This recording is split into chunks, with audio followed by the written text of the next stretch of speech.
Hello, Billionaire by Kelsey Haas. Narrated by Luke Welland as Gage Griffen, Allyson Voller as Farah Elkins, and Keegan Valancourt as Levi Elkins. Chapter 1. Farah. I'm on my way to my 7th job interview this week, and I just realized there's a sucker stuck to my pencil skirt. Things were going great. And by that, I meant I needed to take 3 antacids just to keep my lunch down before I had a complete meltdown. Kind of like the tantrum my 5-year-old had this morning because I couldn't find her sparkle dress so she could wear it for the 15th day in a row. I pulled into the parking lot and killed the engine, then licked my thumb to try and get rid of the sugar spot on my black skirt. Now it was wet and shiny, but hopefully the interviewer wouldn't notice. Getting out my phone, I dialed my best friend Mia's number. After a couple of rings, she answered, and I could hear the echo of the bathroom she always answered my calls from during the workday. "This was a terrible idea," I said. "I appreciate you getting me the interview, but maybe I should back out. I don't want to embarrass you. I'm not even sure I'm qualified for this. I've had like 3 part-time interior design jobs in the last 10 years, and I'm not even sure—" "Farah," Mia whispered, cutting me off. "I wouldn't have recommended you to my boss if I didn't think you could do it. I love you, but I'd kind of like to keep my job." The sound that came past my lips was somewhere near an anxious laugh. "You did an amazing job on my parents' new house. It helped their downsizing so much. This is on a different scale, but I know you can do it. You just have to come in and be your fabulous self." I tried to listen to her words instead of hyperventilating. Right. I still wasn't convinced. "Tell me you're here," Mia said. "He hates when people are late." "I just pulled up," I said. "Wait. He? As in the interviewer?" "As in my boss." My jaw dropped. Gage Griffen is interviewing me? Doesn't he have billionaire things to do? Mia giggled. Technically, he's always doing billionaire things, and after the last 3 bad candidates HR sent through, he decided to handle the process himself.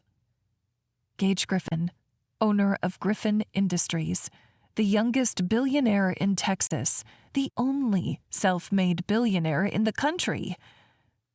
Mia's demanding boss with expectations higher than the Rocky Mountains. "Okay, now I'm really panicking. You'll be great," she said. "And your parents are watching the Munchkins, right? You can let go of your worries and just focus in on this." "Levi's watching them." I cringed. My oldest may have been 14, but sometimes I thought his 8-year-old brother was more mature. Dad had a doctor's appointment and Mom had to cover at their coffee shop, so I was on my own today. But Levi can handle it. I hope. Mia was quiet for a moment, and we'd been friends long enough for me to know she was not saying what she was thinking. "Farah, I know you. You can figure out anything for your family," she finally said. "You can do this. Take a few deep breaths and come in. I gotta get back to the desk." She hung up, leaving me alone in my minivan. I glanced around the car, wishing I felt less like a soccer mom and more like a professional. It would help if the car didn't smell like Levi's sweaty gym bag. I took a few deep breaths anyway, like Mia suggested, and got out of the car, determined to make the most of this. Then I heard metal on metal. My heart sank, and I cringed, realizing I'd just door-dinged one of the fancy cars in the parking lot. A Tesla. Shh, I muttered to myself as I licked my thumb and tried to rub off the streak of white paint. It wasn't budging. I couldn't afford to fix this kind of car, but I couldn't leave it either. That wouldn't be right. I reached into my van, finding a scrap piece of paper from the sketchbook Andrew, my middle child, kept in the car and scribbled down a quick apology with my phone number. Hopefully, the owner would just let it go, but judging by the swath of white paint on their otherwise flawless and perfectly clean black door, I highly doubted it. "Let it go," I sang to myself quietly, still unable to get that song out of my head. I needed to be my most poised and polished self for this meeting. Even if there was still a sucker stain on my skirt. My phone rang, and I pulled it out of my bag, seeing a number from the last company where I applied. Tires and More needed a receptionist, and even though it wasn't interior design work, it was a paycheck, something I was struggling to find, even after a month of job hunting. "Hi there," I answered with a smile. "This is Farah." "Farah," Mike said, the guy I'd interviewed with. "Thanks for coming in, but we decided to give the position to someone else." My heart sank, and I stopped outside of the high-rise building, blinking quickly. "Do you mind giving me feedback on my interview so I can do better next time?" He cleared his throat, already sounding uncomfortable. "You did great, kid. Just weren't the right fit." "Mike, it would really mean a lot. I need to get a job." Letting out a sigh, he said, "You have a lot on your plate, Farah, and we really need someone more focused on the job. We don't have anyone to sub if you can't show up." My voice was small as I said, "Thanks," and ended the call. He said it without saying it. A single mom with 3 kids and plenty of responsibilities wasn't exactly the kind of person who could show up every day without interruption. And yeah, I could probably sue him for saying it, but he'd been honest. I put my phone on Do Not Disturb and slipped it in my purse. The only call that would come through was Levi's number, and he knew not to reach out unless there was an emergency. The big building loomed in front of me, its mirrored doors seeming to mock the only new clothing I'd bought for myself in quite some time. As a stay-at-home mom, I lived in leggings and t-shirts, but these interviews called for a suit, and it was hard to find one that fit me just right in the plus-size section. I ended up spending way too much on my credit card for this outfit, and I tried not to worry about the sucker spot. At least my dark curly hair was staying put in the low bun I'd wrestled it into. A receptionist at the building's front desk gave me a badge and told me to go up to the 34th floor. I rode the elevator up, looking through the glass wall at the city where I grew up. Part of me was happy to be closer to my parents now that I'd moved back with my kids. Austin had always felt just a little too far away. We were just a little too close, living with them until I could get a job and a place to live. People came on and off the elevator as I rode up, but eventually the doors opened to a fancy office space. In the back of my mind, I wondered who designed this space and why they weren't working on this new project. There was glittering white tile, walls of windows, stunning art, and a great desk up front where my best friend stood, looking super sophisticated in a tailored black dress.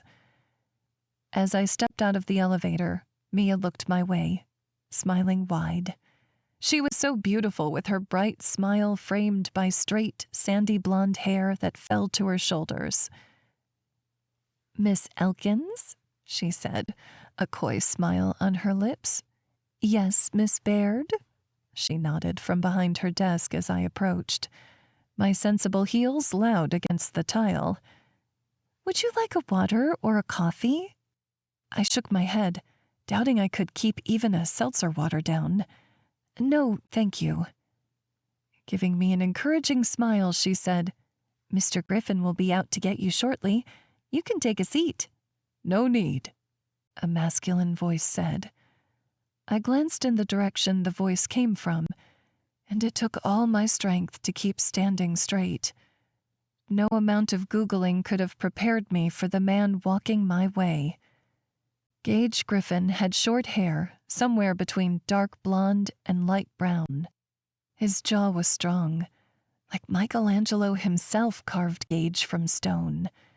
He had to be over 6 feet, but his perfectly fitted black suit made him seem that much more imposing, turning the expansive reception area into a small space that barely contained this giant man.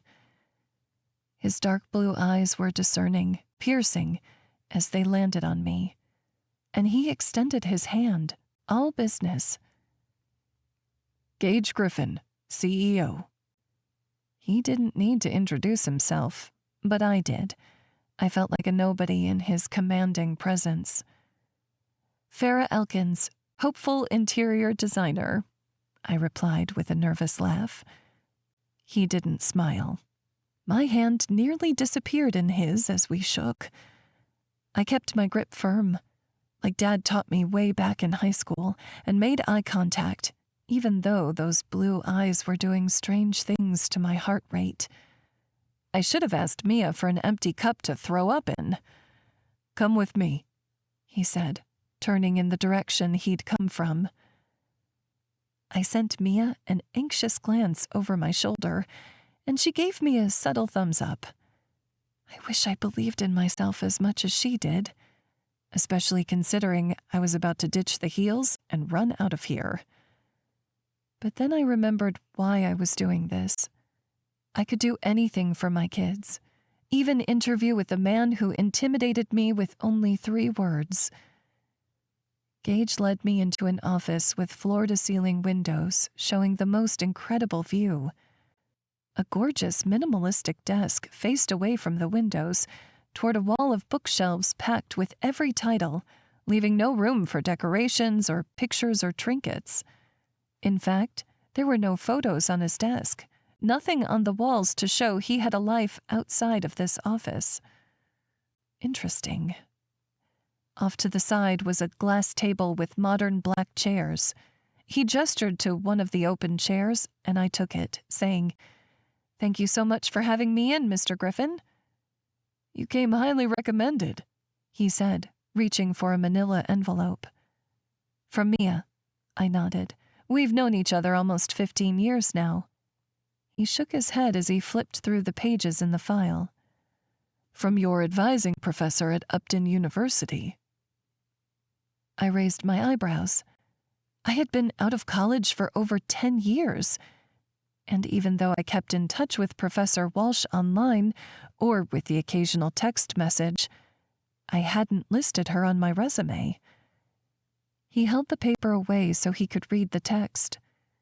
"In the past 3 decades of my career, both as an interior designer and as a professor working with some of the brightest scholars in academia, Farah Elkins has been, by far, my most talented and hard-working student. She understands clients' needs in a way most people don't. She can turn a space from uninspired to beautiful and functional as quick as a whip." He glanced up from the paper. "Sound like you?" My mouth opened and closed, stunned at the praise, stunned by his direct question. "Absolutely," I said, nodding. Sweet Caroline began playing from my phone, and I closed my eyes. "Please, please no, not right now." He raised his eyebrows. "I need to take this," I breathed. Gage nodded, not seeming fazed at all. If he wasn't clearly in real estate, I'd believe he'd earned his fortunes playing poker. I stepped away from the desk and held my phone to my ear, whispering, "Levi, what's wrong?" Screaming came through the line, his younger siblings clearly fighting with each other. Over the racket, Levi yelled, "There's only enough peanut butter left for 1 sandwich, and Cora and Drew are having a fit over it." "Did someone get stabbed with a butter knife?" I asked, trying not to turn into the momster I felt like becoming in front of my potential boss. "No," Levi mumbled. "Fridge didn't suddenly empty of all that food Grandma made?" "No." "Then handle it," I hissed, turning off my phone. "Sorry about that. My babysitter. No need," Gage said, cutting me off. The response took me as much off guard as the man himself, but he waved at the chair as if I should return and begin speaking. "The retreat has completed construction, but we lost our initial interior designer, and we've struggled to find a competent replacement who understands our needs. Your portfolio?" I'd almost forgotten the leather binder in my bag, but I retrieved it and extended it to him. "I prepared several spreads based on the comps I received from Ms. Baird." He waved his hand, silencing me. If I didn't need this job so badly, I'd be more annoyed at his lack of warmth. Was he always this cold? How had Mia dealt with it for 3 years? He flipped through the pages, his hands seeming so large on the book. I sat on the edge of my chair, my heart hammering with anticipation.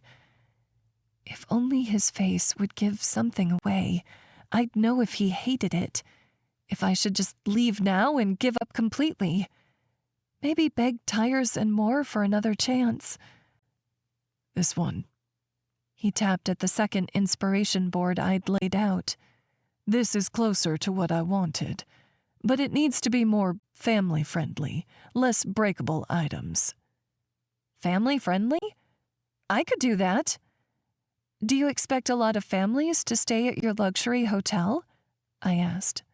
He nodded. "There are already plenty of options for luxury business travel. This will be the primary destination for families to travel in style in the Dallas area." Interesting. This growly bear of a man thinking about the needs of parents and children. He stood from his desk. "We'll meet at the retreat tomorrow so I can give you a tour and you can get a feel for the space you'll be working with." "I have the job?" I stammered, standing across from him. "Just like that?" For once, a small smile formed on his lips. Just like that. But the smile was gone almost as soon as it appeared. "As long as you perform, you will keep it." He walked toward his office door. "You'll find our compensation package and benefits to be quite competitive. But, as an added bonus, I encourage you to take an extra jar of natural peanut butter from the employee lounge. Wouldn't want any butter knife stabbings." Chapter 2. Gage. The town car rolled to a stop in front of the retreat, giving me a view of the restored plaster facade. Gutting and rebuilding this crumbling building had been one of the best parts of my job the last year. While I got out, Fritz, my driver, walked to the other side, opening the door for Mia and Chantel, Griffen Industries' chief of staff. I waited on the sidewalk for them, and then we walked together to the front entrance, where security guards stood by the door. This project was far too important to leave unattended. I walked to the guard and extended my hand. "Gage Griffen, CEO." He studied my hand for a moment, seeming surprised by my introduction. "Cliff Wallace. Nice to meet you, sir." "Likewise." I stepped into the building, past him, still getting over the fact that so many people worked for me that I didn't know. A little under 15 years ago, I was making my first hire, stressing about providing someone's livelihood. I still stressed about that, only now it was thousands of people depending on me instead of just one. We walked to the front conference room and went inside. There was a long, white desk and a few folding chairs there for now, but I imagined Ms. Elkins would scrap it all for the final design. Chantel opened her briefcase and began sorting paperwork on the table while Mia passed out coffees and set up a small display of baked goods on the table. We were a few minutes early, so I reached into my pocket for the scrap of paper left under my windshield wiper the day before. I'd worked into the night and hadn't wanted to call the person at such a late hour. Since it was nearly 9 now, we should be fine. Smirking slightly at the cartoon drawing on the back of the sheet, I dialed the number and ringing came through the phone. At the same time, I heard a phone chiming out in the hallway. My eyebrows rose and the chiming stopped. "Hi, this is Farah," came through the door and then echoed in my phone speaker. A chuckle nearly escaped my throat. and I could feel Mia and Chantel trying not to stare. Farah, this is Gage Griffen. I'm on my way right now. I should be a few minutes early. The door to the conference room opened, and Farah lowered her phone to her purse. I'm sorry, is my watch off? She tucked a loose strand of dark, curly hair behind her ear, her cheeks pink from the February chill. You're right on time, I said, taking the paper from the table. I believe you left this on my car? I held up the paper, and her eyes glanced from the paper to my face, all the color draining from her cheeks. So, she stammered. I'll be going then. Sorry to have taken up your time. She turned toward the door and my eyebrows furrowed together. Where are you going? I'm assuming I'm fired, right? She said, completely dejected. Her face displayed her every emotion so clearly. Your car must cost more than my yearly salary. Irrelevant, I replied. Her full lips parted, sending a strange feeling straight to my gut. What? She breathed. I was just calling to say no worries about the door ding. It's not really fair to have someone worry about it when I'm a billionaire, I didn't say. Why was I talking so much? Her nerves must have worn off on me, and I didn't like it one bit. I cleared my throat, nodding toward the table so we could get back to business. While Chantel led Farah through the onboarding paperwork, I sipped my coffee and responded to emails on my phone. When they reached the part explaining her compensation, I glanced up to see her reaction. As she read the number, she covered her mouth with her hand, but quickly removed it, a slight shake to her fingers. Good. She was impressed. I always paid my people well. It made them work harder, be more loyal to the company, and ultimately, I could. And if they ever chose to leave, they'd know they would never be able to do better anywhere else. A call came through my cell from my brother, Tyler, and I stepped out of the room to answer it. Everything okay? I asked. He and his new wife recently opened a boutique apartment building for seniors, and residents had just begun moving in. We're great, Tyler said, excitement making him talk quickly. Every room is rented as of this morning. That's great, I said. Can I take you and Henrietta out for drinks to celebrate? You have time in that busy billionaire schedule for weekday drinks? I never said when. I can have Mia pencil you in my schedule in 18 months? Ha ha, Tyler replied. We have a community get-to-know-you party tonight. But we can do Thursday. Want me to invite Rhett and Liv? As long as Rhett doesn't bring his woman of the week, I muttered. Our youngest brother always had a different girl on his arm, and they weren't all fun to talk to for an hour, possibly more. Siblings only, got it. I'll have Mia set it up, I said. Talk to you then. We hung up, and I went back into the conference room in time to see Chantel packing up her bag and laughing. What's so funny? I asked, going back to my coffee. Chantel smiled, seeming happier than usual. Farah has a good sense of humor. I like her. I nodded, not cracking a smile myself. The success of Griffen Industries had changed a lot of things. Once you have money, you never know who's being real with you and who's looking to get ahead.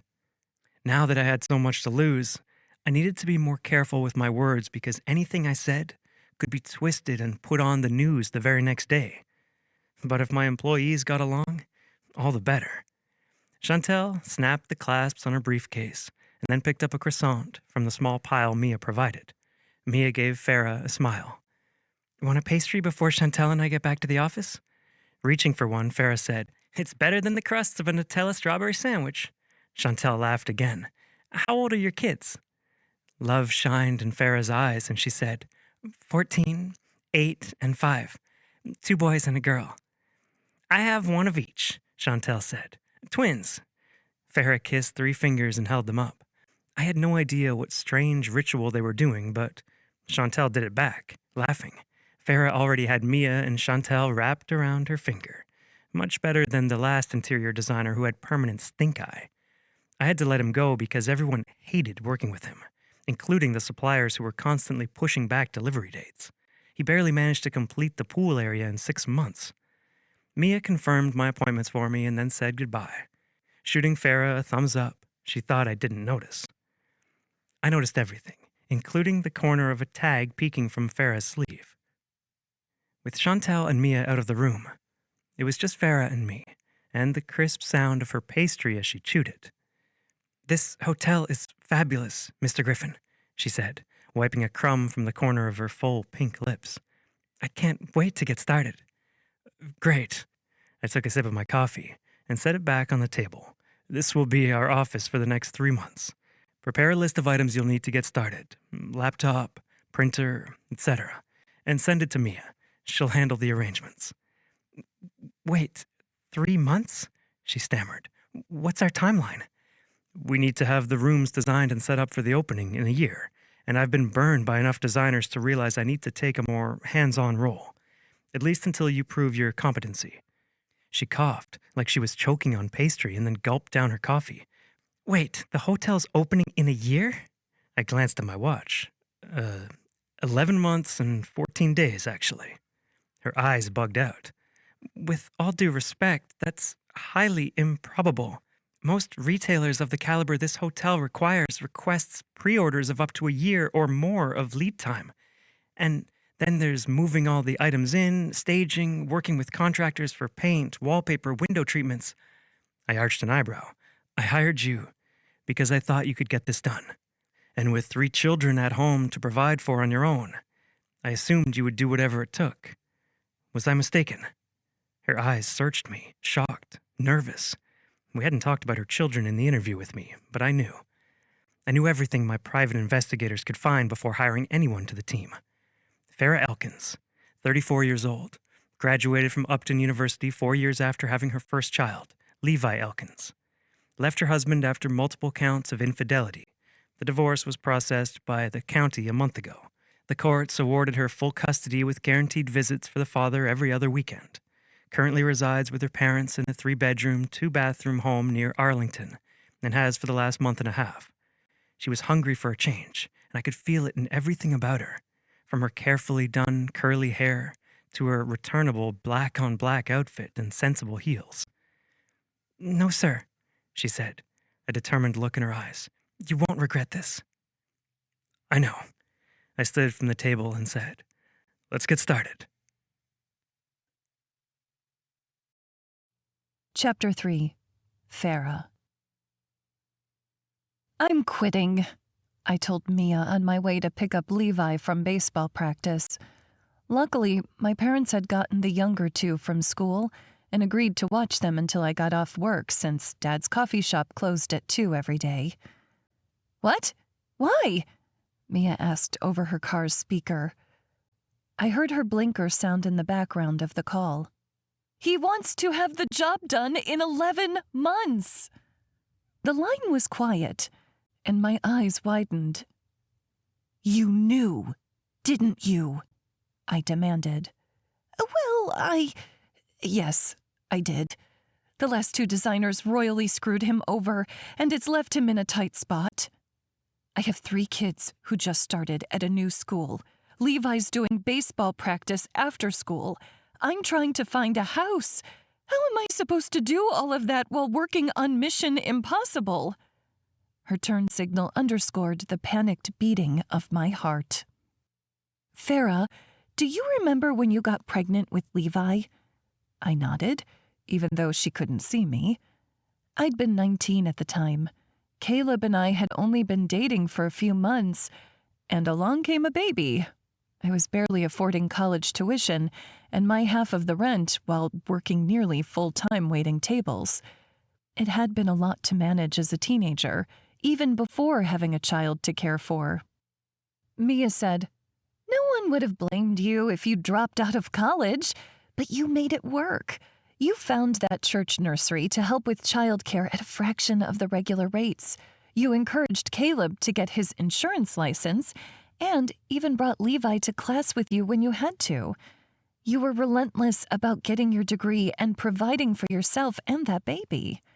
And then I wasted all that effort to be a stay-at-home mom," I said, already knowing I'd never go back and change a thing, even if I could. Staying home and taking care of the kids was the one thing I'd never regret. "Not wasted, just, I know," Mia said gently, her turn signal still flicking. My gosh, how long have you been at that turn? I asked. Mia muttered.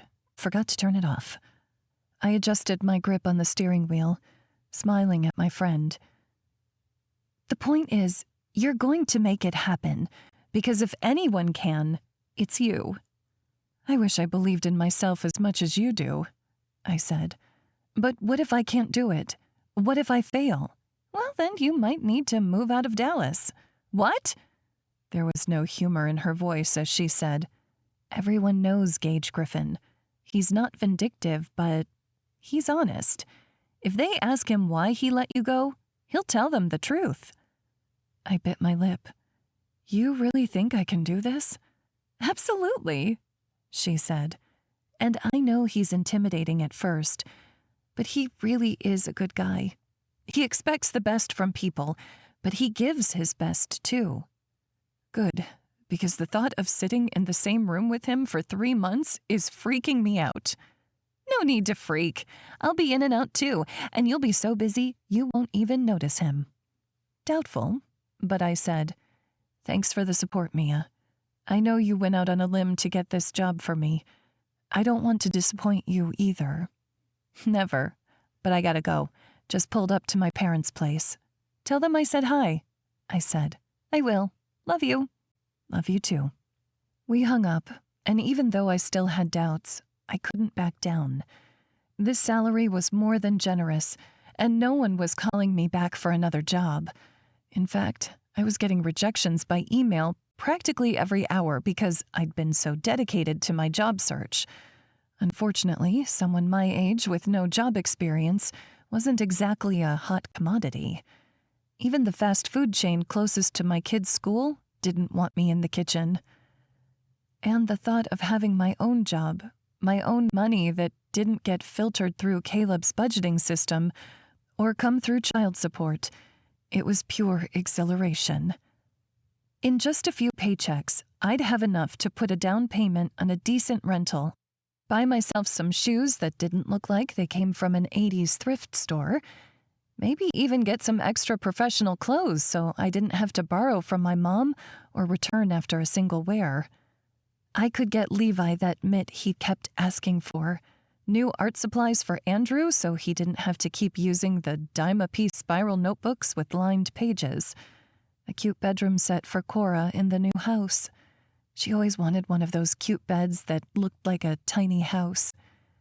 Caleb was too cheap to give it to her, but me, I could cave this once. I pulled up outside the practice field at Caleb's school, Golden Valley High. He was already walking my way, covered in dirt and sweat, with his gym bag slung over his shoulder. I pressed the button on the trunk, and he threw the stuff in the back before dropping in the front seat and slouching down. Rough day? I asked.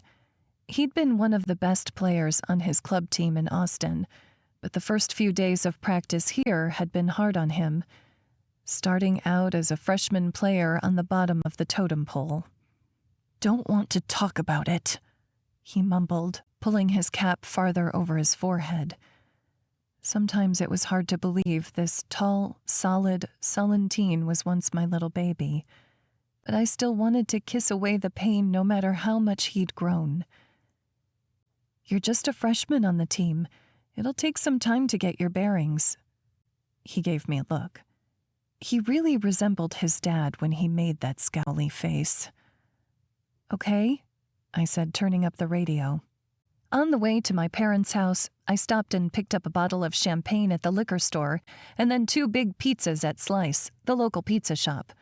When I came back into the car with the boxes, Levi perked up. I swear the kid's always hungry. We're eating out? He asked. How much is that guy paying you? I grinned. When I'd seen that number on the page, I realized I was making more than Caleb for the first time in my life. Back when I told Caleb I was leaving because of his infidelity, he'd said all sorts of horrible things to get me to stay. He'd told me no one would be interested in a plus-size single mom of 3. He'd said I would never make enough money to support the kids, even with child support, and that I'd come crawling back.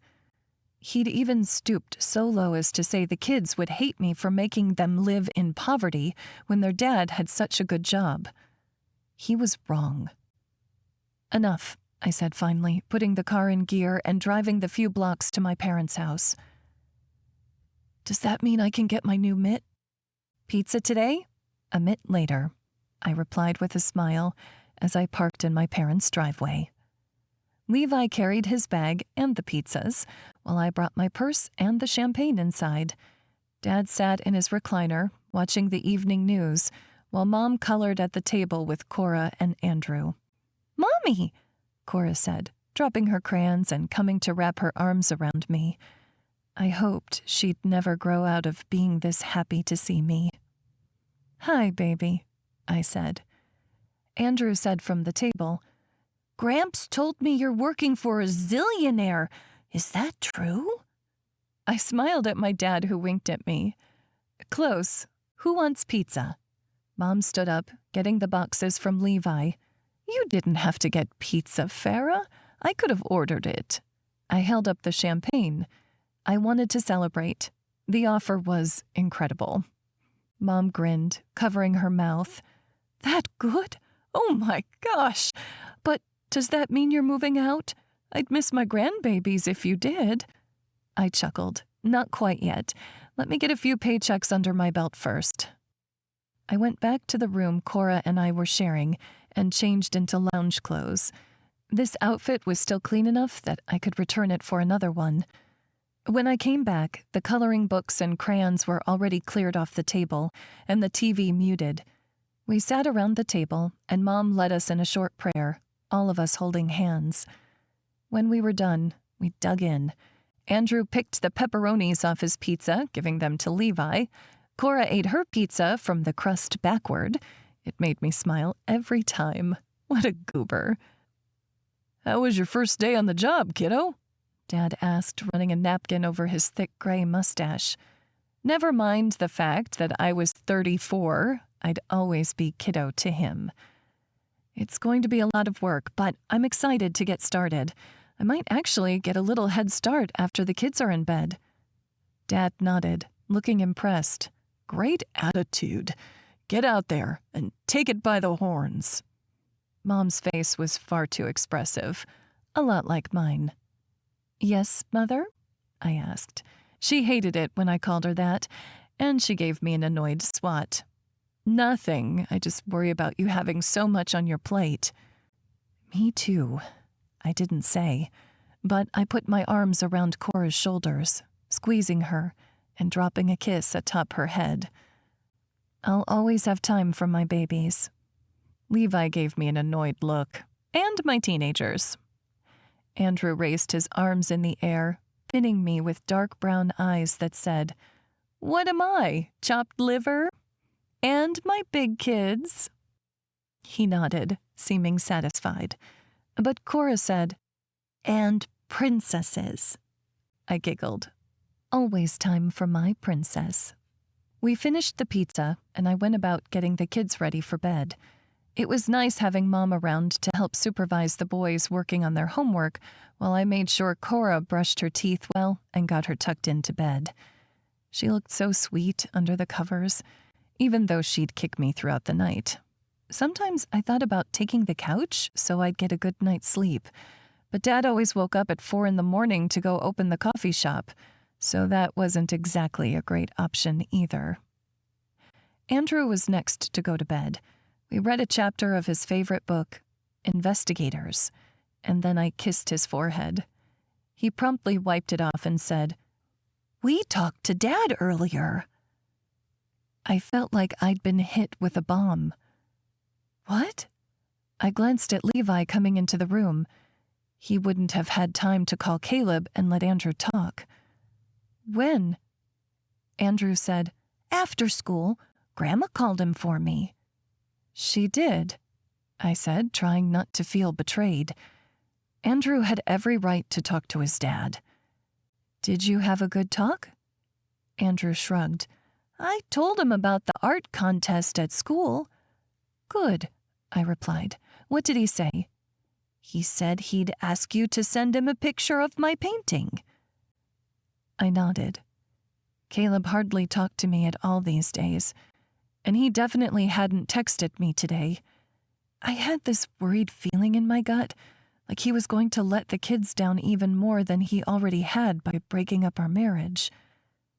He'd already missed his first chance for a weekend visit with them. Andrew rolled over, tugging his weighted blanket up around his shoulders. "Night, Mom." "Good night," I said. I walked to Levi's side of the room, sitting on the corner of his bed while he got his backpack ready for the next day. "Your phone's on the counter, right?" "Unfortunately," he muttered. Ignoring his grumpy teenage tone, I said, "Love you. Good night." "Night," he mumbled. I tried to ignore that upset feeling in my stomach as I walked to my room and brushed my teeth. Levi was mad. Mad about the divorce, mad about moving, about leaving his friends. I just wish he didn't have to throw up so many walls.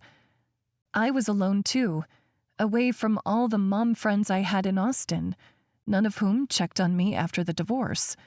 I didn't even have the comfortable house I'd poured all my heart into making a home. But I hoped he'd come around eventually. I wanted my son back. I finished washing my face and moisturizing and took my laptop to the table so I wouldn't wake up Cora. I opened it up, beginning to sketch out a general plan for the hotel. I would start with the bathrooms. Despite being framed and drywalled, they still needed fixtures, tile, and vanities, and that would take a while to work with the needed contractors. I was so focused on my work, I almost didn't notice Mom sitting across the table with 2 steaming mugs of tea. She passed one to me, then held the string extending from her own cup, dipping the tea bag in the water. The scent of cinnamon apple hit my nose. "I talked to Caleb today," she said. "Drew asked me to call him." I nodded. He told me. Mom didn't look up at me as she took a sip. "Drew misses Caleb so much, and Levi seems so angry at you. I wish you'd tell them what Caleb did. You don't deserve to take the fall for his actions, especially when it comes to the kids." Here we go. I knew my mom cared for me, but she'd been married to Dad for 38 years. She didn't know what infidelity or divorce felt like. I know Caleb doesn't deserve my protection, but my kids deserve to love their dad, even if he couldn't love me the right way. She shook her head, taking a sip of her tea. "Well then, I'll be mad at him enough for all the kids. A marriage, a family, is meant to be forever, for better or worse." I finally met her eyes. They looked so much like my own, but it was her heart I'd really inherited. Mom cared about everything so deeply and could never hide her feelings or her opinions. "I love that you're on my side, Mom, but I'm tired of being mad, of being hurt. So can you just be happy for me? I got an amazing job. I'm making more than Caleb is. I finally don't have to lie down next to a man who's been with another woman. Life is..." I couldn't say good. Not yet. But I could say this. It's better. Mom lifted a corner of her lips. "I'm happy for you." "Mommy?" came Andrew's wavering voice. His chin wobbled to match. I glanced at my clock. It was only 11, and the nightmares had already started. At least a couple times a week he needed me at night to help him get back to sleep. I squeezed my mom's arm and got up, following Drew to his bedroom for what was sure to be another long night. Chapter 4. Gage. I stopped in the doorway to the conference room, stunned to see Farah already sitting at her computer desk. Today her curly hair was down, falling past her shoulders in little ringlets. A floral button-up shirt with loose sleeves flowed below. And the smell in the room, something like coffee and wildflowers. It reminded me of home, which sent this strange mix of sadness and nostalgia spinning in my chest. I cleared my throat announcing my presence, and she quickly looked up from her computer, then stood, knocking her desk chair to the ground. I didn't even know that was possible to do. "Oh, hi, good morning. I'm sorry, I'm such a mess." I stepped in, picking up the chair for her. I was only a foot away, her scent heavy on my senses as I said, "First rule of business. No apologizing. There are no mistakes, only learning opportunities." "Sorry, you're right. I mean, thanks." I cracked a smile, but only for a second. I went to my side of the table where my laptop was already set up and charging. "I got you a coffee," Farah said. "I'm not sure what you like, so I got black and then also a cortado and a frappuccino. I like all of them except for black, so you're free to 2 out of 3. "That's not your job," I said, confused. Why on earth was she buying coffee for me? I could afford it. She tilted her head, sending curls over her shoulder.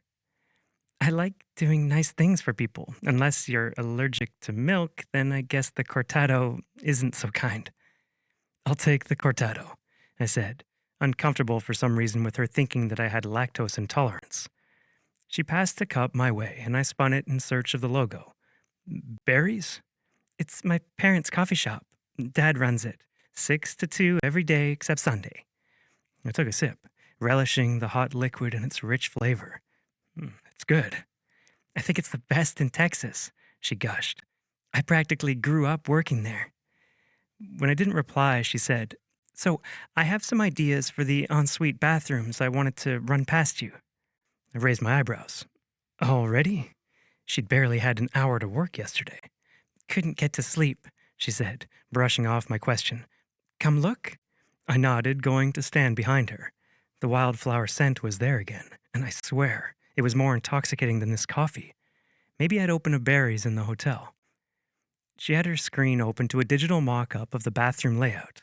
As I scanned it over, she said, "You want it to be relaxing but not look like every other five-star hotel in the area. So, we're staying away from all white.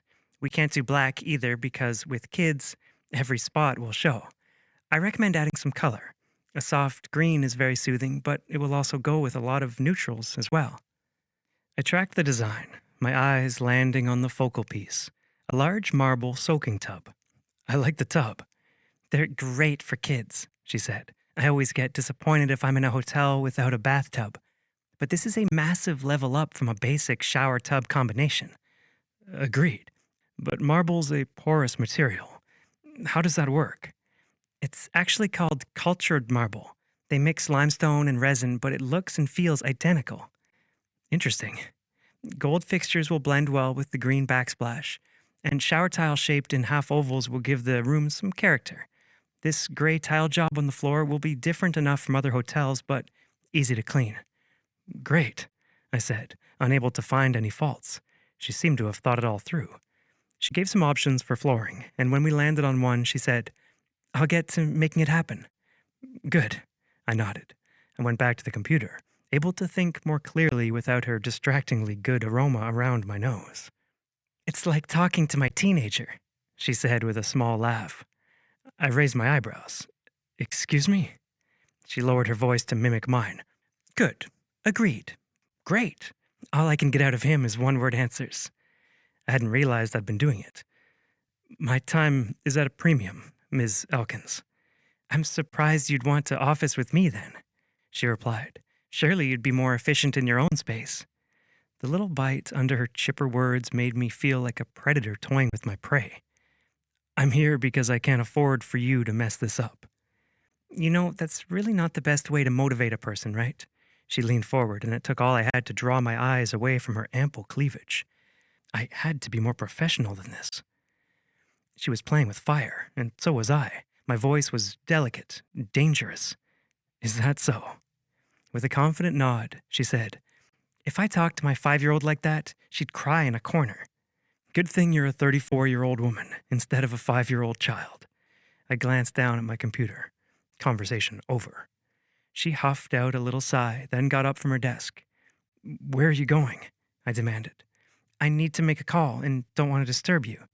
I gestured at the desk. "No need. I'd like to hear how you interact with professional contacts." Her eyebrows drew together, forming a little line above her nose. The first thought that came into my head was how cute she was. What a terrible thought. I was a CEO of a billion-dollar business, which meant my time, my patience for these kinds of thoughts was zero. I put my head down, pretending to focus on my computer as she got out her new company cell phone and made a call. But when the person answered, she did the strangest thing. She started talking to them about their day. Within 2 minutes of getting on the phone, they were chatting about dinner plans, and Farah was reciting a recipe for a chicken noodle soup casserole they could put in the fridge and eat throughout the week. My eyes had to be bulging out of my head. What on earth was happening? And why was she spending so much time not on business?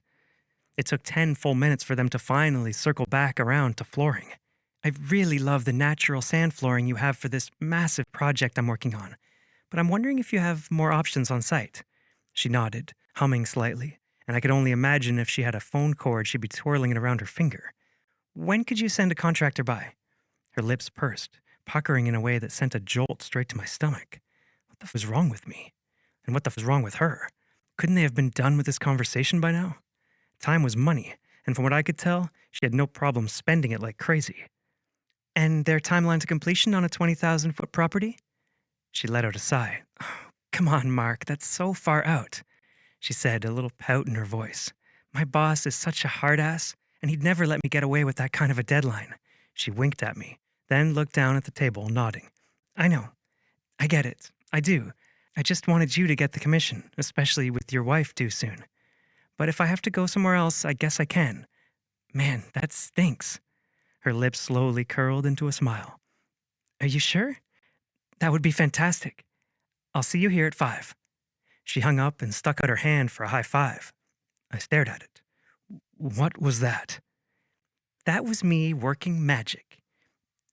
It only took, I glanced at my watch, 45 minutes. She shook her head at me, lowering her hand, but that smile still played along her lips. That 45 minutes will save you countless headaches later on down the road and months off our timeline. This flooring company is the best in a 2-hour radius. They're always booked out at least a year in advance for projects like this, but they're giving us rush treatment without the extra charge. Why the hell would they do that? I asked.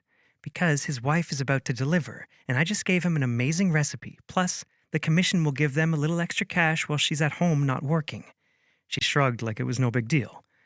But it was a big deal. People expected me to throw money around because I had it, but with the way she connected so naturally with people, she could be the ace up my sleeve, no matter how much I hated to admit it. 5 o'clock? I asked. I have dinner reservations at 6. I'll be here, she said. I can handle it while you're at dinner. I raised my eyebrows. The surly teenager and the sensitive 5-year-old will be okay? She nodded. But it's anyone's guess with the middle one. He's a wild card. Her smirk caught me off guard. Pointing at me, she grinned. Made you smile. Just a little bit. It took all I had not to roll my eyes. No one joked with me like this, except for my siblings. Get to work, Miss Elkins. We still have a lot to do, and only... I glanced at my watch. 6 hours left to do it? She made 4 calls all day, each one longer than the last. I told my siblings with my new sister-in-law at dinner Thursday evening.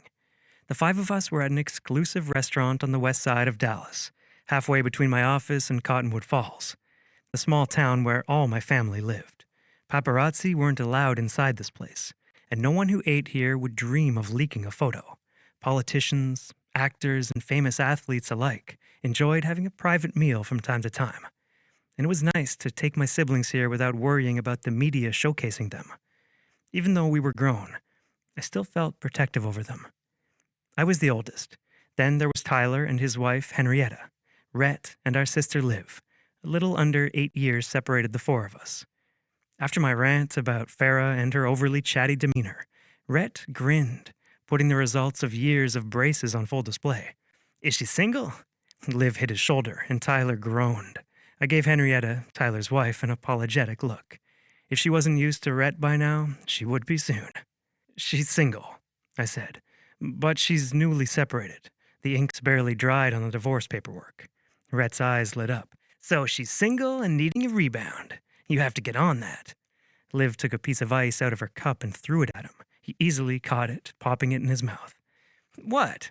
he demanded. "You're all alone at that hotel and—" Even though I knew he was half joking, I shook my head at him. "You're old enough to know business and pleasure don't mix."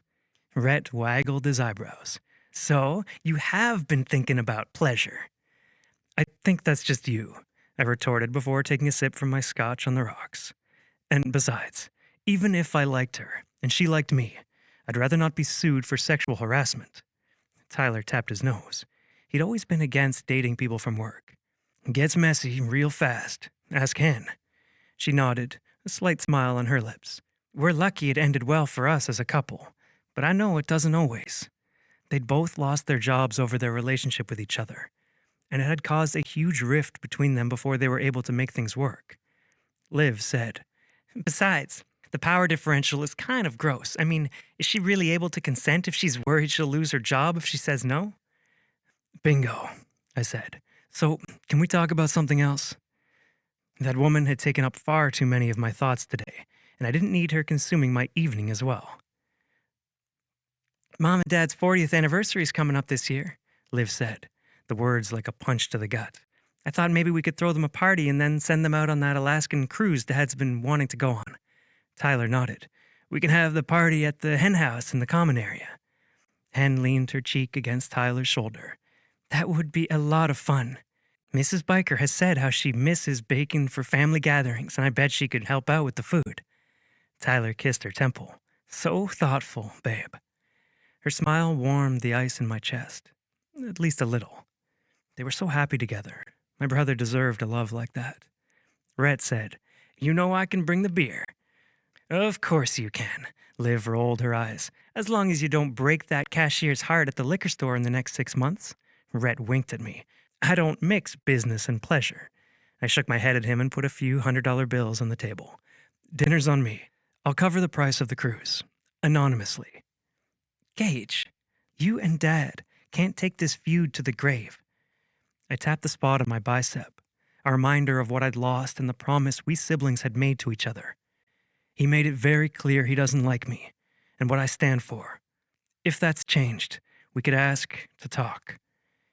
"Maybe he needs you to make the first step," Liv offered. I put my wallet back in my pocket. I don't play losing games. Chapter 5. Farah.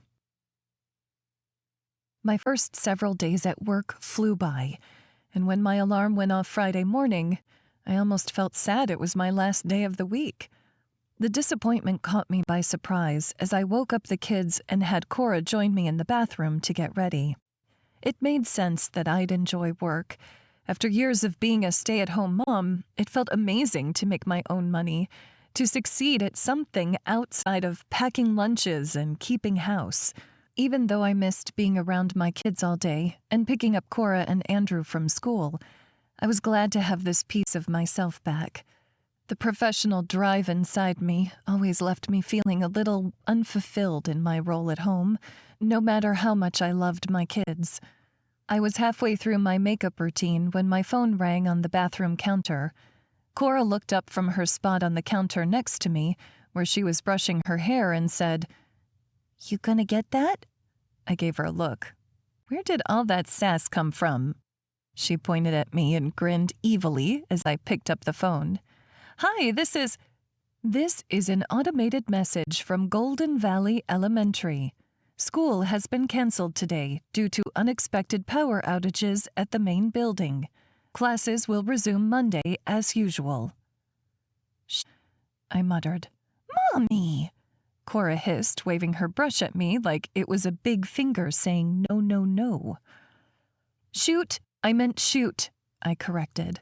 I bent down to kiss the top of her head full of dark curly hair like mine, and then went to find my mom. Dad had already been at Barry's for several hours by now.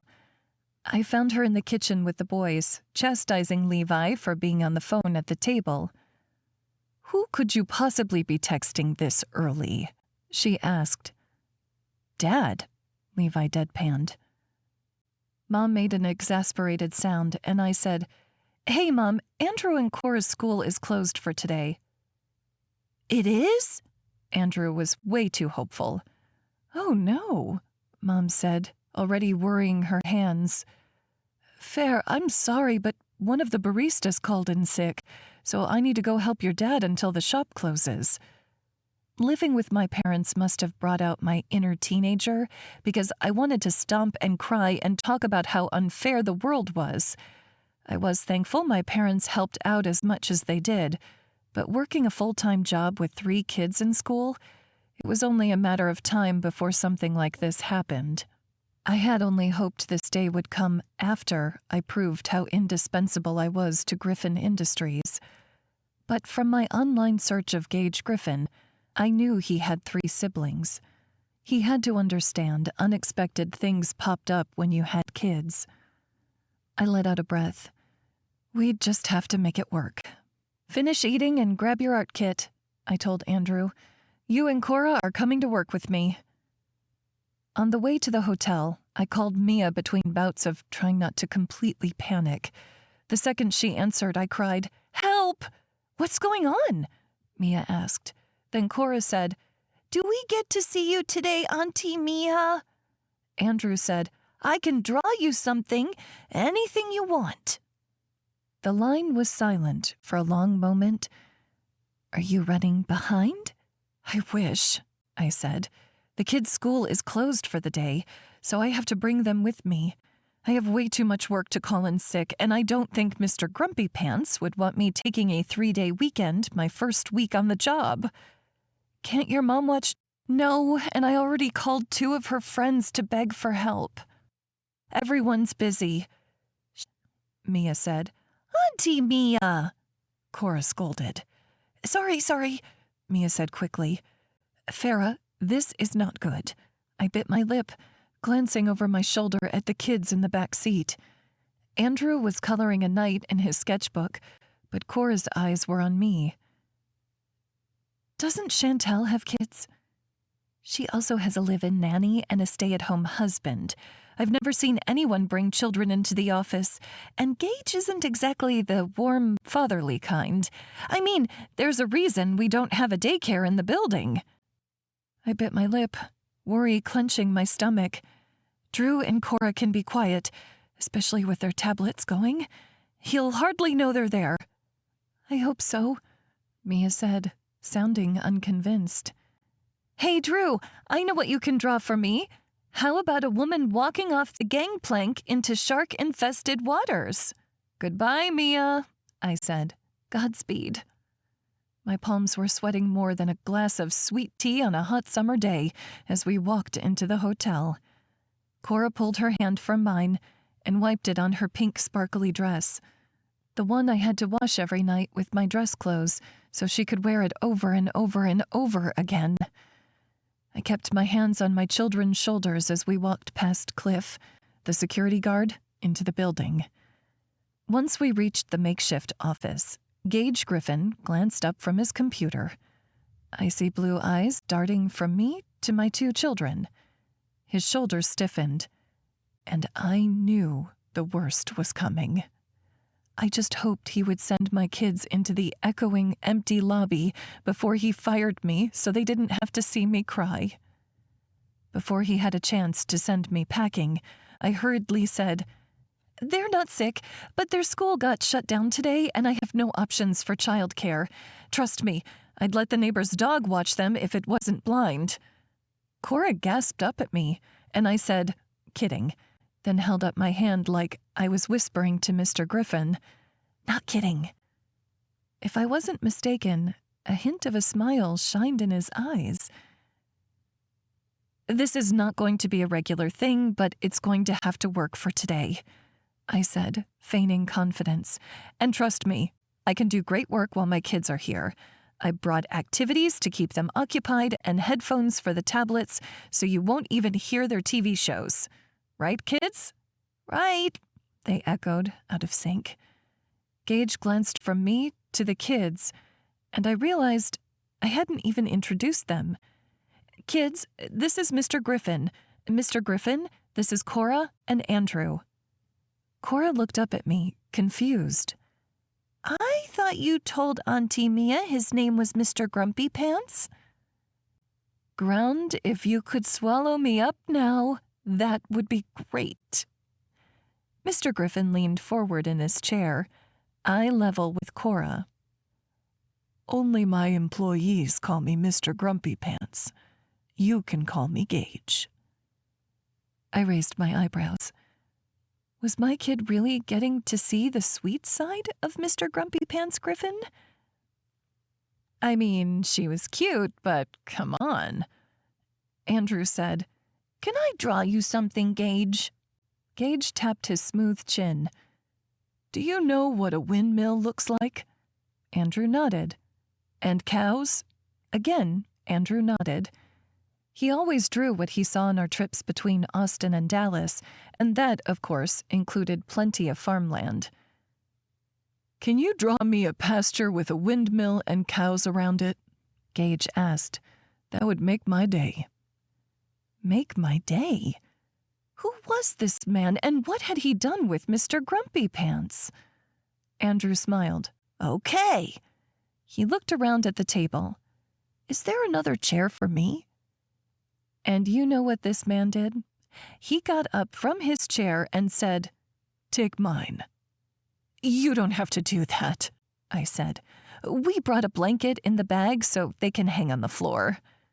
His eyes traveled from Andrew to Cora, now sharing his cushy desk chair that looked so out of place in this room.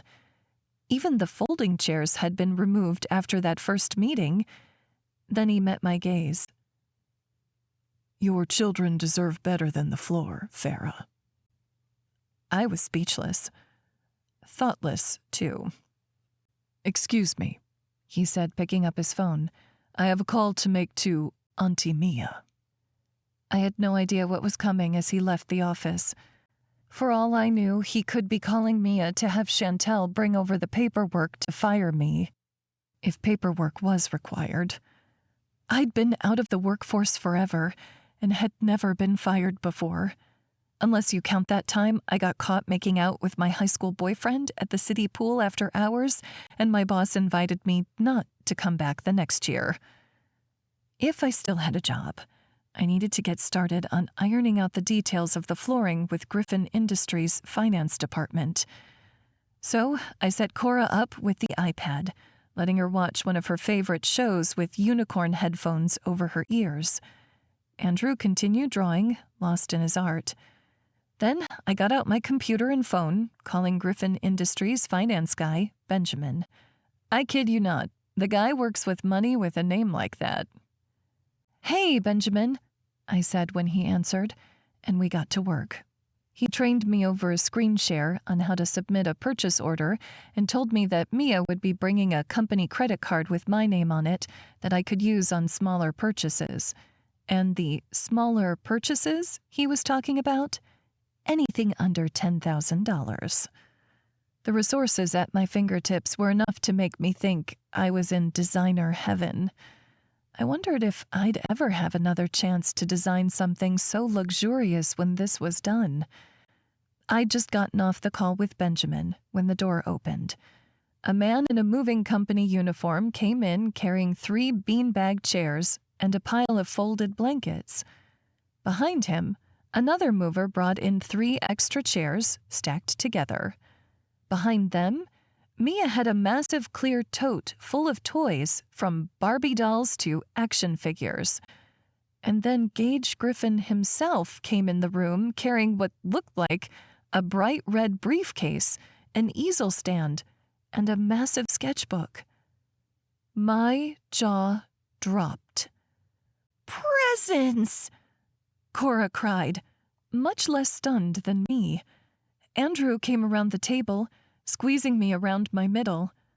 Mom, your work is the coolest! He went back, taking his picture from the table. Gage, I'm done with your drawing. Slow down, I said. His hands are full. Gage set his items on the table, while the movers and Mia worked around him to set up the comfiest play corner for the kids. He took the sheet from Andrew, his full lips forming a rare smile as he took it in. God, that smile. It was like the sun breaking through the clouds on a stormy day. It transformed his entire presence from intimidating to exhilarating. My breath was shallow and my heart beat faster as I watched the interaction between Gage and my son. Gage held up the sheet, pointing at Andrew's carefully sketched image. "You drew this?" Andrew nodded, biting his bottom lip just like I did when I was nervous. "There's no way." Gage looked at Cora. "You'd tell me if he snuck an adult in here to draw this, right?" Cora giggled. "He drew it." "This is amazing," Gage said, sounding completely genuine. "Mia, can I have the tape, please?" Within seconds, my friend had a roll of Scotch tape in his hand. "I'm going to hang this up right where I work, so I can look at it every day. Is that okay?" Gage asked. Andrew nodded, bouncing up and down with a giddy smile on his face.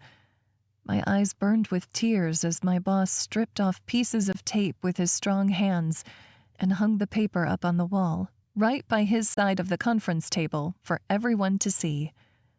One of the movers said, "Anything else, Miss Baird?" Mia scanned the room, already perfectly set up for the kids to be comfortable here. "It looks great, guys. Thanks for your help." The movers left, and Mia looked briefly at me before facing Mr. Griffen again. "Lunch is set to arrive at 11:30, and the children's art instructor will be here at 1. "Great work, Mia," Mr. Griffen said. "Be sure our coffee bar is stocked for my meeting with Jason Romero." She nodded. "And then you have a press interview at 4. "Thank you." Mia sent me a brief, confused smile and then left the room, her straight blonde hair swinging behind her. "Mr. Griffen," I said over the emotion in my throat as my children played with their new toys. "Can I speak with you for a moment? Privately?" He nodded curtly, his intense mask back in place as if his heart hadn't just grown 3 sizes. I walked out of the office and checked once more on the kids before closing the door behind us. The sound of the door closing echoed over the cement floors, and I looked up at Mr. Griffen, trying to understand what had just happened. "Art instructor?" I asked. He nodded. "I thought it would be fun for Andrew to have some focused drawing time, and Cora too." "Fun?" I asked incredulously. "I didn't even know that word was in your vocabulary." God, why was I being such a... I'm sorry. I'm just a little surprised, is all. That was really kind of you, but you really didn't have to do all that for the kids. A distant look seemed to cloud his eyes, making them a foggy day instead of crystal skies. "Yes, I did." "And why is that?" I asked, my voice almost a whisper. His throat moved with his swallow. "Because, Farah, you and your children are a package deal." Chapter 6. Gage. When I left the retreat, Andrew and Cora were in the middle of their paint lesson with Frederica Ames, one of the best artists in the area. Farah thanked me again, giving me a heartfelt smile that did strange things to my stomach. But I had to get my head in the game for this meeting with Jason Romero. He was running for governor and had caught a lot of heat for outsourcing so much labor in his business. I wasn't sure why he requested to see me, but I'd always take a meeting, just one, to see if something was worth my time. I asked Mia for a coffee and went to my office to get a little more work in before Jason arrived. Working with Farah and her children had been enlightening and far too distracting. She was so natural with them, firm but loving. She didn't seem annoyed by them, and they seemed to respect her in their own playful way. It added dimension to this woman who was already an enigma to me. I was so deep in my thoughts I almost didn't realize when Mia came into my office with a coffee and a middle-aged man. "Jason Romero," he said, extending his hand. I gripped it. "Gage Griffen." His shake was solid, but his hands were sweaty. Even though he was in his late 40s, his face was nearly clear of wrinkles, as if he'd gotten Botox like my publicist kept encouraging me to do. His skin was lightly tanned, his teeth perfectly white, and his dark brown hair thick and combed to the side. Everything about him said polish, power. but not the brutish kind, the kind that always showed up when you least expected it. I tucked that information in the back of my mind as I invited him to sit at my table and then took the coffee from Mia. I was just having a little afternoon pick-me-up, I said. Would you like a cappuccino or maybe a tea? Jason lifted his chin to Mia. Why don't you get me a coffee with a splash of cream, dollface? Her smile tightened as she said, Okay. Her name is Mia, I corrected, as she left to get his coffee. What can I help you with, Mr. Romero? Call me Jason, he said, leaning on the table with his hands clasped together. I almost watched for a sweat spot to appear on the glass top. He gazed out the floor-to-ceiling windows. Quite the nice view. Hard to believe a kid from Cottonwood Falls is sitting up here. You'd be surprised, the resourcefulness and work ethic present in my hometown, I replied. It just takes the desire. I sipped my coffee. But then again, you know that. West Texas isn't exactly metropolitan. He nodded. You and me, we're cut from the same cloth. We both understand what it takes to rise above humble beginnings and create something great. I didn't exactly consider what I was doing above my family farm. Dad worked just as hard or harder than I did to keep it running. Our goals were just different. I wanted to create a business that could support families like the one I grew up in. My dad wanted to support his own family and no one else. I was surprised you called a meeting with me, I said, hoping to get to the point. I'm sure you're busy on the campaign trail with elections coming up next year. This was more important, he said. Everyone in Texas knows Romero Corp. I doubt there's a car on the road here that was made without parts from one of our facilities. I nodded, having already done my research. But a lot of people, a lot of voters, are wondering why we outsourced labor in favor of a better bottom line. Hell, I wondered the same thing. I didn't deal much in manufacturing, but from what I knew, it could be harder to make sure labor conditions were fair when outsourcing. So, Romero Corp is announcing a new location in West Texas, he continued. It will be a smaller plant, but should employ 100 people full-time. The only problem is, without a significant infusion of capital, the building won't be complete for another 3 years. After the election, I said. He nodded. He wanted to build a plant to help him win the election, not to help his hometown. How long are you planning to keep the plant open? I asked. As long as we can keep it staffed, he said. It wouldn't be in Romero Corp's best interest to open it up only to shut it down after election. With the deal, I'm hoping to cut you. It will take at least 10 years to break even. I chewed over the information and thought about something Will Price, my biggest mentor in life and business, had told me before he passed a few years back. He'd said, I was so principled, I couldn't see the forest through the trees. Meaning I got caught up in the details being right, that I missed the big picture. I knew how he'd look at this. He'd say, the people are getting jobs, Griffen. Doesn't matter the motivation. Don't you want to be a part of that? Keeping that in mind, I said, tell me more. Mia and I got in the back of a town car with my publicist, Tally Hyde, to ride to the headline building across town, home to one of the biggest news stations in Texas. As soon as I was buckled in, Tally passed me a sheet of paper with Griffen Industries printed across the top in black and blue letters. These are your talking points for the interview, she said as I began scanning the page. You'll be interviewing with Lainey Franklin on her segment, Dallas Days. Today is all about new businesses coming to Dallas in the coming year. You'll be talking about the hotel and how families will be able to enjoy it next Christmas. I nodded, memorizing the talking points. Although I hardly needed them. I knew this project inside and out. After a few minutes, Mia passed me her tablet. This is from finance. They need your sign-off on the PO for the new flooring and install. It's scheduled to start next week. I glanced at the page, my eyes widening at the number. How did she get them to start so soon without a rush fee? Mia smirked. That's Farah. She's the best. Thank you for your tip on her, by the way, I said. I never would have taken a second glance at her resume with her massive gap in employment. But Mia's glowing review had changed my mind enough to call her in for an interview. When I spoke with her professor, saw her inspiration boards, the desire for the job in her eyes, I knew she would do whatever it took to get this done, and do it well. Of course. Mia's phone pinged and she looked down at it, typing back a text. I'd had assistants before, but Mia was by far the best. She and I didn't talk much about our personal lives, but she knew more about me and this company than anyone else. She knew I didn't take calls from my parents, my mother, really, because Dad would never call.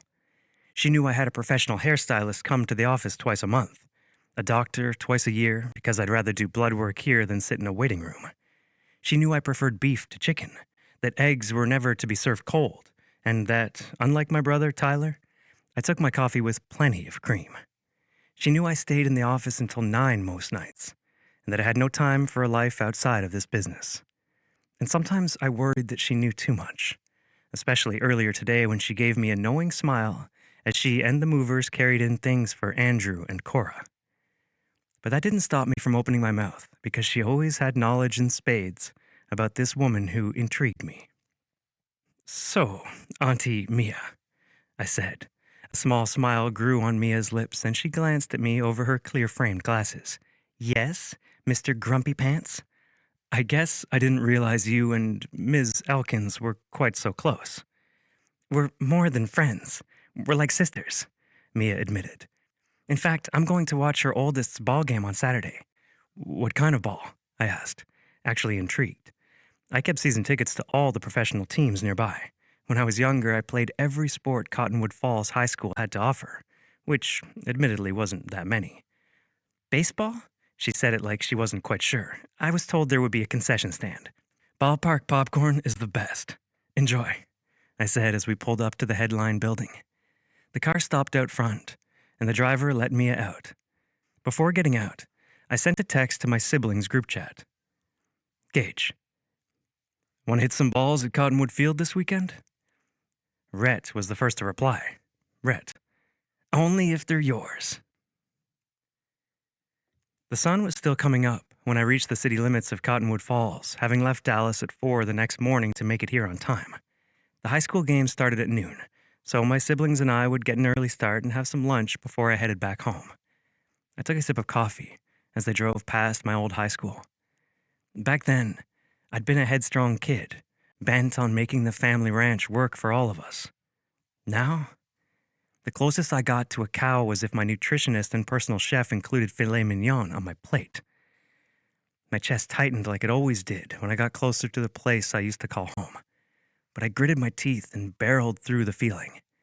The past needed to stay in the past. We all had different lives now. The new baseball field appeared in my windshield, just a couple blocks from the high school. I pulled into the gravel lot, seeing Rhett's truck there, dust thicker toward the bottom of the exterior and thinning as it went up. Exhaust billowed up from his tailpipe, and the taillights shined red through a sheen of dust. I pulled up next to him and cut my engine, getting out of the car at the same time Rhett exited his truck. Instead of his usual jeans and boots combo, he wore gray sweatpants and a thick black hoodie. In one hand, he held his own travel mug of coffee, his other tucked into his sweatshirt pocket. "Hey, man," he said, giving me a half hug and patting my back as he grinned. "Glad you had this idea. I haven't played ball in forever." "It's been too long," I agreed. But that was the cost of running the business I did. I might be the boss, but the company was the one making demands on my time. There wasn't room for much else.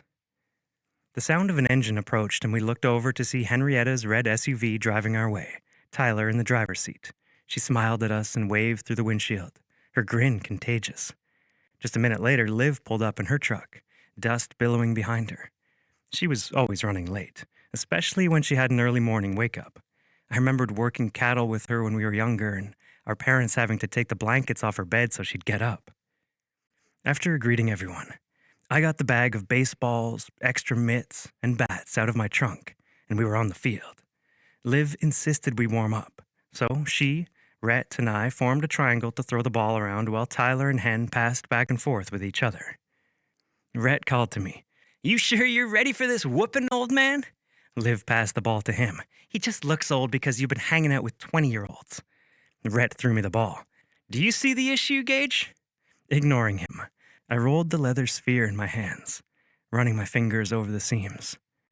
I didn't realize how old I was until my employee brought her kids to the office, 8 and 5. I felt like a grandpa crouching down to them and hanging their drawings on the wall. Liv said. Grandpa or Daddy? Because you're about that age to be thinking about kids. Rhett folded his arms, putting his glove to his chin like he was deep in thought. I've been called Daddy before. Liv took off her glove and threw it at him. Why are you like this? Tyler jogged our way, grinning. I think that's our cue to get started. As we made a loose formation around the field, I tried not to think too much about what Liv said, mostly because she was right. I was closer to 40 than 30, and although my life wasn't over by any means, I didn't know how I'd ever have time for a relationship, for children, or if I'd even be any good at it. My business had forced me to make sacrifices, and most of the time, I was content with my decisions. I had to find a way to be satisfied with this one, too. The five of us split the field, Liv at left field, Tyler at right field, Rhett pitching, Henrietta batting, and me at center field. I knew Hen grew up with brothers, but when Rhett sent her a pitch and the bat cracked on the ball, sending it flying over my head, a grin split my face. Where the hell had that come from? That's my wife, Tyler yelled. Batty, Liv called. I'm backing up next time, I called as I jogged after the ball that had rolled to a stop right before the fence. Rhett sent her a few more pitches, most of which she hit to the outfield. It felt good to follow the ball with my eyes, snag it with my glove, and throw it in, getting away from thoughts of a potential partnership with Jason Romero and Farah's wildflower smell. But mostly it was nice to know I had a family still, even if I couldn't go home. For the next couple hours, we rotated around the field, taking turns in each position. I laughed harder than I had in months when Rhett hit a home run and insisted on sprinting around the bases, only for Tyler to tackle him before he could reach home plate. We dusted ourselves off, then got in our cars and drove to the main diner in town, Woody's. Just stepping into this place took me back to high school, coming in with my girlfriend, Nicole, on my arm after a big win. Feeling like a god with my friends around, drinking milkshakes and shoveling down fries like our metabolisms would never slow down. I barely talked to any of those people I used to call best friends. Money made things weird, and time made things awkward. But time seemed to encapsulate in this town. Barely a few feet into the diner, an older man turned to look at us. If it isn't those Griffen kids. I instantly recognized him, Grayson Madigan, the man who owned the ranch nearest ours. We'd practically grown up with his kids, from having mud fights after a rainstorm to getting in trouble after prom. In fact, I still saw his oldest son, Fletcher, regularly as my doctor. Grayson got up and hugged Liv and Henrietta, clapped each of us boys on the back. Haven't seen you in a minute, Gage, he said. I nodded, busy with the business, but it's great to see you again. I meant it. He was one of the few people in this world I'd trust with everything I had. My falling out with my parents hadn't just stripped me of that relationship. It made coming back to see old friends that much harder. So I almost skipped it altogether. How are things on the ranch? Great, he said. We hired a couple kids from the local FFA as summer interns, and they've kept me on my toes. I bet they keep you young, too, I teased. Griffen Industries had college interns in most of our departments, from finance to marketing, and I made it a point that they were all paid fairly, even if it took extra time to train and teach them. They brought a liveliness and energy we didn't usually see from people who'd been in the workforce for a while. You know it, Grayson said with a smile. I'll let you all get to your meal. Good to see you kids. We made it just a couple feet before someone else stopped us to say hello. 4 or 5 greetings later, we reached our booth at the back of the restaurant. Henrietta tucked into Tyler's arm, saying, Have I mentioned I love this town? It's like everyone here is family. Tyler nodded in agreement. There's no place like Cottonwood Falls. They were right. I just wish I didn't have this ache in the pit of my gut reminding me that living here with a family of my own had once been my dream too. The waitress named Agatha, who'd been working here since before I was in high school, came and took our orders. She even remembered that I liked vanilla Coke. As she walked away, I asked, How does she remember that? Liv smiled. You're hard to forget.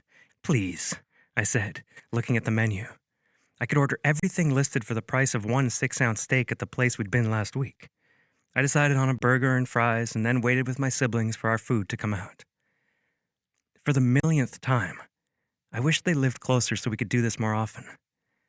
At work, I had to be strong, focused, a leader to hundreds of people in the organization. Here, with them, I could just be myself. That was until I saw the couple walking into the restaurant. My parents. I hadn't seen them since Tyler's wedding a year prior, but it was just as much of a punch to the gut now as it had been then. Dad didn't much like eating out, preferring to cook at home. They'd certainly never come midday on a Saturday, when the restaurant was sure to be crowded. I instantly looked to Liv, knowing she had to be behind this.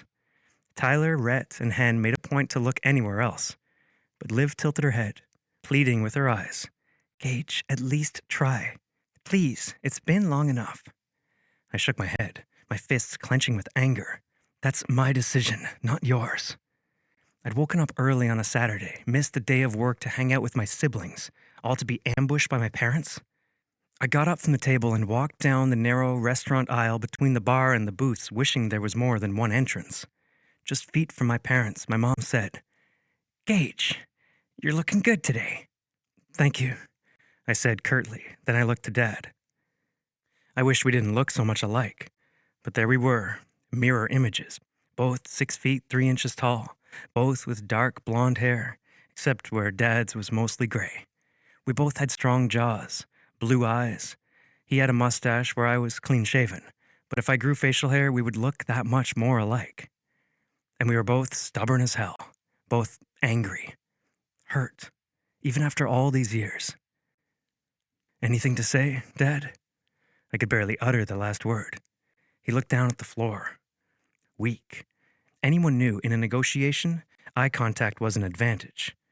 Then he glanced back up at me, shook his head slightly. It was just as forceful, just as painful as a punch to the face. That's what I thought, I said. And then I left the restaurant, my parents, and Cottonwood Falls behind. Chapter 7. Farah.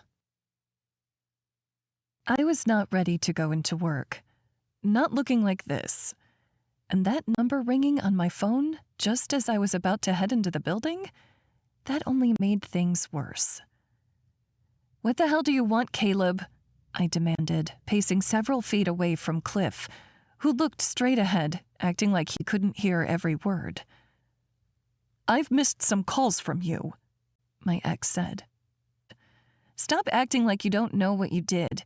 It was Levi's first high school game. He needed you there. Did he get off the bench? I could have throttled him. My heels pounded on the asphalt as I paced angrily. That's not the point, and you know it, I hissed, my head throbbing. Your son wanted you there, and you couldn't deign to drive 3 hours and watch him play on a Saturday afternoon.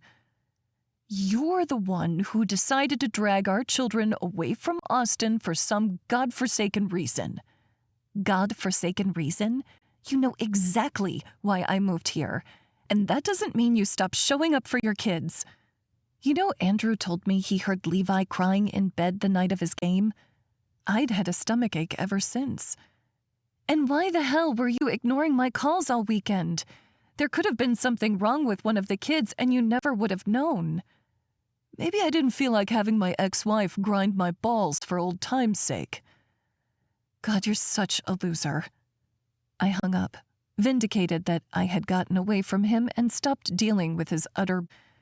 The cheating had only been the final straw. He hadn't been like this in college. Back when we started dating, Caleb had been romantic, surprising me with flowers even if he had picked them from the university flower beds. Sneaking me down deserted bookshelves in the library to steal kisses during study breaks. And even when Levi was young, he'd been a devoted father, taking his turns with the late-night wake-ups and getting his license to sell insurance so he could make more money to support us. But with time and more children, things changed. I stopped wearing my cute lingerie to bed, opting for comfy t-shirts and baggy shorts. He'd left more and more of the housework and childcare to me, since he was the one providing financially. Eventually, we were 2 people living adjacently in the same home, not 2 people in love. Even so, I'd never wanted my children to grow up splitting weekends between their parents. I hadn't been happy with Caleb per se, but not upset enough to leave. Not until... "Miss," Cliff said, reminding me he was there. "Are you okay?" I looked up at the man, embarrassment heating my cheeks. I looked awful, and underneath his thick eyebrows and strawberry blonde mustache, he seemed genuinely concerned. "I'm okay," I said. "Sorry about that call, by the way." "Trust me, I've seen worse, especially when I used to work concerts." He shuddered, making me smile a little bit. "You'll have to tell me about that sometime, but I should probably get inside. I wanted to show up before Mr. Griffen for a change." Cliff nodded and held the door open for me. "Have a good day, Miss Farah." I smiled, relieved to hear my first name instead of my ex-husband's last. "You too, Cliff." I walked into the building, thankfully entering an empty conference room. My eyes traveled over the beanbag chairs in the corner, the art easel displaying the painting Andrew and Cora made with the art instructor Mr. Griffen hired. They had used the tips of their fingers to make a dotted winter forest. My favorite part was the pink owl Cora added in the corner. Gage had gushed over the paintings. He barely knew my kids, yet he'd shown them more care than their own father. "They really are talented," Gage said behind me, making me jump. "Oh my gosh." I pressed my hand to my chest, trying to calm my erratically beating heart. "I didn't hear you come in." For the first time, Gage's stoic expression changed. First shock, and then anger flashed in his eyes, so strong it threatened to incinerate anything in its path. My heart sped as he crossed the room, taking my face carefully in his hand and turning my chin to see my right cheek. His touch felt like fire on my skin. "Who did this to you?" He scanned the fist-sized bruise, all shades of blue, purple, and even green and yellow. "Was it your ex? Cliff said you had an argument on the phone." His jaw flexed powerfully, and he released my face.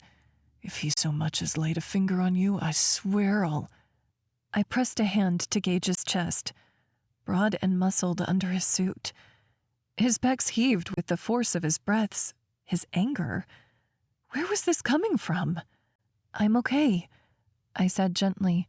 "I got hit by a foul ball at my son's baseball game. Like winning the lottery, but less fun. The ER doctor said I avoided a concussion. I'm just going to look ugly for a few weeks while it heals." His voice was almost a whisper as he said, "Ugly?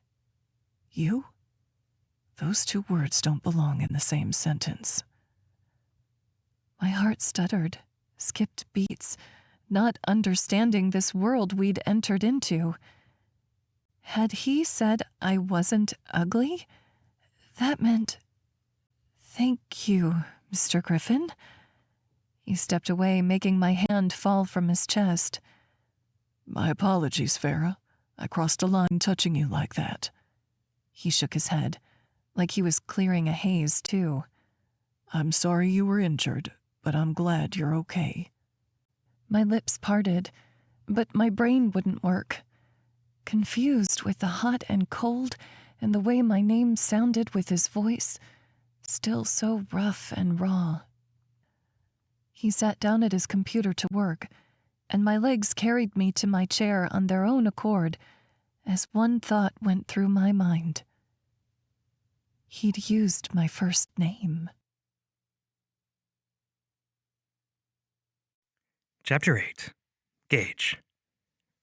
I up big time. When Cliff told me Farah had a heated exchange on the phone, my chest got this tight, protective feeling I didn't quite understand. I'd planned to come into the office and ask if she was okay, if she needed me to hire extra security for her off hours. But when I saw that bruise on her face, the size and shape of a fist, I'd lost my mind. It was like that time this piece of shit assaulted Liv in the parking lot of a restaurant where I was meeting her. This guy had her pressed up against the building and when I saw them, my mind had gone blank. I'd beat the guy so badly he'd needed a hospital visit. I'd broken ribs, but I still didn't feel guilty. No one lays a hand on a woman, especially not ones I cared about. Even in my head, I was things up. I reminded myself I didn't care about Farah, no more than a boss cares about an employee. I tried to tell myself I'd have the same reaction if Mia came to work with a bruised face. But the truth was, I'd never once crossed a line like that with my assistant. Not in the last 3 years of working together 60 hours a week and sometimes more. But just a week in with Farah, and here I was. An hour passed. 2. With Farah and me not exchanging a word. But I listened to her on the phone with different suppliers, smiling to myself as she spoke with them about installing lighting, bathroom fixtures, delivering massive soaker tubs made of waterproof material that looked exactly like Calcutta marble. For the rest of the week, I kept my distance, only speaking to her when absolutely necessary and trying not to stare at her bruise as it faded from deep purple to sickly greens and yellows. I could see the hurt in her eyes when she brought coffee Wednesday morning and I didn't drink it, telling her I already had some. Heard the resignation in her tone when she offered me a stick of gum Thursday that I turned down. But when she asked if I wanted to get lunch Friday and I declined, her face fell. "Gage, she began. I shook my head. "It's Mr. Griffen." Her eyebrows rose and a small smile played along her lips. This woman was so confusing. "Why are you smiling at me?" I just rebuked her for crying out loud.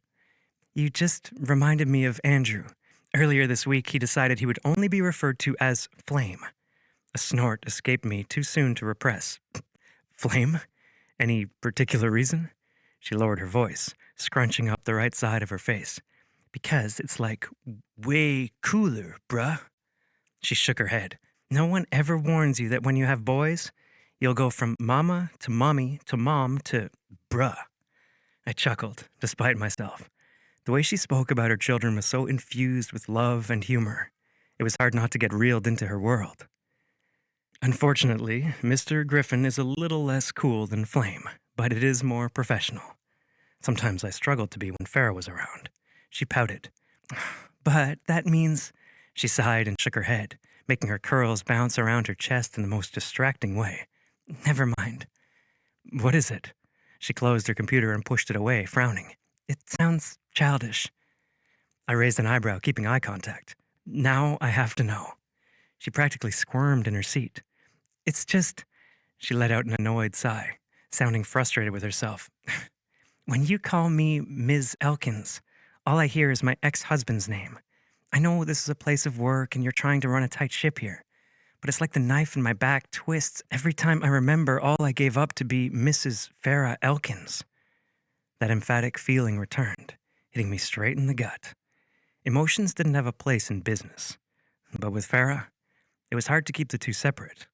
Everything she did involved emotions, whether she was talking with the flooring guys or bringing Cliff an extra cup of coffee every morning.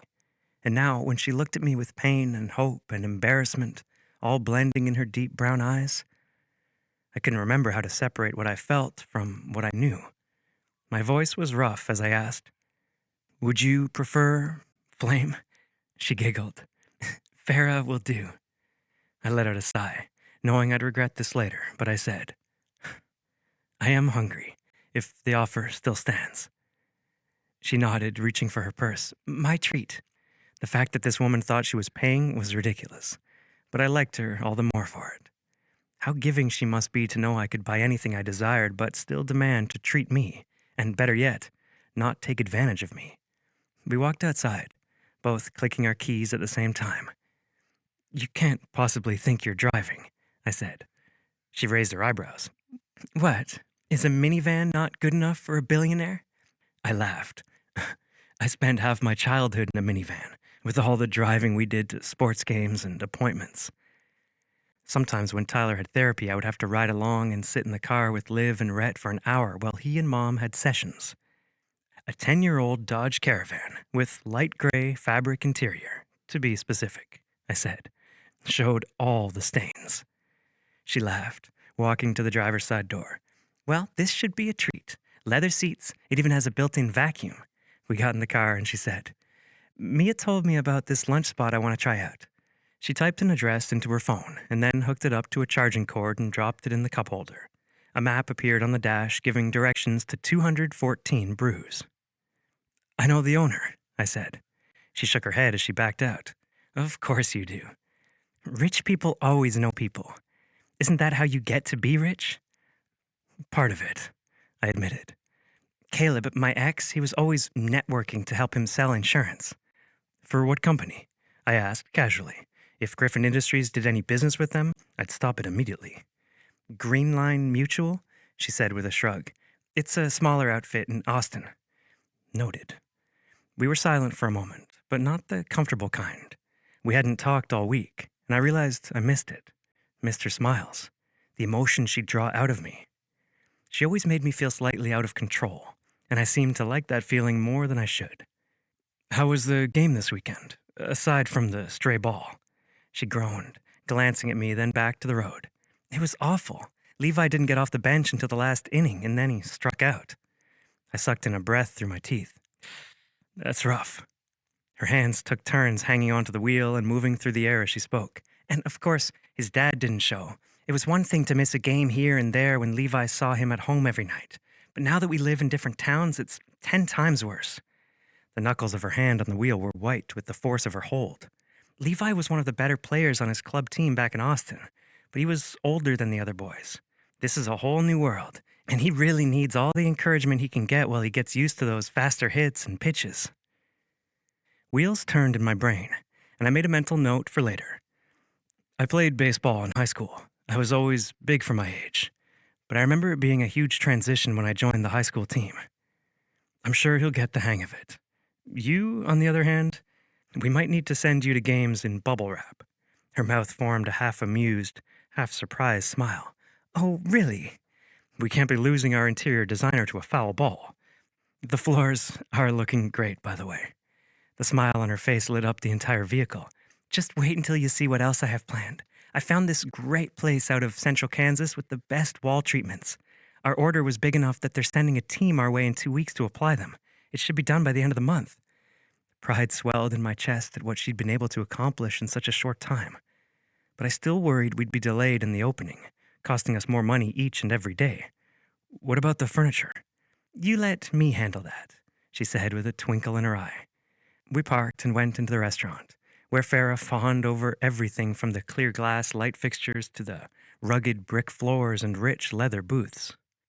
I didn't notice the details like she did, but I liked the feel the place gave when we walked in. Not too upscale, but nice enough to avoid feeling like a sports bar. A server took our orders, and Farah and I sat, her sipping a strawberry lemonade and me with a tea. In our seats facing the windows, the sun came through and shined on Farah, bringing out the different colors in her hair. It wasn't just brunette, like I'd thought earlier. Now I noticed all the shades of blonde, brown, and everything in between. She tucked a piece of hair behind her ear. I'm feeling a little bad about unloading all that about my ex earlier. Don't feel guilty, I said. Whatever happened between you two must have been pretty bad. I'd say so, Farah replied, looking down at her glass. It's hard, because I don't want to talk bad about him to the kids, but they look up to him like he's such a saint, and it hurts every time. I just didn't understand. In the time I'd known Farah, she'd only been kind, hardworking, endearing to everyone she met. How could he have let you go? The words were out of my mouth before I could control them, but I couldn't find it in me to regret them. Solving puzzles, finding solutions was what I did best, and some depraved part of me that didn't know how to hold a boundary with this woman hoped maybe this was the key to staying away from her. Maybe this information would give me some kind of red flag to make me stay away. Because the obvious facts that she was my employee, newly divorced with 3 children, just wasn't doing it. Farah drew her straw in a slow circle around her glass, making the ice tinkle. When you have kids, they become your sole focus. 23 hours a day you think about them. Worry about them, clean, cook, and care for them. And then the other hour you're probably asleep or putting off something you should be doing just to take a shower and comb your hair. She let out a small sigh. Maybe if I had focused more on our marriage, it would have made a difference. But I didn't even know there was a relationship-ending issue between us until I went in for my yearly exam. My heart squeezed in my chest, terrified she'd tell me she had some incurable disease, something that would take her from me, from her kids, and that he'd left her for it.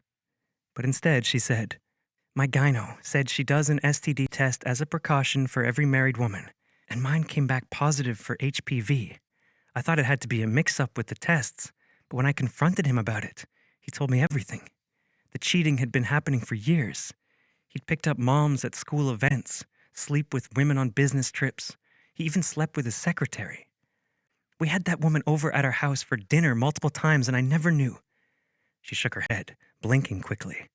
"I couldn't stay with him after that, not when the man I thought I knew had been lying to me for years, taking time away from his family to sleep with other women without ever batting an eye." My grip on the cup was so tight I thought it might shatter. But the way Farah talked about herself, the fact that she thought it could have been her fault for not putting in enough effort, it made me just as angry as that jackass who let her go. This woman was gorgeous, curves for days, a chest that would overflow even in my large hands, a smile that melted someone as frigid as me. This guy was a loser, a joke to think he could do better than the woman in front of me, better than his children waiting for him to just show up. "Look at me, Farah," I said, my voice as intense as my grip on the drink.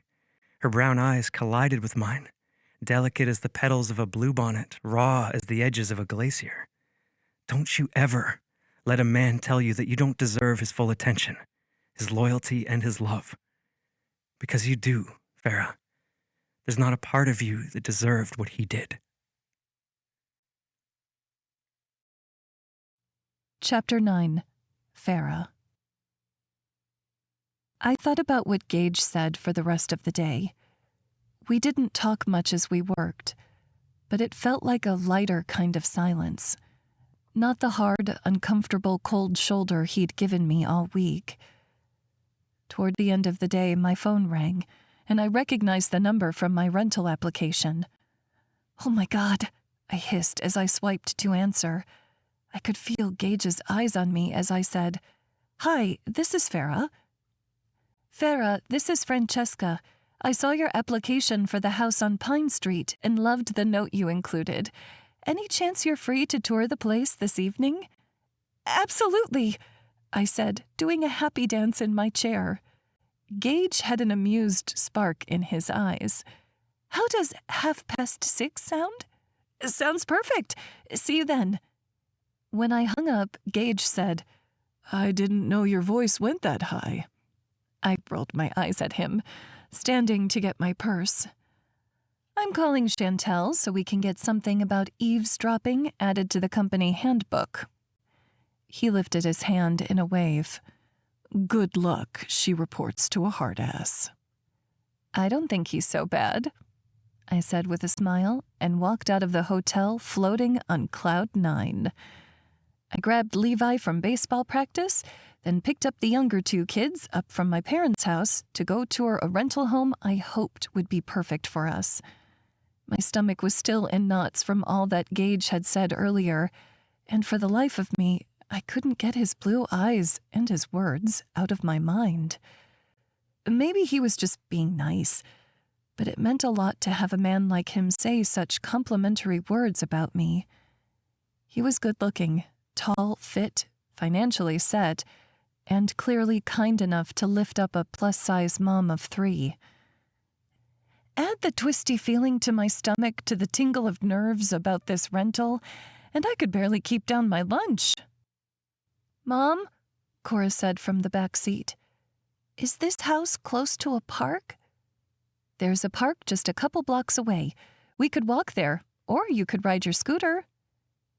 Andrew said, "Could I walk backward?" In the front seat, Levi scoffed. "If you wanted to walk backward into the road, I guess." I reached over and gave Levi a gentle pinch on the arm. The boys were always getting on each other's case. Levi brushed my hand away. "I'm fine, as long as I get the big room." "It has 4 bedrooms," I said. I thought a 3-bedroom would be okay, but I loved the idea of each of my kids getting their own space in our new home. especially since I had the means to make it happen. This house was close to my parents' home in one of the cheaper suburbs of Dallas, and even though it would be a longer commute for me, it was well within my budget. "How far is it from school?" Andrew asked. 15 minutes, I replied, but there's a bus stop on the corner, so you can ride the bus. In the rearview mirror, I saw him bring his arm to his side and say, "Yes!" For whatever reason, he thought buses were the coolest thing, probably because he'd never ridden one before.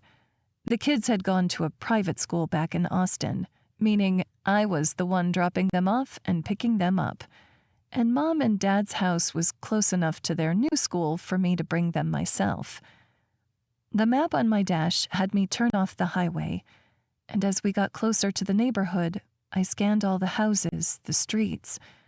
The homes here looked older than in my parents' neighborhood, more spaced out, and even though there weren't sidewalks, the streets were wide and not very busy at all. A hopeful feeling bloomed in my chest. I could see this neighborhood feeling like home, and it would be a home I'd created, just me and my kids.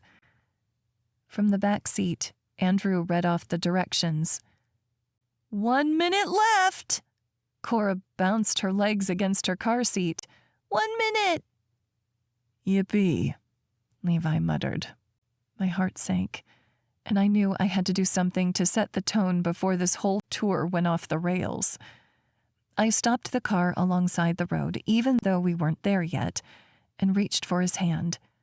Levi was a big kid, getting his dad's height, and his hands were bigger than mine already, even though he was still 14. By some miracle, he looked back at me instead of pulling away. "Levi, I know this is hard. Moving here without your dad, it's hard for me too." I searched his blue eyes, hoping he'd understand. "Can you please keep an open mind?" "Yeah," Andrew piped up from the back seat. "Give it a chance." I gave Drew a warning glance over my shoulder before looking back to Levi. He tilted his gaze down and nodded slightly. "Thank you," I said, squeezing his hand and then letting go. We drove the rest of the way to the house with a "for rent" sign out front, and my jaw dropped. The front stood out with light brick and a bright yellow front door that made the whole house look like it was smiling at us. There was some landscaping to care for up front, but nothing that we couldn't manage on our own. We all got out of the car, and pretty soon another car pulled up. An older woman got out, and I said, "Hi, I'm Farah. You must be Francesca?" She smiled at me and my kids. "Yes, we talked on the phone earlier. Can't wait for you to see this place." "Me neither," I replied, scanning the exterior and the short brown grass up front. I could only imagine what it would look like with a blanket of freshly mown lawn. "It looks lovely." "Oh, it is," she said, walking alongside us up to the front door. Cora balanced along landscape stones, her arms straight out and her sequined skirt shimmering in the day's last rays of sunshine. Andrew and Levi followed dutifully behind us. When Francesca opened the door, she said, "Why don't you all take a look around and I'll wait out here?" "Sounds great," I said. The younger two kids led the way into the house, and Andrew said, "This is nice, Mom." I nodded, unable to speak. When I had looked at the pictures online, I fully expected the place had been staged and edited to look so nice. But the photos hadn't even done it justice. The front room had dark vinyl flooring and a grand fireplace with ceilings that stretched at least 12 feet high. As we walked farther inside, there was a dining room and then a kitchen with granite countertops and natural wood cabinets. I half expected Francesca to come inside and tell me I'd been punked. This place was so much nicer than what I anticipated, and somehow in my price range. When Caleb and I broke up, I had accepted that I would have to lower my standard of living by quite a bit to make things work. but this didn't feel like a massive step backward. In fact, this was exactly the kind of home I would be proud to live in. It wasn't as new as the home we had built in Austin and wouldn't be furnished as nicely, but I could picture picking out a comfy couch for us to sit while we watched movies on Friday nights, and I could see us all gathering around a table to have dinners together after work and school. And as we walked back to the bedrooms, I could envision setting them up to each of my children's tastes and styles. I wouldn't be able to fully furnish it at first, but maybe the fact that this house could always change was part of the allure. It would always be somewhat of a blank canvas. From one of the bedrooms, Cora yelled, "This is my room!" Andrew said, "Hey, I wanted this room." Because I could hear where their voices were coming from, I laughed. "That's my walk-in closet." I walked around the corner to see him and Cora cozied up in opposite corners of the closet. Andrew snuggled up on the tan carpet.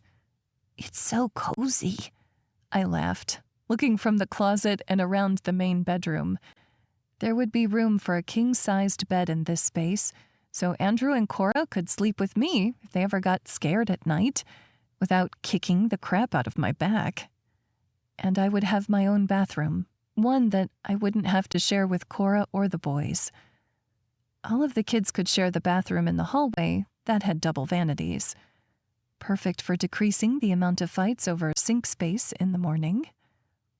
"Would this be mine?" Levi called from another room. I left the main room, joining him in the second biggest room, one with a view of the treed backyard. There was a thoughtful look on his face. "What do you think?" I asked, leaning in against the doorframe. He hooked his thumbs in his pockets, shrugging. His lips spread into a smile despite himself. "I'm thinking it's going to be quiet without Drew snoring all night." I laughed as Andrew yelled, "I heard that!" We finished walking around the house, and then I had the kids load up in the van while I talked with Francesca. She leaned back against the hood of the car as I approached. "What did you think, hon?" she asked. It was amazing. "Which kid do I have to give you to move in?" She tossed her head back, laughing. "I like you, but no kid required. Just a deposit with first month and last month's rent." My stomach sank as I did the mental math. That would be literally all the money I had after my paycheck came through tomorrow. Is there any chance we could start the lease at the end of the month? The lines around her mouth creased. "I'm sorry, hun, but there's a lot of interest in this place." Actually, she glanced at the oversized smartwatch on her wrist. "There's another couple coming to look in an hour." "What would it take to make it ours?" I asked. The thought of this house going to anyone else when it was so clearly made for us made my stomach turn. Francesca held up 2 wrinkled fingers.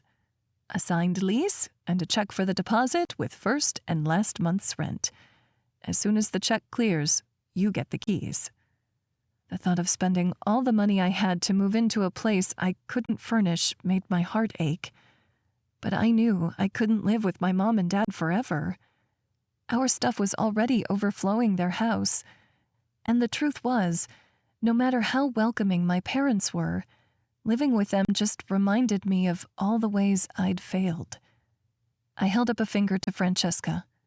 "1 second," she nodded, and I turned on the crackling dry grass to walk to my van.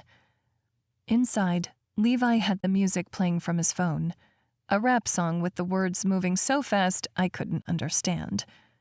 "Pause it," I said over the beat. He turned it off, and suddenly the van went quiet. "Guys, I need to know what you think about this place. Is it the one? If it isn't perfect, we can keep looking." Levi looked at me, then turned back to look at his siblings. Cora nodded quickly. "I love it, Mom." "Me too," Andrew said. I looked at Levi, the last holdout.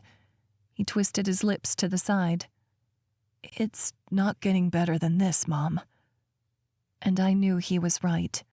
So I wrote Francesca a check and begged her not to cash it till the next day. With a smile, she agreed.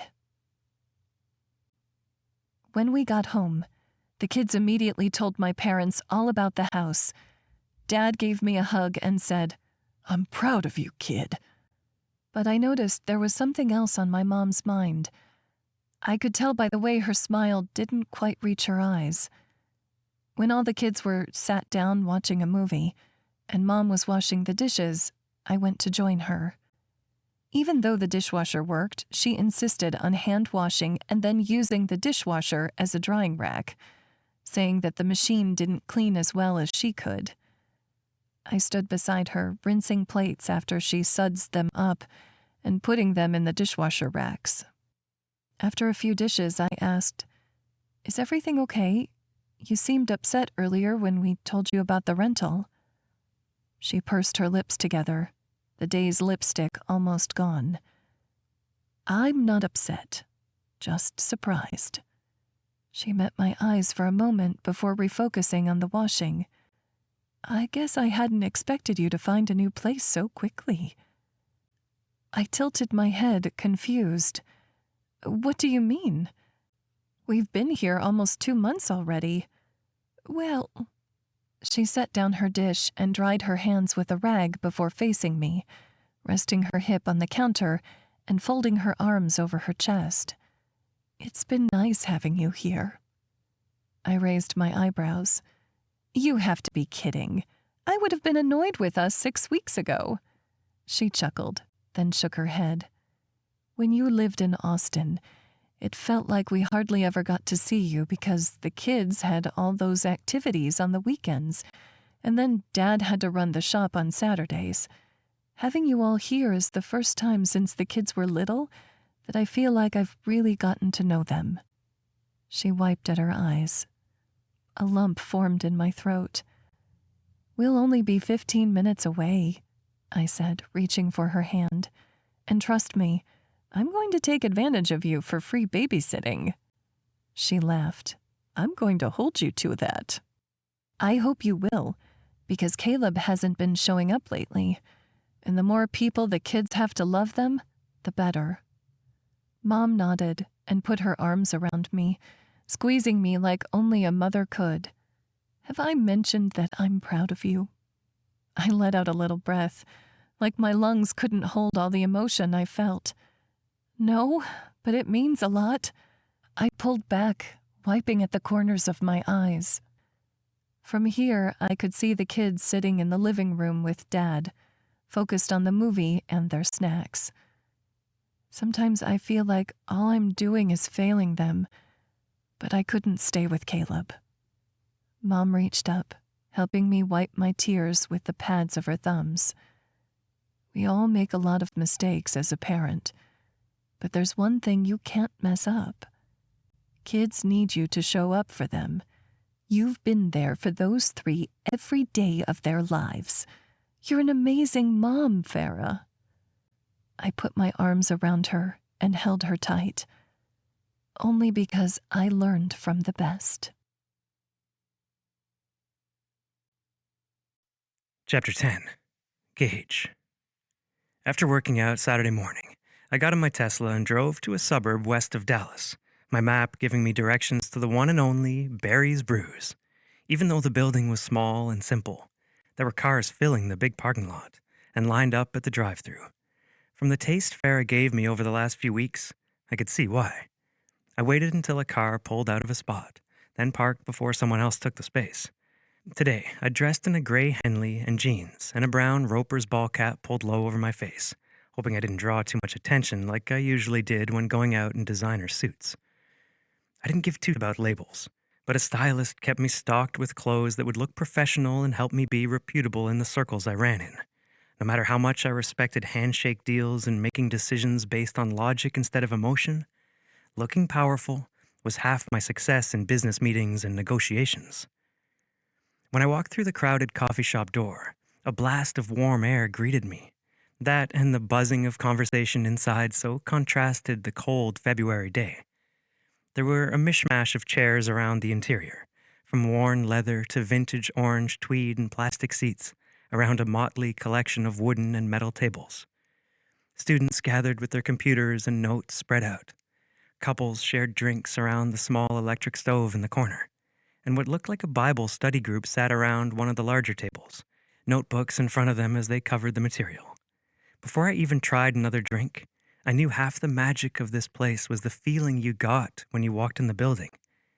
"Excuse me, young man," said an older lady with a silk scarf wrapped around her silver hair. "Are you in line?" Go ahead," I replied, giving her a smile.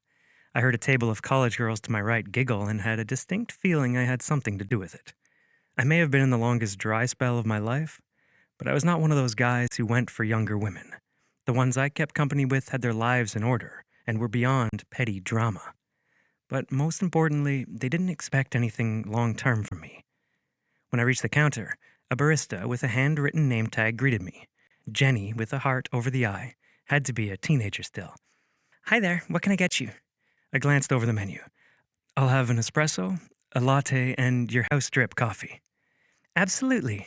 She typed on the tablet they used for handling transactions and then turned it to me to pay. "How's your day going so far?" "Can't complain." I tapped in a custom tip for $1,000. "Is it always this busy?" She glanced around the seating area. "It's a little slow right now, actually. It'll probably pick up in an hour or two." I raised my eyebrows. "This is slow?" She nodded. "Everyone keeps trying to talk Barry into extending his hours, but he says he'd give up $1 billion and his right ass cheek to have more time with his family." She shrugged. "Seems to be attached to the left one, though." I chuckled. "Good to know." She looked down at the screen, and her eyes bugged out.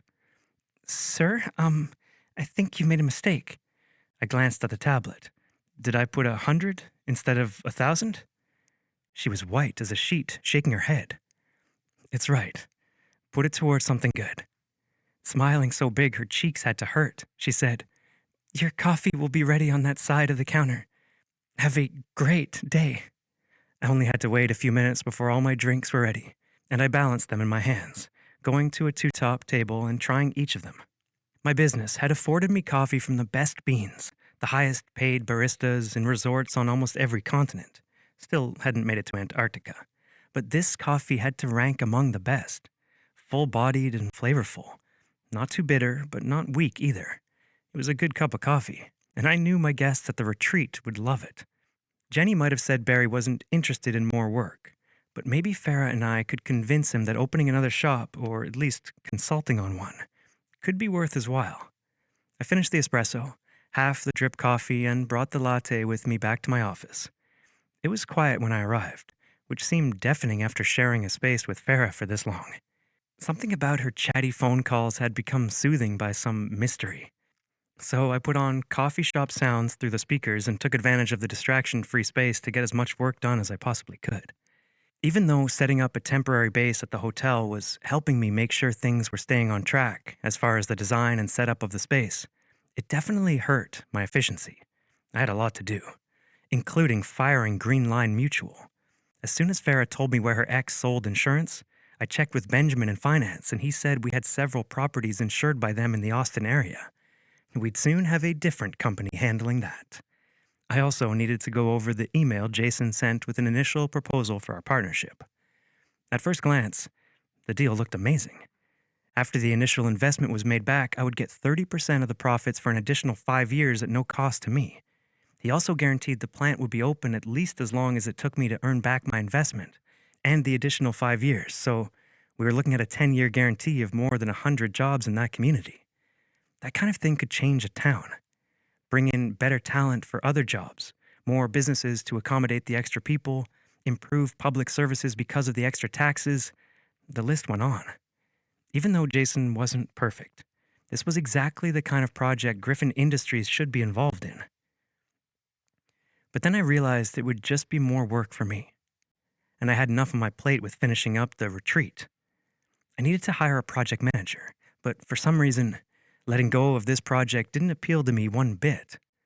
I tried convincing myself it's because we've gotten off track so many times, and not because of the woman I got to work with. She probably wasn't even thinking of me. She shouldn't be. I glanced at the clock. She was probably at her son's game right now. Work the furthest thing from her mind. Curiosity got the better of me, and I looked up the school's website. She'd mentioned the team he played for once, and within a few minutes, a live stream of the Golden Valley game played on the flat screen in my office. The look of a high school field and amateur announcing took me back to my days playing high school ball. I had an opportunity to play in college, but I'd turned it down to go to technical school and study diesel mechanics to help out with the farm equipment. Back when I thought I'd be running the family ranch instead of a billion-dollar company. The game played in the background as I worked, but in the ninth inning the announcer said, "Up to bat is Levi Elkins, a freshman on the team." My gaze snapped up to the screen, and I studied Farrah's son walking up to the plate in his gold and black uniform. I'd seen a photo of him when doing my employee background research, but now I realized just how big of a boy he was. Strong, but still lanky and growing into his size. He stepped up to the plate, cheering sounding in the background. I tried to pick out Farrah's cheers. Andrew and Cora's too. I wondered if Farrah's ex had shown up for her son. I really hoped he had. "Strike one," the announcer said. "So far, Levi's batting record is limited, but let's see if he can pick it up on this next pitch." "Foul ball. Looks like he swung a little late. You know, sometimes it's hard for these younger kids to catch their bearings once they come to play high school ball. Takes time to get used to these fast pitches from seniors who have been training for a few more years. Let's see if he can get a hit off this pitch." A ball came closer to the plate, and I saw the moment the bat connected with the ball. A crack sounded through the speakers as the ball went flying into the outfield.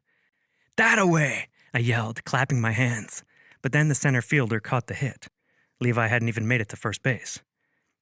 I muttered, rocking back on my feet. My gut ached for him. "What are you doing up here?" I jerked out of my skin, muscles coiling to defend myself, which was stupid, because it was just my sister. "What the hell are you doing here, Liv?" I nearly shit my pants. She smirked, folding her arms across her chest. "That would have been a sight." She glanced to the TV. "I didn't know the Ropers had a game today. Oh, wait." She squinted at the screen, and I fumbled for the remote, hurriedly clicking it off, but not soon enough. "Were you watching a high school baseball game?" she asked. "No," I lied. "You're a liar. What were you doing watching a Golden Valley game anyway? We don't have any long-lost cousins there, do we?" "A friend's kid's playing," I said. It wasn't entirely untrue. "You don't have any friends." I grunted. She was right. "A business partner, then." Her jaw dropped open. "It's that single mom you work with, isn't it?" Why was I blushing like I was a high school kid getting caught making out? I was a grown man. I could watch a kid's baseball game if I wanted. But arguing that with Liv would just open more opportunities for her to ask questions with answers I didn't want to face. "You didn't mention why you came." She looked like she wanted to argue, but instead, she plopped down in one of the chairs, setting her purse on my table. "I had to pick up some things in the city, and I wanted to come by and apologize. I'm sorry for springing Mom and Dad on you like that. It wasn't fair of me." I nodded, surprised by her apology. None of us Griffins were great at saying sorry. "Thanks for saying that, Liv. I know you have this big heart, and you just want everyone to get along, but..." I heaved a sigh. Sometimes people don't have the storybook family they wanted. My mind drifted to Farrah, learning that her husband had cheated on her, leaving her with 3 kids. If anyone deserved a good life, it was her and her sunshine heart of gold. If she couldn't get that happily ever after, what hope was there for me? "I'm just a grump anyway," I muttered. "Just a matter of time before people start calling me Scrooge." "To your face," Liv winked. Then she nodded toward the TV. "But I'm starting to wonder if there's a heart under there after all." "Don't get your hopes up," I said, because even if I did like Farrah, it wouldn't matter. Like I said, not everyone's got a storybook ending, or even has time for one. Liv had a few more errands to run, but we agreed to meet at my penthouse for supper. Sometimes it was nice to get great takeout and eat in private without the hustle and bustle of a restaurant, and all the hassle that came with the required social graces. As soon as Liv was safely in the elevator, the door dinged closed. I got out my cell and made a call. Chapter 11. Farrah. "How's your wife doing?" I asked Mark as we did the final walkthrough for all the flooring his company had laid in the last month.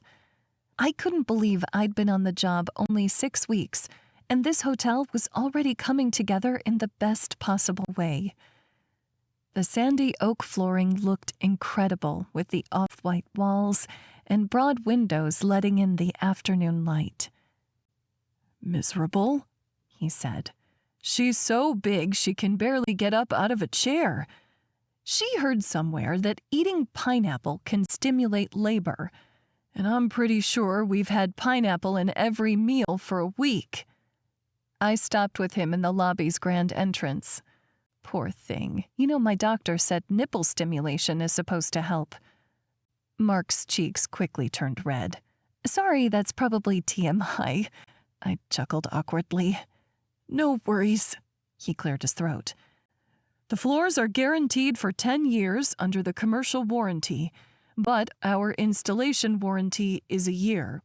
If you see anything, be sure to call me as soon as you do, so we can get it taken care of.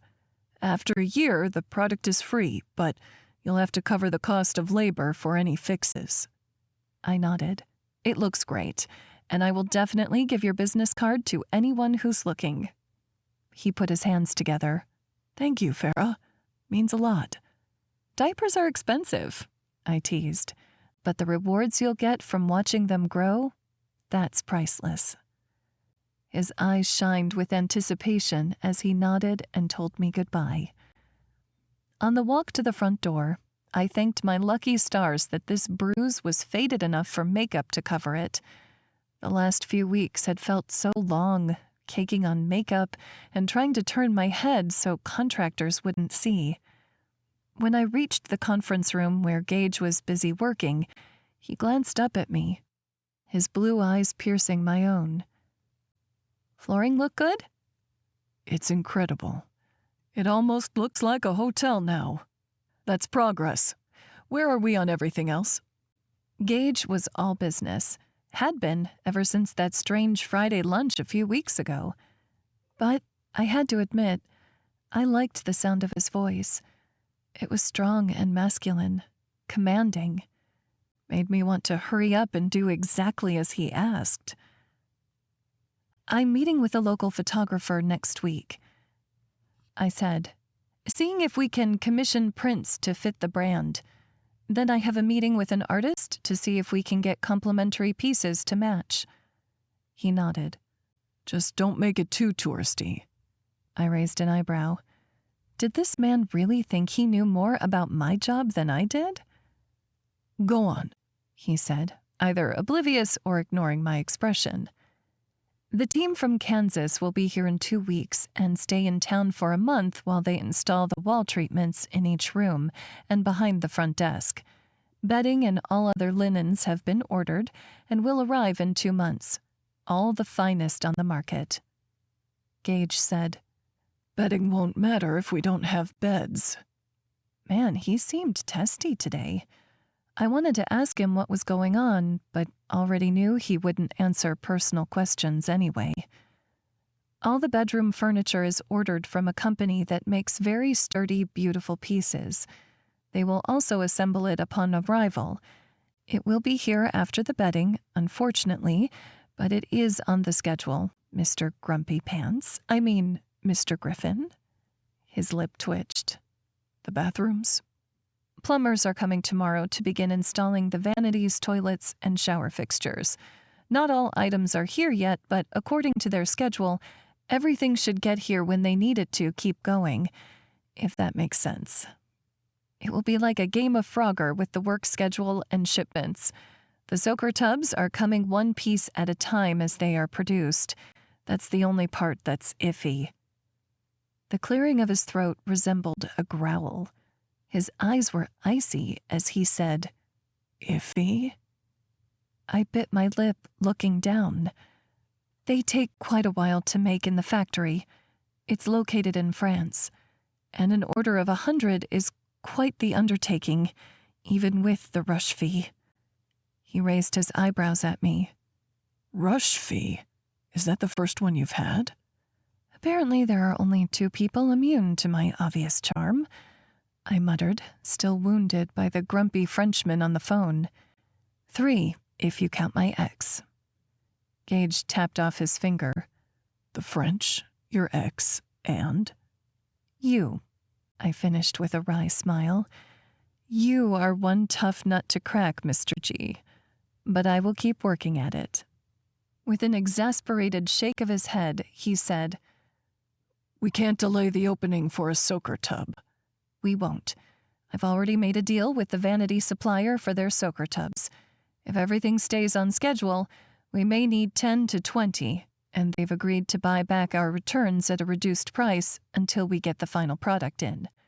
He started to speak, but I said, They're still very nice and won't look out of place in the rooms. They're just not as fancy as the French tubs. He shrugged off his suit jacket, methodically unbuttoning and rolling the sleeves on his white dress shirt. The action was hypnotic, distracting, so much so I almost missed his next statement. You're doing a lot of talking about the bedrooms, but there are other parts of this hotel. Oh my God, I forgot the lobby, I deadpanned. I swear his eye twitched. I bit back a smile and said, Many of the pieces are designed to match the bedroom items for a cohesive look. The front desk and office materials will be brought in after the bedroom furniture has arrived. For a long moment, he said nothing, until finally, Seems like you've got everything covered. I nodded, sinking into my desk chair. Now, if I could just get my own home figured out. What do you mean? He asked, his question just as direct as his gaze. I undid the clip in my hair and shook my fingers through the curls to relieve the headache that came on every time I thought of our new rental house. I got the keys to this place a couple weeks ago, but I can't even move in and out of my parents' house because I have no furniture for the kids to sleep on. Caleb would never let me hear the end of it if I had the kids on an air mattress for even a week. The blonde threads of his eyebrows drew together. Why would they sleep on an air mattress? Don't they have beds? At their dad's house, but those need to be there for when they visit, and I can't exactly take the beds from my parents' house. A spot on my temple ached, and I rubbed it. I'll figure it out. We've done a lot of thrifting for the other furniture. It's just hard starting over, especially after Caleb kept such a tight leash on the finances for so long. I'd done that oversharing thing again, but Gage looked at me like it was a non-issue. Just use the points on your company card. What? I asked. He was saying normal words, but they may as well have been gibberish. You've spent hundreds of thousands of dollars so far. If you shop at any big retailers, they should recognize the dollar value of the points. It may not be enough to install a French soaker tub, but it'll keep you and your kids off air mattresses. If not, I'll pay for the beds myself. You'd do that? He nodded curtly as if my surprise was uncalled for. Most people talked about billionaires like they were evil megaminds, but when I saw Gage, I studied this man, all decked out in Armani suits, his hair always perfectly trimmed, like he had a stylist hiding in the back office. His face so smoothly shaven, I wanted to pet his chin. But underneath it all, he was one of the most generous people I'd ever met.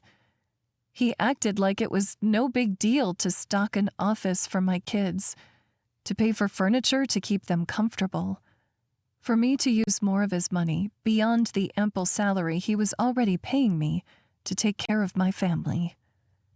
He may have been 2 parts bear, but he was at least 1 part unicorn. Is that even legal? I asked, trying to stem my emotions. I've never used credit card bonuses before. I kind of thought it was Monopoly money. They're very real and handy to use. Everyone who has a company card is entitled to the rewards, as long as you're not charging the business directly and paying any associated taxes. It's completely fine. He got a thoughtful look. I do have one stipulation, though. There was the catch. What's that? Make sure you get an easel for Andrew's room. That kid has some talent. I needed to check the floor to make sure my heart hadn't puddled there. I'll tell him you said so. Gage gave one of his rare smiles, and it practically made my heart stop in my chest. This time, he wasn't smiling at my child. He was smiling at me. Good, he said. But it was not good, because my heart was running all over the place with ideas it shouldn't be having. Had I really not learned enough from a failed 15-year relationship that I'd go gaga over my boss? And wasn't I the one judging Caleb and his secretary for hooking up? I mean, sure, Gage was single, but he was still my boss, and I still needed this job to provide for my family. Even though I worked hard, I knew I wouldn't make this kind of money anywhere else. It was too much to lose, too much to risk.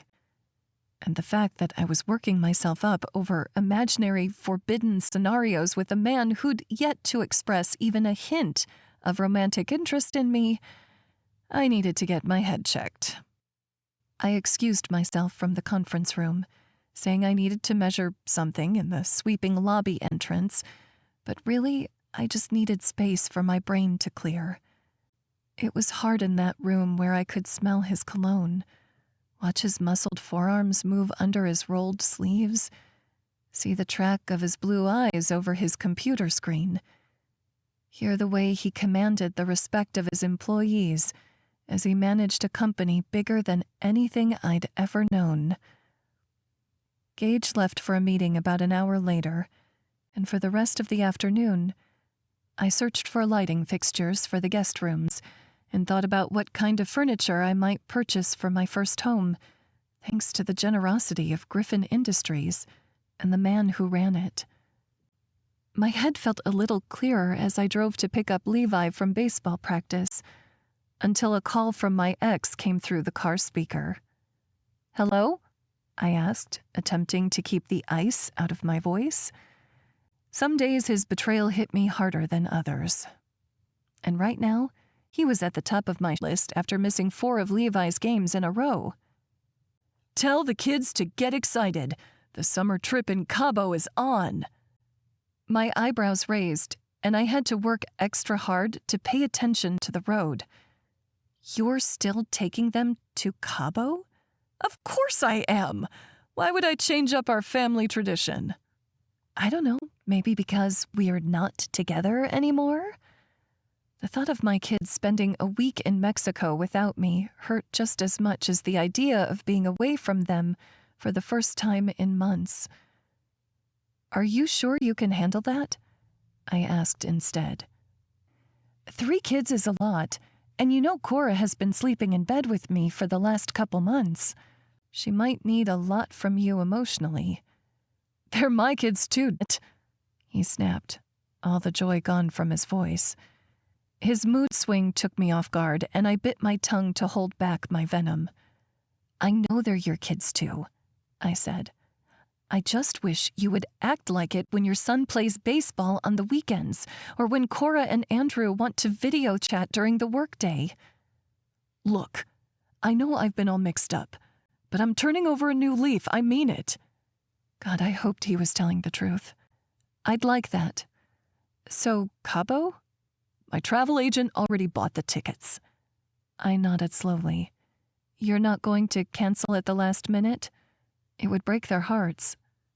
"I need this vacation too," he said, wear showing in his tone. "Okay, I'll let them know." I wouldn't let them know, not until I knew for sure he was actually going. 14 years of parenting had taught me that much at least.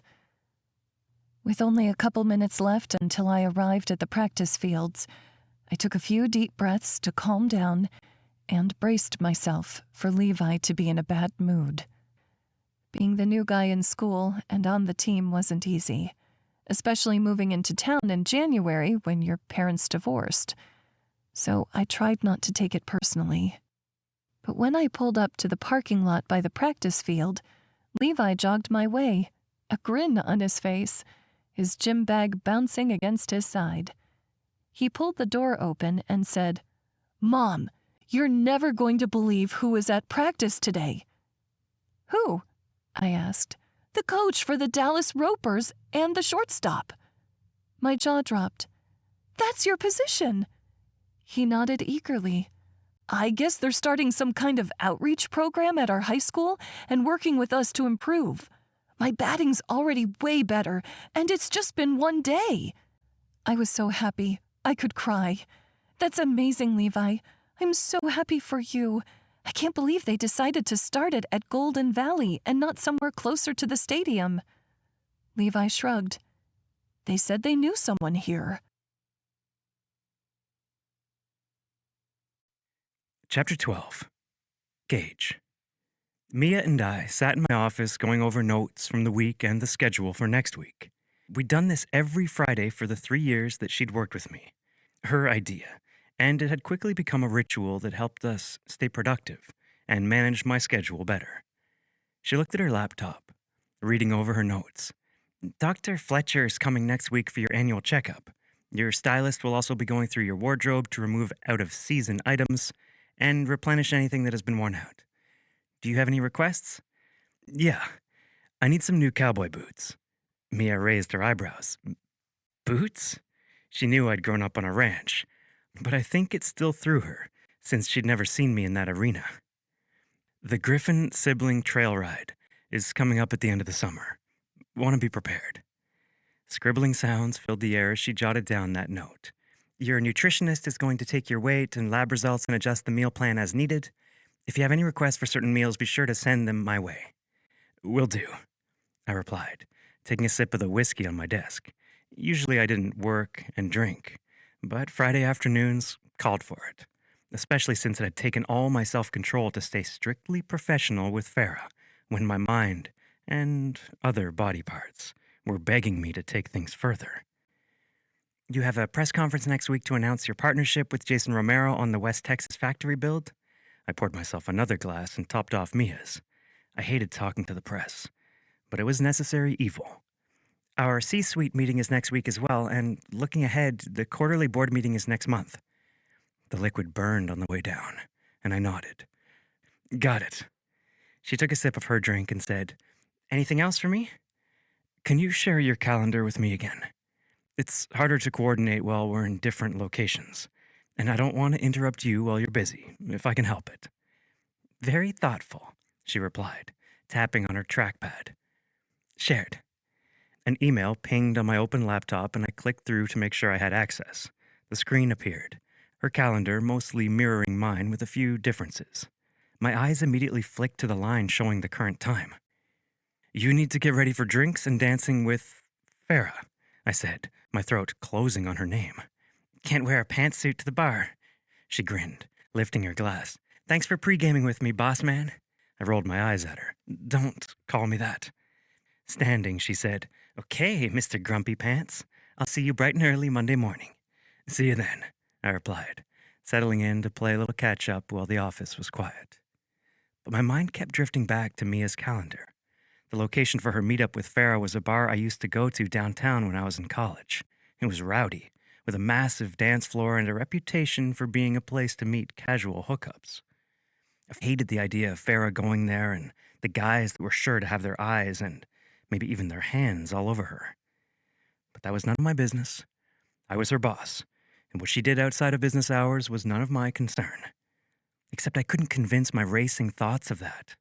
So I picked up my phone and called the only single guy I knew who'd be up for a dumbass idea like the one going through my mind. "What's up?" he answered. "Hey, do you want to go out tonight?" I could hear Rhett's smile in his voice. "Thought you'd never ask." I knew I'd made a mistake as soon as we got off the phone, and the feeling didn't go away. Not when I finished up my work at the office. Not when I drove back to my place to get dressed. And certainly not when Rhett showed up at my condo, the belt buckle from his last bull riding win glinting at his waist. But I still couldn't talk myself out of going to the bar. He came inside, rubbing his hands together. "Should we head out? Or do you have some of that fancy liquor here so we can pregame?" I walked to my kitchen with a view of downtown Dallas. I could almost see into my office from here. Unlike at my office, I allowed myself a minute to enjoy the view I worked so hard for. It was no country meadow with black cattle dotting the hillside, but it was mine. I opened a modern cabinet door, revealing my collection of high-end scotch, whiskey, tequila, and rum. Pick your poison. You know I like whiskey, he said, leaning up against the bar-height counter, the pearl snaps of his shirt glinting against the spotless countertop. I pulled out the whiskey decanter and poured a couple of shots in glass tumblers for each of us. Rhett and I both took a sip, and as the liquid heated my throat, I said, "You know, I haven't been out to a dance hall in..." I shook my head. I couldn't remember. Since Tyler got the job with Crenshaw, we hadn't even gone out drinking for his bachelor party. 10 years and counting. Rhett took another sip, then swirled the amber liquid around his glass. We can go out to eat if you're too afraid. I put the bottle back and pinned him with a look. I'm not afraid. Another drink. Could have fooled me. Shaking my head, I said, maybe I'm realizing it's just really stupid to chase down an employee at a bar. Rhett's eyebrows flew up his forehead. Wait, what? I'm not here for a guy's night out? I glared at him. Don't be a smartass. He was definitely smirking like one. So, it's the mom, right? Liv told me she caught you watching her son's game on TV.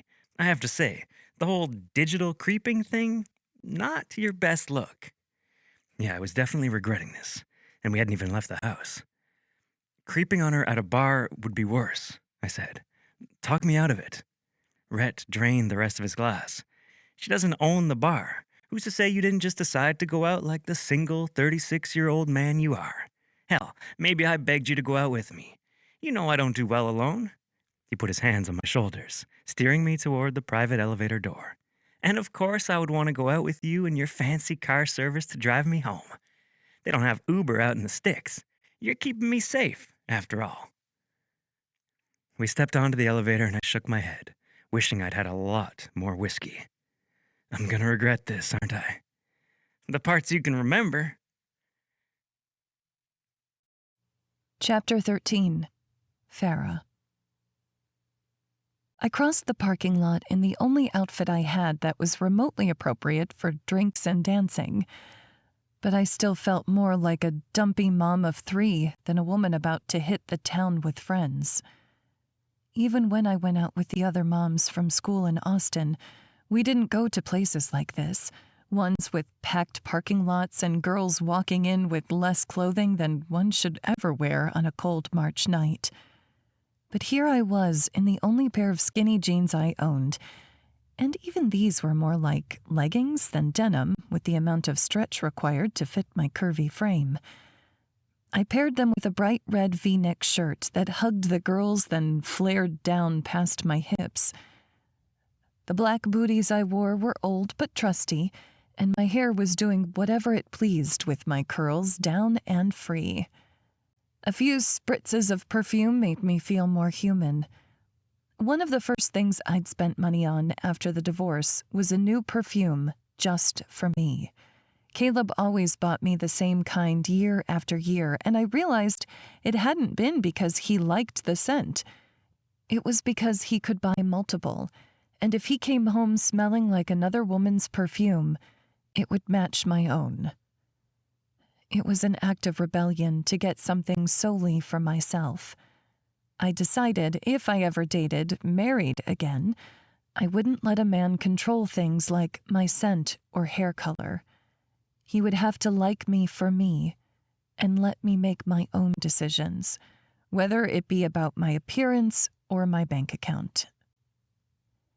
At the front door, the bouncer didn't even bother checking my ID. That felt great. I couldn't believe there was a time in my 20s I was annoyed by suspicious servers or liquor store clerks. Inside the bar, music echoed off the walls and pounded in my ears, drowning out some of my doubtful thoughts as I looked around for Mia. There was a massive wooden dance floor where couples twirled and spun to country music. Around the edges of the room, people mingled and drank, and then farther back, there was an area with pool tables and booths. That's where I found Mia, sipping a screwdriver, her drink of choice for whatever reason, Orange juice just gave me heartburn ever since I had kids.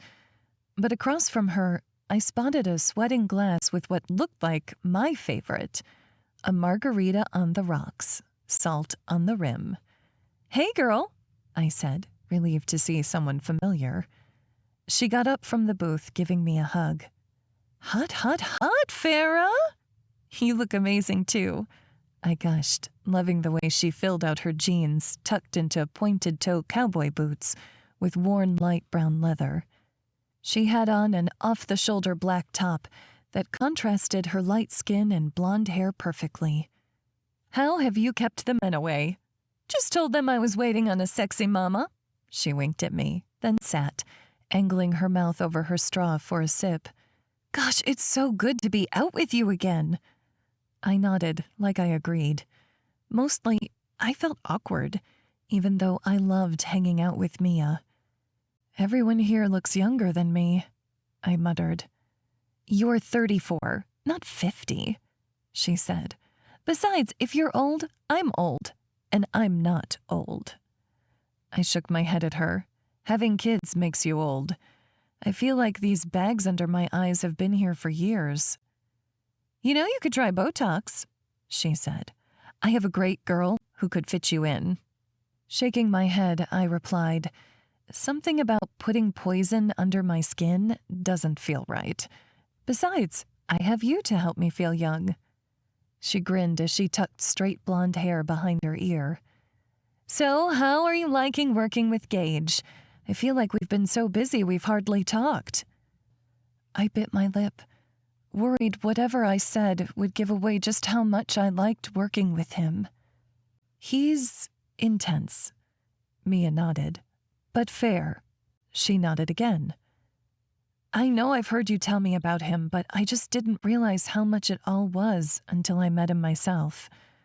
He's like that, but he really is the best boss I've ever had. He's even let me take on more and more. It's like I'm not just an assistant. I'm learning to grow in the company when the time comes." "That's amazing. I always knew you'd be running the world someday." Looking down at my drink and trying to act casual, I said, "Has there ever been anything more between you two?" Mia laughed like I'd told her the best joke of the century. "Good one."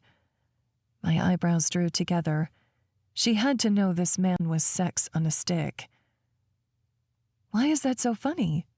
She adjusted her bra strap before replying. "Okay, I'll admit I had a little work crush on him at first, but Gage is very professional. He didn't even let me call him by his first name until I'd been working there for a year. And you know how I'm putting in 50, 60-hour weeks? He's always working after I leave, working when I arrive. Business is his life, and even though his discipline is admirable, a guy being chained to his desk is not sexy. I'd never want to be that woman he showers with gifts and never sees." A painful, embarrassing twinge hit my heart. Mia was on point with all her logic. And shouldn't I know better? I just divorced a cheater who couldn't be dragged away from his work. Why was I fantasizing about someone who would never have time for me, much less my children? And why was I getting so far ahead of myself as to include my children in my romantic daydreams? "Plus," Mia said, "the whole boss-secretary thing, so cliché. That's for losers like Caleb, not me and Gage." I laughed, trying to get this heavy feeling out of my chest. I hated focusing on the hard things. I just wanted to smile and appreciate the good parts about life. Speaking of cliché, I'm a single mom of 3 who hasn't had a night out in forever. Thank you for inviting me. "Of course," she grinned. "I thought it would be good for you to dance. Maybe get your flirt on with someone who sees you for what you are." "And what is that?" I asked, because looking around this club, I hardly expected any man to notice me at all. Most of the women were at least 10 years younger than me, and way cuter. Trust me, men love a mature woman with curves. We know what we want out of life. We're experienced in bed, And we have plenty to keep their hands full. She winked to my blush. We're the total package. And besides, do you really want Caleb to be the last man? She was right. I needed to get out there, to erase Caleb from my body if nothing else. I downed the rest of my margarita, the sour, sweet liquid tingling on my tongue, and then followed Mia out of the booth toward the dance floor. Caleb and I went dancing once or twice in college, but it had never been our thing, or rather, his thing. He didn't like dancing, so we found other ways to spend time. But I did miss being spun around a dance floor by a man who knew how to lead. As we wound through the crowded space, I swore I saw Gage near the bar, but as soon as I did a double take, he was gone. Crazy, I told myself, considering Gage would never go to a place like this. He probably went to exclusive clubs that took status and money to even get past the velvet rope, much less through the doors. A guy who looked 10 years younger than Mia and me came and said to Mia, "You're the prettiest thing I've seen in here all night." He had strawberry blonde hair under his ball cap and freckles on his tanned cheeks. Standing several inches taller than both of us, he was nearing 6 feet and filled out his jeans like nobody's business. I just couldn't help but think he could only be 10 years older than Levi, if that. Mia got a flirty smile on her face, the kind guys always went gaga for, even back in college. "Me?" She put her hand over her chest, his eyes following. He nodded, holding out his hand. "I'd like to show you off on the dance floor, make all my friends jealous." Mia glanced to me, a pout on her lips. "I'd love to, but I'm here with my friend, and I don't want to leave her all alone over here. Maybe if one of your friends—" She barely had the words out of her mouth before the kid had one of his friends coming over. This guy was stockier and a little shorter, but he had a nice enough smile. I absent-mindedly wondered how much his parents had spent on braces. "Can I have this dance?" he asked me. At least his voice wasn't cracking with puberty. Even though everything in me was thinking how weird this was, I nodded, because Mia was right. I needed to get back out there, stop acting like a woman in mourning. Caleb had moved on before our marriage was even over. The guy in front of me took my hand, his just slightly larger than mine, and led me to the dance floor. He draped one arm over my shoulder and took my other hand. "Dance often?" he asked. "Not at all. In fact, it's a good thing you're wearing boots." With a chuckle, he said, "That's okay, as long as you know how to follow directions." There was heat to his words, and all I could do was laugh awkwardly. He mistook my laughter for encouragement and pressed his body a little closer to mine, moved his hand a little lower down my hip. Man, I did not envy single girls these days. And then I remembered I was one of them. Single, at 34 years old with 3 kids. Some of my friends from high school had just started having babies. "What's your name, darlin'?" he asked, eyes traveling from mine to my lips. "I'm Farah, and I have 3 kids," I blurted. He froze, and I nearly toppled over. But then he stepped back and raised his hands. "I'm not looking for anything complicated, lady." He turned and walked away, leaving me in the middle of the dance floor, couples spinning around me. My cheeks quickly heated as shame filled my gut. I knew I was awkward, but I wasn't even worth sticking it out for one dance. Then I remembered I wasn't worth staying faithful to. Not to Caleb. Not to this kid who, according to Mia, should think I'm the full package. Tears pricked at my eyes, and I willed my feet to move, to get me out of there and take me home. Then I heard a familiar voice say, "May I have this dance?" Chapter 14. Gage. Rhett had to hold me back when that kid put his hands on Farah, slid his fingers down her back like he was trying to touch the perfect swell of her ass without her noticing. But my vision went red when he left her standing there in the middle of the dance floor, looking completely lost and alone. I had half a mind to teach that loser a painful lesson on how to treat a woman, especially one as golden as Farah. Instead, my feet carried me to her, knowing I would do whatever it took to take the devastated look off her face. "May I have this dance?" I asked, praying to God she said yes. Her blue eyes widened, and her perfect lips parted, covered in this shade of plum lipstick that made me think thoughts I should not be having about an employee. "Mr. Griffen?" she asked, her voice barely audible over the twangy music playing through the speakers. "Tonight, you can call me Gage," I said, taking her hand and spinning her to the music. Her brunette curls flew around her face, catching all the colors from the DJ's lights, and when she fell into my arms, her eyes were bright and her cheeks flushed. The song changed, and while the dancers around us shuffled to find new partners, I led her in a two-step. I was a little rusty, but my muscle memory took over well enough. Her soft body molded against mine, making it hard to keep my mind on the steps, on her eyes looking up at me. "I still can't believe you're here," she said, a hint of wonder in her voice. "I can't believe I am either," I admitted. Her eyes were full of questions, so I spun her, giving her a view of the spot where I left Rhett. "See that guy over there? Brown hair, hazel eyes, kinda looks like he's in on a fun secret." I watched her brown eyes track the people over my shoulder and then steady. "I see him." Her face fell. "Is that your boyfriend?" "Brother," I finished, although she had seemed disappointed for a moment. "I haven't been out in forever, and he's practically a professional party boy." Her laugh warmed the solid hunk of ice in my chest that had formed watching her dance with that childish. "I haven't been out dancing since the last time Mia dragged me out, maybe 4 years ago when I came to visit for my 30th birthday. That long? I still didn't understand why the hell her husband hadn't taken her out and shown her off every night. Farah was clearly the most eye-catching woman here. She had curves for days and wore this stunning red shirt that drew the eye.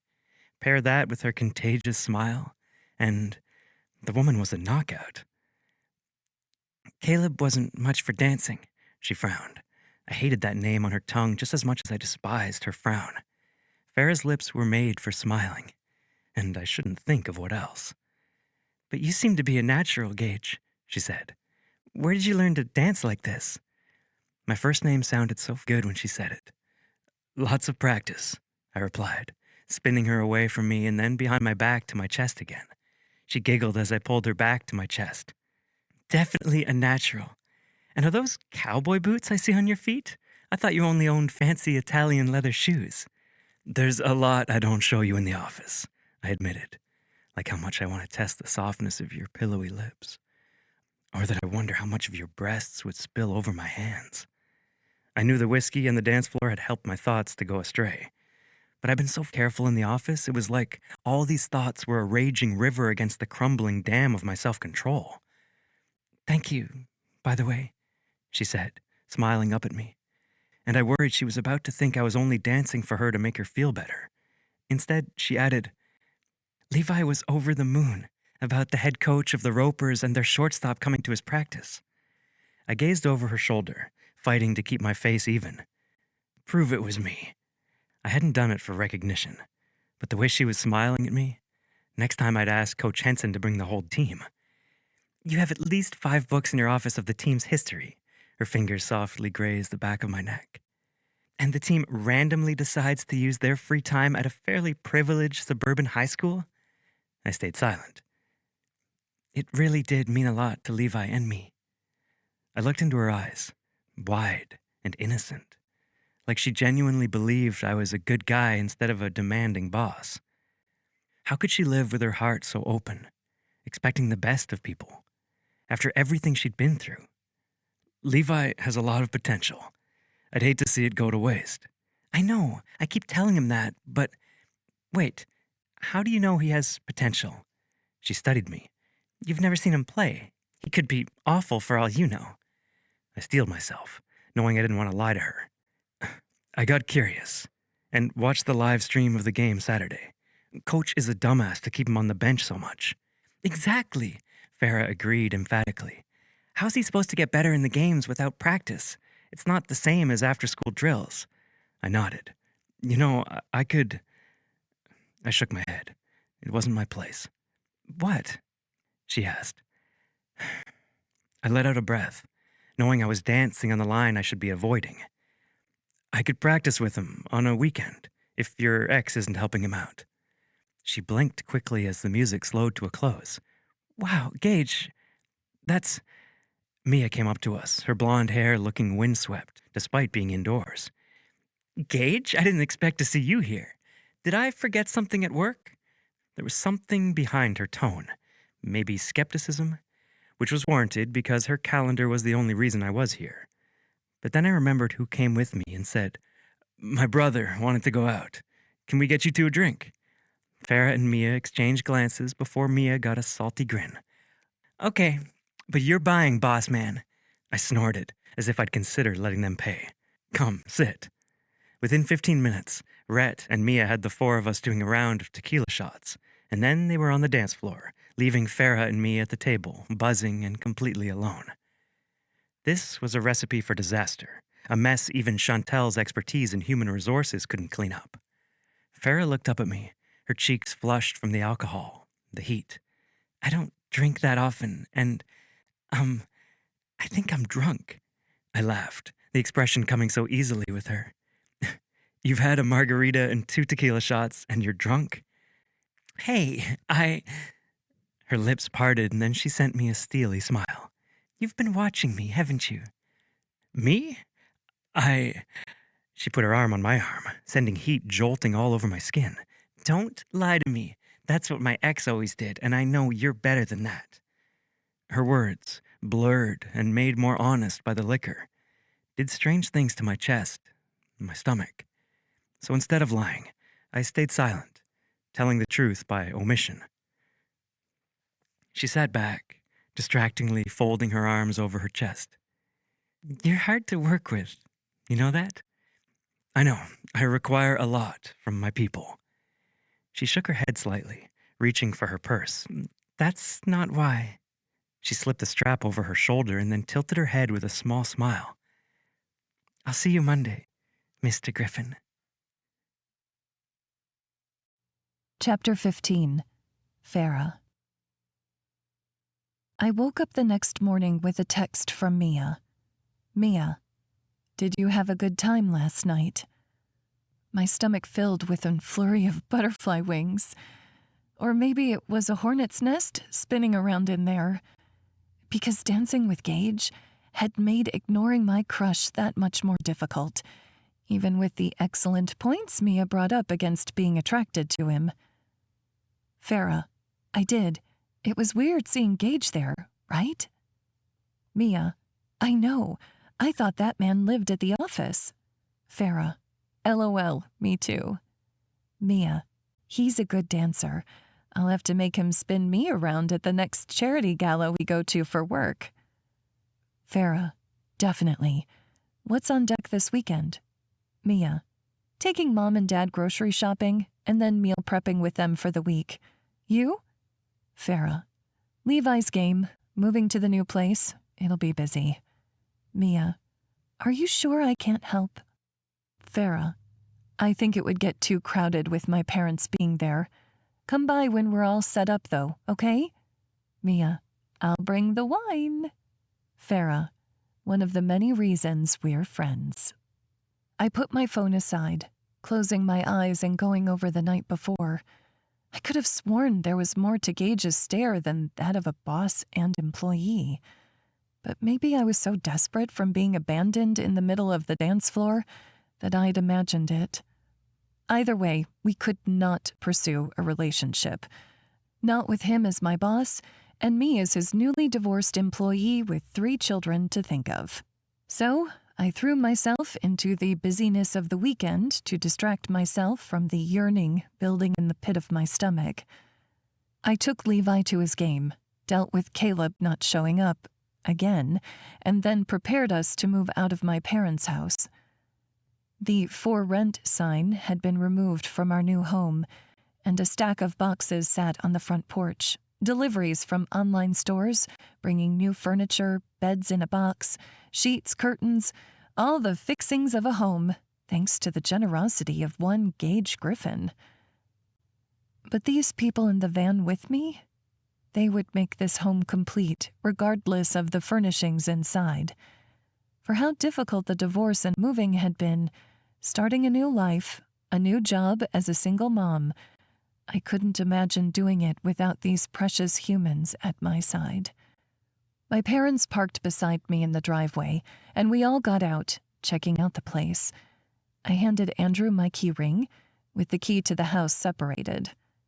"Do you want to unlock the door for the first time we stay here all night?" He nodded excitedly, taking the keys and running to the front door as Levi trailed behind. My dad came beside me, putting his arm around my shoulders, and Mom held Cora's hand as we walked to the front door after Andrew. "Looks like you have a lot of stuff ready," Dad said, gesturing to all the boxes from my orders. "We'll be busy for sure," I agreed, thankful they offered to help me put together furniture and get us all set up. Between thrifting trips over the last couple weeks and the orders I made with credit card points, we had just about everything we would need. Andrew unlocked the door and we stepped inside.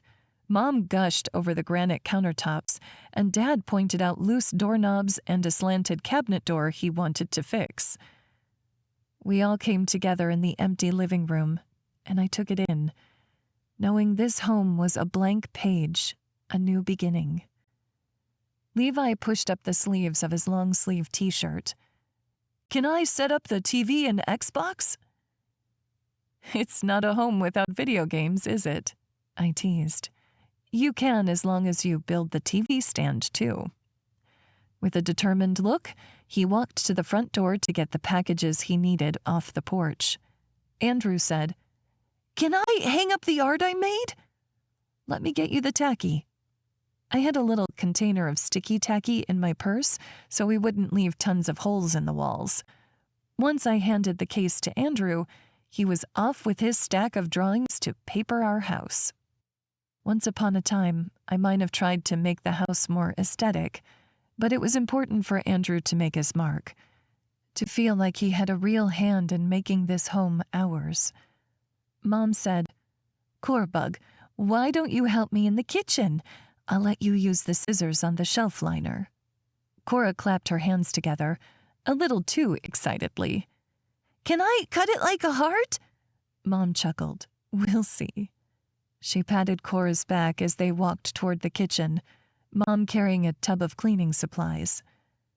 Then it was just Dad, Levi, and me in the living room. "Where should we start?" Dad asked. For the next several hours, we whipped through putting bedroom furniture together. It reminded me of working with him in the coffee shop, moving in tandem. He used to have me in charge of cleaning the shop, wiping down all the tables and chairs in between the rush of customers. We'd get to the store early and handle shipments, even get the place ready to open together. I almost forgot how much I liked being on his team. If I thought about it, Gage was a lot like Dad. My dad was bubblier and more conversational, but he had high standards too and worked harder than anyone else. He expected his employees to be the best, just like Gage. We started with Cora's bed, a beautiful floor-level twin-size frame that came up resembling a house. I'd splurged a little on a floral wreath I wrapped around the frame. Mom had washed the sheets for me the day before, so we started airing out the mattress, leaving the pink folded sheets and blankets on top. Dad pointed at Andrew's art on the wall. "Kid's got some talent." I stared at the drawing, my eyes stinging. He'd colored in her favorite colors, pink and purple. Princess Cora's room, with a crown atop her name. He's so thoughtful. Dad put his arm around me and tilted his head against mine. "I know it's been a rough few months, but I'm so proud of you, kid. Look what you've done with your back against the wall." I wiped at my eyes. My back's never against the wall with you and Mom on my side." He smiled, wiping at his eyes too. "Let's get your bed set up. You'll need somewhere to sleep tonight, too." My body ached when I went into work on Monday from the strain of the weekend, but the nerves flitting around my stomach were so much more distracting than sore muscles. Seeing Gage at the bar, hearing the truths he admitted to me, I shut down that train of thought. Even if he wasn't my boss, even if I wasn't newly divorced, Gage would still be a busy billionaire CEO, and I'd been burned by love before. I wouldn't settle, not again, especially not when I knew I could make it on my own. If I ever got married again, it would be to a man who would put me first, and when he asked me to marry him, it wouldn't be because I was pregnant or out of a feeling of obligation. It would be for love. I brought 2 cortados into the office, giving one to Gage as a friendly gesture. We'd left things kind of weird Friday night, and I didn't want work to be awkward. His blue eyes darted over me, like he was trying to guess how I'd react after our interaction Friday night. It hit me that I was beginning to sense the moods of this unreadable man, and a strange, pleased feeling warmed my chest. The ball was in my court now, so I simply smiled and passed him a coffee. "Did you have a nice weekend?" He nodded. "Rhett stayed over and we grabbed some things Tyler and Hen needed from the city." "Tyler and Hen?" I asked. The name sounded familiar. "Do they work for you?" He chuckled. "Tyler would never. He's my brother, and Henrietta is his wife. They just renovated a schoolhouse and turned it into senior apartments in my hometown." "Cottonwood Falls, right?" His dark blonde eyebrow quirked. "How did you know that?" My cheeks flushed. A friend told me. "Which friend?" "Google," I mumbled. His lips twitched. "You Googled me?" "Why does it sound dirty when you say it?" I giggled, and he even chuckled. I loved how easily I could make this bear of a man laugh now. I had to look up the man I'd be working with, I said finally. He leaned forward, his elbows resting on the desk, and I found myself leaning closer as well. His voice was a low hum as he asked, "What did you find out?" I tapped the pad of my pointer finger, loving making him wait. "I found out you don't have an online encyclopedia page." "I made them take it down." I waited for him to laugh, but he didn't. "Wait, what?" He shrugged, his large shoulders moving under his perfectly tailored suit jacket. "I didn't like my family's information being on one of the most highly trafficked pages of the internet. It might surprise you, but there are people out there who don't like me." "They don't like you? No way," I teased. He rewarded me with an exasperated smile. I bit my lip. "Gage Griffen, 36 years old, born December 12th, star baseball player in high school but didn't play in college despite being recruited by multiple Division I universities. Attended technical college to study diesel mechanics, then went to a 4-year university and majored in economics with a minor in entrepreneurship. Interned with a Big Four accounting firm, then worked with a well-known realtor in the Dallas area before getting his own real estate license and growing his own business from nothing like no one has ever seen before." As I spoke, his expression grew serious, curious.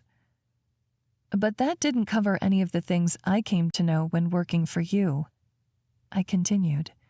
His hand stilled on his coffee cup, strong, big, belying the gentle nature he had underneath the exterior. "I learned you're fair, kind, generous, thoughtful, principled."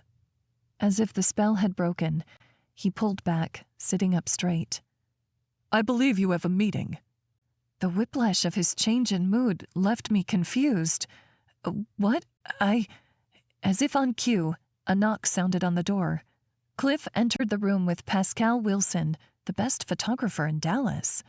Next to Cliff's very practical appearance and demeanor, Pascal looked that much more artistic. He had chin-length, dark brown hair that almost covered his wide, honey-brown eyes. His wide lips toyed the line between full and thin, and a short mustache covered his top lip.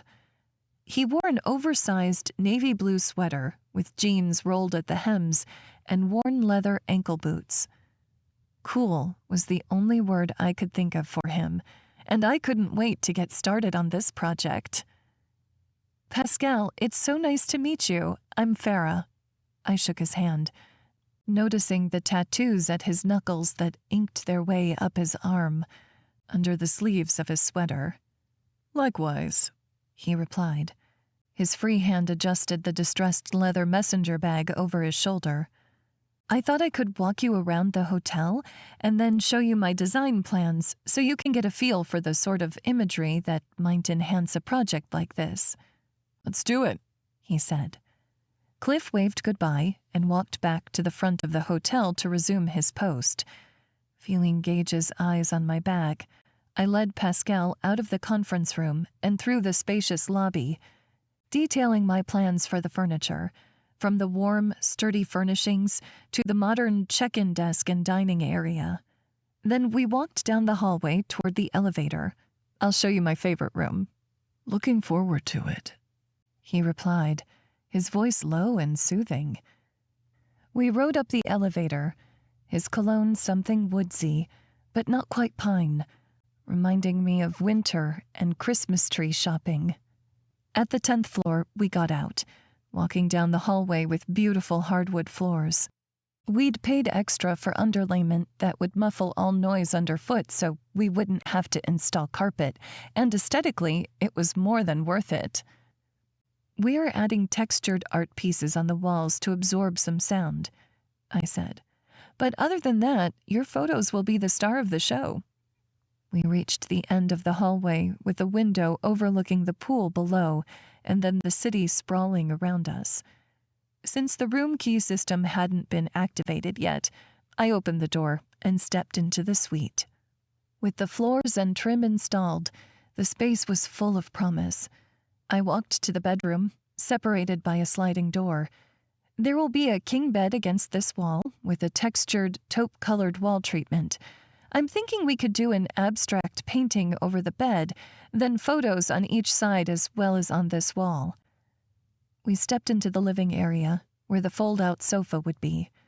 There's going to be a 60-inch flat screen on this wall, but there's room over here for maybe a trio of photographs, and then something over the entry table here would round out the suites. There are 6 suites on each level, and then the rest are double and single rooms. He began reaching into his bag, but I said, "And don't worry, I have all this written down along with dimensions we'll need." Lowering the leather flap, he said, "You're very organized, Farah." My cheeks heated at the compliment. I wasn't very used to them. "Thank you." We walked through a single and double room, and then we went back downstairs, taking the second conference room so we wouldn't interrupt Gage's work. My computer was already there waiting for me, and I offered Pascal a chair while I opened my laptop to my design software and walked him through the pieces that would be coming in. His eyes were alight with a million thoughts, and he said, "You have incredible taste. I honestly thought this hotel might be stuffy." I laughed. "I will take that as a huge compliment. Your work is so cool. I'm curious what type of looks you think might go with a place like this. I'd like for it to have meaning without being the cheesy pictures of Dallas type photos." He leaned his elbows on the table, his chin in his hands. "Is there a feel you're hoping the guests will experience?" "Savor," I said instantly. "Vacations with family can be so rare, and you're usually rushing around, making sure everyone's okay, knowing you've forgotten something, but you're not sure what. I'm hoping everything about this space will encourage people to savor their moments. Because as a mom of 3, I know they're gone all too soon." "Your husband and children are so lucky to have you," he said, making my cheeks heat. My ex-husband and teenager might disagree with you, but there's still hope for the younger two, I joked. So what do you think? Is that concept doable with the photos, or is it too abstract? He scrubbed his hand over his chin. This might seem a little crazy, but I have an idea. Chapter 16. Gage. When Farah and Pascal walked into the office, the first thing I noticed was that his eyes lingered on her a little too long. The second, he was standing far too close to her. I didn't like it one bit. I curled my hands in my lap underneath the table, trying to chill the out, because I was thinking like some hormone-crazed frat bro, not the founder and CEO of a billion-dollar company. So I took a breath and focused on Farah. She had a bright smile playing along her full lips, and excitement danced in her eyes as she said, "We have a great idea for photos, but it's a little unique, so I wanted to run it by you first." Pascal and Farah exchanged an eager glance, and I knew I had it bad when I got jealous of a simple look. "No need," I said. "Just get this guy out of my office." I didn't say. "Really?" Farah asked. "You don't even want to give it the Gage Griffen stamp of approval?" "I hired you because you're the expert, and I trust your taste implicitly." "But you always wanted to see the inspiration boards," she said, seeming confused. "Why are you arguing with me?" My voice was clipped. "Do you want me, someone with limited artistic experience, to micromanage the photography process?"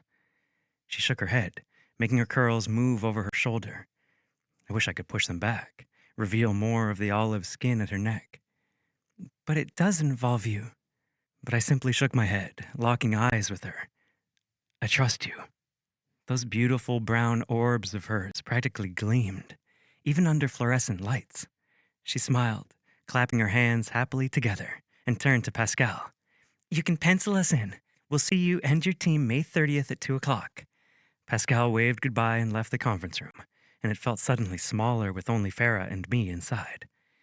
"Mr. Griffen, should Pascal speak with you or your stylist about your wardrobe, or should we work with his preferred stylist?" My eyebrows raised. "My wardrobe?" She nodded. "For the photo shoot." "You're taking pictures of me?" "Actually, Pascal's taking pictures of us."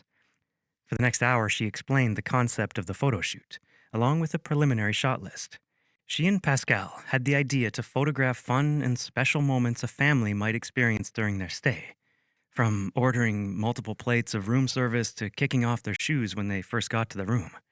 She had volunteered her children and parents for the shoot. The only thing missing was a man. "Are you sure we shouldn't hire a model?" I asked. "We could find someone better looking than me and far more experienced."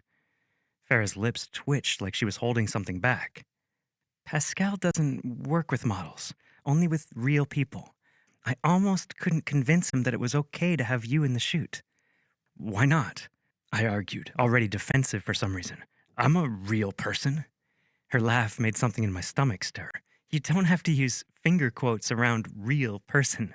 I know you're real. You're just not really with me." I let out a heavy sigh. 8 hours a day I'm with you, and that should be enough. Words I needed to take to heart. "According to Pascal, it'll do, so I hope you don't mind sacrificing one of your Sundays, but I really think the final product will be worth it." Spending a Sunday with Farah, at work, should have felt like a sacrifice to my limited free time. But it didn't. In fact, how much I looked forward to it scared the shit out of me. And I didn't get scared. Not when I was a kid facing a 1,000-pound animal. Not as an adult making life-altering business decisions. But Farah changed everything. So I simply said, "Have Mia put it on my calendar, and I'll be there." As if she worried I'd back out, she got out her phone and called Mia immediately. "Hey girl, hey. So I need you to block off Gage's calendar for May 30th for a photo shoot at the retreat." My lips twitched as I listened to Farah describe the shoot and Mia's obvious surprise at my involvement. "Okay, I'll see you for lunch tomorrow."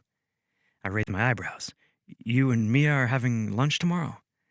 Farah nodded, sitting across the table from me.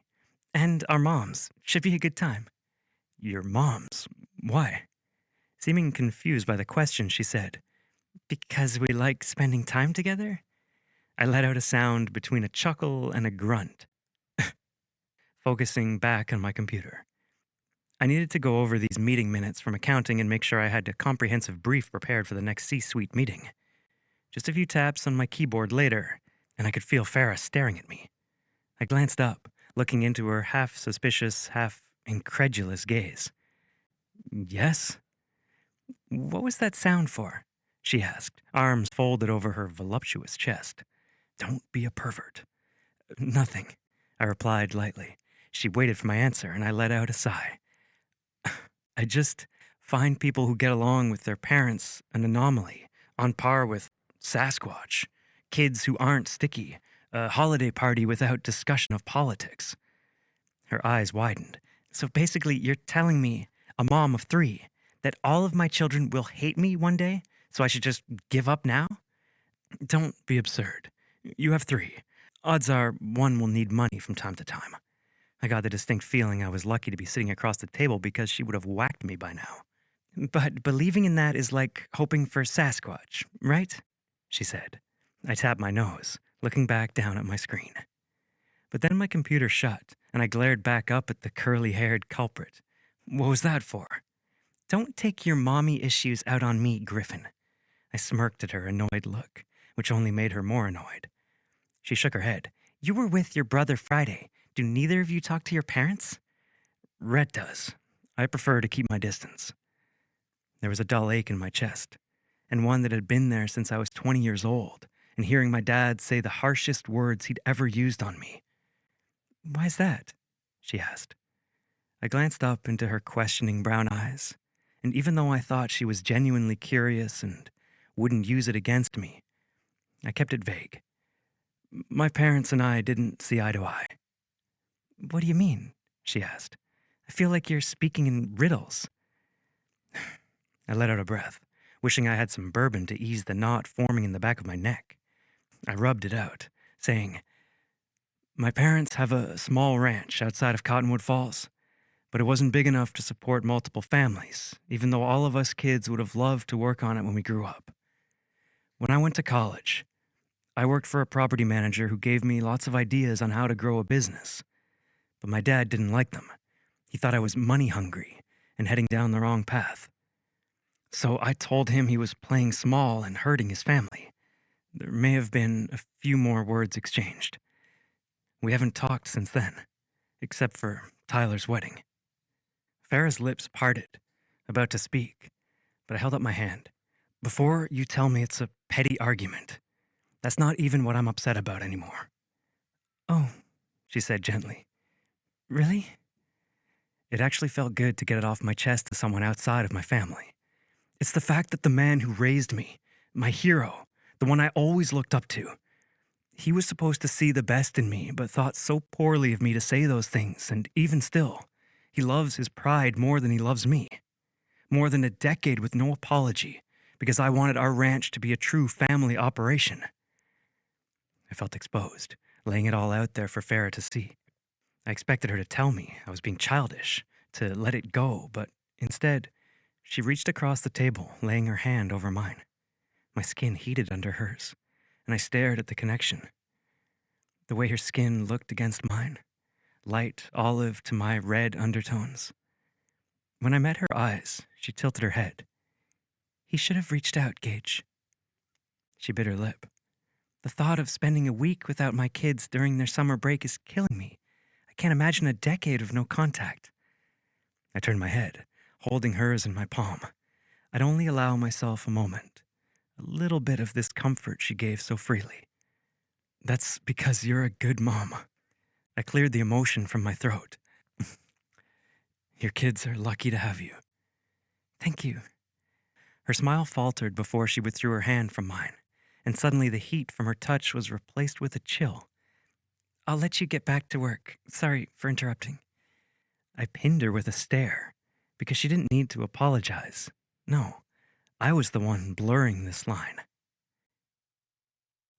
Chapter 17. Farah. Meeting up with Mia, her mom Joanne, and my mom felt like going back to my happy place. Even though Mia and I both grew up in Dallas, we only met our freshman year of college, and over the years, we'd all become family. Mom and Joanne even met up sometimes without us, even though Joanne was quite a bit older. After catching up, it only took a few minutes for Mia to tell them about my disastrous night. My cheeks quickly flushed as Mom and Joanne gave me sympathetic looks. Joanne reached out, patting my arm across the table. He didn't know what he was missing out on. I'm pretty sure he did, which is why he chose to miss out, I muttered, shaking my head. I feel like I should walk around with a big sign on my forehead that says, "Divorced single mom, not looking for anything serious." Joanne chuckled, but Mia said, "You know, you can do that on most dating apps now. They let you spell out if you have kids, if you want more, even if you're looking for a casual hookup or something more serious. Could be worth trying out." Mom nodded excitedly. "That could be a great way to get out there and meet new people." I don't know about dating sites, I admitted. Something feels gross about a guy being able to turn me down without even knowing me. My mom nodded sympathetically. I'm glad online dating wasn't around in my day. So much pressure. Mia shrugged. It can be fun, I teased. It could also be the start to, like every murder documentary, single woman went out with attractive but secretly psychopathic man. Mom and Joanna laughed with me, but Mia barely cracked a smile. Look at all these people here, she said, gesturing around us. Your next Prince Charming could be sitting in this very restaurant, but you'll never know if you don't put yourself out there. True, Joanne agreed. I was almost 40 when I met Mia's dad, and I thought I'd never settle down. Maybe I should just be alone, I said, lying to myself because my mind had been running wild with thoughts about Gage. The last guy just took me for granted and broke my heart. Why would I want to go through that again? Mom reached across the table, holding my hand.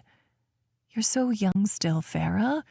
You got pregnant young, got married young, and you and I both knew Caleb wasn't the one. If Levi never would have come along, I shook my head because I couldn't let myself go there.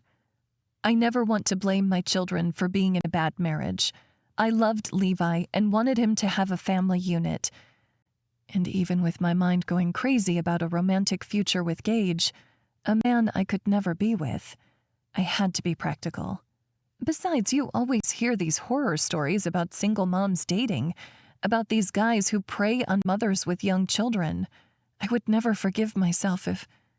Joanne frowned at me, her wrinkles deepening, even though she was 80 and Mia was almost 36.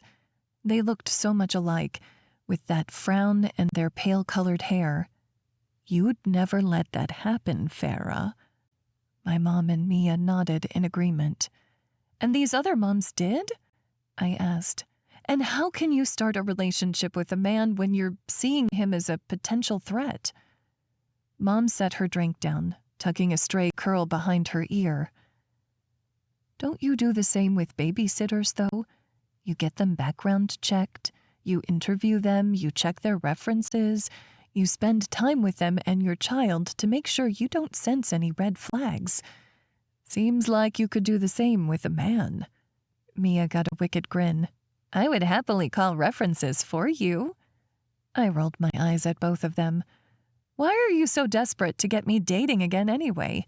Can't we enjoy the single girl life together? I asked Mia. She tossed her blonde hair over her shoulder. Of course we can. As long as you're actually enjoying it. Do you really want your whole life to be work and kids? Mom nodded.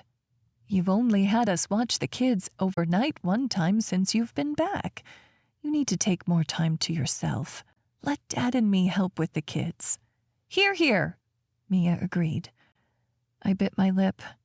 I don't want them to feel like I'm pawning them off. Caleb just started watching Levi's games online, not even in person, and I'm terrified he'll back out of the Cabo trip. Mom said, Caleb took so much of your past. Don't let him take your future, too. I'll think about it, I finally said so we could change subjects. Mia, Joanne, and Mom started talking about a speaker Mia had organized to come to her parents' senior center over the weekend, and my focus drifted to dating, or rather, the act that accompanied dating, and the man I'd like to do it with. Hey, a girl could dream.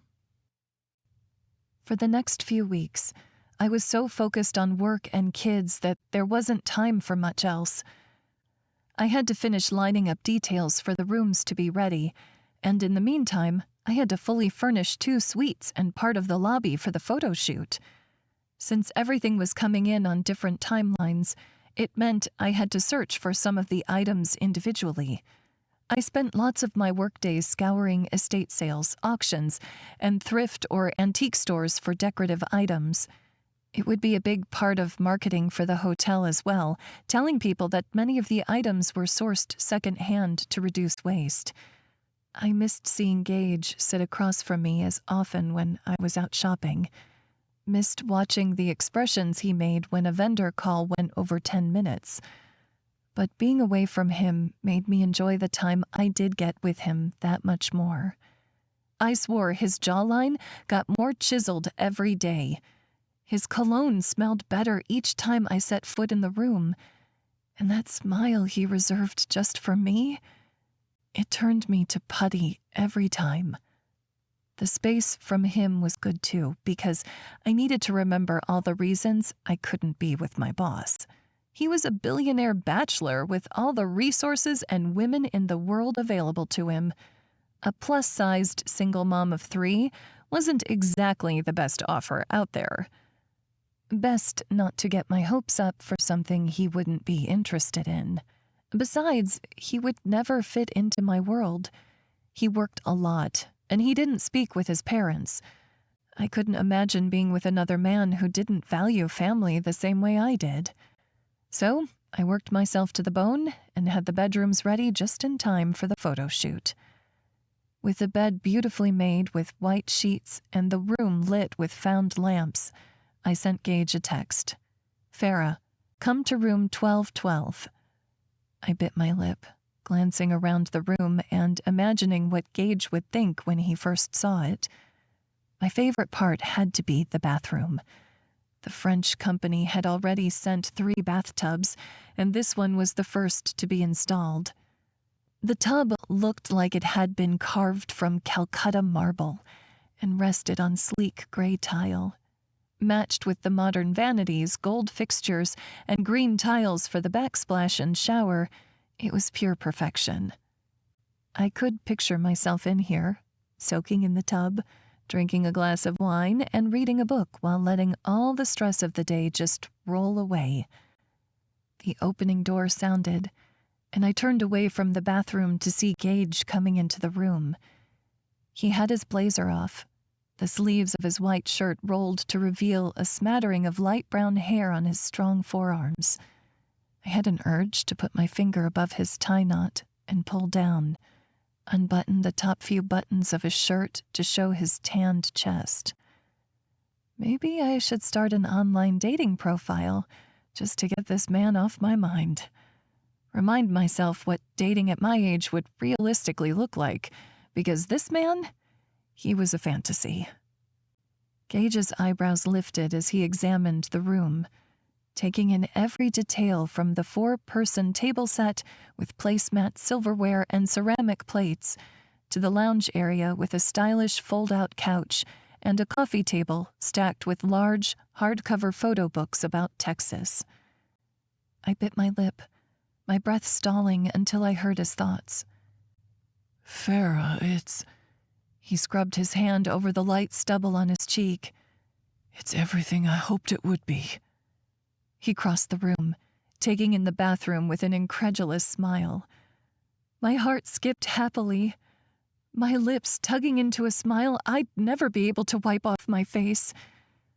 This is incredible, he said, And you had these rooms ready in just a few months? How? I grinned back at him. My boss is a hard ass, but he also believed in me. His smile lit the entire room. You deserve to celebrate. He glanced at his watch. If you have a sitter tonight, you should go out. I do have a sitter, luckily.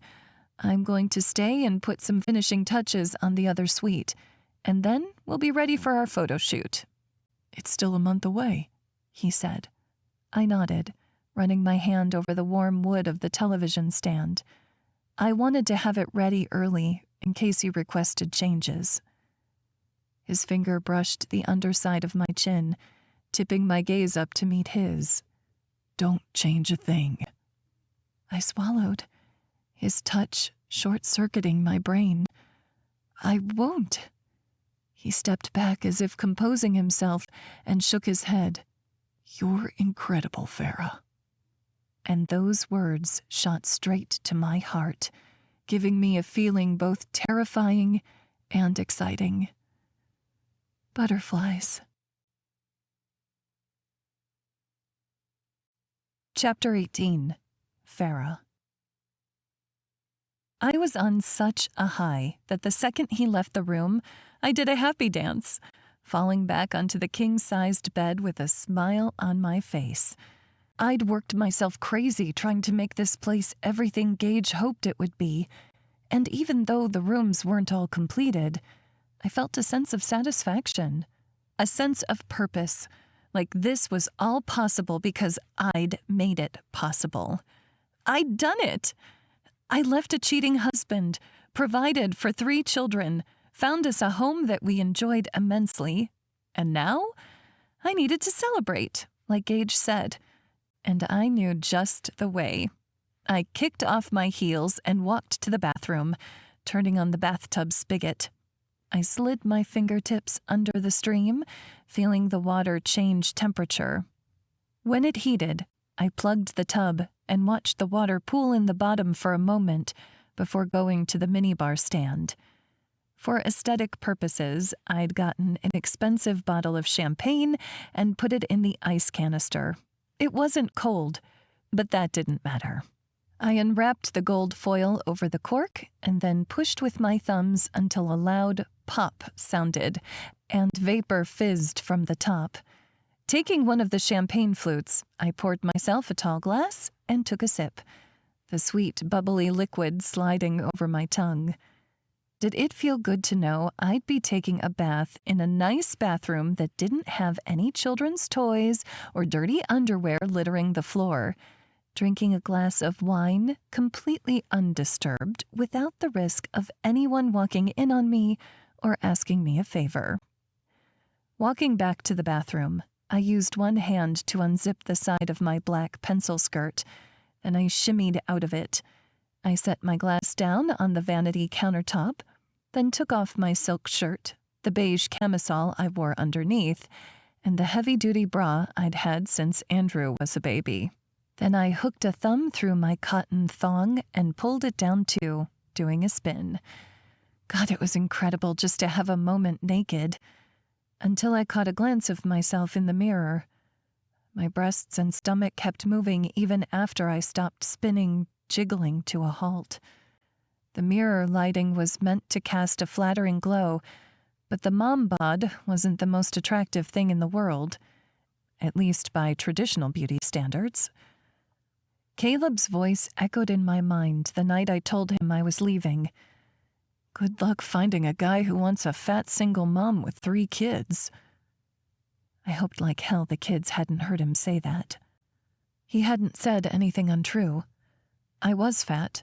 I knew it, and I wasn't ashamed of it, most of the time. My body brought life into the world.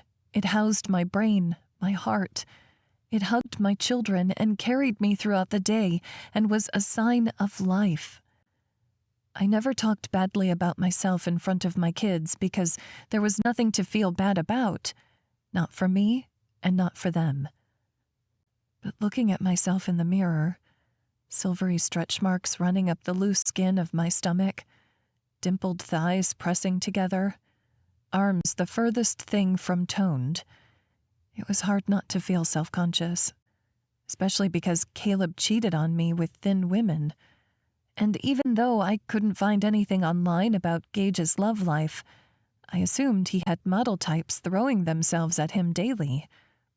So, I would stick to my fantasies, and I had plenty to go off of. The way Gage's finger had seared my skin with a simple brush under my chin. I could only imagine what those capable hands would do to me in the bedroom, the way he would handle me. I wanted to see his blue eyes heat the way they had in the club, just for a moment. His breath to land hot on my chest, his tongue to... I crossed my legs, stunned at how easily the thought of Gage Griffen aroused me. I should not be feeling this way about my boss. But it was only a fantasy.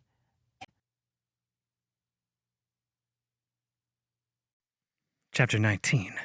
Gage. I came back to the room to look at it again, revel in the work Farah had done. But I found something else entirely. Farah was a vision in the water. This is how she's meant to be, natural and sexy as... She writhed under the water and my jaw went slack. As good as she was making herself feel right now, I wanted to make her feel even better. But I couldn't lay a hand on her, not until we came to an agreement about what it would mean, or rather, wouldn't mean. The water broke as she came up, water pouring down her face and chest in rivulets, and she gasped my name, moaning. She was thinking about me, and it was all I could do not to get it out and feel like I've been dreaming about ever since she walked into my office for that interview. Instead, I gripped the doorframe, knowing if I didn't hold myself back, I'd do exactly that. Her eyes widened, full of shock. She scrambled, looking for a towel, but it was all the way on the rack, and I wasn't moving. "Keep going," I ordered, holding onto the doorframe for dear life. But... I shook my head, my gaze narrowing in on her. Those lips. Make yourself feel good. You've earned it. Her eyes were wide and nervous, shy, darting from me to the towel. The vibrating sound underwater stopped, but her breathing took longer to slow. That was... what? I bit my lip, allowing myself one last look. "I'll be in the hallway when you're ready to talk." Using every bit of self-control I had left, I exited the suite, going into the empty hallway. But now that I was out of the room, away from her intoxicating body, I dropped my head against the cool white wall. What an idiot I was. I'd come upstairs to look at the room, and I should have left the second I realized it was occupied. But seeing her like that in the tub had sent my mind haywire. I deserved a medal for keeping my hands off her. But if I had my way, I wouldn't be holding back for long. I'd been trying to quell my thirst for her, like it was even possible. But the only way to truly rid myself of this need was to sate it. And I knew how. I just hoped she'd agree. I got out my phone, pulling up the document I needed, and then waited for her. A few minutes later, when Farah came out of the room, her cheeks were still pink, her wild curls pulled into a wet twist atop her head. She wore her clothes from earlier, but their messy, wet appearance just turned me on more. "Gage, I'm so sorry," she began, but I pressed a finger to her full lips, and she shuddered, closing her eyes. The feel of her under my finger sent a jolt of desire so hard it hurt. "Shh, don't apologize," I said, dropping my hand. "In fact, I should be the one apologizing. The second I saw you, I should have stepped away." She didn't argue. "But I couldn't," I breathed. "If I'm being honest, I've been attracted to you since you walked in for that interview, and holding myself back has been torture." She folded her arms across her chest, drawing my attention to her beautiful breasts. I wished yet again they were uncovered. "So what do we do?" she asked, her voice breathy. "Because I've had some not-so-holy thoughts about you, but I can't afford to lose this job." My jaw clenched. I knew what I was about to ask was crazy, and a woman like Farah would never agree, but I had to try, because missing a chance to make her feel as good as I wanted her to, I'd regret it my whole life. We can walk away and pretend this never happened, I said. I'll resume officing at my main office, giving you the space you need, and we won't have any meetings unless Mia is present. Her face wore every one of her emotions. She was upset, angry, maybe even a little confused. Or you agree to a non-disclosure agreement explicitly stating that this will not affect your work and that we'll keep our arrangement private, and I'll pleasure you exactly the way you deserve. She caught her bottom lip between her teeth, looking into my eyes. The choice is yours, I said, but I couldn't help myself from trying to persuade her. Look, I'm too busy to give you the kind of relationship you deserve. But you just got divorced, and I'm guessing you haven't found a way to get back out there. She looked away, confirming my suspicions, my hopes. Because if I knew of another man touching her, I'd want to throttle him, even though I didn't have the right. It's not exclusive, and it's not a relationship, I said. But it's a way to get what we need, without making things complicated, in our personal lives or at work. A resolute expression crossed her face, and for a second I deeply feared that I was going to lose my interior designer and get slapped with a lawsuit, or at least get slapped across the face like I deserved. Maybe both. Instead, she said, "Where do I sign?" Chapter 20. Farah. I had completely lost my mind. I knew I had. But I slid my fingertip across his phone anyway, giving full consent to sexual activities between the two of us, agreeing to this relationship between us, to myself. The consent to have sex could be revoked at any time, but my silence, that was under Gage's control. And the freedom of knowing that whatever happened between us was only between us. It was heady and made me want to do things I'd never done before. With Caleb, I initiated in the bedroom sometimes, and so did he, but over time, sex became more and more infrequent. Even if I dressed up or waxed, it seemed like it was just a method for him to come, not a chance to pleasure me. But the way Gage looked at me in the bathtub, the way he spoke to me, I knew he was doing exactly what he wanted. And out of all the women he could have, he wanted me. Whether it was for a night or a year, it didn't matter, because he was right. A relationship wouldn't work between us. But that didn't stop the desire coursing through my body every time he got near. So I watched him sign the document himself, and then he said, "There's a copy in your personal email inbox." We stared at each other for a moment.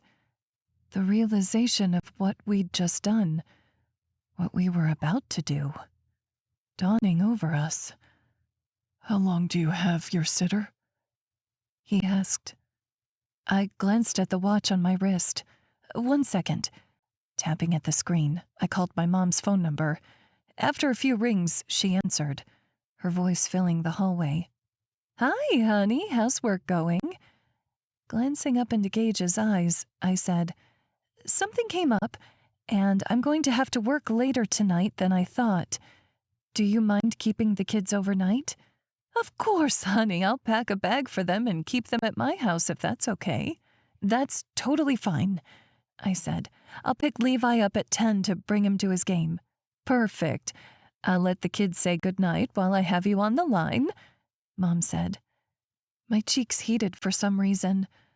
The woman Gage saw in the bathtub and the woman saying goodnight to her children felt like two different people. But then my sweet kids came on the line. "Mommy, are you working late like Daddy always did?" Cora asked. In fact, I was working late exactly like Daddy did, but I wasn't abandoning my family. No, I was no longer abandoning myself and my own desires. So I said, I hope you have a great night with Grammy, and I'll see you in the morning. Okay, sweetie? Okay, but can I bring my hot cocoa bomb with me to Grammy's? Sure thing. Make sure to bring one for the boys, too. I will, Cora said. Gage slid his hands over my hips, pulling me closer to him, making it hard to breathe. Mommy? Andrew said. Yeah? I breathed, fighting to keep my voice normal. Can I bring my light bright? If Grammy says it's okay. Yes, Andrew said, his voice already growing distant from the phone. I heard Mom ask Levi if he wanted to say goodnight, but he turned her down. Well, Levi is being a teenage boy. I'll see you in the morning. Have fun and work hard. I will, I promised. And as soon as the call ended, Gage's mouth covered mine. His lips dominated my own, and his tongue demanded my attention, warring desperately with mine, like we were putting months of sexual tension into this one embrace. He pressed me up against the wall, our bodies close together, and the realization hit me. I'd just had sex with my billionaire boss. Really good sex. I breathed, rolling over into the comfy pillows and soft bedding. I feel like I need a cigarette after that. I didn't know you smoked, he replied, throwing his condom in the trash and lying next to me. I don't. I laughed. Chapter 21. Gage. That's what I was thinking as I lay next to Farah in this king-sized hotel bed. She got cold and cuddled under the blanket, then smiled up at me and said, I'm not sure how this works for you, but I like to cuddle afterward. And how could I say no to those beautiful blue eyes and that tentative smile? I couldn't. Besides, she'd just given me the best sex of my life. The last thing I wanted to do was leave. I slid under the thick duvet and lay next to her, feeling her soft skin against mine, aside from the slight prickles of her leg hair. I'm sorry, she said.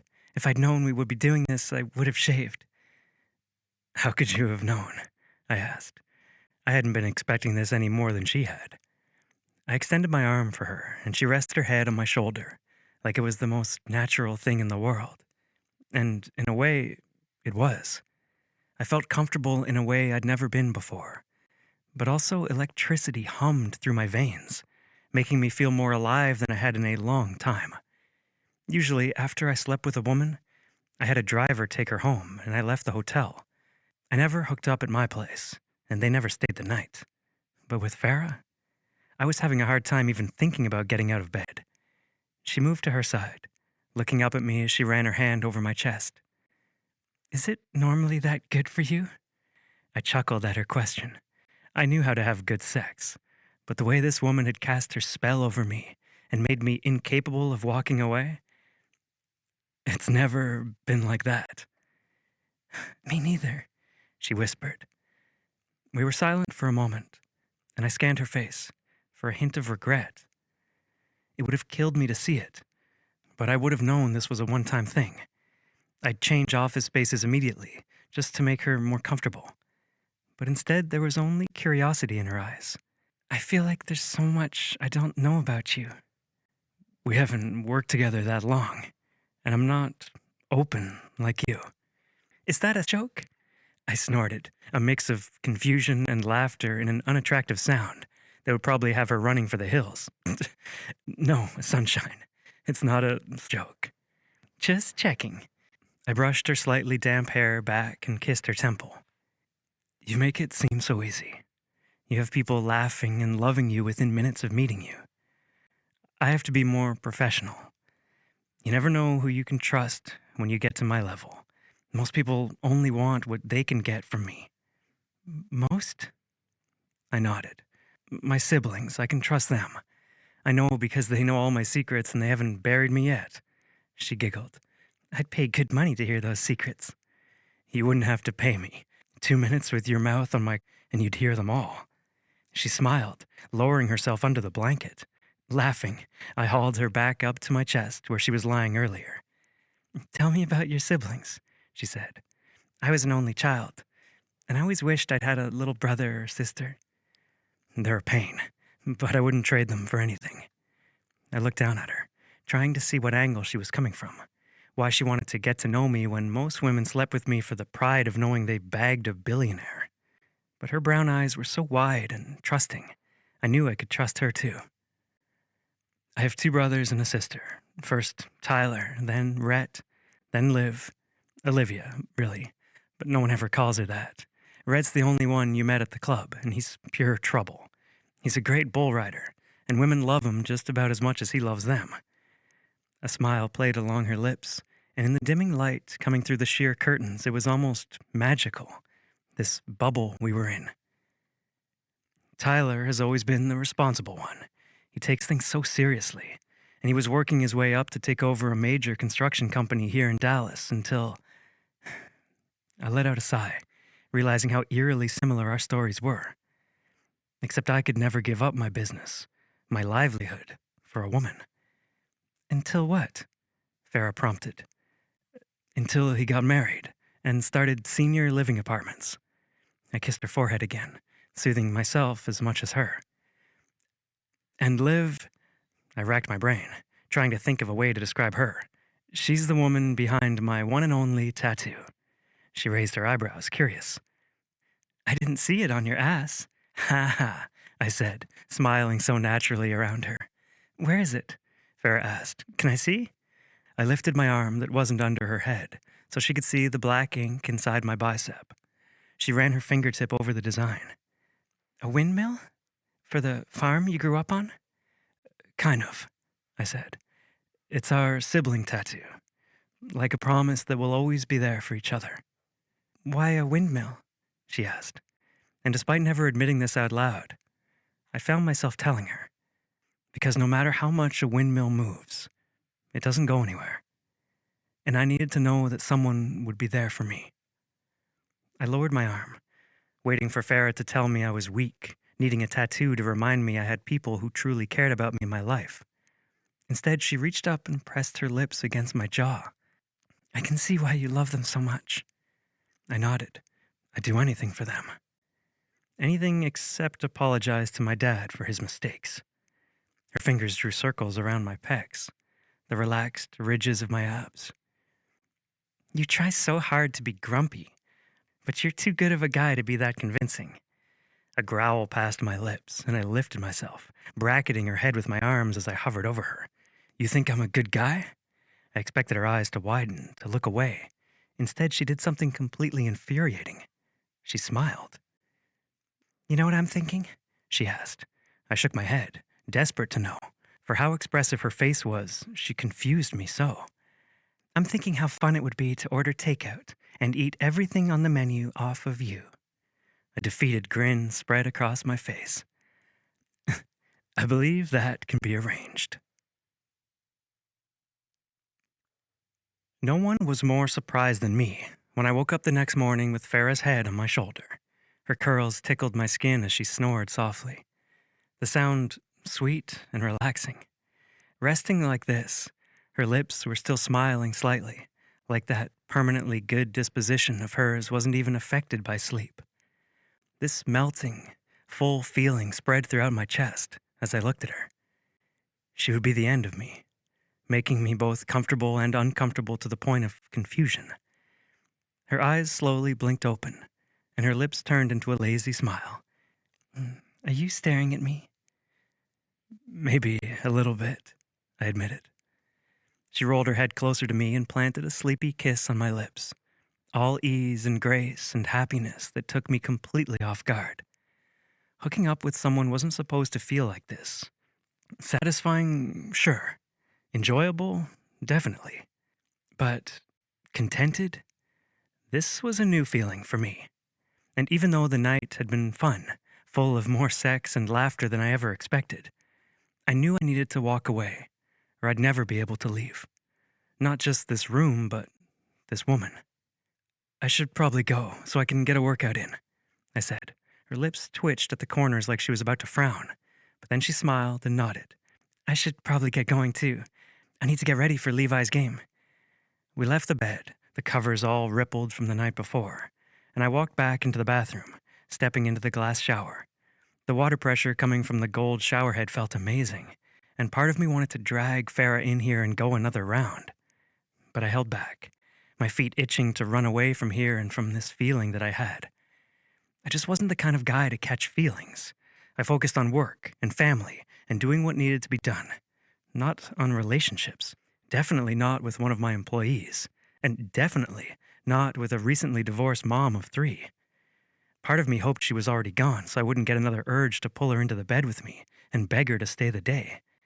But when I couldn't stall anymore, I got out of the shower, wrapping a towel around my waist. Exiting the bathroom, I found Farah, fully dressed, her purse hooked on her elbow. Her shoulders looked tight, almost bunched around her ears as she said, "So, I'll see you at work on Monday?" Her worry, the wrongness of it, was enough to make me cross the room to face her. Her eyes drifted from my pecs to my stomach and towel, then back again. I put my hands on her cheeks, so warm and soft. Just like I feared, this overwhelming urge to stay filled me, but I needed to do something more, reassure her, and maybe myself. This doesn't have to change anything at work. You and I are still on the same team, getting this hotel up and running. And after hours? She asked, her voice a purr. My stomach clenched and I drew my thumb along her bottom lip, blood already flowing despite the night's activities. After hours, we play. She lifted her purse to her shoulder, making my hands fall, and a sunrise smile spread on her lips. I'd like that, Gage. I loved the sound of my name on her lips, no matter the context. I could feel myself wanting to talk to her, make this conversation last by asking about Levi, if his dad would show or not. And that was when I knew I needed to distance myself and compartmentalize my life like I've grown accustomed to doing. So I simply nodded and said, I'll see you next time. I'll see you next time. She lifted her fingers in a little wave and walked out of the room, her hips mocking me as they swayed back and forth. I was already looking forward to next time way too much. Chapter 22. Farah. As I walked out of the hotel in the morning, I realized Cliff stood guard by the hotel entrance. Our eyes connected, and as he looked at me, and then to the parking lot where my van and Gage's Tesla were parked, understanding dawned. My cheeks were hot, and all I could think to say was, I didn't know you worked Saturdays. Filling in for the weekend crew, he said gruffly. This was just as awkward for him as it was for me. Oh, well, I'll see you Monday. He nodded, looking down. What he must have thought of me. I was so not prepared to be doing the walk of shame today, at my age, at my place of work. All I wanted to do now was get into my minivan and drive away as I called Mia to tell her everything that had happened. But then the NDA came to mind, and I realized I couldn't. The biggest, riskiest, most exciting and dangerous thing that I'd ever done, and I couldn't tell a single soul. In some ways, it made hooking up with Gage more exciting. Like this little tryst between us was something only we shared. But also, it would be nice to tell Mia, and maybe even my mom, so they would stop encouraging me to get back out there. Left to process the experience on my own, every detail played over again in my mind while I drove back to my house. How had my evening gone from taking a simple bath to an entire night of mind-blowingly hot sex with my billionaire boss? I'd learned so much in the last 12 hours. Like, his confidence was definitely merited, that he was a very generous lover, but also that he had been attracted to me from the moment we met. A little bout of butterflies danced in my stomach. Caleb had been wrong about no man wanting me. In my first interview with Gage, I had shared everything about me that Caleb thought other men would be repulsed by. My curves had been on full display. My children called, and I yelled at them. Hell, I even joked awkwardly, and I'm pretty sure my hands had been sweaty. But he still found me attractive. So if someone like Gage Griffen, who could have his pick of any woman, found me physically attractive and wanted to hook up, then someone amazing could fall for the entire package and want to build a life with me. Someday, when I was ready to trust again. For now, I'd enjoy hot, commitment-free sex like nothing I'd ever expected to have in my 30s. After taking a quick shower and grabbing Levi's gym bag for his game, I got back in the car and went to my parents' house to pick everyone up. The van had enough room that all the kids could ride in the back seat, and then Mom and Dad could sit up front and in the middle on the way to the game. As we drove, Andrew told me every single detail from a show that he had watched with my mom the night before. Cora complained that she had to wear a Golden Valley shirt over the top of her sequined dress. And then Levi asked the question, "Is Dad coming today?" I glanced in the rearview mirror, seeing my son's eyes looking back at me. He was trying to hide the hope there, but I could sense it. "Have you called him?" I hedged. It wasn't fair that I always had to be the one to break the news, even though we both knew it was really Caleb's fault. I was there to handle all the emotions Levi didn't want to admit. Levi shook his head. The silence coming from my parents was deafening. All of us screaming inside, why couldn't Caleb be there for his kids? "If he doesn't come, I'm sure he has a good reason," I said, even though we both knew it was a bald-faced lie. There was no reason good enough to miss this many of your son's games, even if you were watching some online. March and April had gone by without him showing up once in person. We pulled up to the baseball field, the parking lot still pretty sparse, since we had to get there a bit early for Levi to warm up. Andrew and Cora went to play on the small playground by the fields, and my parents and I went to the bleachers. Mom mumbled, "I have half a mind to drive to Austin and drag him up here myself, preferably by the ear." "Me too," I agreed. Dad shook his head, half disappointed, half confused. "He didn't seem to be this absent back in Austin." "He wasn't," I agreed. But that was when it took 10 minutes to drive to the ball field instead of 3 hours. Caleb would usually do what I asked of him as long as he didn't have to work, but during business hours or times he was working late, he was nowhere to be found. Just like right now. I clenched my jaw and angrily typed out a text to him. "Farah, I hope you're getting here soon. Your son really wants you at his game."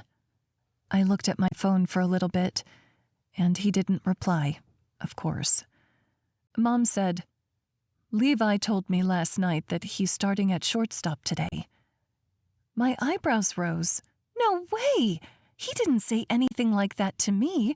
Are you serious?" She nodded. "He said the coach has been trying out some new things in practice, and with the ropers helping Levi, he's improved a lot. He even talked about doing some weights at the high school over the summer so he can get in better shape for next season." My eyes prickled with emotion. At the beginning of the year, it felt like Levi had lost hope. But here he was, having goals, making plans, and a big part of that was thanks to Gage.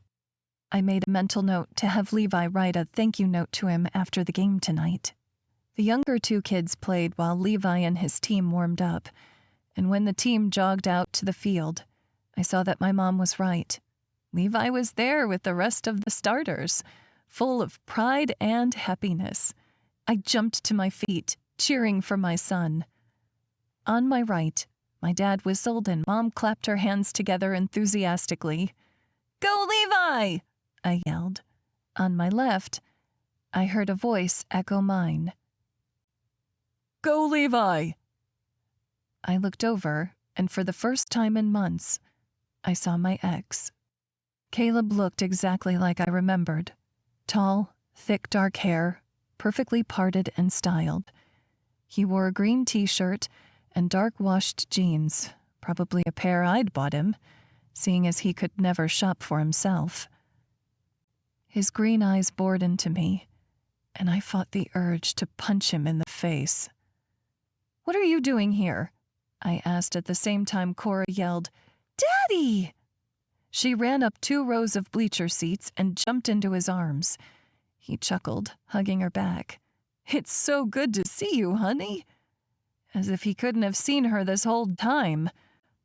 Andrew raced up the bleachers behind her, hugging Caleb too, and Caleb made room for both of them, holding them tight. Andrew said, "I didn't know you were coming, Dad." "Of course you didn't know." I barely kept from saying out loud. He never freaking showed. I knew I should have been happy he came, but I was irate.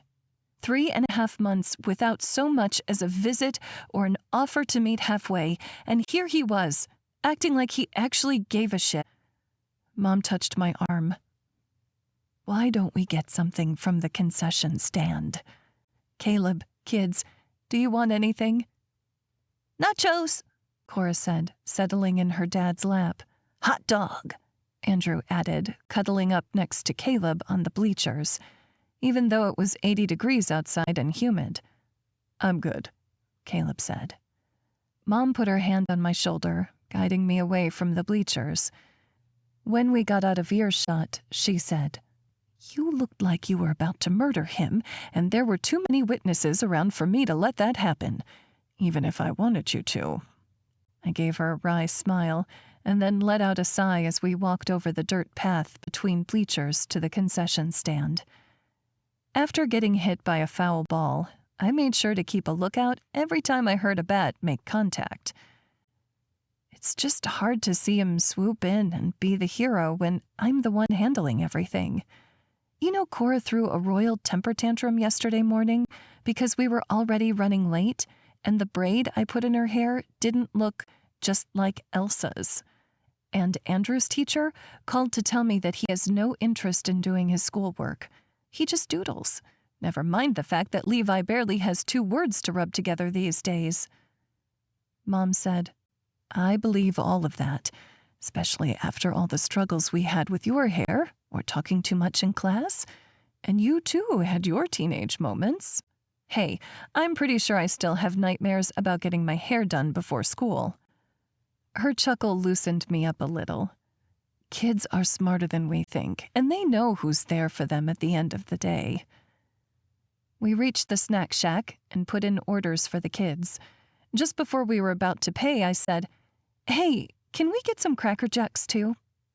As the high school kid running the booth went to get our snacks, Mom gave me a curious look. "I thought you hated those." "I do. I just know someone who might enjoy them." Mom's jaw dropped open. "You met someone?" Her light brown eyes danced with excitement. "That's why you had to work late last night, isn't it?" Could blushing violate an NDA? Because this blush was definitely giving me away. A knowing smile spread on my mother's lips. "I know I'm your mom. You don't have to say anything." The kid came back with the snacks, and I held the nachos and Cracker Jacks while Mom took the drinks and popcorn. "I'm happy for you, though, getting back out there. You deserve to have a little fun," she said. I completely agreed.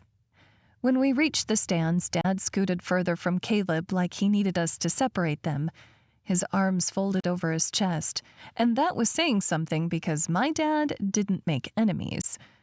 Cora and Andrew were happy to have their food, and I settled in, leaving the kids between Caleb and me as I asked my dad, "What did I miss?" Dad opened his mouth to answer, but Caleb said, "Levi missed a grounder." Of course, Caleb would only notice the negative. Dad added, "He caught a pop fly, too." A small smile tilted my lips. Good. We cheered for Levi through the first inning, and when he got up to bat, Caleb yelled loudly from the stands, Go, Levi! Levi glanced our way on his walk to home plate, and when he saw Caleb there, his jaw fell open. He hid a smile as he walked to the plate, trying to act cool while adjusting his batting glove, and then hitting his bat on the ground. As he squared up for the pitch, I crossed my fingers in my lap. Please hit it, Levi. Please hit it. You don't need to be superstitious, Caleb said at the same time the ball flew over the plate. Strike. You got it, Levi! I yelled, clapping my hands together. You can do this! He squared up again, and I crossed my fingers on both hands this time. Cora did the same. Just like your mother, Caleb muttered. It was not a compliment. Strike. I glared at him over Cora's head. Andrew clapped his hands together. Go, Levi! I put my fingers in my mouth, whistling for him, and then crossed my fingers behind my back, hoping he could get this hit. Impressing Caleb mattered so much to him. The pitcher reared back and sent a curveball Levi's way. He swung again and missed. Strike 3. I gotta go take a leak, Caleb said, getting up from the stands.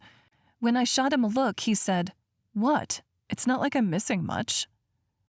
If my children weren't with me, I would have said a lot of unsavory things to Caleb, but instead, I gritted my teeth together. Cora patted my arm and said, Maybe we should cross our toes next time, too. A small laugh escaped my lips, and I hugged her tightly to my side, trying not to cry. I think that's a great idea.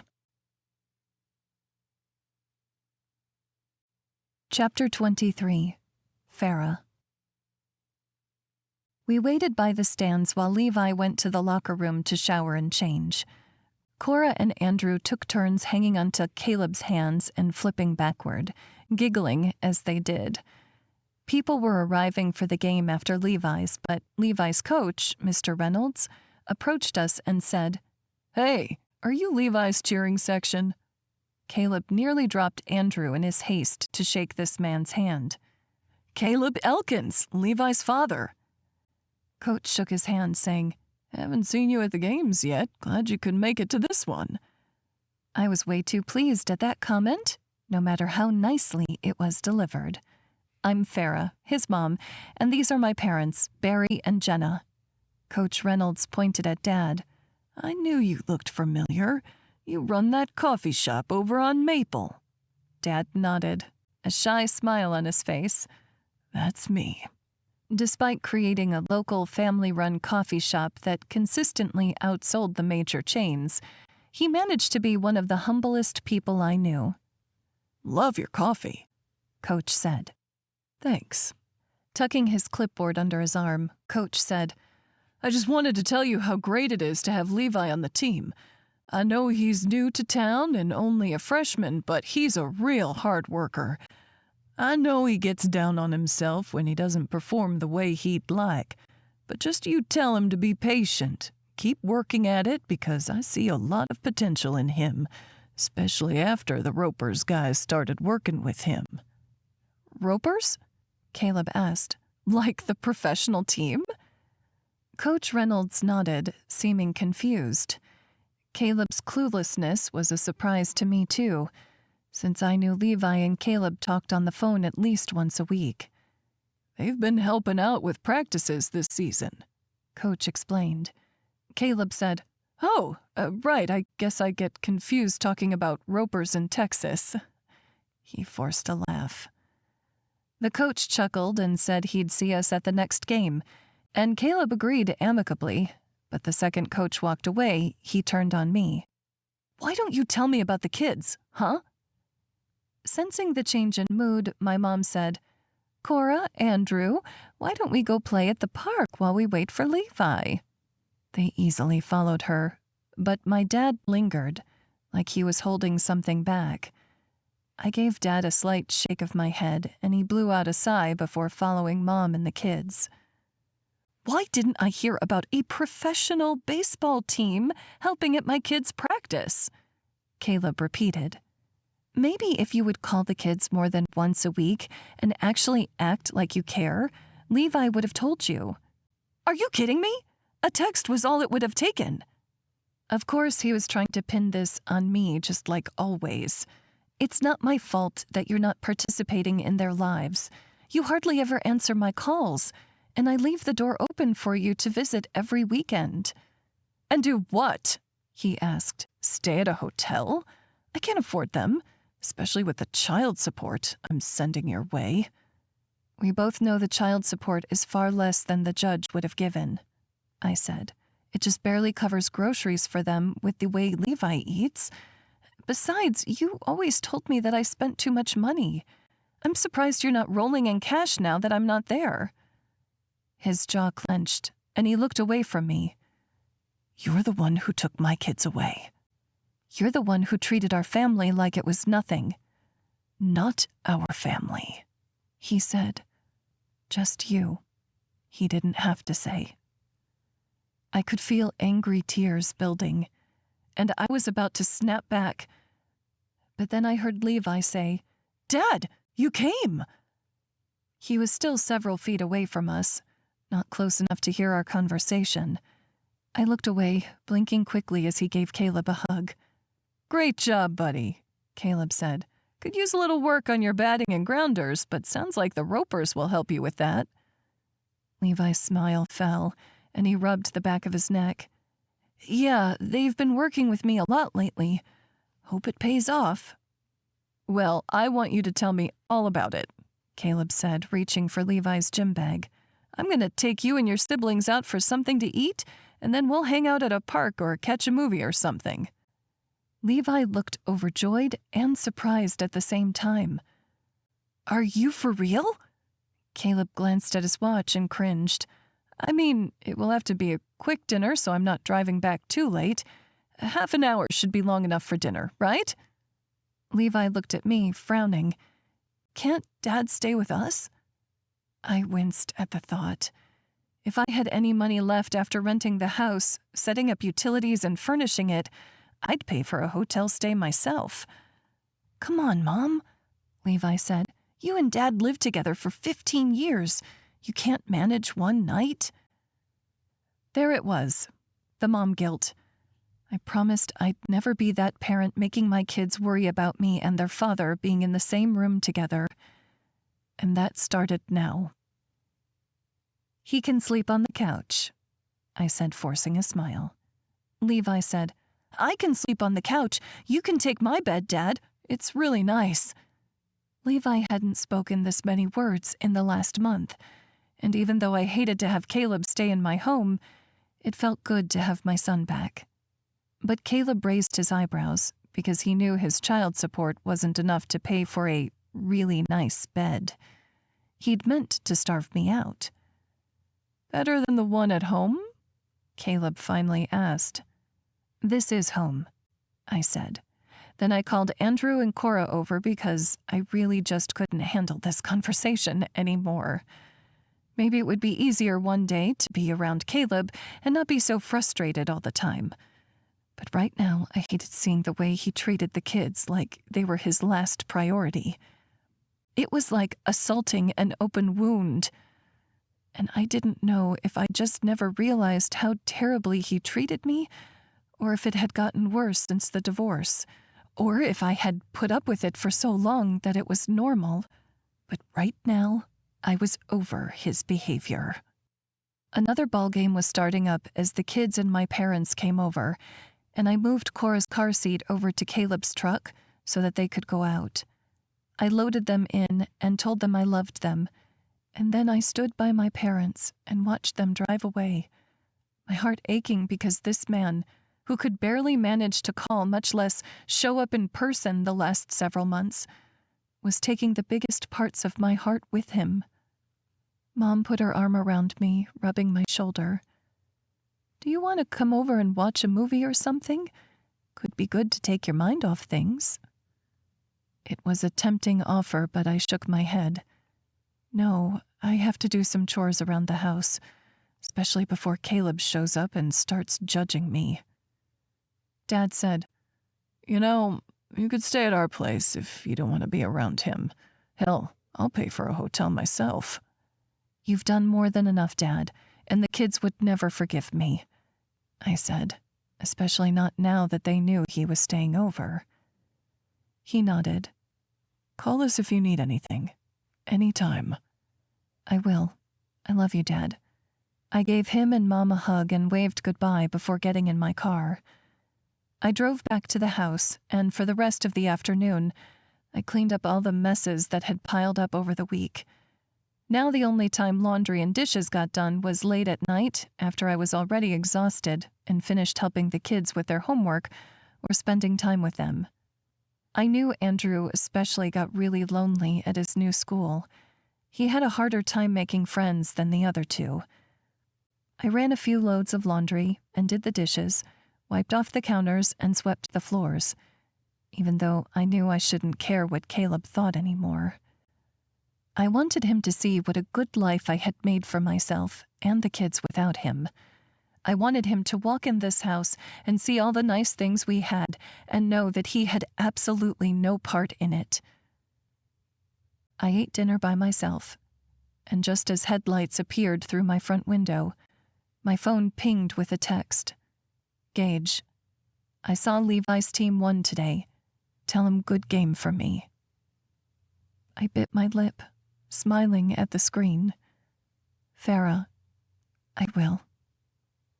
The door opened and Cora came shuffling up, holding up a teddy bear almost bigger than her. It was so heavy she had to pop her hip out and lean back to keep it off the floor.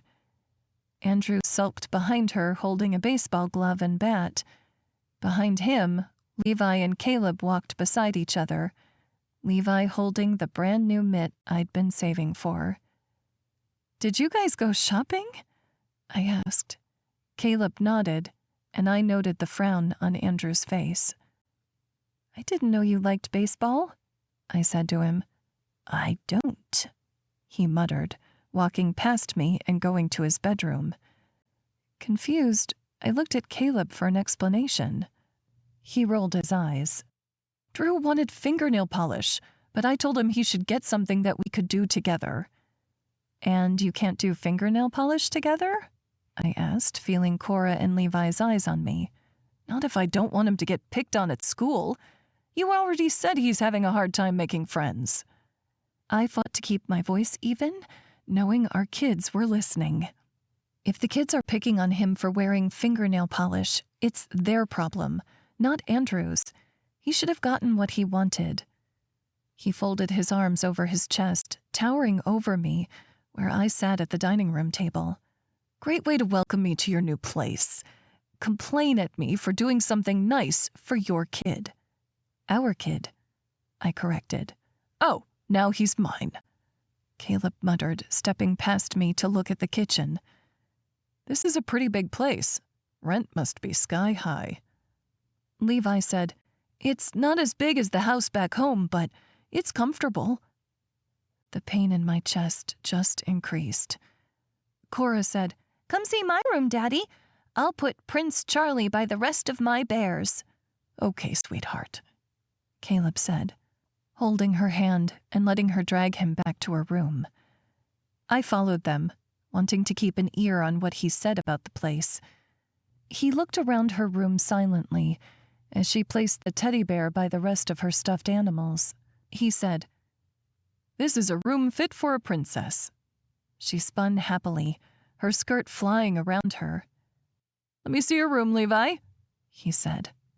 We followed Levi farther down the hall to his room, and once again Caleb was quiet at first. Levi said, "Mom got me this really nice dresser and a desk for me to do my homework, but I always end up doing it at the table, most nights anyway." Caleb ran his hand over the black desktop. "You found all this at a thrift store, Farah?" "No," I replied, and I hated the way his tone implied second-hand furniture was somehow less, like it was all I could get. "I ordered it online." Levi chimed in. "It was like better than Christmas when we first moved in. There were a million boxes coming in all the time. I put the TV stand together by myself." I grinned, loving the pride in his voice and that he said something positive about the move because we really didn't talk all that much, and it was hard to gauge how he felt. I wished he would say more to me. Without complimenting or even commenting on Levi's space, Caleb said, "Well, let's see Andrew's room, although he's mad at me. I'm kind of regretting the bet right now." He guffawed. I didn't find the joke funny at all. Andrew had missed his dad for months, and then Caleb basically dismissed him and his interests. We walked to Andrew's room, his door covered in drawings. A new one was up on the door, portraying a hastily scribbled skull and crossbones with the words, "Keep out." My heart ached for him. I knocked on his door and said, "Drew, can we come in?" "You can," he replied, "not Dad." Caleb looked pissed and opened his mouth to say something, but I just held my hand up and said, "Give me some time with him." I pushed my way inside Andrew's room, noticing that the baseball bat and glove were nowhere to be found. Then I spotted the end of the bat sticking out from under his bed. I let out a soft sigh, and my eyes landed on the framed painting above his bed, the one that Gage had paid for an instructor to make with Andrew. It hurt my heart that someone who'd known Drew for 30 minutes was more considerate of his interests than the man who gave him life. "Hey," I said gently, "I'm sorry about the fingernail polish." Andrew held his pillow to his stomach. "It just looks like so much fun when you and Cora do it and make little designs. I thought it could be fun for me to have my own." I reached out, rubbing his shoulder. "I didn't know that you felt that way, but next time Cora and I do nails, you can join us, okay?" He nodded. "Thanks, Mom. Did you know that there's a glow-in-the-dark kind of polish?" "Glow-in-the-dark? That's amazing." "That's what I thought," he said. "But Dad said fingernail polish was for girls. He said I could do baseball instead." His little lips screwed up, and I could tell he was on the verge of tears. I told him I hate baseball, but it didn't matter.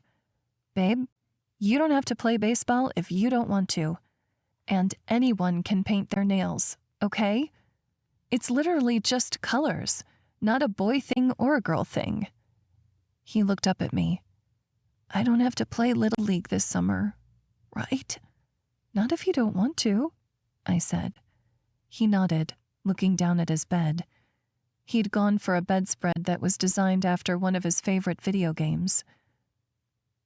"Drew, Dad isn't perfect, and neither am I, but he's here now, and I know you've missed him." Andrew nodded, wiping at his eyes. "Dad said he's sleeping on the couch. Does that mean that we can play video games until he goes to sleep?" "I think that's up to Dad," I said. "I might just spend some time in my room." "Can't we be together like a family?" he asked. My heart ached for him. He was just too young to really understand, and to be fair, no 8-year-old should have to understand. We are a family, Drew, but not the same kind that we were before, and that's okay.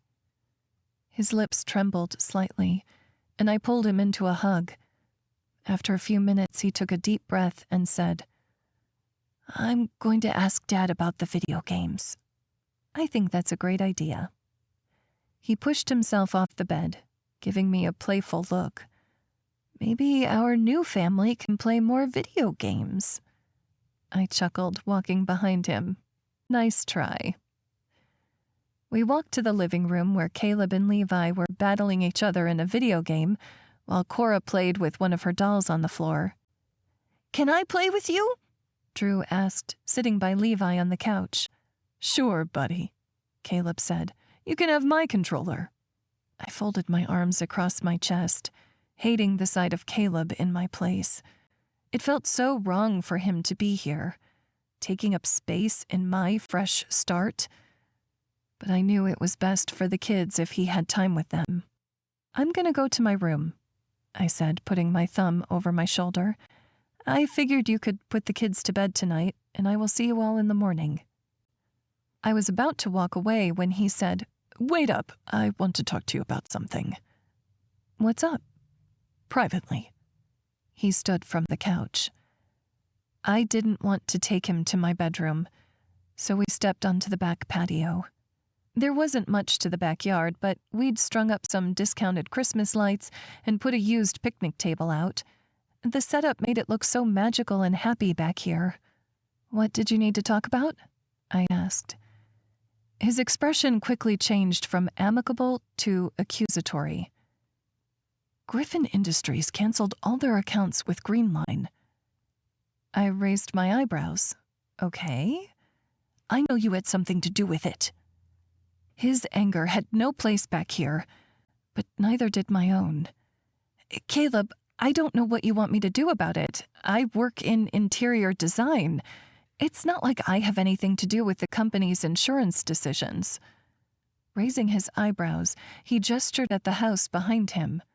"Where did all this stuff come from?" "What the hell did this have to do with insurance?" "I told you I bought it online, but I'm not really sure how that's any of your business anymore." "I know how much things cost, Farah. The average salary for an interior designer in Dallas couldn't afford all this. You're lucky to be making rent and utilities and getting the kids what they need for school, and I know you're not that great with money." I was already getting angry, but that last line shoved me over the edge. "The only reason I'm not great with money was because you insisted on controlling it for our entire marriage. And now I know it's because you didn't want me to see all the you were buying for your mistresses. The only thing that I had control over was a budget for activities with the kids and groceries. I've had to figure this out on my own, get a job after sacrificing my career to take care of our children and support your career. But I'm figuring it out." A smug look dawned on his face. "I'm sure you are." "What the hell does that mean?" I practically growled. I didn't know why it was important to me, but I needed him to know that I'd been thriving without him. "For your information, I got a job, a great job, and I work for a man who believes in me and supports me, and he pays me what I'm worth." A sneer curved Caleb's upper lip. "I knew it. You're him." He pointed his finger at me. "That's why they fired Greenline, and that's how you have all this White flashed over my eyes. "Get out of my house," I said through clenched teeth. "You're kicking me out? You do not speak to me like that anymore. This is my home that I pay for with my money from my job. And while I will always give you access to the kids and make sure that you have chances to visit them and talk to them on the phone, staying in my house is not a necessity. You are welcome to book a hotel tonight or drive back to your place. But you cannot stay here unless you sincerely apologize and change your behavior." "You're such a—" he spat. My voice shook with rage, and I barely held back angry tears. "No, I'm just not your doormat anymore. Go tell the kids that you need to go." He glared at me before walking inside and said, "Kids, your mom asked me to leave. I'll see you later." And then he walked out the front door, leaving me to deal with the fallout as his engine roared in the night. Chapter 24. Gage. After a morning session at the gym, I showered and grabbed one of the blue suits from my closet with a tie Farah had complimented me on a few weeks back. On the way to the retreat, I stopped by a coffee shop and got Farah her favorite drink. It was called a turtle mocha, and even though I liked my coffee a little sweet, this was practically dessert for breakfast. My mind flashed back to Friday night, in the early hours of the morning, as we sat cross-legged on the bed, breakfast between us. She'd looked so cute with one of the hotel robes wrapped around her, a smile on her lips only for me, as she fed me a piece of a chocolate chip pancake. I hoped we could do that again, and soon. Parking my car in the lot, I grabbed the coffee before heading to the front door. Cliff lifted his chin in a nod as I walked inside, not quite meeting my eyes. Luckily, I'd had the foresight to make security sign an NDA, requiring them not to share private details about me. But Cliff was a good guy. I trusted him anyway. When I got to the conference room, I set the coffee in front of Farah's chair. The place felt so empty and cold without her here, making me wonder how it would feel when I moved back to my regular office. Working alongside her was some of the best fun that I'd had in years. I liked accomplishing tasks and reaching new goals, but hearing the way she spoke to vendors and listening to her funny stories about her kids, it added a light to my day I wasn't used to. On top of the incredible sex, I was screwed. Because we both knew this relationship couldn't go anywhere. Honestly, I'd hoped banging one out with her would help me get her out of my system, but it was like the more I had of her, the more I wanted. I thought of her all weekend, both in good and pleasurable ways.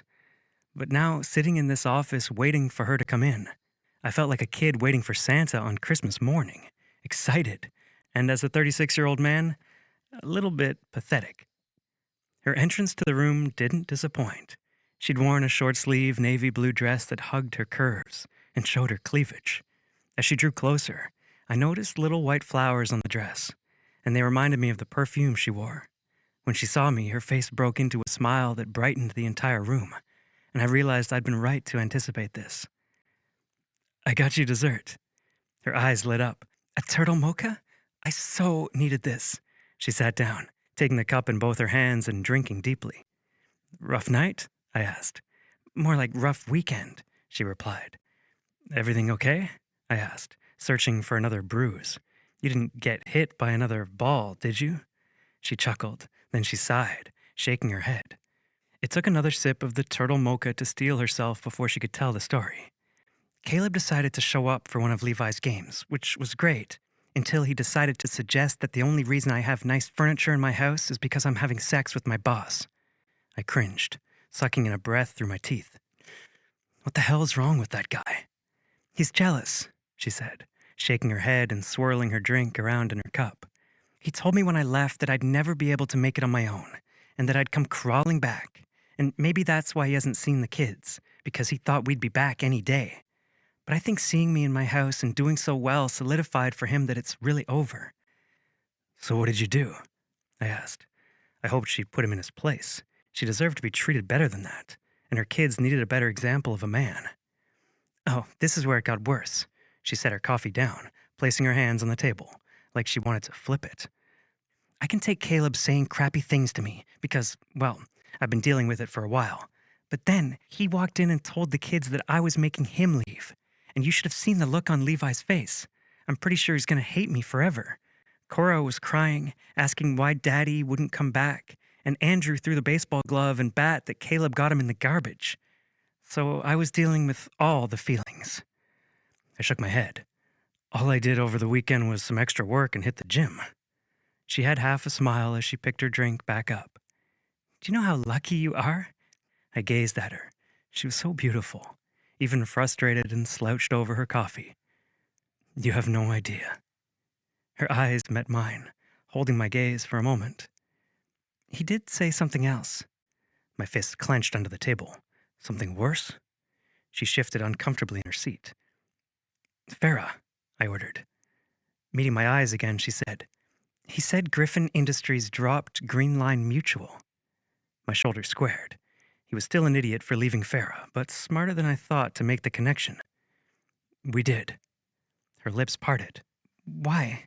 They have the best rates in Texas, maybe in the country. Wouldn't that cost your company a lot of money to switch to another provider?" Our eyes locked and I tilted my head, wanting her to see me, the real me, not just the hard exterior everyone knew. I might be a businessman, but I'm also a human. I have no desire to work with a company that lets its employees cheat on the job and then keeps them on board. Her lips parted. "How did you know?" "I have a PI. And I'd learned way too much about Caleb Elkins and his slimy boss to ever work with Green Line again." Farah nodded, then nodded again. "Wow." "What?" I asked. She looked up at me with wide blue eyes that were impossible to turn down.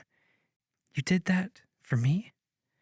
For a woman who was so easy to read, she was gauging me just right, seeing too much. Deny, deny, deny. It wasn't for you. It was for the company. I lied. My conscience, if you can believe I have one. She smirked.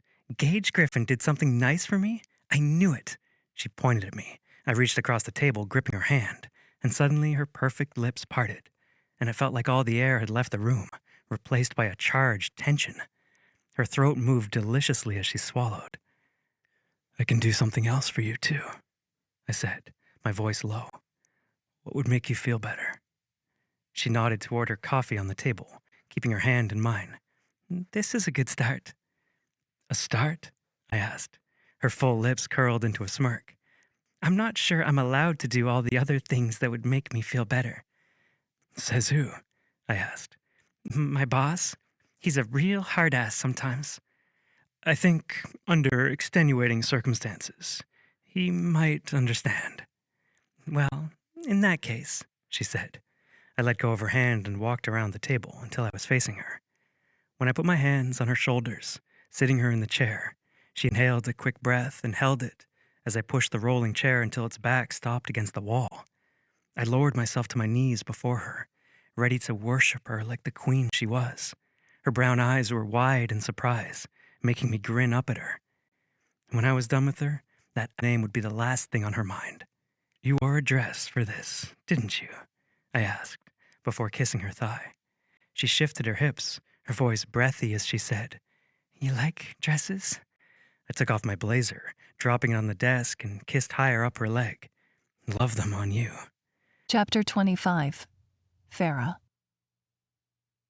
Even though it had been 2 days since our morning tryst in the office, I still could hardly be around Mia without blushing.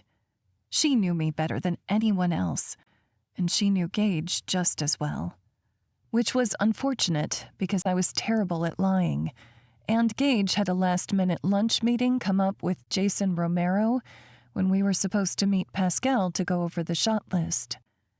Mia was the only person Gage trusted enough to decide what he would and wouldn't do in a shoot, which made me a little jealous, but I needed to focus on my job. The shoot was under a month away, and Pascal said he needed our feedback before securing additional props and wardrobe. Gage might be able to play it cool in front of Mia, but me? Not a chance. I wore all my emotions like a brightly colored hat, whether I wanted to or not. A knock sounded on the open door to the conference room Gage and I had been using, and Mia came in, giving me a big hug.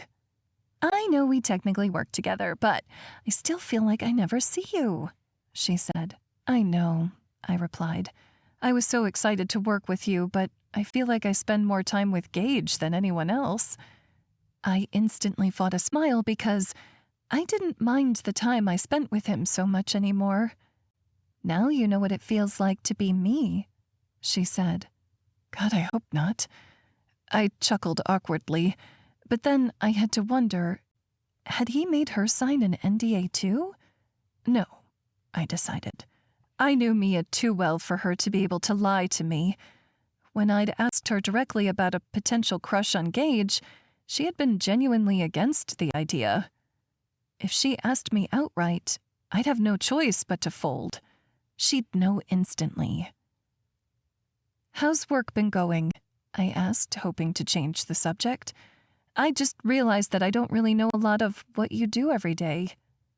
She laughed. Pretty much anything Gage asks me to do, I guess. Like I had to schedule a last-minute dinner, make reservations for him and Jason, Dollface Romero.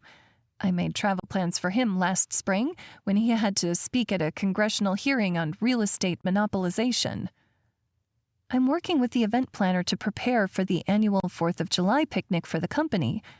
Lately, I've been taking on a little more, helping him prepare reports for C-suite meetings and learning more of his role. My eyebrows lifted. My God, Mia, that sounds like 3 jobs instead of 1. It is, she laughed. I pretty much handle everything from having his car buffed out after someone door dings it, she winked at me, to making his doctor appointments. You know he has someone come to his apartment for that. You're kidding. That's something that rich people do. That sounds amazing. I shuddered. Last time Cora got an ear infection, I had to sit at urgent care for 3 hours. Mia nodded. You can have anything if you're willing to pay the price. I chuckled.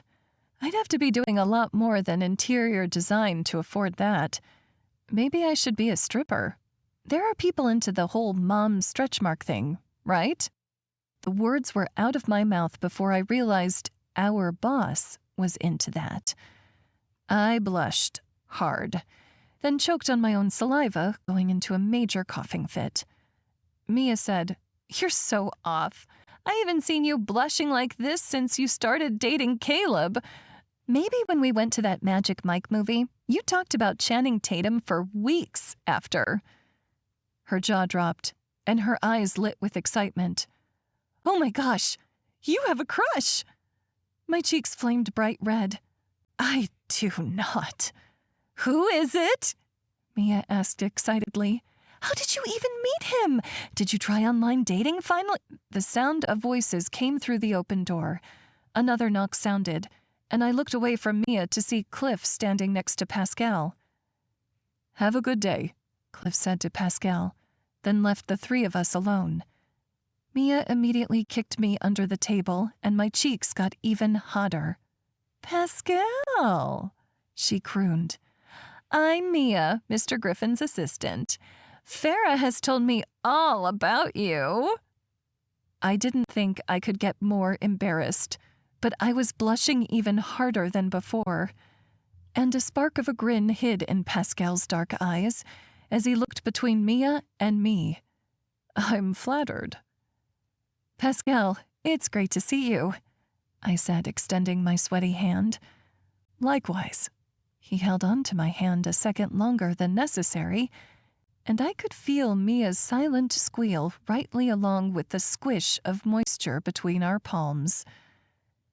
This was not the message I wanted to send her, although it would be nice to distract her from Gage and me.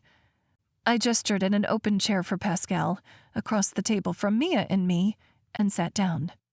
So Mia, he said, getting his iPad from his bag, you're the one who runs the company. Mia chuckled. Pretty much. He may be the head, but I happen to turn the neck. I laughed. I always thought Mia would run the world someday. She smiled at Pascal, saying, I can't wait to see what you came up with for the photo shoot. He nodded, swiveling the iPad so we could see it. Then he tapped on the screen with his tattooed fingers, pulling up a presentation that said, The Retreat. Pascal took a few minutes explaining the concept of the photo shoot to us, a refresher for me, but a crash course for Mia. When he was done, I saw the smile on her face. I love it, she said. It's going to be perfect for this place. Pascal asked her, You know Gage really well. Do you think he'll do okay with this kind of thing?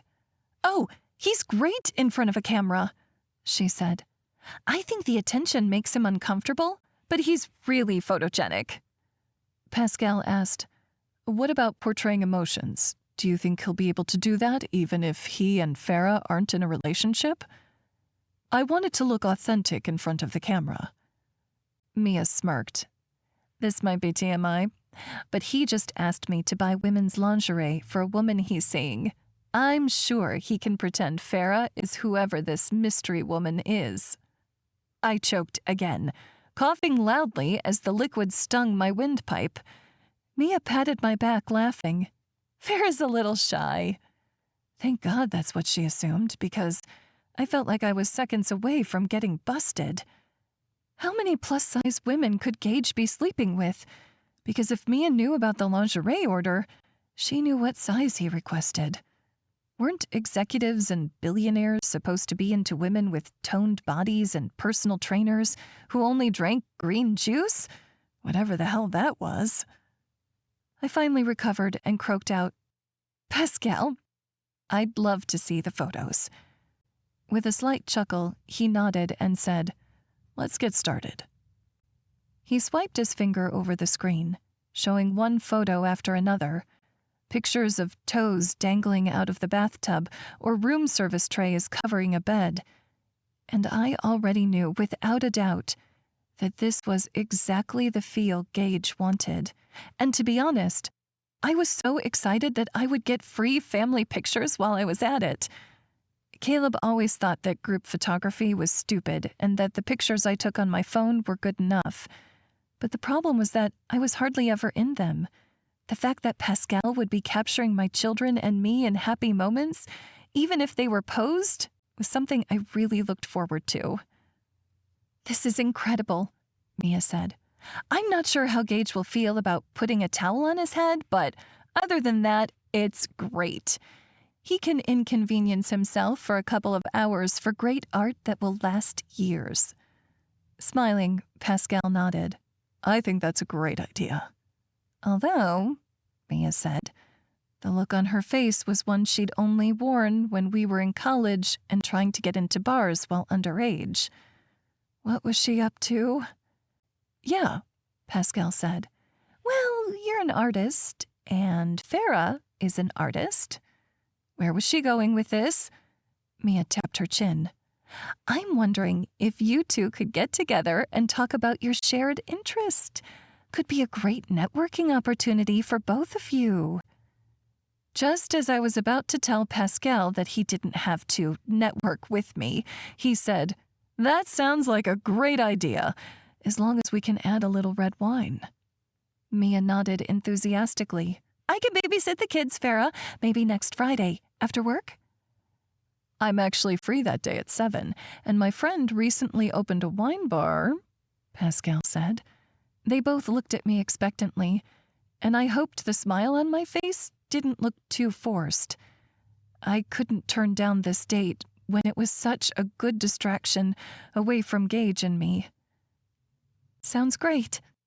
Pascal scribbled his personal number on the back of his business card and passed it to me with a wink. "See you soon." As soon as he left, I turned on Mia. "What the hell was that?"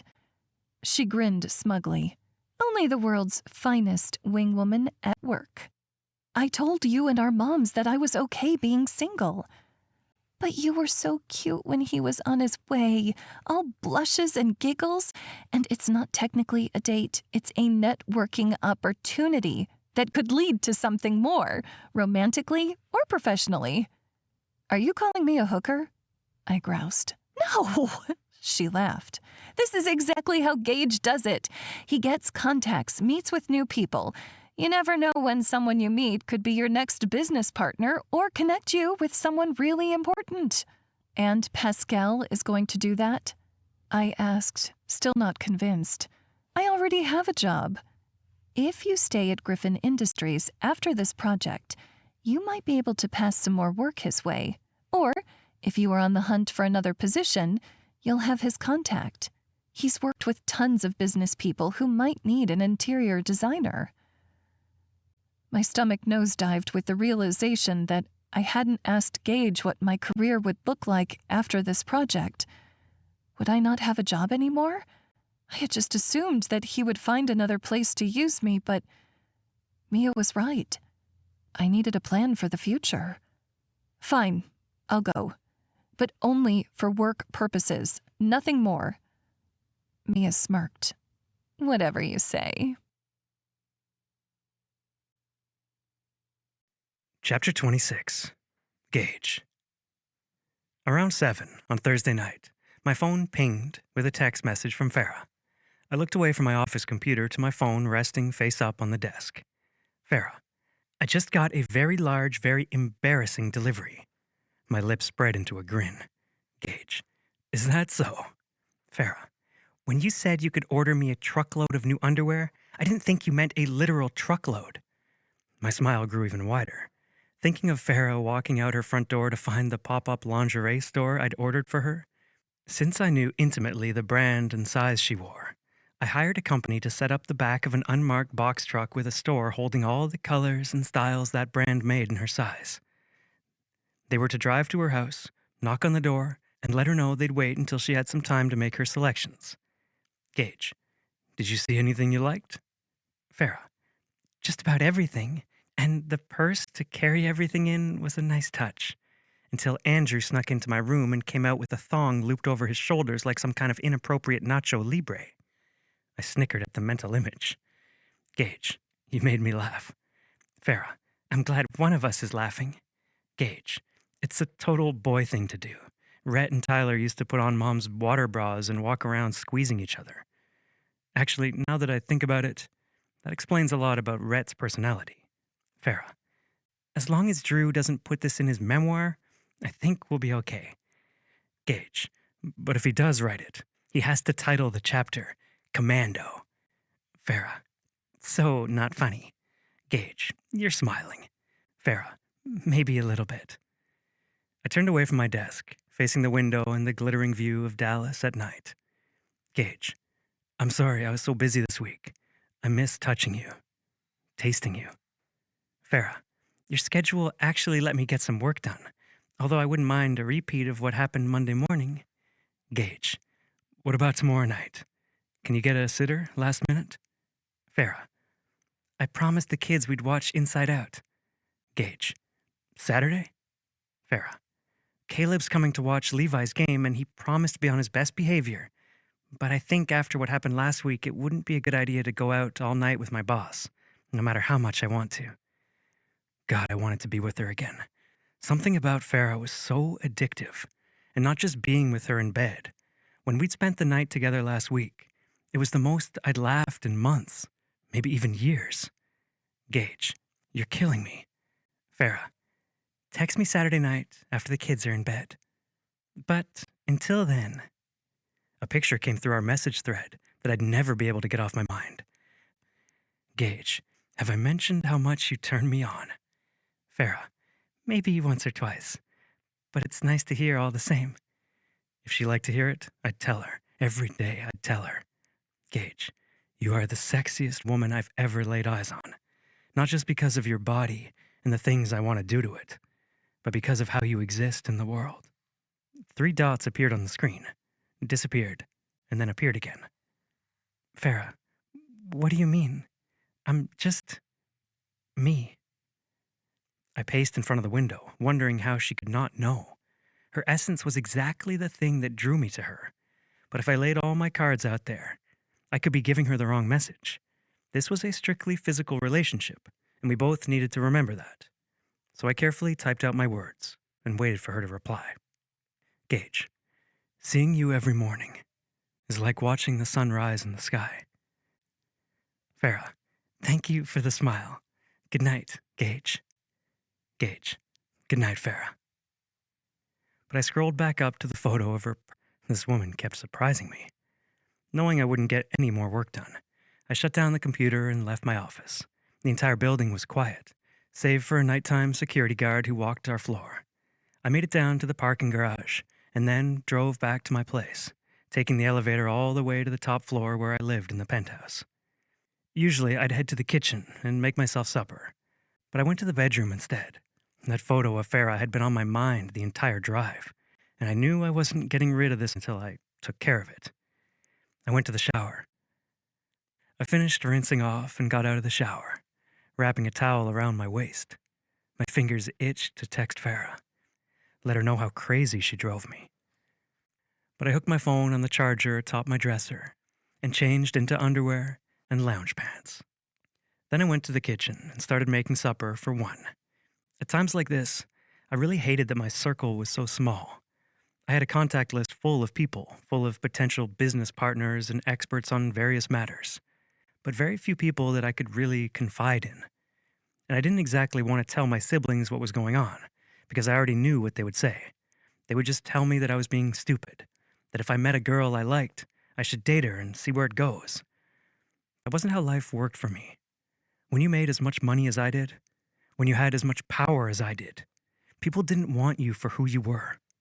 They wanted you for what you could do for them. And even though Farah didn't really seem to be a gold digger, wasn't she only in my circle because we were working together?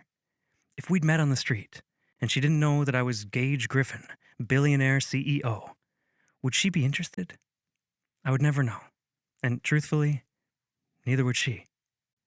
So instead of calling my siblings to ask for advice I didn't want, I texted them, to see if they wanted to catch the Ropers game with me on Saturday to take my mind off Farah. The team had a home game and I had a box available. Usually, I used my seats for networking or gave them away to employees as gifts. But this time, I wanted to use them for myself. Gage, I have a box for the Ropers game on Sunday. Anyone up for coming? The microwave dinged, and I took my meal to the table, sitting and eating the steak, sweet potatoes, and corn with a beer from the fridge. I was almost through the food when the first text came through. Tyler, sorry, I have Mom and Dad coming over for supper that day. You're welcome to join us, though. I ignored the invitation. We both knew that I would not be going. I got up, taking my plate to the sink and bringing my beer to the couch. I didn't watch much TV, but I used the remote to search Inside Out. It was a children's movie, and I pushed play. Rhett, sorry, I'm out of town practicing bull riding with a buddy in Texas. I'll catch the next one, though. Liv, looks like you're stuck with me.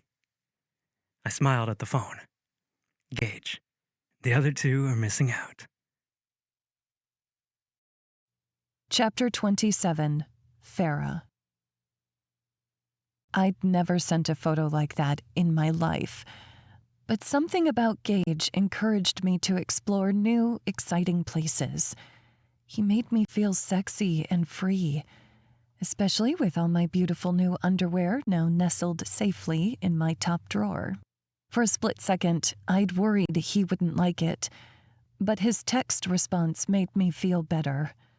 Except I'd underestimated what it would be like to face him, knowing he had a photo of me like that on his phone. I thought my face would melt from embarrassment when I went into the office Friday morning. Before reaching the conference room door, I squared my shoulders and took a deep breath. We were both adults. Surely he'd gotten a nude before. But when I walked inside, he took the 2 coffees from my hands and set them on the table before backing me up against the wall. His chest was pressed against mine, his nose against my cheek, as he roughly whispered, "Do you know what you did to me last night?" My voice came out breathy. "What's that?" "I've my fist in the shower to that picture, wishing you were there." My stomach swooped with desire. I'm here now. Somewhere in the back of my mind, I knew this was unprofessional to the nth degree. I knew we should be focusing on work, that Cliff could bring a contractor back at any moment. But Gage's presence was so overpowering, overwhelming. Everything from his hard body up against mine to the delicate scrape of his chin against my cheek and the subtle scent of his masculine cologne had me forgetting what I should be doing and chasing after what I wanted. "Let me show you what I imagined." "That's what I imagined," he muttered, but this was so much better. And moved my underwear back in place before sliding my skirt down over my hips. I released my grip on the coffee, realizing only a little bit had spilled, and stood up, smelling us in the air. He tossed the condom and wrapper in the trash can, then turned to me, taking my face in his hands and kissing me so deeply, feelings stirred in my chest. Could he really kiss me like this and feel nothing more than a physical connection? Because my heart was getting all kinds of confused. If I was being honest, the fact that he had texted me after Levi's game meant a lot. It was like I wasn't just an employee or a random hookup to him. He cared about me and my kids, and he hadn't even met Levi yet. But I needed to focus on other things before my thoughts got me in trouble. "I should get back to work," I said softly. "I have contractors coming by today." "Of course," he replied, straightening his jacket and tie. "I have a press conference with Jason Romero, so I won't be around the hotel." My heart sank. I missed spending time with him, but maybe it was good to get some space. "I'll text you tomorrow night." His lips curled into a delicious grin. "Looking forward to it." For the next few hours, I busied myself helping the people coming to install the rest of the lighting fixtures. But at a certain point, there was only so much I could do. So I went back down to the empty office to check my email, when a news notification came through my phone. Live, gubernatorial hopeful partners with Texas Billionaire on massive factory build. I tapped through the notification and was taken to a news page with live footage of Gage sitting next to a man I'd gotten countless political postcards from already, Jason Romero. Jason looked like he belonged in a wax museum, so flawless it was almost unsettling. He spoke smoothly into the microphone, saying, "Gage is a true Texan, having grown up in a small town and headquartering Griffen Industries here in this great state. I'm excited at this budding partnership with someone who represents Romeo Corp's values. He's hardworking, smart, offers jobs to countless Texans, and is always pushing for progress while maintaining traditional ideals." Clapping sounded in the background, making it seem like they were at a political rally instead of a press conference. Gage spoke next, saying, "My goal in building Griffen Industries has always been to support families here in Texas. Opening a Romero Corp plant in West Texas lines up perfectly with that vision. I'm excited to see what this partnership brings." A reporter came over the recording asking, "Do you have a date for the groundbreaking?" Jason Romero shook his head. "We are very much in the planning stages of this process, but you can visit my webpage and join my email list for regular updates." They cut to a reporter from the news station, the thin, dark-haired woman saying, "Since announcing the partnership with Griffen Industries and this new project, Romero has gone up 15 points in the polls, placing him narrowly ahead of the other candidate." For the first time since meeting him, I felt a little sad for Gage. His world was all a chess match, moving pieces for gain. I hoped he knew I wasn't like that. The only thing I wanted from him was himself. But in some ways, I knew even that was too much to ask. Chapter 28. Gage. I went to bed Friday night, thinking of Farah and her family watching that kids' movie. It was cute, and I wished it had been around when I was a kid, fighting with all the complex feelings of growing up. She was a good mom, prioritizing her kids even though I missed the hell out of her. But luckily, Liv would be in town tomorrow and we could spend the day watching the Ropers game and hanging out. It would be a good distraction from all these thoughts of Farah swirling around my mind. The next morning, Liv knocked on my door at 10 o'clock, right on time. I had Levi's game playing on my phone, but I was smart enough to silence it before going to answer the door. She was all decked out in a brown and gold Ropers jersey and holding up her brown foam finger. "Go team," she said. Then she frowned at my dark wash jeans and white t-shirt. "You're changing, right?" "This is what I usually go in," I said, glancing down at my outfit. "Actually, it's a little more casual. Should I put on a button-down?" She shook her head at me as if disappointed. "I could have sworn you wore a jersey last time." "Nope, I think I have a brown shirt somewhere, though. Oh, and I have my hat." I grabbed it from the hat rack in my closet. There, all decked out.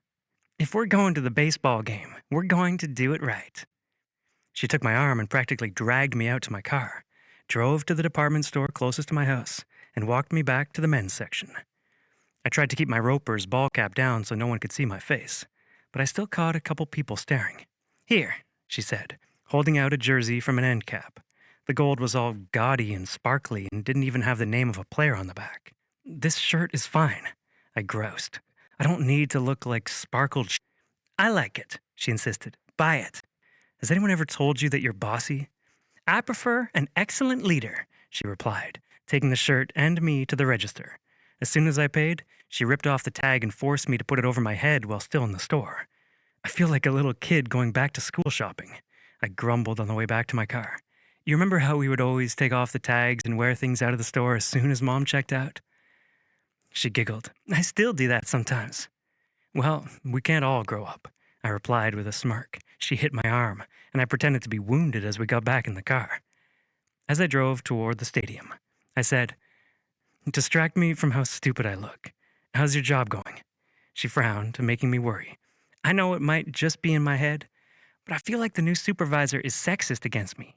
He always asks the other guys to do the harder jobs, and anytime there's an option for paperwork or anything like that, he's passing it off to me. Her words put a bitter taste in my mouth. You're probably not imagining it.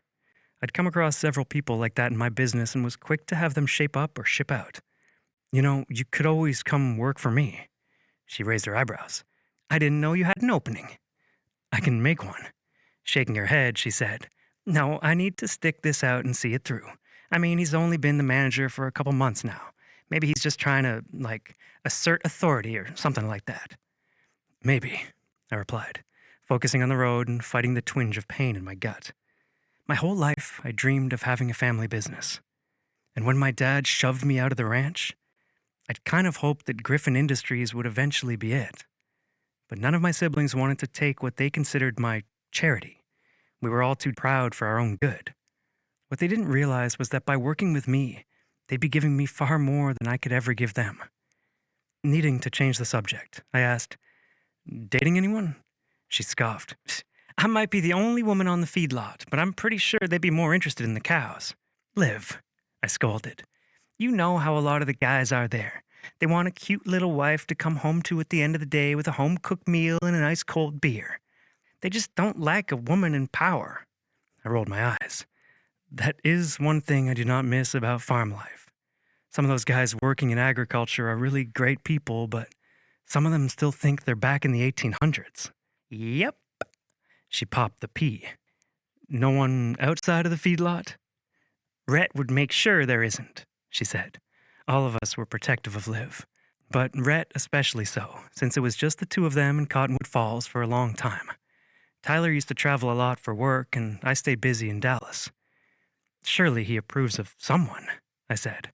Well, someone would have to be interested in me first for us to find out, she replied.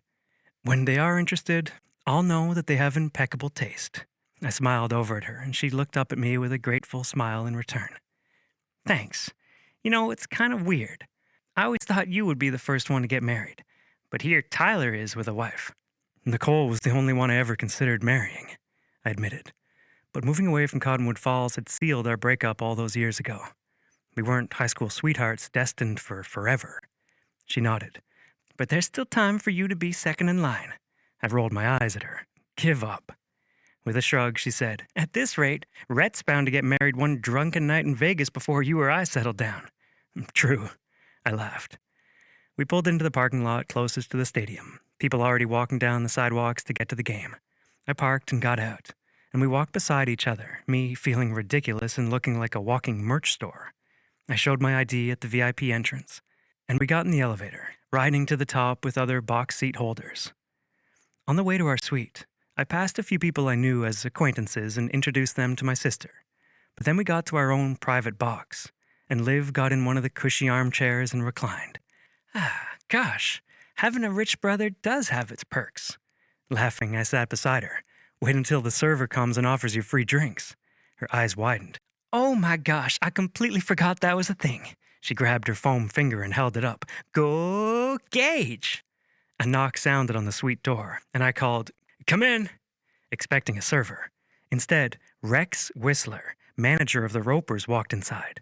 Liv's jaw dropped, but I stood, extending my hand. Great to see you, Rex. He gave me a lopsided grin, his leathery skin wrinkling with his smile. Likewise. Can't stay long, but thought I'd check in since I heard you're here. Have you met my sister yet? I said, gesturing toward Liv. Pretty sure she's your biggest fan. She got up, taking her foam finger and extending her hand. It's an honor to meet you, Coach. He chuckled, shaking her hand. Likewise. Then he turned to me. Thought I'd let you know that Levi is making a lot of progress, and our guys are having fun working with the Golden Valley kids. It's been good all around. I'm glad to hear that, I said. I saw he started at shortstop last week. Rex nodded. He just needed a few nudges in the right direction. He'll get better as he matures. Glad to hear it. Putting his hat back on, Rex said, Better get down there for warm-up. Talk soon. Good luck, I said. As soon as the door shut behind Rex, Liv stared at me, incredulous. What? I asked. Golden Valley? I clenched my jaw. I didn't like the tone in her voice. You're having the Ropers coach and players work with your coworker's kid? The accusation in her tone put me on the defensive. And it was just to do something nice. Liv scoffed, looking ridiculous to be so offended, dressed up like she was. You're kidding, right?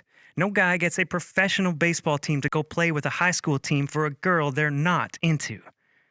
Well, to be fair, Liv didn't know that I was already technically getting with her, but also, can't someone just care about kids? I asked. It's a nice thing to do, and I can afford to do it. She shook her head. You can do it all you want, but even though you're a nice guy, I don't know that you're that nice. Surely you have tons of employees who have kids who like baseball. Why this one? I lied to my sister, and maybe to myself. I don't know. Chapter 29. Gage. As soon as Liv headed back home for Cottonwood Falls, I got in my Tesla and drove toward Farrah's house, because I couldn't stand being away from her any longer. When I arrived, I pulled along the curb but out of view of the front window and turned off my headlights. That, mixed with the lack of streetlights, made me feel a little bit like a stalker. But I wasn't just going to hide out. I got out my cell phone and sent Farrah a text. Gage. Kids asleep? The front window looked dark save for the glow of the TV screen. Farrah. They're not asleep, but I'm alone in my room. Winky face. Gage. You should go outside and look at the moon. You might be able to see it from the south side of your house. I chewed the inside of my cheek, hoping she'd go out the front door like I suggested instead of looking out her backyard. A few moments passed, and then the front door opened. Farrah slipped out, her curls pulled into a high ponytail, and leggings hugging her legs. She wore a baggy, light gray sweater that almost looked white in the dim lighting. She wrapped her arms around herself, her face tipping up toward the sky. My heart jolted with Liv's words. What is it about her? It was this. The moments when she was full of wonder, completely herself, even when she didn't think anyone was watching. Gage, check behind you. A moment later, she reached into her shirt, pulling her phone out of her bra and making me chuckle. As soon as she read the text, she glanced around, and her eyes landed on my black Tesla. With her mouth open in a surprised smile, she walked toward me. I rolled down my windows as she drew close. Her hands rested on the open window. What are you doing here? I wanted to see you. Even in the night, I could see color flood her cheeks. Get in, I said. Her head turned toward the house and back at me, blue eyes alight with energy. My kids are in the house. With their dad, right? Surely they won't miss you for a few minutes. She smirked. So you're saying it will only take a few minutes? With the way your ass looks in those leggings, you'll be lucky if it doesn't take a few seconds. I reached across the seat, pulling the door handle, and she got in the car, grinning wide. I feel like a teenager sneaking out of the house, she said. You snuck out when you were younger? I asked, surprised. I figured you were the kid that could talk your way into anything. You haven't met my parents. Then she smiled. But you will. At the photo shoot. And then you'll understand. I'm looking forward to it, I said, putting the car in reverse and backing away so no one in her house would guess we were driving by. At Farrah's curious look, I said, I did my fair share of rebelling in high school too. Farrah reached across the car, putting her hand on my thigh. Can't wait to see what trouble we get into. Chapter 30. Farrah. I texted Caleb that I was going on a walk to enjoy the beautiful night air. A buzz of excitement spread in my veins as Gage drove away from my house with the headlights off. This man next to me made me feel alive in the best possible way. I roved my hand up his thigh. I hadn't given roadhead since I was in high school, and that had been a bucket list item for my boyfriend at the time when I was reckless and thought the world lay at my feet. Now, at 34 years old, I felt so much less fearless. What are you waiting for, baby? He asked, curling a hand through my hair.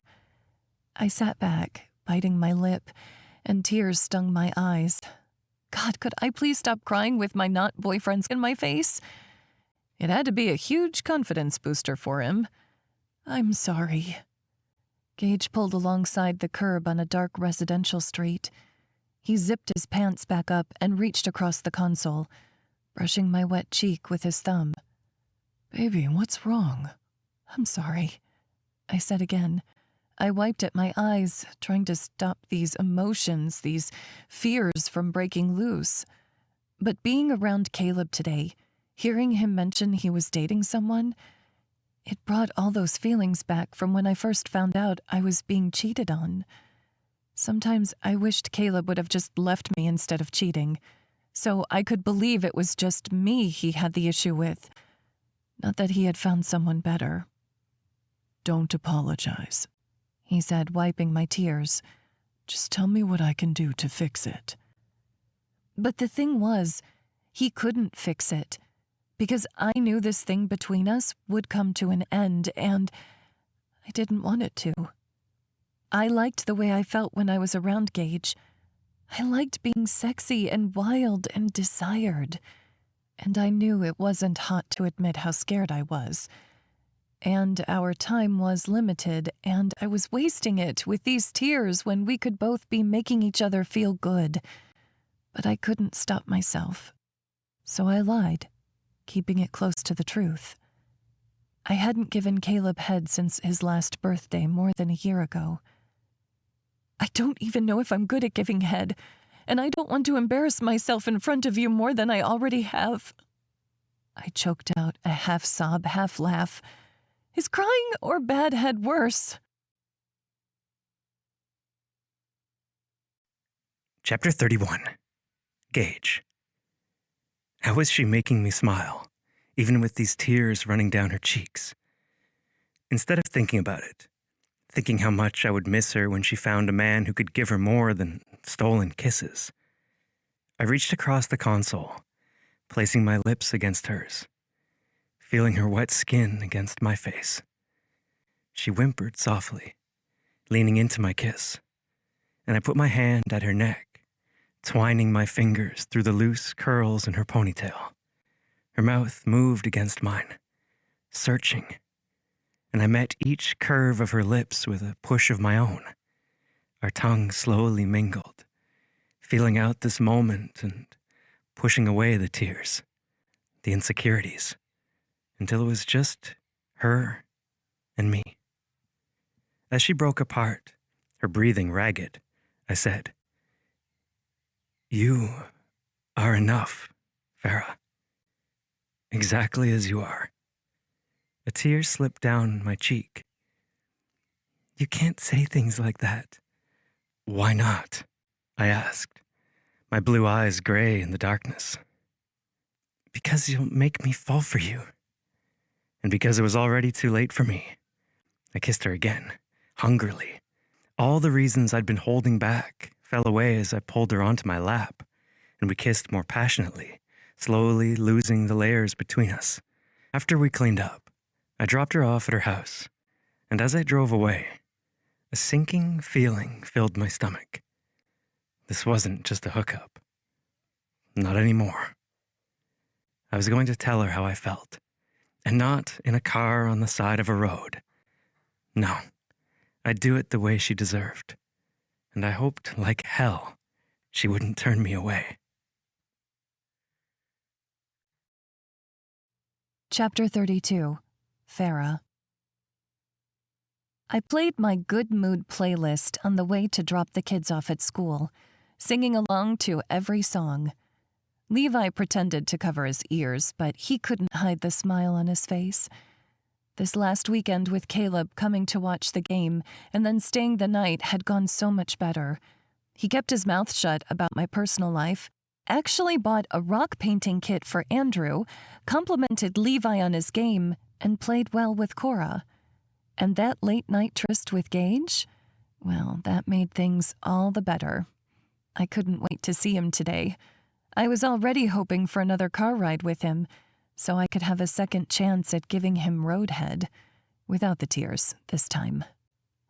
But just as I pulled up to the retreat, my phone began ringing with a call from Andrew and Cora's school.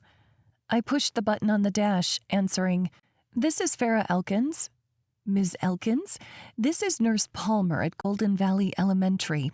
Andrew had a serious accident on the playground this morning, and we're bringing him to the emergency room to have him checked." If I'd have been holding my phone, I would have dropped it. "Oh my gosh, what happened? Which ER?" "Golden Valley Memorial," she answered, and I immediately whipped out of the parking lot, driving toward the big hospital closest to my house. He was playing on the jungle gym and fell, knocking his chin on the bar. He bit through his bottom lip, and we suspect he has a concussion. My heart felt like ice in my chest. "Is he alert?" "Yes, but he's exhibiting some of the common signs, dizziness and nausea especially." "Oh my gosh, I will be at the hospital in 20 minutes. I'll let him know." We hung up, and I pressed my foot to the gas pedal, weaving through traffic to get to my baby quickly. I couldn't imagine what pain he must be in, and I hated that I wasn't there for him right now. I punched in Gage's number first, and as soon as he answered, I said, "I'm so sorry, but I won't be in the office today. Andrew was hurt on the playground and is going to the emergency room." "Farah, is there anything I can do? Which hospital?" "I don't think so. He's going to Golden Valley Memorial. It's a good one, as far as I know." "Keep me updated?" "I will," I said. As soon as we got off the call, I dialed my mom's number to let her know what happened. She said she'd meet me at the hospital and keep Dad in the loop while he worked at the coffee shop. I was almost to the hospital when I realized I hadn't yet called Caleb. Guilt swept through me at the fact that I'd called Gage before him. But then I reminded myself that Gage was my boss. He needed to know when I would and wouldn't be at work. At least, that's what I told myself. Caleb answered after a few rings, and when I filled him in, he offered to drive to Dallas. All past hurts aside, it was good to know that when push came to shove, he'd be there for the kids. "Let me get a feel for things at the hospital before you head this way, but I think we have it handled here. Plus, you'll see him at the end of the week for Cabo. I'll have him video call you as soon as we can, though, okay?" "I trust you, Farah," Caleb said. It was the first nice thing he'd said to me since the split. "Thank you," I replied. "I'm in the parking lot now. I'll text you as soon as I know anything." Once I walked into the hospital, the nurse up front directed me to emergency room 8, and it took all I had not to sprint to Andrew. When I reached the room, he was lying back on the bed, blood seeping through the bandage on his lip. A woman I guessed was Nurse Palmer sat next to him. "Mommy," Andrew rasped and then winced. Tears filled my eyes. "Oh, honey, I'm here.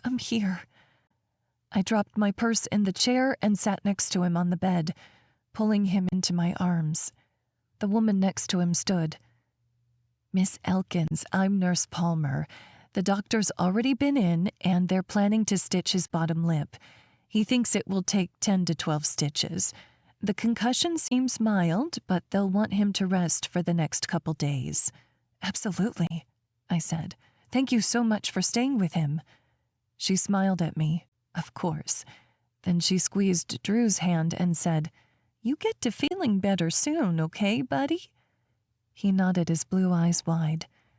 "Hopefully I'll see you before school lets out, but if not, have a great summer," she said with a smile and left the room. With just me and Drew there, I said, "I called Grammy and Grandpa. Grammy's on her way, and Dad said he'd come if you wanted him to, but you can just call him if you want." "Call," Andrew said, limiting his words. I got out my phone and called Caleb, filling him in on what Nurse Palmer said and letting him know Andrew wouldn't be one for conversation. "Video call me?" Caleb asked. "Of course." I pressed the button, and soon Caleb appeared on the screen, dressed sharply in a black suit, backdropped by his office. I turned the phone so he could see Drew more than me. "I'm so sorry you got hurt, bud," Caleb said. "Mommy told me it hurts to talk, so you don't have to say anything. I just want you to know I love you and I'm here if you need anything. If you decide you want me to come, I'll be there in a few hours." Andrew nodded. "I love you, honey." "Love you," he said, cringing afterward. I faced the phone back at me, and Caleb had an empathetic look in his eyes. "Man, he looks miserable, but he's so strong."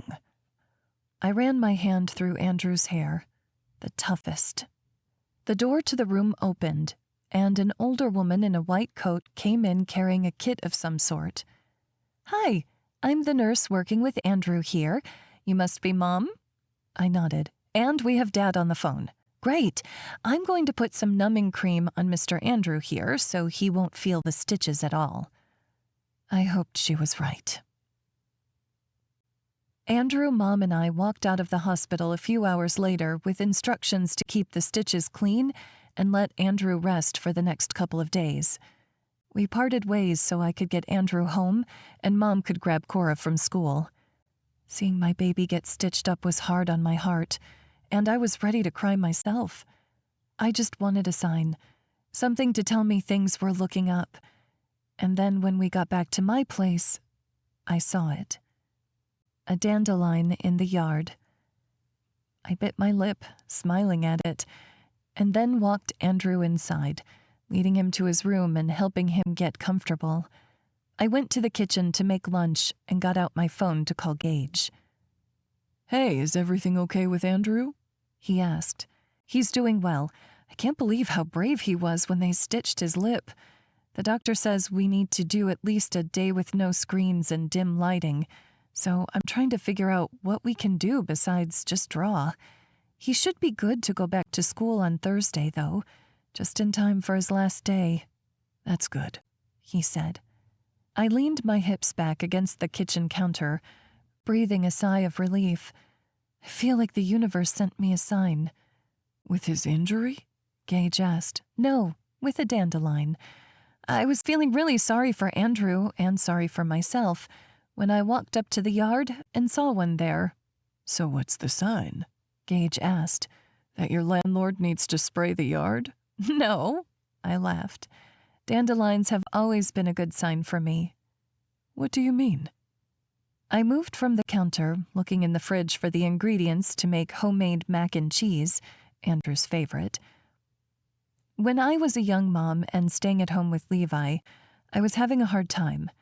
I felt like my whole life was busy and overwhelming, and I worried so much that I was failing as a mother. And one day I was crying to my mom on the phone. Then Levi came up to me with a little yellow dandelion. Here he was, this little 2-year-old with nothing in the world, and he loved me enough to bring me the only thing he had.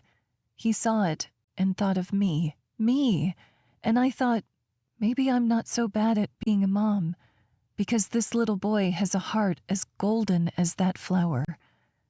It was everything.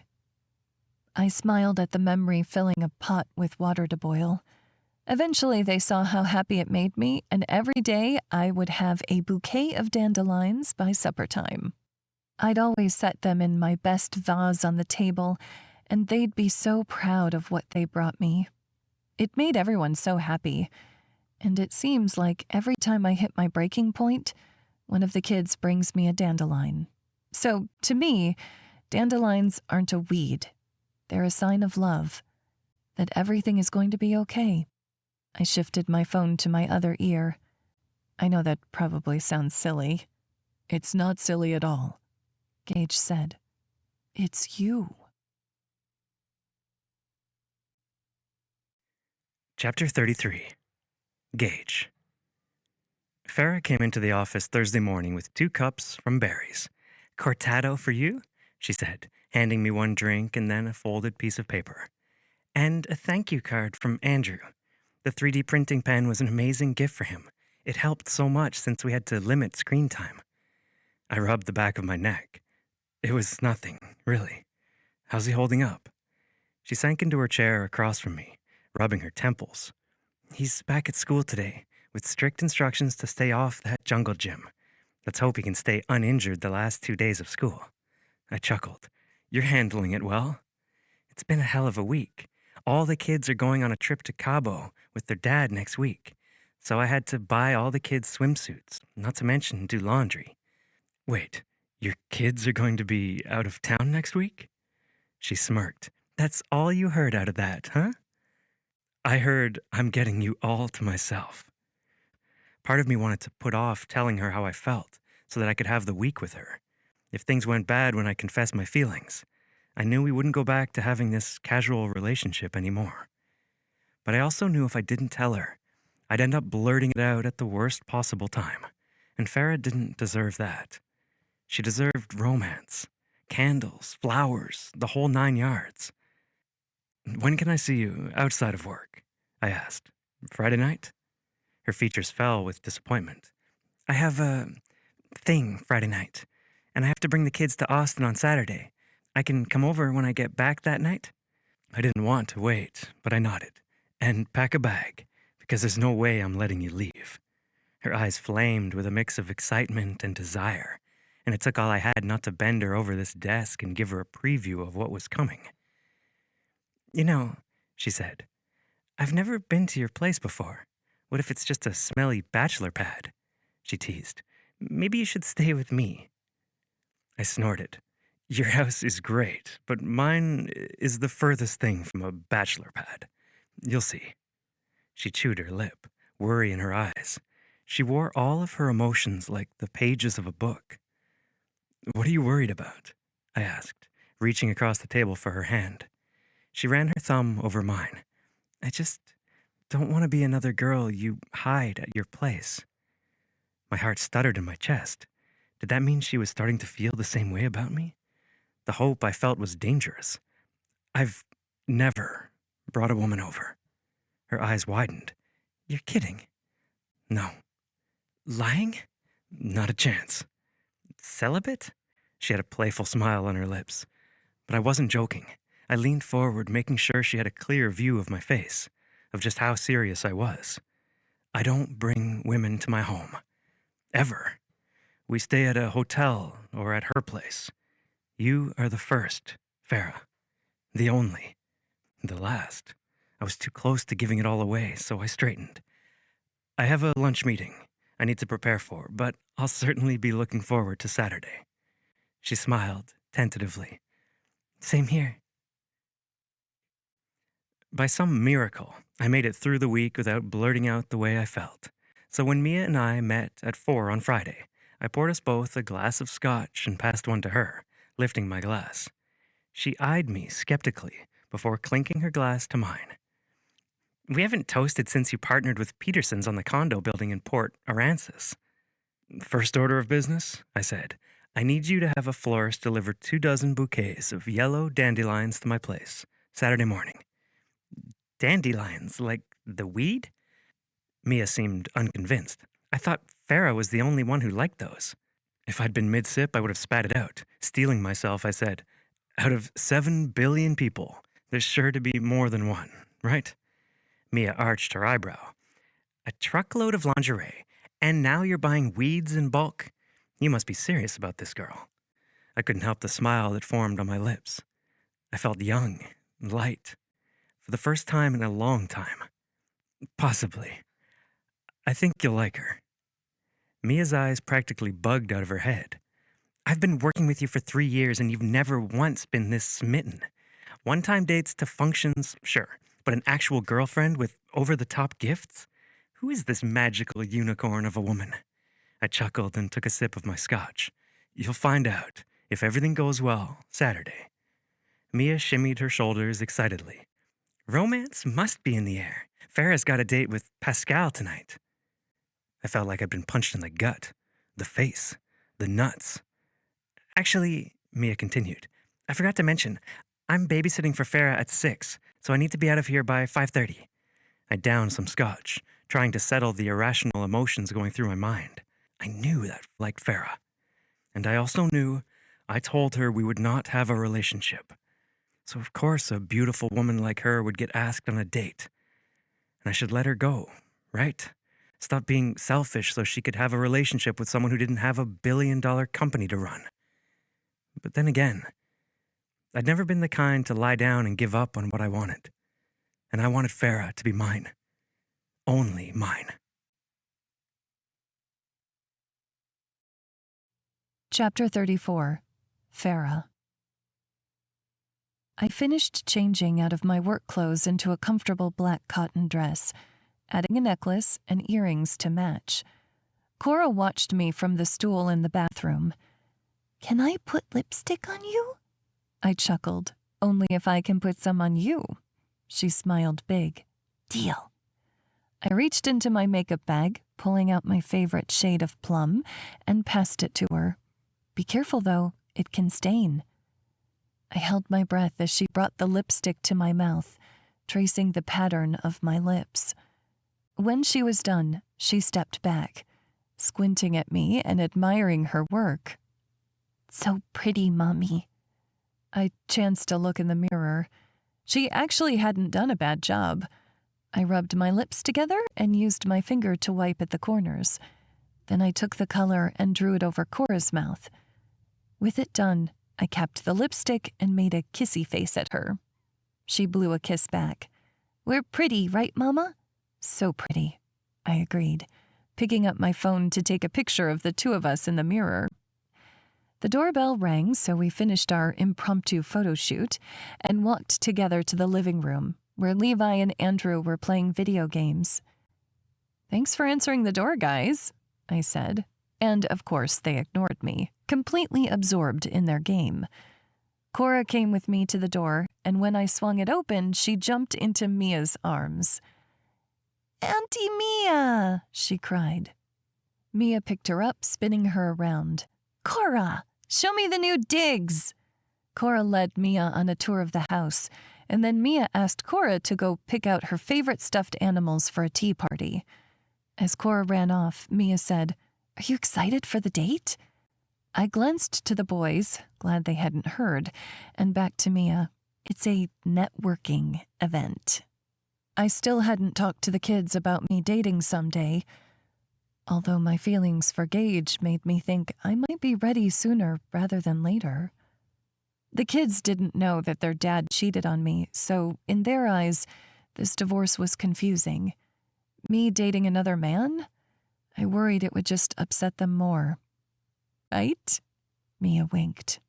Cora came out of the bedroom, carrying a teddy bear so big she had to lean back to balance its weight.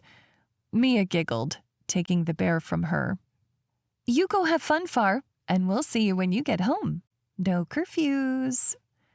"I'll be home by 10 at the latest," I said. "Midnight," Mia replied. I laughed. "You're the best bad influencer ever. You can order food. I'll Venmo you for whatever it is, and make sure the boys both get showers in tonight." "Aye, aye," Mia said, saluting me and making Cora giggle. "Bye, boys. Love you," I said. Their eyes stayed glued on the screen. "Love you," I said louder. Levi nodded, but Andrew glanced my way and said, "Love you." "Never grow up," I replied, giving Cora a big hug and planting an even bigger kiss on her cheek that left a plum lip mark. "Love you, sweet pea." "Love you, Mommy." Waving goodbye, I made my way outside. The stark memory of walking out the door and seeing Gage in his Tesla flashed through my mind.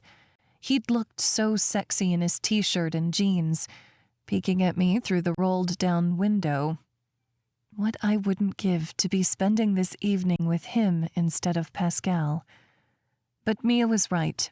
Business connections were important, and I still hadn't brought up the future to Gage yet. I knew I should have, but part of me worried talking about anything but the present would blow up this bubble we had. I wasn't ready for that. Not yet. I got in my car, typing in the address to the wine bar, and driving across town with music playing on the radio. Only 24 hours, I reminded myself. 24 hours until I had a whole week to spend in the arms of Gage Griffen. I'd miss my kids like crazy. But a week with Gage? I tried not to let my heart get carried away, reminding myself that Gage was not mine, no matter how many imaginative liberties I wanted to take with the fact that I was the first woman to see his place. Since I couldn't parallel park to save my life, it took me a while to find a parking spot, and I was already 10 minutes late when I rushed into the dimly lit bar. Smooth jazz came from a small stage up front, and I quickly spotted Pascal. He looked all dark and broody at the back table, with his brown hair falling over his face and his tattooed hands wrapped around a glass tumbler. When he caught sight of me walking in, his lips spread into a sultry smile. "Sorry I'm late," I said, approaching him. "I couldn't find a place to park." "No worries," he replied, sitting as I did. "Do we order at the bar?" I asked. "A server will be by." Silence hung between us. Awkward. So I said, "How was your day?" "Better now." An uneasy feeling swept through me. I really didn't want Pascal getting the wrong idea. "I'm excited to talk more business with you," I said, trying to set the tone. "How did you get into photography?" That opened the floodgates. He was halfway through telling me a story about his first camera when a server came by. All the wine I drank was out of a box, so I pointed at the cheapest glass on the menu, hoping it would taste okay, and continued asking Pascal about himself. He'd had an interesting career, starting out as a portrait photographer, but eventually making his way to art installations. "Larger corporations have more money to spend on creative, so it made sense to give me the kind of life I want to live." "And what kind of life is that?" I asked. "What's the dream?" He quirked his lips. "A glass of wine with a beautiful woman on a Friday night is an amazing start. But I also want a life full of travel, adventure, growth. I've never been the kind to stand still for very long." The waitress brought my glass of wine, and I sampled it. "Not bad." "You like?" Pascal asked. I nodded. "It's great." "And you?" he asked. "What is the dream for the talented Farah Elkins?" I smiled slightly. So much of my life had been wrapped up in my children, giving them the quality of life I believed they deserved.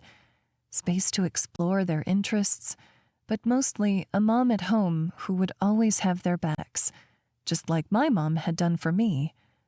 I liked working too, creating something beautiful from a blank slate, because I knew someday all 3 children would fly the coop and I'd be alone.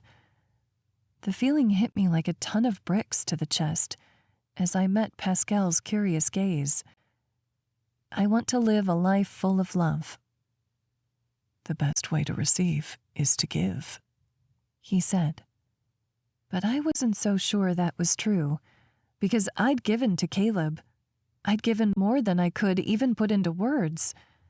The only man who'd given to me so unselfishly was Gage. From the moment he met me, he'd given me a job, a pass on door-dinging his car, credit card points to furnish my new home, an opportunity to excel professionally, mind-blowing sex. But was that where it ended? "I have to use the bathroom," I said. Pascal tipped his head toward a restroom at the back of the bar, and I stood, taking my purse and walking that way. In the quiet of the stall, I got out my phone and made a call. Chapter 35. Gage. My ringtone played through my AirPods, and I put down the weight bar, glancing at my phone. Farah's name was on the screen. It was only 7:15, and I was an hour into my workout, trying to forget the fact that she was on a date with another man, ignoring the reality that she could decide to be with someone other than me. I sat up on the bench and caught my breath before answering the call. "Farah?" "Hey," she said, gently. Her voice was like the first morning sun on a cold day. "What's up?" I asked. "Everything okay?" "I was just working on an idea for the front entrance and I wanted to get your take on it." A smile formed on my lips. She was calling me on her date. Me. "Let's hear it," I said. She paused. "A coat tree." "A coat tree?" "Yeah," she said. "They hold coats." My smile grew only wider. Wouldn't our guests want to bring their coats up to their rooms? Good point, she said. I knew I needed to run it by you. The sound of a toilet flushing came through the phone, and I said, Are you working in your bathroom? Needed some privacy from the kids, you know? Sure, I replied. Thanks for talking that over with me, she said. Of course. If you have any more ideas, I'm here. She was quiet for a long moment before she said, I'll see you tomorrow? See you tomorrow. Chapter 36. Farah. Mia was disappointed when I came home at 9 with only a business card to show for my date. But I wasn't. Pascal and I had decent conversation, and he told me he'd connect me to anyone he knew who needed an interior designer. The evening was exactly what it needed to be. And hearing Gage's voice on the other end of the phone, it was a balm to my soul that I didn't know I needed. And that scared me, because he'd been very clear about what he wanted from me. What if I told him how I felt, and he ended things? What if he didn't end our casual fling, but couldn't commit to the kind of relationship I wanted? Would it be too painful for me to continue? All the worries and fears swirled through the back of my mind that night and the next morning as I helped the kids get ready for the drive to Austin. We packed all of their things into the minivan, and on the way I tried not to cry at how much I'd missed them while they were gone. I realized that in the last several months we'd made a home here in Dallas. We had a rhythm, a routine that worked for us. And being away from them, it would feel like missing a limb. Cora, Andrew, and I played I Spy and Road Sign ABC most of the way, while Levi sat up front, managing the playlist and texting on his phone. Who are you talking to? I asked, trying to make conversation between games. Alyssa, He said, not looking at me. A girl? Be cool, Farah. Oh, is she a friend from school? I think that was okay. Yeah. Gosh, I wished I could get more than one-word answers out of him. How did you meet her? Chemistry. I let out a small laugh at the irony. What's funny? Levi asked. There was 2 words, one more than usual. Your father and I met in a chemistry lab second semester of freshman year at Upton. He accidentally poured acid on my lab coat, and we had to use the emergency shower in the classroom to make sure I wouldn't get a chemical burn. Gross, Levi said. You had to shower in front of everyone? I laughed. I was fully clothed, and it turned out fine. We ended up with you. The tips of his ears turned pink. From the back seat, Andrew asked, Was it love at first sight? I smiled slightly, realizing that thinking of the past with Caleb already didn't hurt like it used to. Not quite. I was still mad at your dad for the whole acid thing. Levi chuckled, and I held on to the moment. Maybe Alyssa can come by for movie night when you guys get back, I suggested. He shook his head. I don't want to embarrass her, but if I can take her out to the movie theater... That sounds fun, I said. He smiled, typing on his phone again. It struck me that the world was wide open for Levi. His own love stories, heartbreaks, and comebacks were all ahead of him still. And even though I had so much life behind me, I realized I still had a lot ahead, too. We reached the Austin city limits, and Cora said, I remember this place. I laughed. You should remember it. We lived here almost your whole life. It's been a while, she said. True. Memories hit me, one after another as we got closer to the house. Moving into our first home, Caleb getting promoted, working more hours away, building a bigger, better house, finding receipts for 6 bottles of my perfume, 2 for 1 in his pocket, rationalizing that he was stocking up for birthdays and anniversaries, weekend trips with limited phone calls to me or the kids, telling myself it was because he was a dedicated provider, feeling like we were roommates instead of husband and wife. And then the proof, a positive HPV test. Searching through his phone, finding a text from his receptionist asking when he was leaving me, and his reply, soon, before finally he admitted the truth. I parked in the driveway behind a car I didn't recognize and got out of the van. The kids piled out as well, and I went to the trunk, unloading their suitcases as they ran to the front door. Caleb came outside, followed by... My jaw went slack. Kids, do you remember Melinda and Adabel? He asked them. I walked toward the spectacle, drawn to it like a bug to a zapper. Caleb had his arm around the waist of a thin blonde, and a little girl held onto her hand. I knew he'd been dating someone, but this was the last person I expected.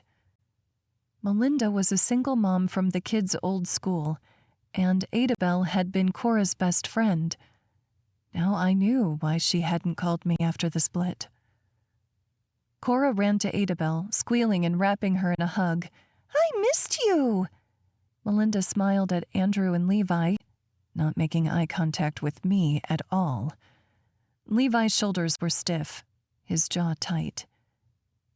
"Levi, you've grown a foot," Melinda said. "And Andrew, you look like you're 16 already." Andrew groused. "I'm only 8. Birthday August 2nd. "Kids," Caleb said, "why don't you go inside and play while we get your bags ready?" Levi glanced at me like he was asking permission. I nodded, letting him know it was okay. When the door closed behind them, I said, "Melinda, what a surprise. I wasn't expecting to see you." She smiled awkwardly between me and Caleb. "I'm sorry I didn't reach out after you left." Caleb squeezed her shoulder, saying, "I've been meaning to tell you. Melinda and I ran into each other at the grocery store a few months ago and got to talking, and, well, here we are." He squeezed her even tighter to his side, and she smiled adoringly up at him. And it was all wrong. "A few months ago?" I asked, doing the math in my head. That was about the time he started watching Levi's games online. Had Melinda been the one to push him to show up for his kids? Caleb nodded. "I was going to tell you, but..." His words trailed off. "Tell me what, exactly?" I asked. "That you were going to surprise the kids with your new girlfriend? That wasn't fair, Caleb. I could have prepared them to meet her." Caleb rubbed the back of his neck awkwardly. "I didn't want you putting bad feelings in their heads." The words felt like a slap in the face. "I never told them about you cheating on me, yet you thought I'd turned them against your girlfriend now that we're divorced? You didn't deserve it. But no one's protected you to them like I have." Color flooded Caleb's cheeks, making them ruddy. "I think the trip could be a good time for everyone to bond." My jaw fell open. "Wait, the trip? You're going together?" Melinda's eyes were wide and scared. She whispered, "I told you we should have let her know, Caleb." But he brushed her off, back to his overconfident self. "You already knew and liked Melinda. The kids know her. She's a safe person and an amazing mom. There was no need to get your permission, Farah. Just like you didn't ask my permission to move into a new place I'd never seen before, or, I don't know, sneak off in some guy's Tesla the night I was there." My eyes pricked with angry, embarrassed tears. "That's not the point. Then what is?" he asked. Overwhelmed, I said, "I have done everything for these kids since we left Austin. Everything. It's going to hurt like hell to be away from them this long, and now the trip I'd mentally prepared myself for is some kind of blended family bonding activity. I feel like I have no idea what's going on with them, and it makes me worry." Melinda held up her hands like she was trying to soothe a wild horse. "I totally understand, Farah. I don't want this to be uncomfortable.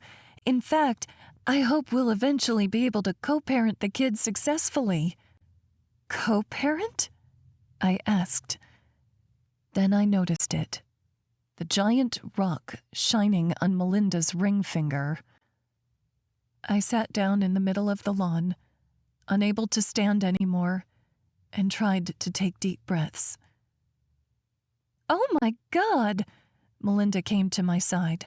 "Are you okay?" I waved her off. "Can I have a word with Caleb? Alone?" Melinda nodded, but Caleb said, "Melinda and me, we're a package deal. And I'm their parent too, damn it. I have partial custody, and I know I was in a bad way after the divorce. But I've stepped up, haven't I? I've started showing up to games, and I've made child support payments on time every time." "You have, but that's not all there is to being a parent. You don't get to check out and in when you feel like it because you sign a check." "I know," Caleb said. I pushed myself up from the ground, standing on shaky legs. "Those kids are my world, Caleb. And from now on, you need to tell me when things are changing in their lives here.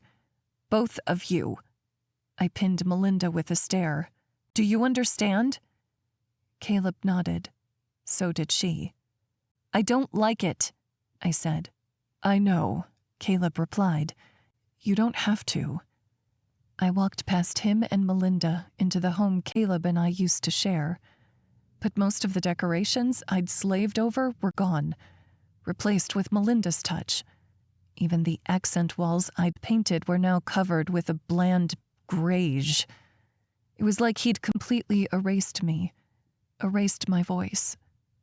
I'd expected to be hurt, but instead I felt a sense of relief, exhaustion, because Caleb and I were over in every single way that mattered.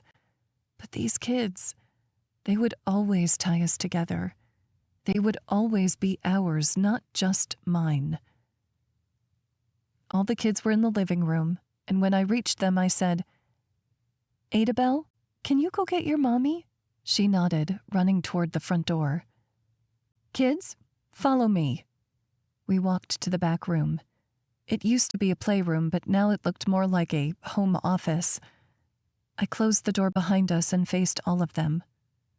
"Look, I didn't know your dad was seeing anyone, and I know it's probably strange to see one of your parents dating, but he decided to invite Melinda on this trip without telling me so I could warn you." I took a deep breath. This week was supposed to be their week with their dad, my week with Gage, but I would give it up, give anything up for these kids. If you're uncomfortable in any way and decide you don't want to go, you can come home with me. It's your choice. Cora said, "I want to go. I can't believe Ada and I are going to be sisters." I fought to make my smile seem genuine. "Great, honey." I turned to Andrew and Levi.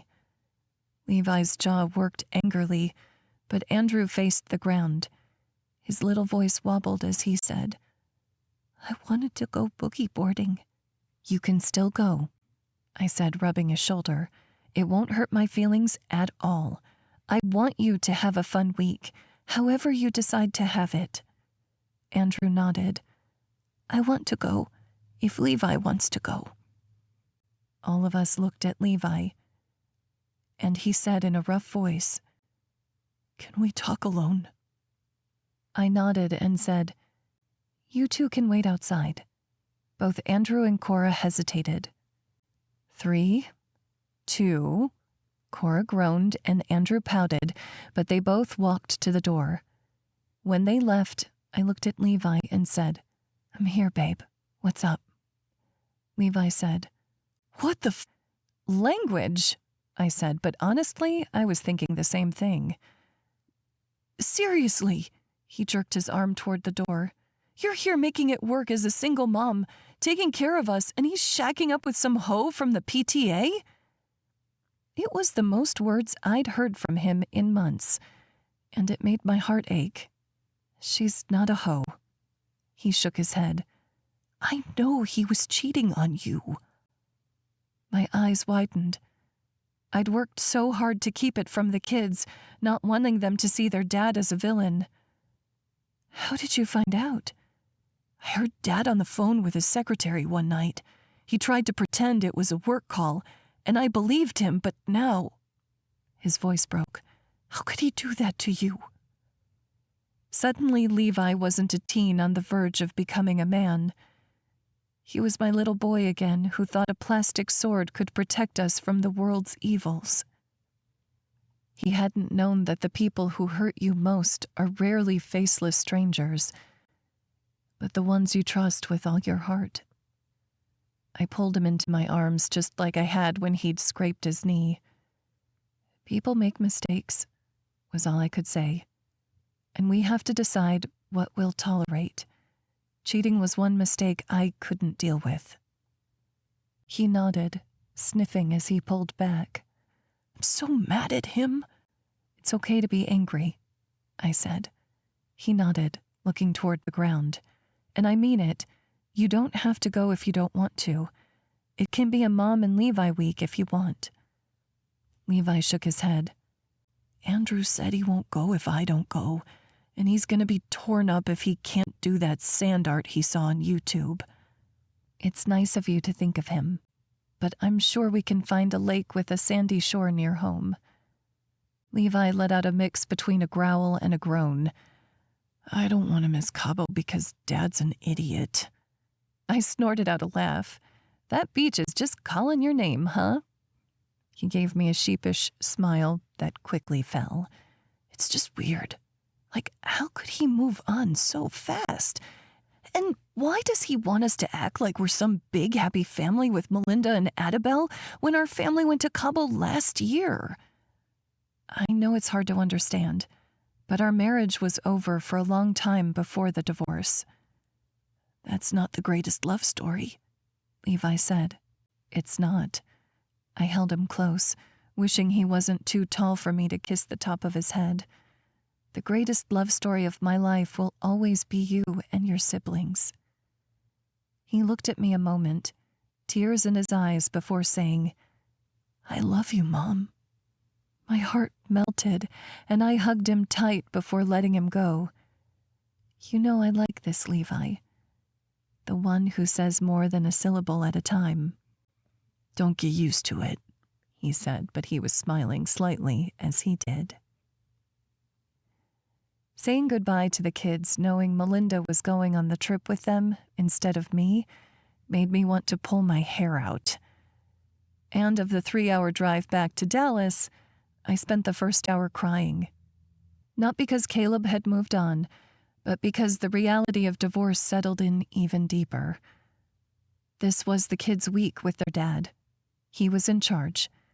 And even if I gave my opinion, I wasn't really in control. He could bring whoever he wanted on the trip, and I had no say.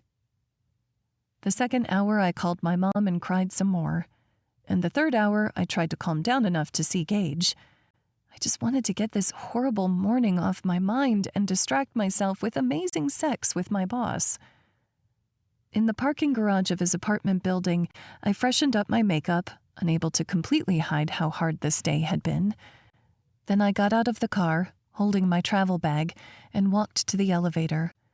I pressed the call button, ringing PH. "Hello?" Gage's smooth voice came over the speaker. It was a balm to my aching heart. "It's Farah. Come up," he replied, and the elevator doors dinged open. This had to be the fanciest elevator I'd ever set foot in, and that was saying something because the retreat had some swanky elevators.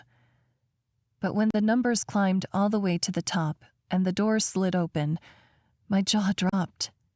Gage's condo was impressive, but even more stunning, it was filled with bouquets of bright yellow dandelions. A sign that everything was going to be okay.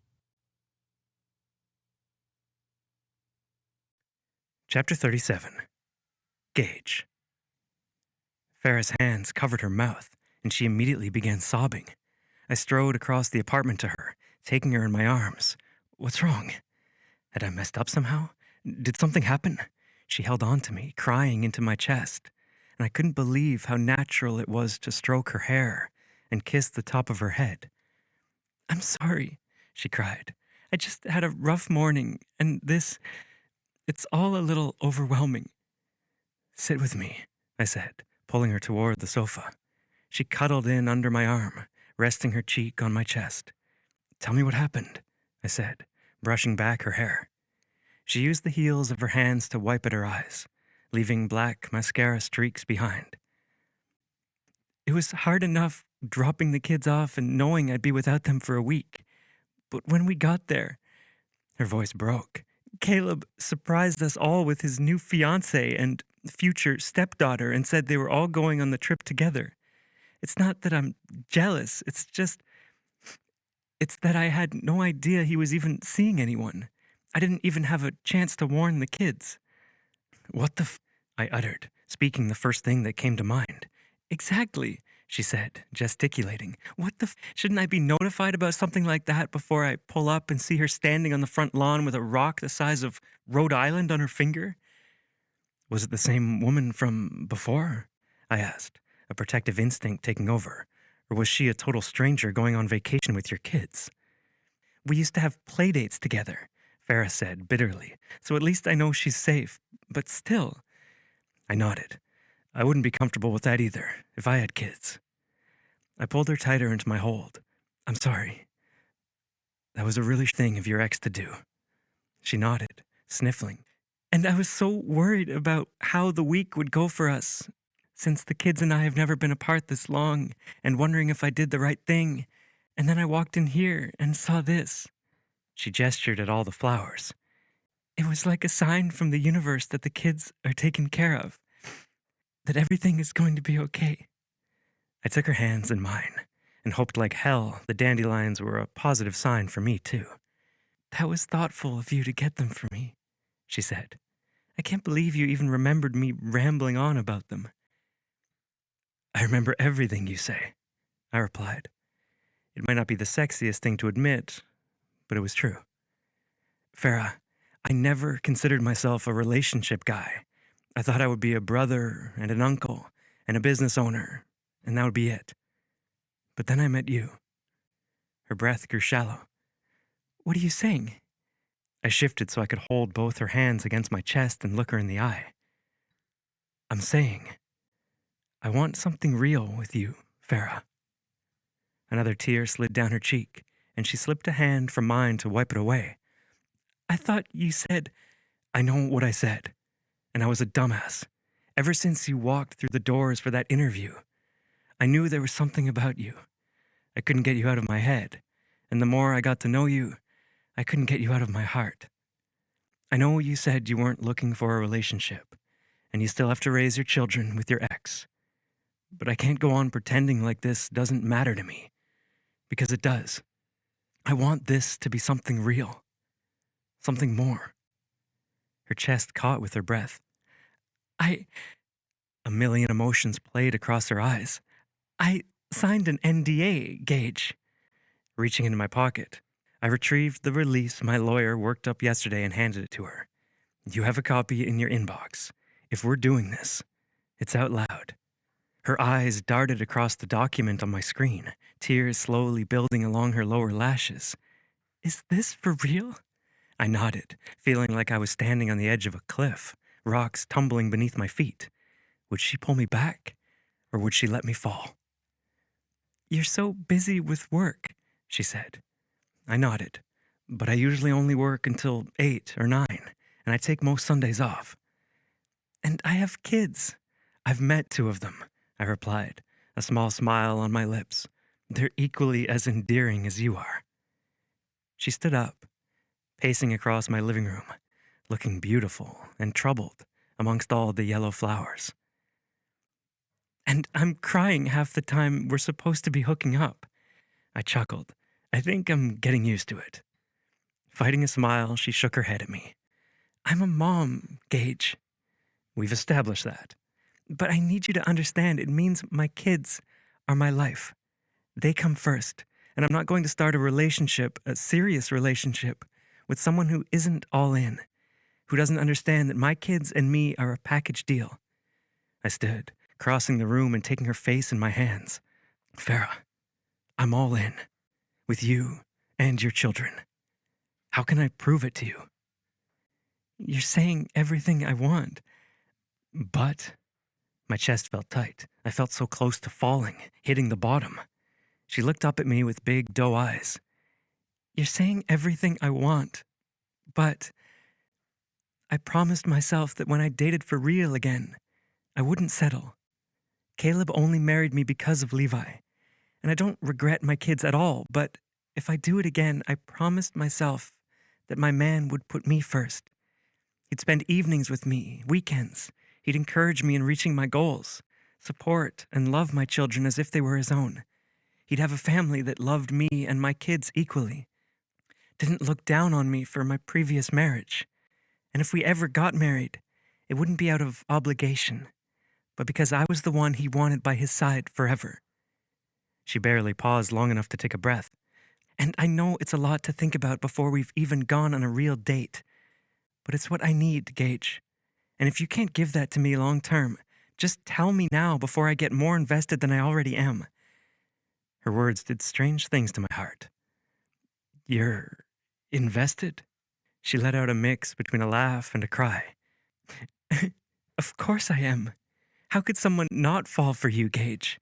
The real question is, why me? Why you? I stared at her, incredulous. Can't you see what you do to me? I'm not the kind of guy who buys flowers and tries to impress a woman. I'm not the kind of guy who shows up at a bar because I'm worried a woman will be interested in someone else. I'm not the kind to do this and beg for you to be with me. But here I am, Farah, because it's you. I liked my life before I met you. I never dreamed of having a relationship. But you marched in with your coffee and your laughter and your sunshine, and you showed me the darkness I was living. And now the thought of living without you is eating me alive. Her lips parted, and I knew I had to talk fast before she came up with any more doubts about me. And you want a family behind you? Ever since you've started working with me, my siblings have been begging me to ask you out. If this turns into something real, you have nothing to worry about, because they're already your biggest fans. Really? I nodded, and I promise, I'm better with kids than you'd think. She chuckled, coming closer to me and putting her hand on my chest. I know you have a good heart, but it would have to be serious, really serious, before we integrated our lives that way. My eyebrows drew together, and I covered her hand with my own. Look at me, Farah. I'm as serious about you as I can get without dropping to my knee and putting a ring on your finger. And if that's what it took for her to give me a chance, I'd do it. She searched my eyes for a moment, and I knew before she spoke the words that I wouldn't like them.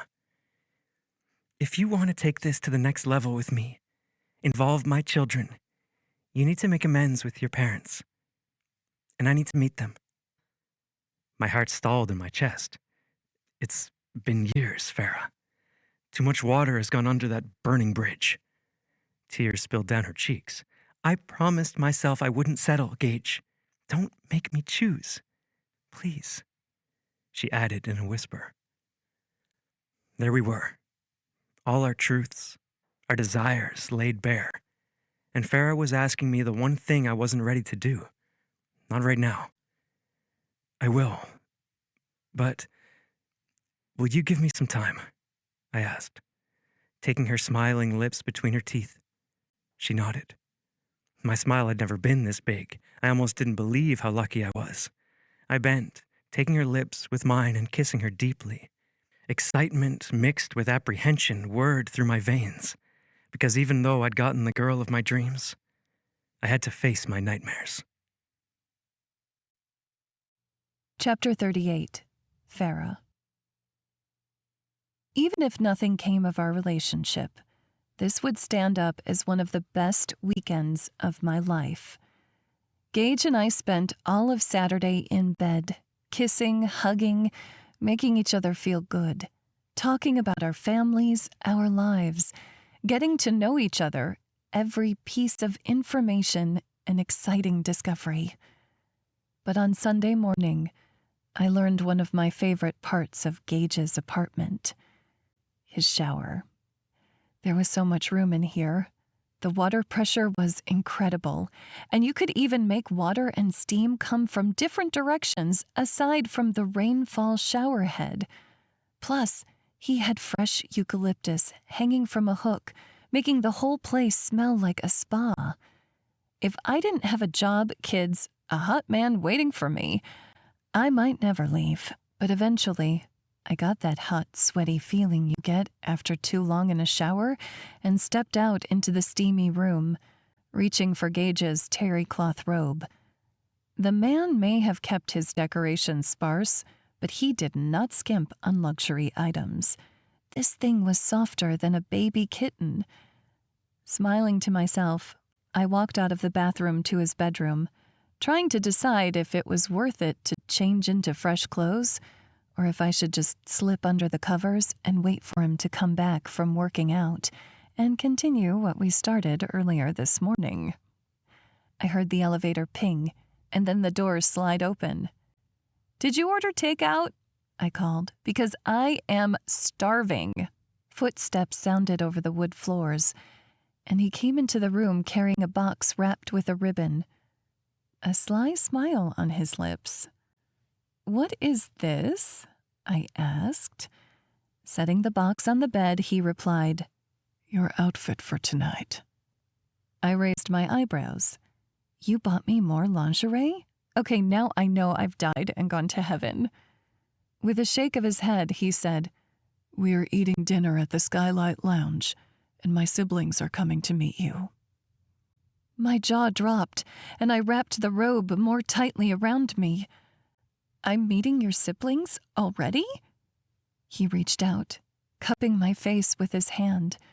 When he did that, I felt so loved, protected. "When I said I was in, I meant I was all in, and I cannot wait for your biggest fans to meet you." My biggest fans? I wasn't exaggerating when I said they've been begging me to date you since you started. Why? Maybe because I complained for half an hour about the way you made phone calls? He teased. My cheeks heated, and I shook my head. "So, what is in the box? I'm assuming it's not a teddy." His chuckle warmed all the corners of my heart. "I assumed you didn't pack any evening gowns, so I thought I would take care of it for you." I didn't think to pack an evening gown, but maybe I should have, considering my boyfriend is a billionaire. I tapped my chin. "You know, boyfriend sounds kind of strange for someone like you. So serious and responsible." He played with the tie around my waist. "You're the responsible one, managing 3 extra lives. I only have to take care of myself and a business." "With more than 1,000 employees," I pointed out. He acted like he didn't have a million things on his plate. "Fair," he replied. "So are you going to open the box? Because I'm pretty sure this dress is going to look amazing on you." He tugged harder on the waistband on my robe, and I swatted his hand away. "It's already 4 o'clock, so I need to get ready if we're having dinner out, especially since you're so obsessed with being on time." He pouted, and I've seen a lot of Gage Griffen. His laughs, his smiles, his frowns, but this pout was absolutely adorable. I reached for the box, pulling the end of the satin bow, and it slowly slipped apart. Then I lifted the white edges of the lid, seeing a deep red satin gown inside. My jaw dropped. "Gage, it's beautiful." I reached in, lifting the bodice. The material was so light it fluttered to the floor. "I feel like this is too fancy for me." I stood, holding it to my chest, amazed this dress was mine. "You could be wearing a crown and it still wouldn't be fancy enough for you," he replied. I smiled, shaking my head. "I know we're dating, but you don't have to treat me to expensive gifts. I've never really needed to have the finer things in life." I set the dress down in the box. Okay, maybe it would be nice to have a machine that dispensed sonic ice whenever I wanted it, but I'm happy with my life, you know? You don't have to do all this for me. He gripped a loose fold of my robe and tugged me closer to his chest. He had to tilt his head back so our noses wouldn't touch. That's one of the things that I liked best about you. I knew you never wanted me for my money. I smiled up at him. He looked so beautiful this close. Well, my mom always said if you marry a man for his money, you earn every cent. He chuckled. Your mom's a smart woman. I can't wait to meet her. She's going to love you. His blue eyes widened, and for a moment I caught a glimpse at the vulnerable person underneath his strong exterior. He was nervous. You think so? I know so. I kissed the tip of his nose. Now it's going to take me some time to get ready and look good enough for this dress, so shoo, or I'll get too distracted. Okay, he replied, giving me a last kiss that stretched from seconds into minutes, that I wished would last for hours. But hurry. I smiled against his lips. I will. He left the bedroom, giving me run of his bathroom, which really should have been called a spa. The shower was amazing, but there was also a luxurious soaker tub that could rival the one in the hotel, and dual vanities with so much counter space my younger two could lie end to end and still have plenty of room left over. The thought of my kids made me miss them more than I already did. We talked last night and this morning, but none of them were that great on the phone. I couldn't wait for them to get home so I could hold them in my arms. And even though I was nervous to tell them about Gage, I was excited for them to get to know him because he was one of the most amazing men I knew. I just hoped he would follow through with his parents because I was already falling hard. And even though I was strong, I didn't always want to be. While wearing the robe, I did my hair and makeup, then went back to the bedroom, slipping the red dress over my head. The material pooled to the floor, leaving enough space for me to stand in the heels left in the box. I checked the size and realized Gage really must have done his research. They weren't too tall either, but I didn't mind hanging onto his arm all night for balance. Meeting siblings was a big deal, especially with the way he felt about his brothers and sister. He acted like he wasn't worried about them liking me, but I was. With Caleb, I'd been so naive, thinking our love would be enough to sustain us even though his parents didn't like me. It just made our relationship that much more uncomfortable as the years went on. He would see them on weekends with the kids, and I'd stay home because I didn't want to hear their snide comments paired with his silence. I didn't want to do that again, no matter how much love I had for Gage now, because I knew that these fluttery feelings, they would fade and hopefully give way to a deep respect and companionship that could last. I reached behind me, trying to pull the zipper up my dress, realizing I couldn't do it on my own. I left the room, holding up the bodice of my dress so my chest wouldn't spill out. The bedroom door opened so silently, Gage hadn't heard me, and I caught a peek at him in his element. He sat at the counter in his kitchen, sipping amber liquid from a crystal tumbler, reading a book I had to know the title of. It was sexy as hell, seeing him like this. As if he could feel me watching, he turned his gaze on me, a smile quirking his perfect lips. Hey, beautiful. I smiled, tilting my head and making my curls fall over my shoulder. Can you help zip me up? He slid from his chair, and I noticed what he'd changed into: black slacks and a white shirt, cuffed with silver cufflinks. The way his muscles shifted under the fabric as he walked my way had my mouth watering. Was this real life?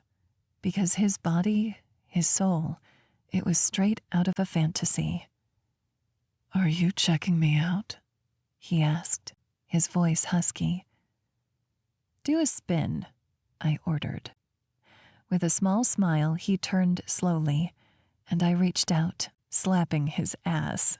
He practically jumped, and I doubled over laughing. Did I scare the big bad billionaire? You caught me by surprise.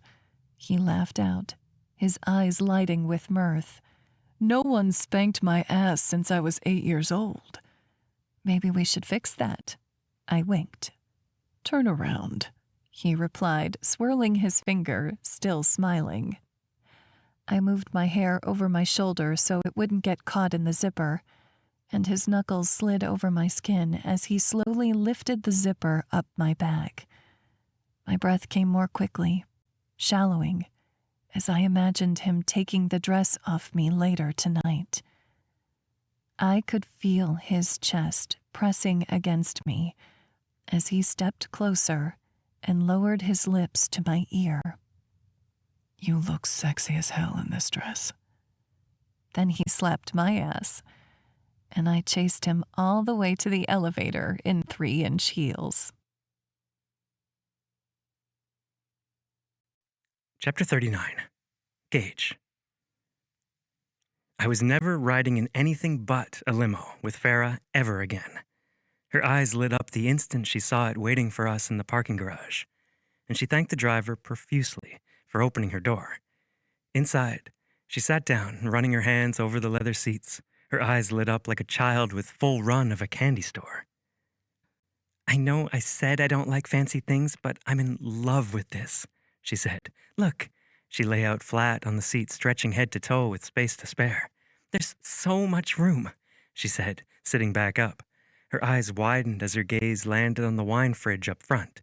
And there's booze in here? I thought that was only true in the movies. I grinned, reaching for the fridge. I used the bottle opener to pop the cork and poured her a glass of champagne. She took it with both her hands, swirling the bubbling liquid. What happens if we hit a speed bump? I laughed. Only Farah would think of that. Better drink fast. Taking a careful sip, she said, You know what I've always wanted to do ever since I saw Vegas Vacation? That movie with Chevy Chase? She nodded. Play the lottery? She shook her head. Have a love affair with Wayne Newton? She giggled. Swing like Tarzan over the Hoover Dam? No, she laughed out. That part gave me anxiety. No, I've always thought it would be fun to stand in the moonroof and look at the city lights. I bit my lips together, holding back a smile, because this woman made me so happy. When I sat with her, it didn't matter that I had 100 unanswered emails in my inbox, or that 1,000 people were depending on me to keep a roof over their heads. Here, I could enjoy the moment like I never had before. I reached for the button that controlled the moonroof and slid it back. All these years riding in limos and town cars, I don't think I'd opened a moonroof once. Then I tapped on the window separating us from the driver. He scrolled it down, and I said, Be extra careful for a bit. Yes, sir. Farah's feet danced on the floorboard. She was so giddy. No freaking way. I nodded. Someday we'll do this in Vegas, but for now, here's your chance. She slipped off her heels and got up, crouching as she walked to the middle of the limo. She rose through the moonroof, her chest above the window, but I had the perfect view of her plump ass. She cheered, happily swinging her hips. Was that dress perfect for her? You have to see this, she called, poking her head back down. Come on. The tips of my ears heated. Gage Griffen, CEO, didn't exactly dance in the back of limos. But Gage Griffen, Farah's man, he'd do whatever put a smile on her face. So I got up, going to stand beside her. The space just big enough for both of us with our sides pressing together. The air was warm against my face, but with the limo moving slowly in downtown traffic and the sun slowly setting, it was the perfect temperature. The view of the city was mundane, but with Farah beside me, her curls blown back from her shoulders, her lips in a giddy grin, it was magic. Farah smiled up at me. You look good with the wind blowing through your hair. I probably look like a golden retriever, I huffed. A thoughtful look took over her features. With that pout, you're more of a bulldog. Take it back, I said, tickling her side. She snorted with laughter, making me laugh with her. Oh my God, so not sexy, she said, flushing red. I reached up, tucking a windblown curl behind her ear. Her brown eyes twinkled in the city lights. And even though we were surrounded by traffic, It felt like it was just the two of us here. I bent, kissing her slowly. Cars began honking around us, and she smiled up at me. Sounds like they approve. I smiled. As long as you do. I do, she replied and began lowering herself through the window. You remember what happened in that movie? Vegas Vacation? I asked, sliding down to join her. She nodded. I shook my head as she tucked herself under my arm, resting her head on my shoulder. The girl accidentally pressed the button to close the window and nearly suffocated. I'd never let that happen to you, I said. She giggled. I like how protective you are. I crossed my ankle with hers. I'd take care of what's mine. With a warm look my way, she bent to put on her heels, but I said, let me. I knelt on the limousine floor, taking one foot in my hand, smiling at the red polish on her toes, and then slipped the black sandal over her foot. The suede was soft under my hand as I reached for the clasp and secured it around her ankle before reaching for the other shoe. She watched me quietly, a pensive look in her eyes. What are you thinking? I asked, drawing my fingertips up her calf and sitting next to her. Pressing her palm against my cheek, she said, I was thinking, you're a beautiful man, inside and out. The moment was tender, raw, more vulnerable than I ever allowed myself to feel. And that vulnerability scared the hell out of me. Because when you spent your entire adult life building a billion-dollar empire, you had a hell of a lot to lose. Farah looped her hands through my bent elbow as we walked into the Skylight building. Did your siblings ride in limos as well? They're all riding together in Hen's car. She loves that thing. And Hen's your sister-in-law, right?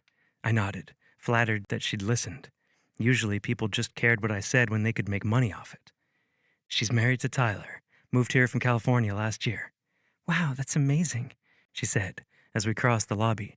And what kind of car does she have? An elevator attendant led us into the elevator and pressed the button for the Skylight Lounge. It's a Jeep Cherokee, bright red. Cute, Farah said. I used to think when I wasn't a soccer mom anymore, I'd get a sporty SUV like that. But by the time that happens, I'll probably be a soccer grandma. I loved the way her eyes lit when she talked about her future. I added it up, she continued, and by the time Cora graduates high school, Levi will be 27. I'm sure I'll be a grandma before I hit 50. Don't count your chickens, I replied. My mom thought the same thing, and none of us kids have children yet. Although, I suppose... I let my words drift off. I wasn't used to dating, but I still knew better than to scare her off. What? She asked, looking up at me. The elevator climbed several floors as I decided what to say. When I make amends with my parents, they'll have 3 grandchildren in a matter of moments. Moisture shined in her eyes. Gage. The elevator dinged as we reached our floor, and Farah's jaw fell open. No freaking way. She let go of me, stepping into the glass enclosure that had several seats and a massive bar. This is beautiful.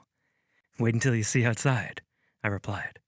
A host greeted us, and when I said the name on our reservation, he led us through the glass enclosure to a rooftop restaurant, decked out with candlelit tables covered in white tablecloths and rimmed with twinkle lights. From here, we could see all of Dallas and its suburbs. Farah covered her mouth with her hands. I want to remember this forever. Looking at her, I knew I would. Here you are, the host said. A server will be with you shortly. Thank you, Farah said, smiling. Is it okay if we walk around to see the view? The host smiled back at her. Of course. She walked to the railing, still several feet back from the edge of the roof, and looked out over the city. The breeze blew her curls back over her bare shoulders, giving me the best view in the house. I never took photos, ever, but I got out my phone and opened the camera. Just as she glanced back at me, I captured the moment, forever. I thought paparazzi weren't allowed, she teased. I turned the camera toward her. Look how beautiful you are. I couldn't let it pass. Farah opened her mouth to reply, and then her eyes darted over my shoulder. A voice sounded behind me. Well, I'll be damned if it isn't the woman who's got my brother whipped. I turned on Rhett, just in time to see him mimic the whip movement with his hand and make the sound of a cracking whip. Whoop. Tyler, Henrietta, and Liv walked behind him, eagerly taking in Farah. I hope she didn't feel like an animal in the zoo, even though she'd be in good company with my wild family. Farah, these are my siblings. I wrap my arm around her waist. This is her. Chapter 40. Farah. My skin shivered with the way he introduced me, like they'd spoken of me 1,000,000 times before, and judging by the smiles on his siblings' faces, it had been all good things. Rhett extended his hand, casting a flirty glance my way. "Nice to meet you outside of the meat market, Miss Farah." I chuckled at him. "Good to see you too." Henrietta, a beautiful dark-skinned woman, stepped forward. "I'm Henrietta, but you can call me Hen." I shook her hand as well, noticing the ring on her finger. "I love your wedding ring. It's gorgeous." Her smile was so wide and genuine as she held her hand to her chest. "I'm in love with it, almost as much as the man who gave it to me." The guy slightly behind her kissed her temple and then extended his hand. "I'm Tyler." Of the three, he looked the most like Gage. Except where Gage had dark blonde hair, Tyler was brunette. He looked slick in slacks and a button-up shirt, with less of a Western flair than what Rhett wore. A curvy woman beside Rhett smiled and brushed light brown hair behind her ear. "I'm Liv, and I apologize in advance for anything my brothers say, especially this one." She pointed her thumb toward Rhett, who grabbed her wrist and tried to bite it. I was already smiling at the banter between them. It was clear how much they all loved each other, and I could already see why Gage cared so much for them. "It's so nice to meet y'all," I said. "Gage says the best things about you. It makes me wish I had siblings, too." Liv said, "So you're an only child." "Living out my lifelong dream." Red elbowed her gently, and she winked. "Can we sit down? I could go for a margarita." "Oh my gosh, same," I said. Hen grinned at me. "You're going to fit right in." We walked back to the table, and Gage held a chair out for me, the perfect gentleman. And then I realized Tyler was doing the same for Hen, and Rhett followed suit with Liv. They all had such great manners. I knew I had to meet the woman who raised these men. She'd done something right to have such incredible, welcoming, warm children. The server came by, a cute 20-something in black slacks, a vest, and a white button-down. He took our drink orders, and as soon as he left, Liv said, "Tell us about you, Farah, and your kids. You have 3, right?" Under the table, Gage reached for my hand. "Farah's children are so talented. Her oldest is a great baseball player, the middle is an incredibly gifted artist, and I can tell her daughter, the youngest, is going to rule the world someday." My heart was so full it could burst. "They're my best accomplishment, even though it's been fun designing the retreat, Gage," Henrietta said. "So 2 boys and a girl. I was the only girl too, except I have 3 older brothers." "Do any of them live nearby?" I asked. She shook her head. "My entire family's back in California. I miss them like crazy. But luckily, Gage has been generous enough to give us flight points so we can visit each other as often as we like." I squeezed Gage's hand. "See? Heart of gold." "What do they think of the hen house?" I asked. Gage told me a little about it, but I'd love to see it. "They love it. Grandma keeps saying we should open one in California. Maybe someday." Hen's smile was wistful. "But you come visit any time. We'd love to give you a tour." Gage kissed my temple. "We'll make the trip sometime. It's definitely worth seeing in person." I smiled back at him. "I know Rhett works on a ranch. What do you do again, Liv?" She frowned, taking a deep pull on her margarita. "I'm the assistant manager at a feedlot outside of Cottonwood Falls. But we'll see how long that lasts. My boss is an asshole, and it doesn't look like he's going anywhere." Gage gave her a sympathetic look, and I said, "That sucks. Any idea what you'd do instead? Are there other feedlots to work for in that area?" She shook her head. It's kind of an old boys' club. I had to work my way up at this one. I'm not really sure what else I'd do. I like working with kids, but all the germs at a daycare. She shook her head. Maybe being a nanny would be fun. I don't know. There aren't really a lot of options in a small town. I nodded emphatically. The job search is rough, even in a big city. So, were you always an interior designer? Liv asked. Or did you stay home? Shaking my head, I said, I was just a stay-at-home mom until the divorce. Just?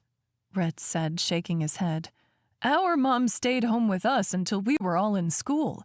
It was the best thing she could have done for us. You should be proud of yourself. Gage squeezed my hand like he agreed, and my cheeks flushed. I'd expected this meeting to feel awkward, to be treated with skepticism for being a single mom dating a billionaire, but these people already felt like family.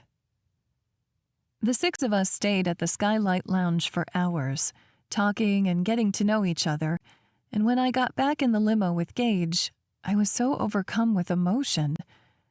Could this really be coming true? Could I be getting an incredible man with a family that would welcome my kids and me with loving arms? We cuddled in the back seat, despite all the extra space, and I looked up at him. Thank you for that. He nuzzled his nose against mine. They loved you. I loved them. Rhett is hilarious, and Hen and Liv? I want them to be my best friends. Of course, Tyler was so sweet, the strong, silent type. I think you two are most alike. He held my hand to his chest and then kissed my knuckles. Maybe there were too many words for him to say out loud, but I felt them all. Tonight was a step forward for us, a big one. The ride back to his home went quickly, and when we got inside, he had me sit on his bed as he knelt to undo my heels. The action, so intimate and sweet, it had tears brimming in my eyes. When he looked up and saw the moisture, he asked, "What's wrong?"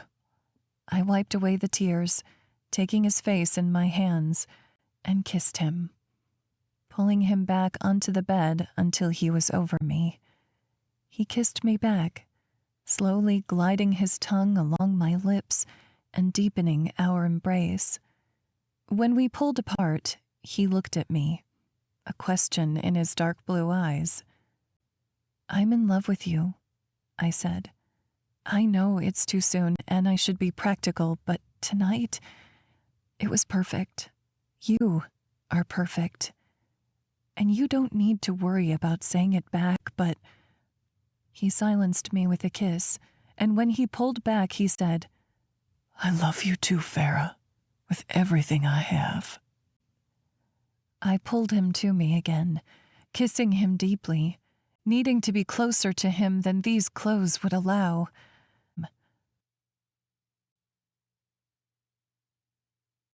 Chapter 41. Gage. Usually, in the mornings I got out of bed to the sound of my alarm, changed into workout clothes, and went to the gym in my building to sweat for an hour. But today, Farah's soft body molded against my back. Her arm curled around my middle, and her soft breaths landed against my bare shoulder blades. She was spooning me, and it was the best thing I'd experienced in my life. This entire weekend had been filled with firsts. Bests. The first time I told a woman I loved her since my high school sweetheart. The first time I introduced a girlfriend to my siblings in just as long. The first time I'd ever made love with my entire heart on the line. I closed my eyes, savoring her warmth, her touch, the way she made me feel so comfortable even in her sleep. It was perfect. Almost perfect, aside from the fear pitting itself in my stomach. Most of what Farah asked of me was simple enough.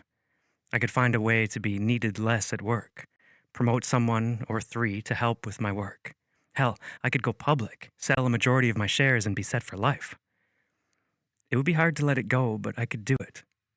Making amends with my parents, on the other hand, more than a decade had passed since we'd had a real conversation. Seeing them at Tyler's wedding had felt like a punch to the gut. My dad's hair was nearly all gray. My mom had wrinkles on her face. I'd never seen them before. They were getting older, and all that time between the fight and now, it was gone forever. How much time was too much time to lay down our differences? And did I want to?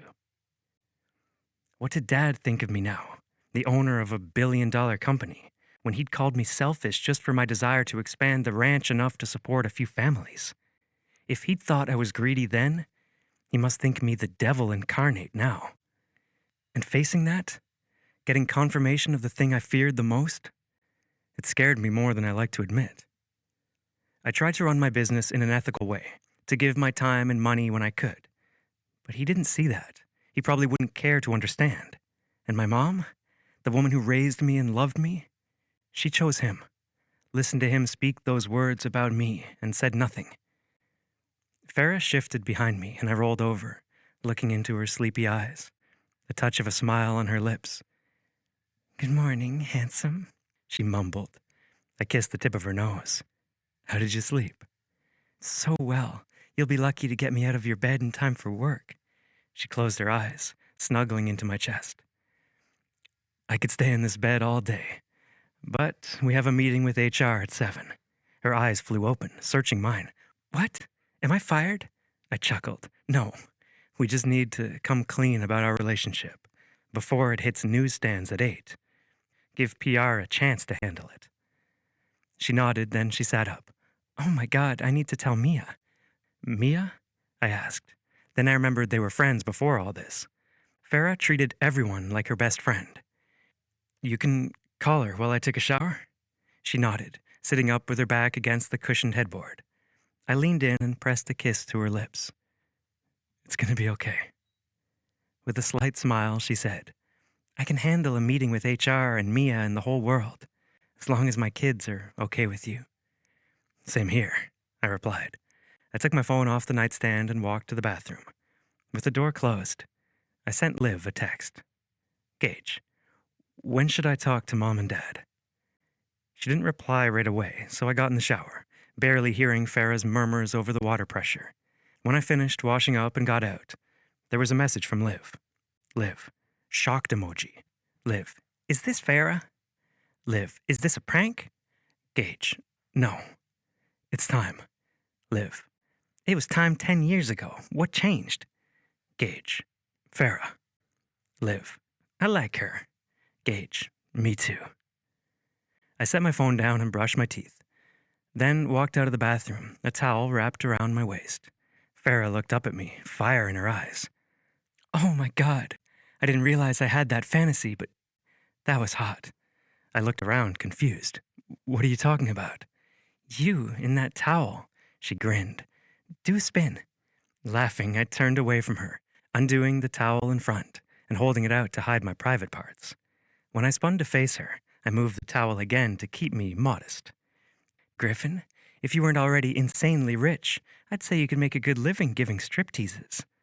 "Channing Tatum, look out," I said, dropping the towel on the floor and going to my walk-in closet for clothes. "How did it go with Mia?" "She didn't believe me," Farah said, frowning. That was about the last thing I'd expected. "What do you mean?" "She thought I messed up April Fool's Day again." "Wait, what?" I asked, peeking my head out of the closet to see her still on the bed. "How can you mess up April Fool's Day? It's always the 1st of April. "It's not important. The point is, she was very surprised and a little doubtful, but said she's happy for us." Farah shrugged. "And she's pissed you NDA'd me. You might get an earful about that later." I chuckled, going back into the closet. "Fair enough." As I got dressed, I heard her answer another call and start talking to Cora, Andrew, and Levi on the phone. She was so sweet as she asked them about their plans for the day. Made sure Andrew was actually changing his underwear instead of just turning them inside out. I had to chuckle quietly at that one. When she told the kids she loved them and said goodbye, I went to her, kissing her cheek. "You're such an amazing mom." Her smile was tentative. Sometimes I worry that I'm going to end up in their memoir, and not in a good way. The thought made me laugh. What are they going to say? My mom smiled at us too much. She tried too hard to make us happy and provide a good home. Her cheeks flushed. Well, Levi will definitely complain about my Sunshine playlist and how loudly I sing along to it. Andrew will say I didn't let him play enough video games. Oh, and that I forgot pajama day at school one too many times. And Cora? Well, jury's still out on her. You love them. That's what matters. She smiled softly, the expression like the delicate sunlight streaming through the windows. I should probably get ready, huh? I nodded. I'll make breakfast. Any requests? You cook? Not usually, I admitted. But for you, I will. I love a good skillet. You know, eggs, potatoes, sausage, toast, and I'd kill for some coffee. Someone kept me up too late last night. She sent me an accusatory glare. Someone will be making up for that with the best skillet of your life. See you when you're done. Chapter 42, Farah. The meeting with HR was awkward, especially when Chantel reminded us it was against company policy to fraternize on company grounds. My cheeks flushed bright red, thinking of all the things we'd already done during and after work hours at the retreat. When Chantel saw my reaction, she barely bit back a smile. I know you're the owner of the company, Gage, so you technically can't be fired or demoted, but you do set the tone for your employees. If you ignore the rules, the more likely it is that your team may do the same. Next to me, Gage wasn't the sweet guy with a soft side. He was the commanding CEO I first met. We understand. I nodded in agreement, instinctively reaching for his hand. But he shrugged away from my touch, and my cheeks heated again. This would be strange. It was one thing to have a purely physical relationship and pretend nothing was happening at work, but to have my heart beside me and act as if it meant nothing all day? That would be a challenge for me. In fact, Chantel said, now that we know about your relationship, company policy advises against you two working alone together. Any meeting you have should be attended by a third party or take place with the doors open. And Gage, it's high time you moved back into your office. Farah is clearly doing a great job at the retreat, and we have security present, so it isn't unsafe for her to work there on her own. My stomach sank. Working at the retreat by myself? Unable to see Gage every day? I thought this meeting was about coming clean, but it felt like it was designed to break us apart. A strong pang filled my chest as I realized how little time we'd get together once he moved back to this building. I had 3 kids to care for as a full-time mom. I couldn't shuck my responsibilities at home to get extra time with him outside of work. Of course, I'd sound pathetic to say any of this out loud, especially with Chantel here. Since we didn't have any more questions, she called in Griffen Industries' head of public relations, explaining that we needed training on how to interact with the media. She introduced herself as Tally, giving me a firm handshake. From her charcoal pantsuit to her slicked-back red ponytail, I could tell she meant business. After brief introductions, she gave me a laminated sheet with talking points saying, "Please go over these as quickly as possible.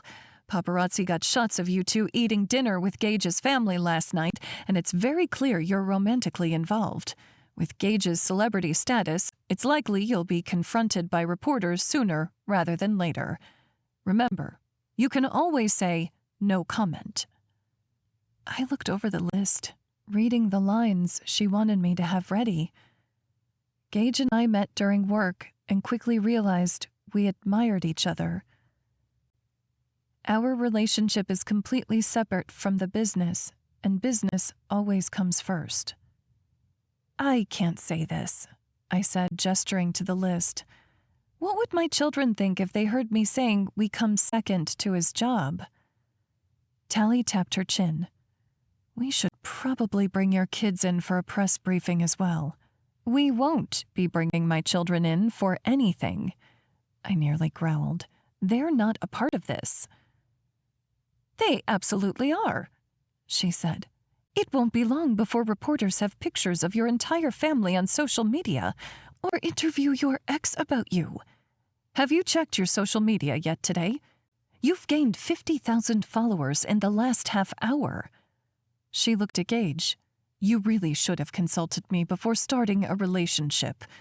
Jason Romero's approval rating is already down 14 points, and he has been blowing up Mia's phone line demanding a meeting with you. My eyes widened. It's hurting his campaign for governor? Why? According to social media sentiment, it's because they don't trust that your intentions are pure. Divorce is a big no-no for a large number of his supporters. Add on the fact that a broke single mom suddenly gets a high-paying job at Griffen Industries after years off work, and then it comes out she's sleeping with the boss when she's only been divorced a few months? Tally shook her head sagely. It also seems impulsive on Gage's part. 2 things people don't want in a company leader? She held up 2 fingers. Impulsivity and gullibility. My jaw dropped open at her words, angry tears filling my eyes. How could you say that? She's not saying it's true, Gage explained. That's just how voters are perceiving it. She nodded resolutely. With some reassurances and time, this nightmare will blow over. But until then, we need to play our cards very carefully, or we risk Romero pulling out of the deal. Did she really just call my relationship with Gage, my first relationship post-divorce, a nightmare? I'm going to need a second, I said, pushing up from the desk. Gage made to follow me, but Chantel said, 3 people at a time, Gage. We met eyes across the conference room before I left and stepped into the hallway. 2 seconds from crying, I went to Mia's desk and said, Where's somewhere private I can go that's not the bathroom? Worry in her eyes, she said, Gage's office. Come with me. We walked from her reception desk through the glass door of Gage's office. As soon as it shut, the room fell silent, save for my heavy breaths. Mia stayed silent as I walked to the wall of windows overlooking the city. When I glanced down, my stomach turned. We were so high off the ground, and I already felt like I was falling. When I turned back to Mia, she was watching me with concerned brown eyes. Tally said Romero's approval rating dropped 14 points today alone because of me. Mia nodded. Voters can be fickle, but it doesn't look great. He's already left me a voicemail saying Gage needs to take a meeting in an hour, or it could mean bad things for the project. I placed my hand over my pounding heart, hoping I could stop the ache. Is our relationship bad for Gage?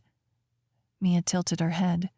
There's a difference between bad for business and bad for Gage. Her words didn't comfort me at all. Is there? Because outside of his siblings, it seems like this company is his life. He spent a lot of his life building it, she said. I paced over the floor, the meeting playing over in my mind. Tally wants us to tell the press that our relationship comes second to his business. Mia nodded, seemingly unsurprised. How can I say that? I said, looking back out over the city from Gage's throne. What if my kids hear me say that and take it to mean we're less important than a job? I don't want another repeat of what happened with Caleb, us 4 always coming second to work. Her heels clacked against the floor as she stopped me and put her arm around my shoulders. I know you do everything with your whole heart, Fire, and I love you for it. Tears stung my eyes. But see it from the outside world's perspective. To you and Gage, this has been building for weeks, months. But for the rest of us, it's all new. It would be silly to think he'd put his new girlfriend, not even a wife, ahead of a business that people count on for jobs, their retirement accounts. their children's college saving funds, everything. I nervously chewed my bottom lip. I hate it when you make sense, I said, still overwhelmed with all the worry and doubt clouding my vision. This morning, everything had seemed so perfect. But now, outside the walls of his home, I hadn't expected it to feel like this. Mia said, "You really like him, don't you?" I nodded, afraid of how much I liked him, how much I loved him. The kids don't watch the news, right? I mean, Levi came across something on social media, but you can explain the situation to him. I dropped into Gage's desk chair, feeling defeated. I wasn't going to tell the kids until I was ready for them to meet Gage as my boyfriend. "And how far out is that?" Mia asked. "Because you have a photo shoot with all of them Sunday after next." I covered my face with my hands. God, this was such a mess. Would that even be soon enough for Gage to talk to his parents? Would I be going back on my word? A knock sounded on the office door, and we looked up to see Gage standing on the other side of the glass. Chapter 43. Gage. Farah and Mia snapped their gazes toward me, and I saw completely different emotions on their faces. Mia looked sympathetic, but Farah, she seemed torn. Mia walked to the door and opened it. She was about to walk out, but I said, "Wait, can you stay in here for appearances?" She glanced at Farah, and Farah nodded. In that moment, I realized just how close they were. Mia may have been my employee, but she was fiercely loyal to Farah. Mia took a chair to the corner farthest from us, giving us as much privacy as she could while tapping on her phone. I met Farah at the other corner near the wall of windows and lowered my voice. "Are you okay?" Tally can be very direct, and while I like that in my executive team, I know it's a lot to deal with. She turned her gaze away from the windows and tipped it up to meet my own. "I was on cloud 9 this morning, and that meeting knocked me down real fast. And then to hear a major business deal is in jeopardy because of me? I don't want you to give up what you've worked for." My chest squeezed in fear. I did not want to lose her over this. Look, it was a hit to see Romero's ratings come down like that. But there's still plenty of time before the election. You don't get to my level by being scared when you see a little dip. It'll be fine, I promise. She nodded, looking down. I wanted to put my arms around her, comfort her, but I knew I couldn't do that publicly. And to be honest, I didn't know if she wanted me to. She wouldn't meet my gaze anymore, and she had her bottom lip caught between her teeth, chewing it anxiously. "What else is worrying you?" I asked. I needed us to be okay. She glanced toward Mia and back to me, finally meeting my eyes. Her irises were dark brown storm clouds filled with worry. "I don't want to play second fiddle to your business for the rest of my life. I understand now, so early in our relationship. But what about a year from now? 5 years from now?" I couldn't help it. I reached up, using the crook of my index finger to lift her chin. "Just because you're not first doesn't mean you're last."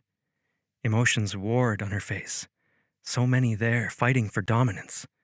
When her lips parted, I could pin it. Fear. "I don't want to lose you to the real world, Gage. These past few months have been a fantasy, but there's so much more to consider." I palmed her cheek with my hand. "Maybe our time together has felt like a dream to you, but you have to understand me, Farah." I swiped my thumb over the curve of her cheekbone.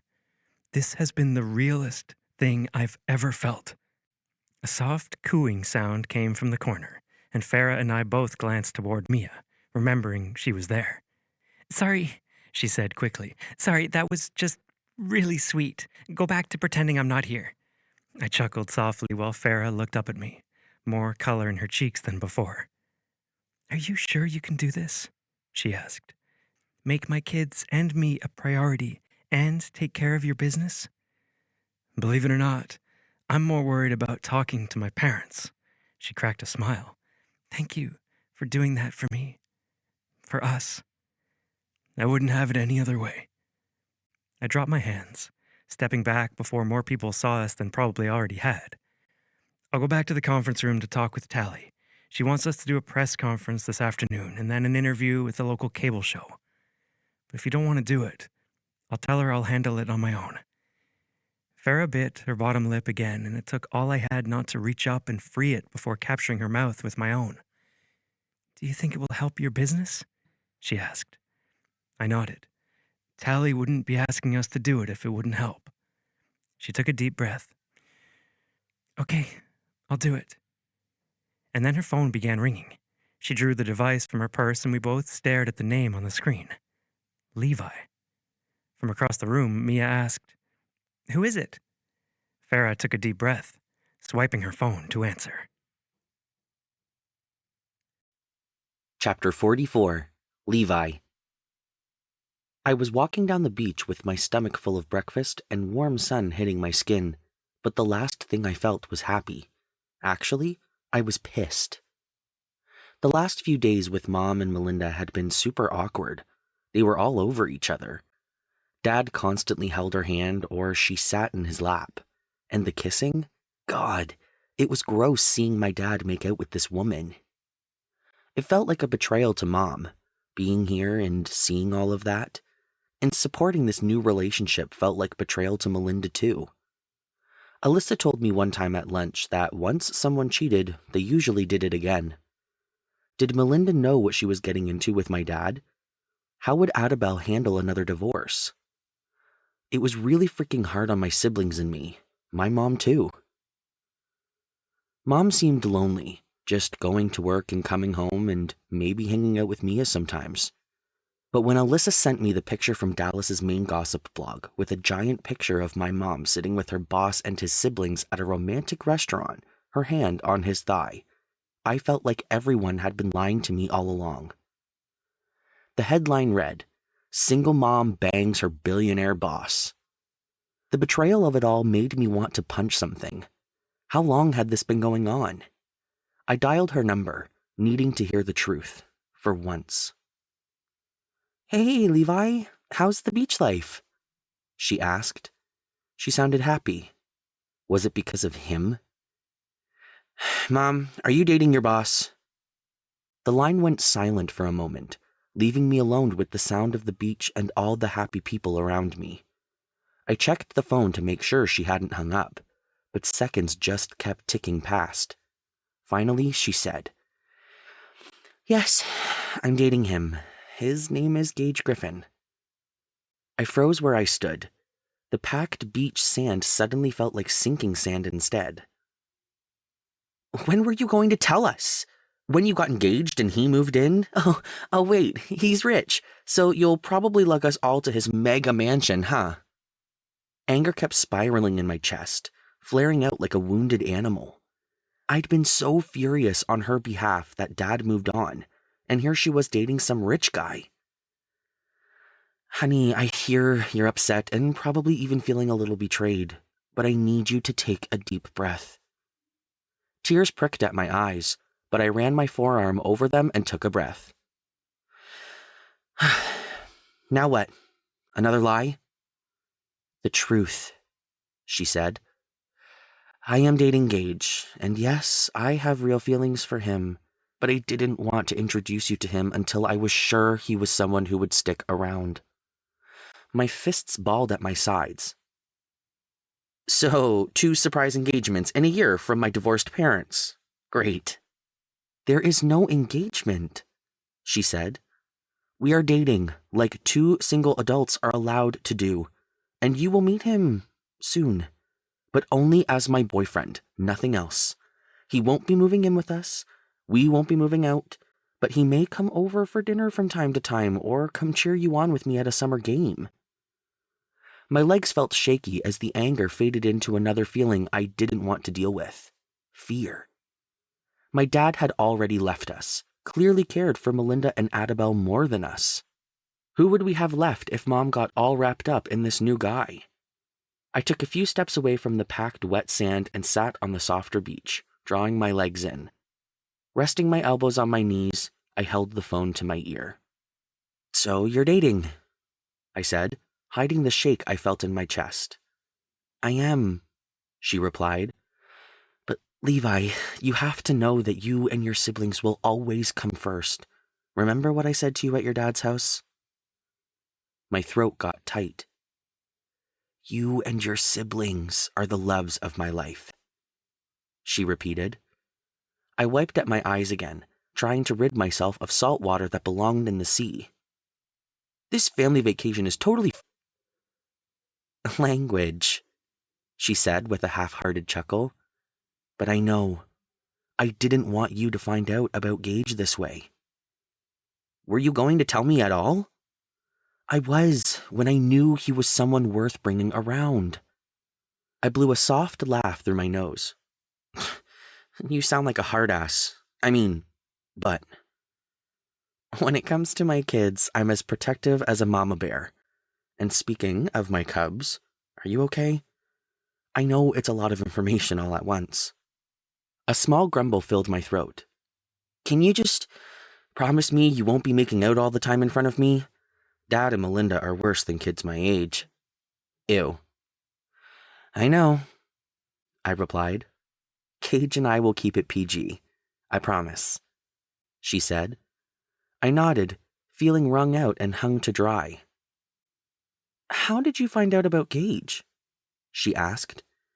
I shook my head, thinking of the text. Seeing them together had felt like a slap to the face. Alyssa sent me an article she saw on Dallas Deets.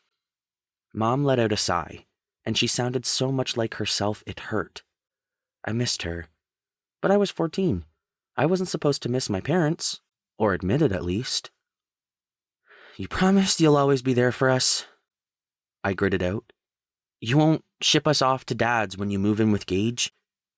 I promise. 1,000,000 times, I promise. Good. I looked over the water, thinking about the days we still had left on this vacation, and wishing I could be home again. You should probably tell the younger two, though, before Dad sees it and says something stupid. Good idea, she said. Gosh, you're growing up so fast. You'll be grown and gone before I know it. I shook my head. I'm not like Dad. You won't get rid of me so easily. You have the biggest heart, Levi. And I hope this talking thing keeps happening. I've missed you. I missed you too, I admitted, even though I was too old for it. I'll call you when I'm back at the hotel so you can talk to the younger two. I went for a walk, so it won't be right away. Sounds good. Love you, honey. Love you too, I mumbled and hung up. I blew out a shaky breath and lay back on the sand, staring at the cloudless blue sky. Maybe I was still a little worried, but I knew I could trust her. I just hoped she'd chosen a better man this time, one who wouldn't break her heart. Chapter 45. Gage. I felt like Farah and I were on better footing when she left to the retreat for her workday. But I still couldn't get her worry and disappointment out of my mind. I didn't want us going public to be the thing that tore us apart, especially since living in the public eye was such a big part of my life, whether I liked to admit it or not. It came with the territory. A knock sounded on my glass door, and I glanced up to see Mia standing beside Jason Romero. Despite his smooth, doll-like features and placid smile, I could sense his anger in the set of his shoulders, the tightness of his eyes. I waved my hand for Mia to bring him in, and she held the door open. He completely ignored her, stepping into my office. We need to talk, Griffen. I directed my words toward Mia. Thank you for bringing him back. I'll have a green tea. Would you like anything, Jason? His features slipped for a moment, long enough for me to catch his scowl. Nothing.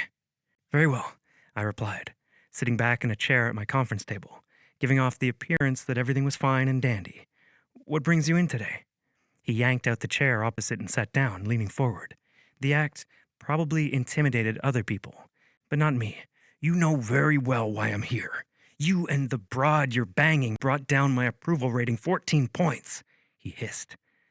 I narrowed my eyes, leaning forward. Her name is Farah, and if you refer to her as anything other than her name, we'll have more to talk about than your temper tantrum. His skin purpled, and a vein bulged from his forehead, His eyelid was probably seconds from twitching. I don't think you realize that this deal isn't all that profitable for Romero Corp. In fact, you'll fare far better than I will for several years to come. You should take this more seriously. What I don't take seriously is the reaction of voters after a big news item. You know just as well as I do that Farah and I will be old news by next week. Some celebrity will get pregnant or the president will do something stupid. And this blip will be long forgotten. Jason ground his teeth. 2 points is a blip, Griffen. 14 is campaign ending. When we announced the factory, my rating went up 3 points. 3. And the only reason I partnered with you on this project was because you had the cash and a drama-free reputation. I can certainly spend my dollars to help me win the campaign instead of building this plant. Times like this, I wished Mr. Price would sit beside me and see how right I was to hesitate on deals like this. Jason wasn't in this to help those people in his hometown. He was out for number one. And those people would be left in the lurch the second things didn't go his way. Look, Jason, Farah and I have a press conference later today, and I guarantee this will all sort itself. If you don't see a rebound in your numbers in the next month, we can talk again about other solutions that don't include fleecing 100 people out of a job. He studied me for a moment. You really care about those people, don't you? I nodded sharply. And if you're to become governor, I'd hope you care too. Mia knocked again, holding a clear mug with tea inside. I waved her into the office, and Jason stood. 1 month! I stood too, and Mia and I watched as he left the office. Passing me the mug, she muttered, "Ain't he a ray of sunshine?" I shook my head. "Can you get Tally to come in here? We might need to help his team do some damage control." I couldn't let that community be hurt because Romero cared more about his campaign than his hometown. Chapter 46, Farah. Gage and I sat at a table in front of a small crowd of reporters. At least a dozen microphones were propped up in front of us, and the flash of cameras was dizzying. But I still knew this was likely to be one of my easier conversations today. I'd spent the better part of an hour on the phone with my kids this morning, letting them know that I was seeing Gage more seriously and that they would get to know him when I felt like it was time. I wished I could have had that conversation face to face, but I was starting to realize that dating Gage meant the whole world was in on our relationship. Or at least parts of it. They all seemed to take it okay. Cora asked if he had any kids she could play with. Andrew wanted more art stuff. But the conversation I had with Levi earlier was the hardest. When the kids got back to Dallas, I wanted to make sure to take him out, just the two of us. I couldn't imagine what it would have been like for both of my parents to split up and then start dating again, all in my freshman year of high school. Tally gave Gage the signal to start from where she sat up front, sandwiched between reporters. Nerves swirled in my stomach, thinking about how many people would be watching this on TV. I wished Gage could hold my hand, but here in front of a crowd, he was the intense, intimidating man I'd met on the first day of my job. As soon as he began speaking, the room quieted. With the word spreading about mine and Farah's relationship, we wanted to clear the air and set the record straight. I kept my gaze on him, because if I stared at the audience too long, I'd puke. Before the questions begin, I'll share the major details. Farah began working for me 5 months ago. A few months in, it became clear to me that this woman was one I couldn't ignore. A slight smile touched my lips to match the audience's chuckle. We began seeing each other privately, and when we decided it was something to pursue, I introduced her to my family. We planned to continue our relationship publicly while working together, being sure to follow the professional guidance laid out by Griffin Industries' Chief of Staff, Chantel Williams. He turned to me. Anything else? I shook my head slightly. I think that covers it. Nervously, I tucked my curls behind my ear and faced the reporters, trying to remember to breathe. A reporter with long hair pulled in a ponytail raised his hand, and Gage nodded at him. "How long have you been divorced, Miss Elkins?" That's public record, and you know it, Liam, Gage said. Maybe do a little better research next time, or ask the question you actually want to know. Liam's cheeks went pink. Did the relationship begin before or after the divorce? He asked. After, we said at the same time. An older woman raised her hand next. What are you doing to protect your assets in case Miss Elkins has ulterior motives for your relationship? First of all, we're not married, only dating, Gage said. Then he sent me a smile that turned my insides all warm and gooey, like a brownie fresh from the oven. And Miss Elkins is the most unassuming woman I've ever kept company with. She prefers dandelions to roses, chooses quality time over gifts. And after she accidentally door-dinged my car, she even offered to pay to fix it. He chuckled, and so did the reporters, eating out of the palm of his hand, just like me. I trust her implicitly. Under the table, he reached for my hand. Relieved, I squeezed back. Another man stood up, looking at us through thick glasses. What do you say to constituents who are concerned Jason Romero's judgment in partnering with you? I may have founded Griffen Industries, but my team has helped make this company what it is. The success of this company does not lie fully in my hands, but in the hands of people who come to work every day at every level. Admiration swelled in my chest, not only at his command of the room, but also at his view of the company. The fact that this press conference was about him and me, and he was still finding a way to highlight his employees, it showed true character and humility. A younger woman toward the back stood. Miss Elkins, how do your children feel about you dating a billionaire? I smiled at her, wondering if she had kids of her own. We're still very early in our relationship, and they've yet to meet him as my boyfriend. He has to prove himself first. A small chuckle went through the audience. But they are very fond of the accommodations Gage made to my office so they would feel more comfortable there. What accommodations? The woman asked. I glanced at Gage, seeing a soft smile on his face, and he nodded. Art supplies, a handful of toys, and more comfortable seating for children. Another woman stood. What will you tell your little girl about sleeping your way to the top? My head jerked back with whiplash from the question, and Gage's jaw clenched. He opened his mouth to speak, but Tally gave him a pointed look, nodding her head toward me. This was my question to answer. I wouldn't have that conversation with my daughter because she's 5 years old, but I will tell her about hard work and letting her results speak to her competence. Regardless of my relationship with Gage, the retreat will be a beautifully designed luxury experience for families who need a relaxing stay together. The woman's face soured. Oh, I added, simply for myself. I might also tell her to support other women instead of looking for ways to tear them down. The woman who asked the earlier question began clapping, and soon the entire audience was clapping for me. Gage had a full-blown smile now, one usually reserved for just me. Good job, he mouthed. Leaning forward so his face was closer to the microphone, he said, I believe that's enough questioning for today. My girlfriend and I have work to do. The G word did strange things to my heart, making it flip and somersault while a torrent of butterflies took off in my stomach. Gage had claimed me publicly, and soon this information would be everywhere. Gage Griffen was mine, and me? I was his. Chapter 47. Gage.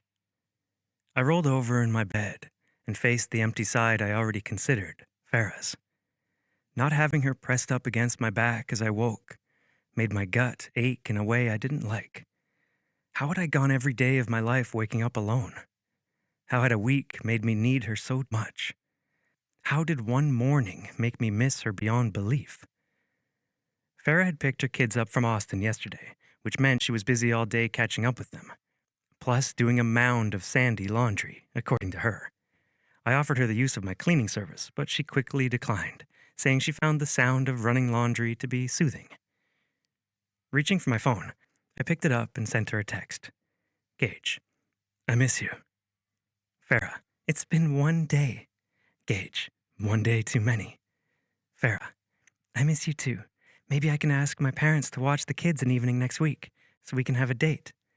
The thought of staying apart every day and night aside from the occasional date night was already eating me up inside. I typed out a text. Gage, what if I buy a mansion for all of us to stay in? Each of the kids can have their own room. We could get married tomorrow if you want. Delete, delete, delete. Gage, I could buy the house next door to yours. That was even worse than the last one. Delete. Farah, lot of text bubbles over there. Gage, I'm meeting with my parents the weekend after the photo shoot. I'm serious about moving forward with you, and I'm hoping someday you'll be okay with me staying over because I gotta be honest, this bed feels really empty without you. Farah, my heart. Farah, I miss waking up next to you too. Last week was so amazing. Do you know what you're going to say to your parents?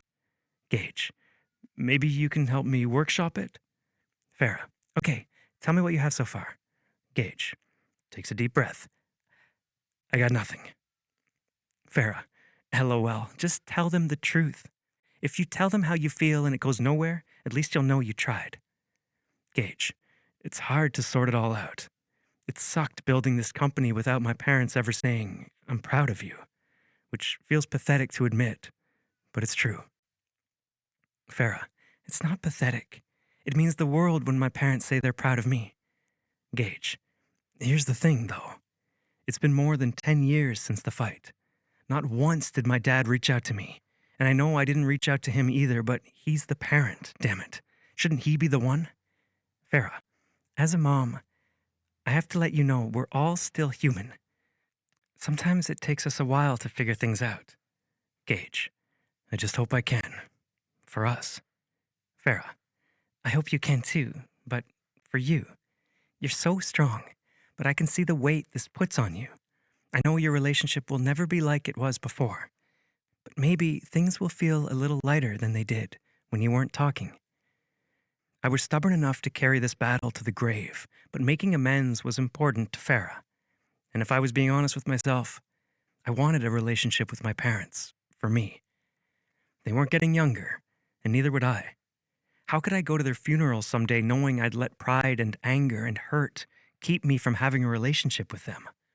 How could I become a part of Farah's family and not let my parents meet the most amazing woman and children in the world?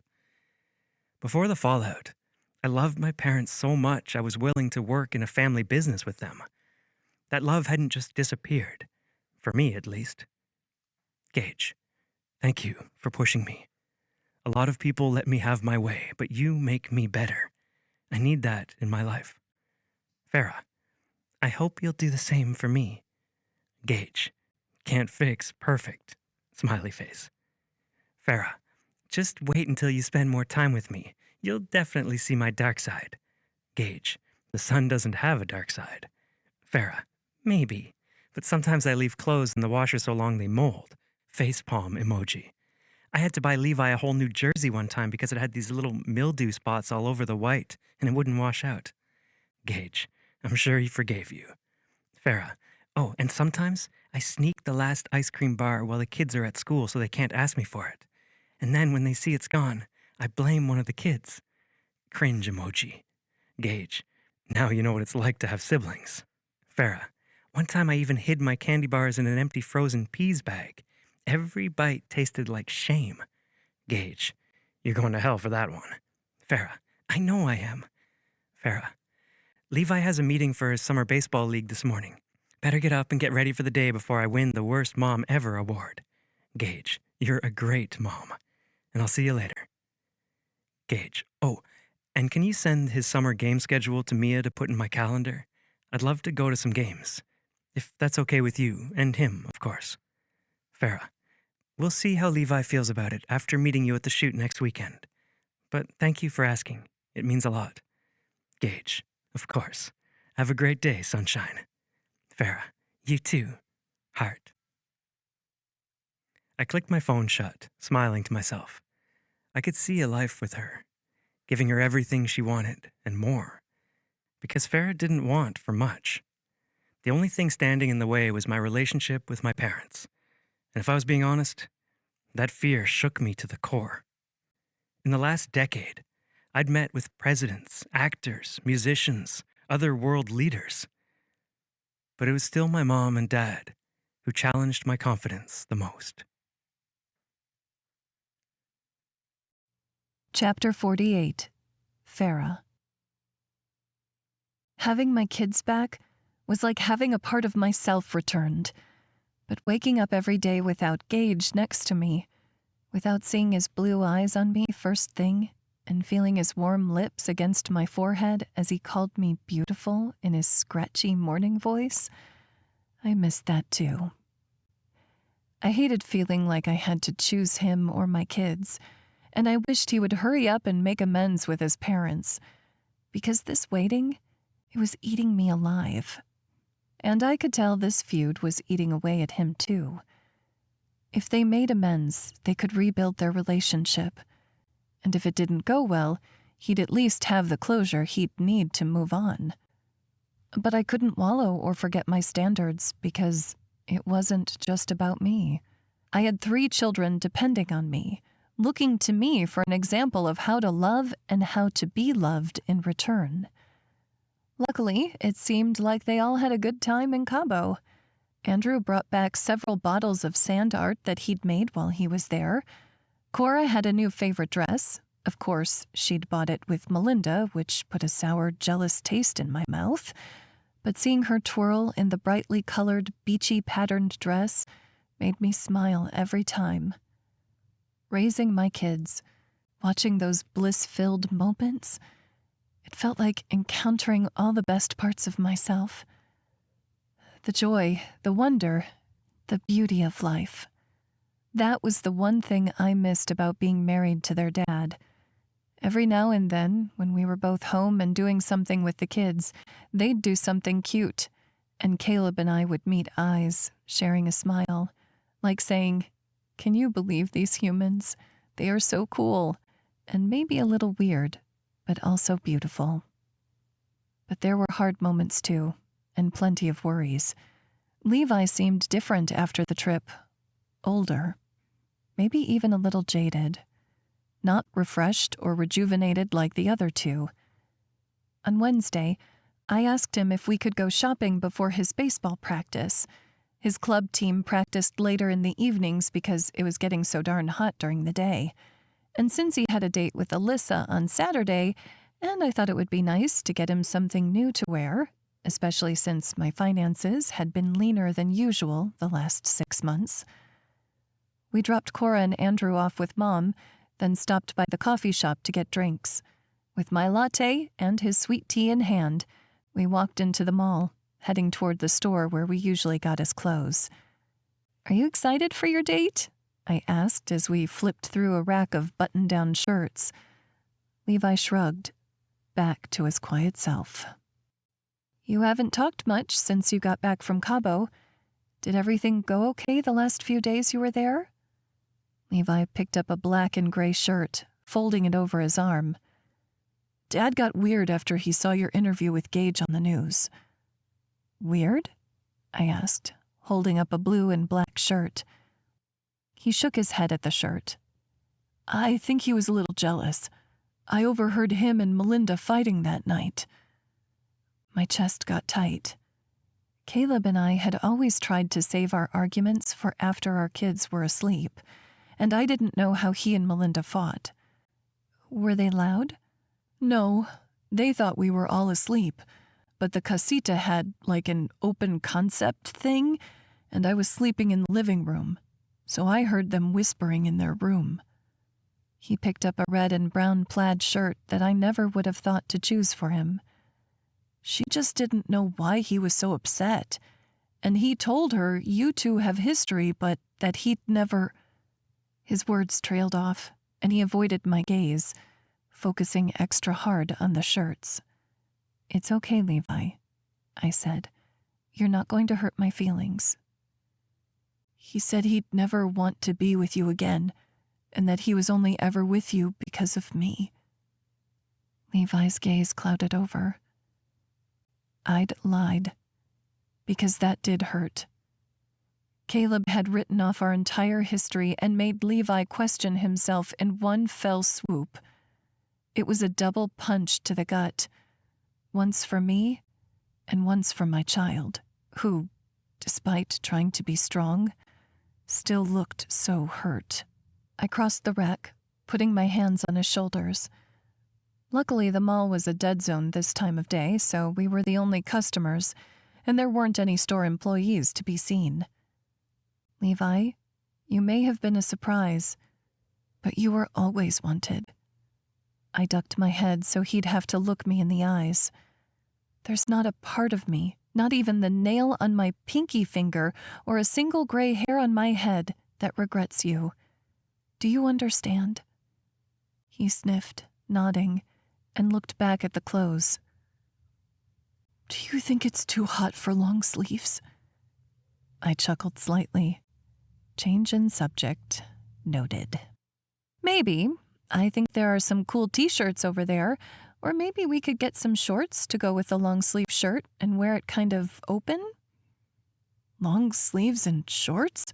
he asked, seeming skeptical. "You wear pants and t-shirts, don't you?" He still seemed to be mulling over that logic as we walked to another rack of clothes. Disaster hopefully averted. That was, until my phone started ringing. Mom's name was on the caller ID, and I answered just in case something was going on with Cora or Drew. "Hello? "Farrah Marie? How could you not tell me you're dating your boss?" Mom hissed. What? I managed, my brain short-circuiting. Had I really not told her? "I have to learn from my 5-year-old granddaughter that we're meeting your boyfriend on Sunday? And when I ask her how she found out about this boyfriend, she said she watched it on the news." I held my phone away from my ear, cringing. "Sorry I didn't tell you, Mom. I really wasn't trying to keep it a secret. Not anymore, at least." "Good, because I'd hate to think you're ashamed of us. I know your father and I aren't rich, but we worked hard to provide a good life for you." "I know you did," I said gently. "You and Dad were the best, and I think you're going to adore him, Mom. He's a really great guy." I could feel Levi listening, even though he was pretending to browse a couple racks away. "Dad said he'd watch the kids tonight so we can have some girl time," Mom offered. "Let's have margaritas, and you can fill me in." "You know I can't say no," I replied with a smile. "I'll talk to you soon." Shaking his head, Levi said, "Just when I thought I was going to be the only one dating this year." I smiled. This is a first for all of us. And hopefully, it would lead to even better memories than the ones we already had. Even though I'd been working at the retreat without Gage for a week, it was still hard to walk into that empty conference room and not see him there.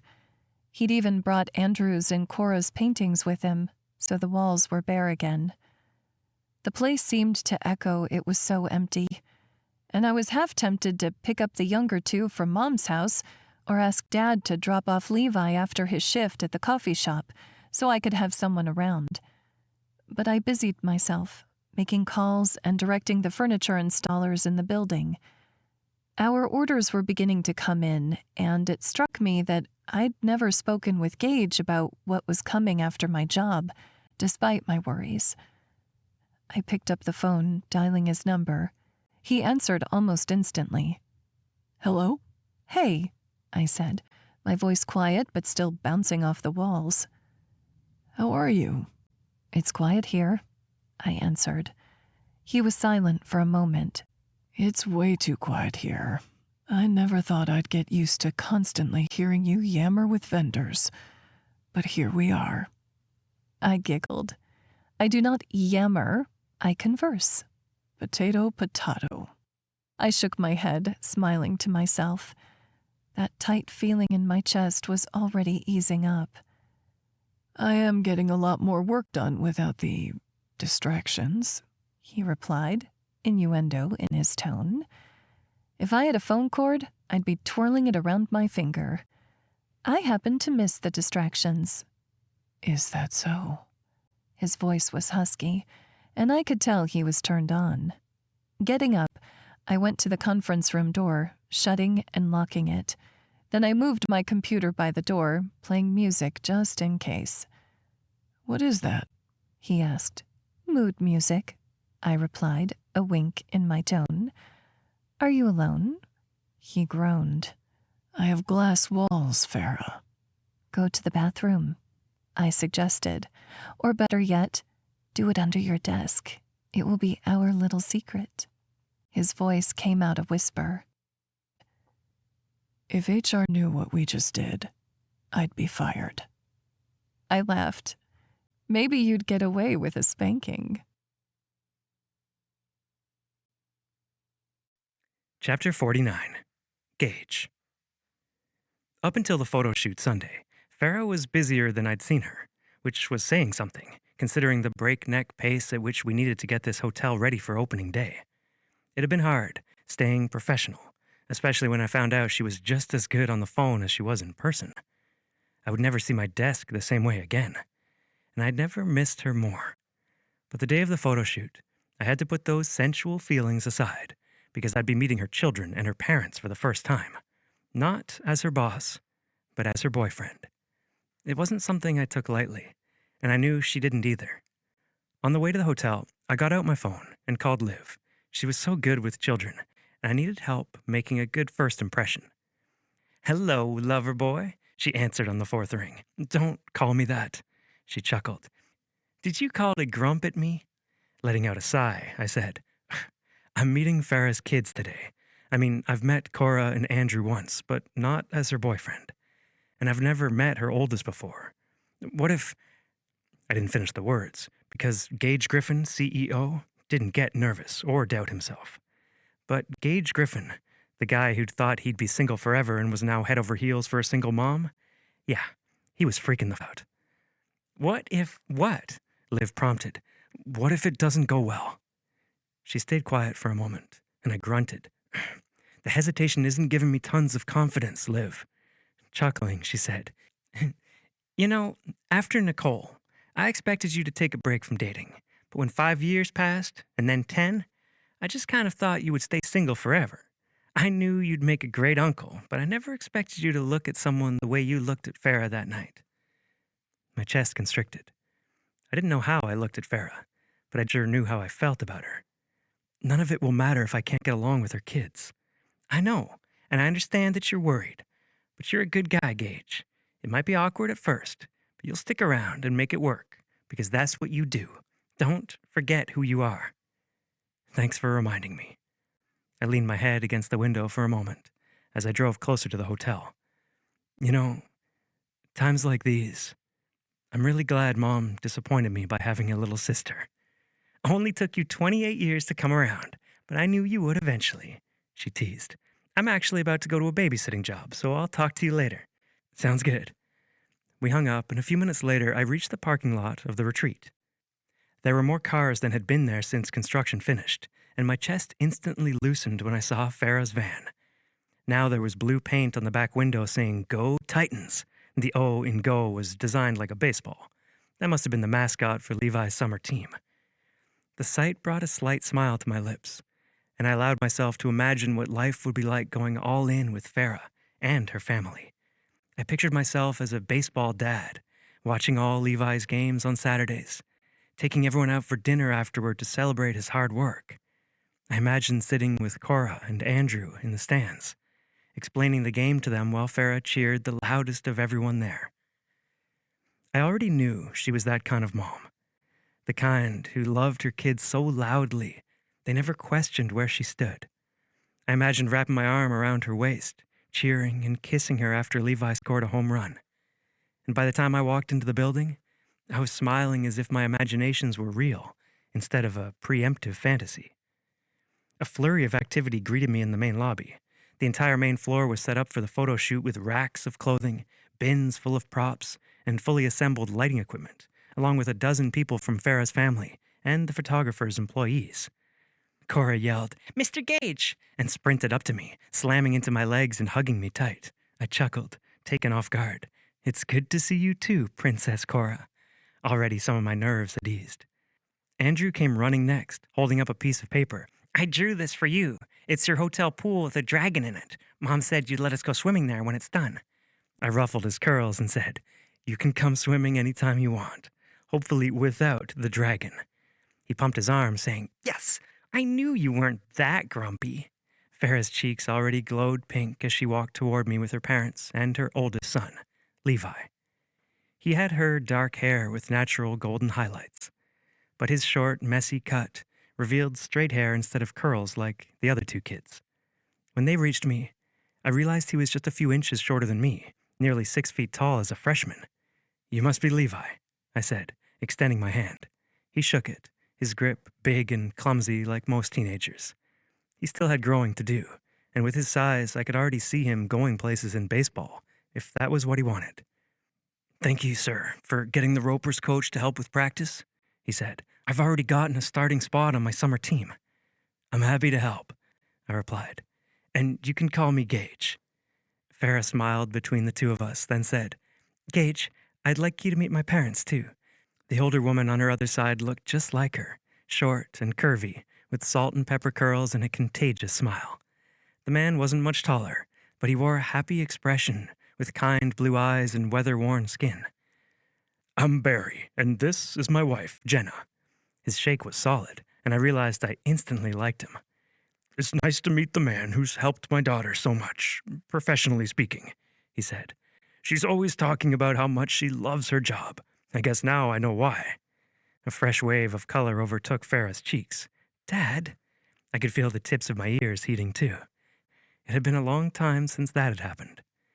Barry chuckled, patting my arm. "Only teasing, son." A few claps sounded, and Pascal's voice cut through the chatter. "Let's get everyone in hair and makeup," Cora asked. "Can I sit by you, Mr. Gage?" "If it's okay with your mom," I answered, glancing up at Farah. Her nod was jerky, a little strained, and I wondered what was behind it. But Cora slipped her hand through mine, hanging on mostly to my first 2 fingers. Her little hand did something strange to my heart, requiring me to clear the unexpected emotion from my throat as we walked to the chair set up for makeup. While Farah, her mom, and Barry sat at their hairstylist station, Levi, Andrew, Cora, and I sat in makeup chairs. Levi asked no one in particular, "Do I have to wear makeup?" Andrew got a rotten grin. "Worried Alyssa will find out?" He started making kissy sounds, and Levi's cheeks flushed like his mom's always did. With a growl, he said, "I'm throwing your glow-in-the-dark fingernail polish away while you sleep."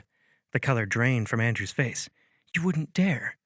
The makeup artist, a younger woman with dark hair and olive skin, said in a British accent, "This makeup is mainly to even out your skin tone and make sure there isn't any extra shine, since Pascal uses flash photography." The boys stopped arguing instantly.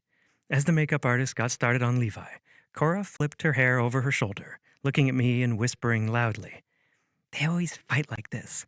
You'll get used to it eventually." I had to chuckle at her explanation. I had 3 younger siblings, so I'm pretty used to it already. Cora said, "I keep trying to talk Mommy into giving me a little sister, so we could have 2 girls and 2 boys. It's only fair." But she said no. Her little lips stuck out in a pout. Andrew leaned over the arm of his chair, brown hair falling in his eyes.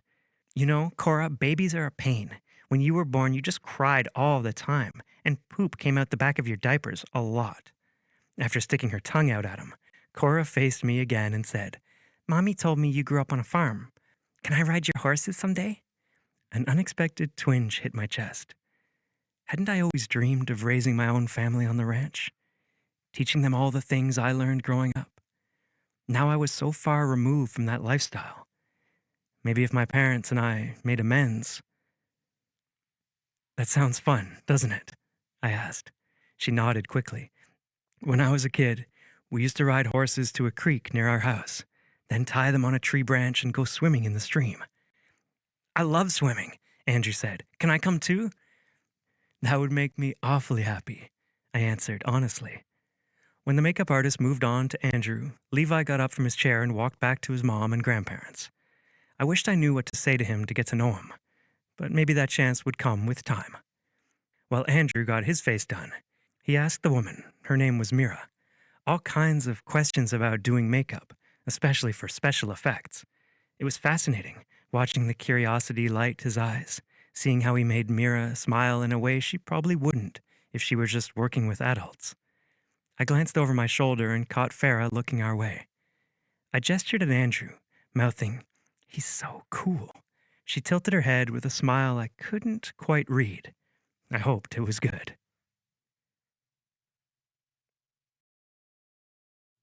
Chapter 50. Farah. My heart pounded quickly in my chest. That thing I missed with Caleb, sharing moments over my kids. Gage and I just had that moment. And it was like all that fear I'd been holding on to about my kids not liking him or him not appreciating them, it evaporated. I knew it would take time for them to form a relationship. Heck, it usually took me a few months after giving birth to fully know and love my babies, and I was their own mom. But still, I could see the future playing out.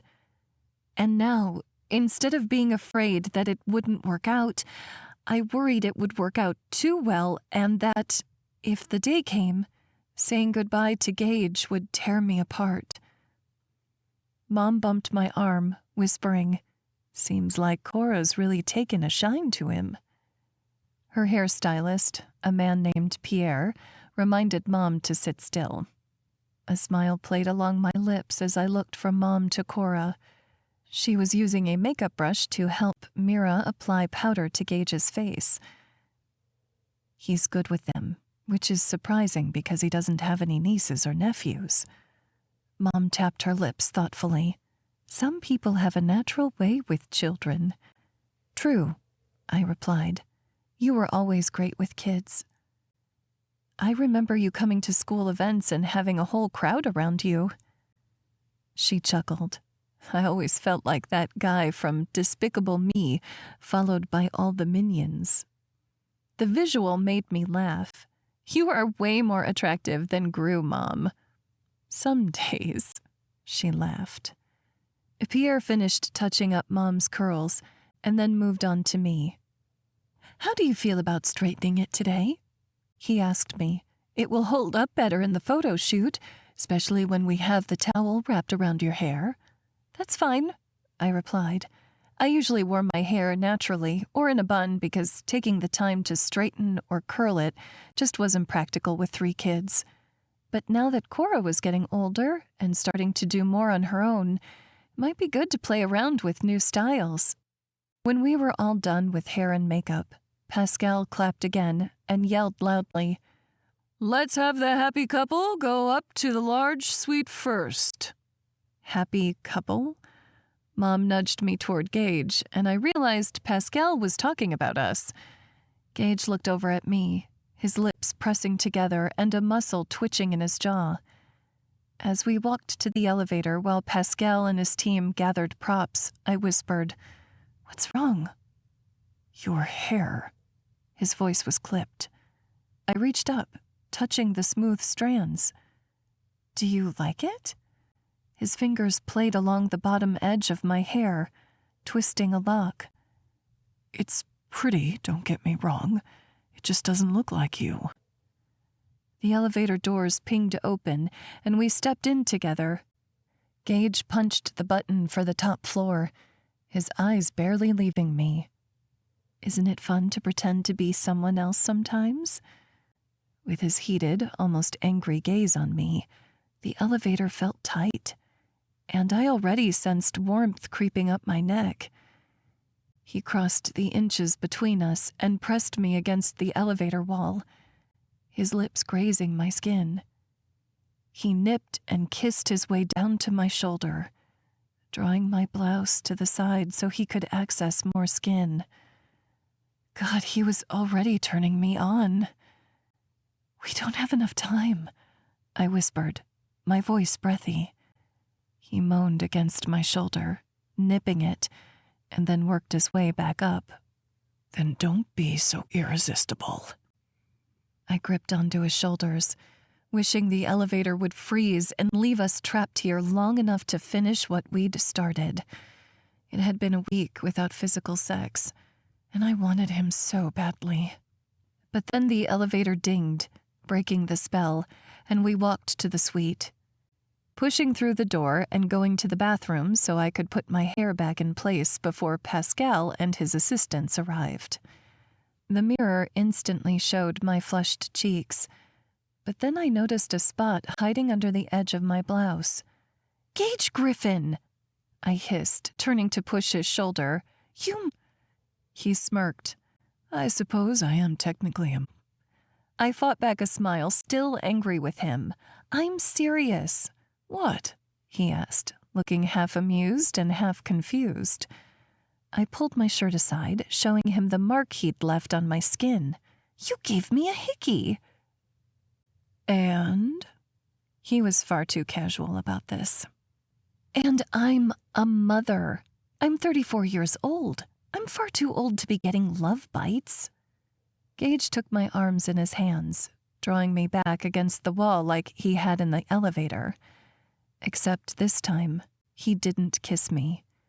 He traced his nose over mine and then tilted his head so his lips were millimeters from mine.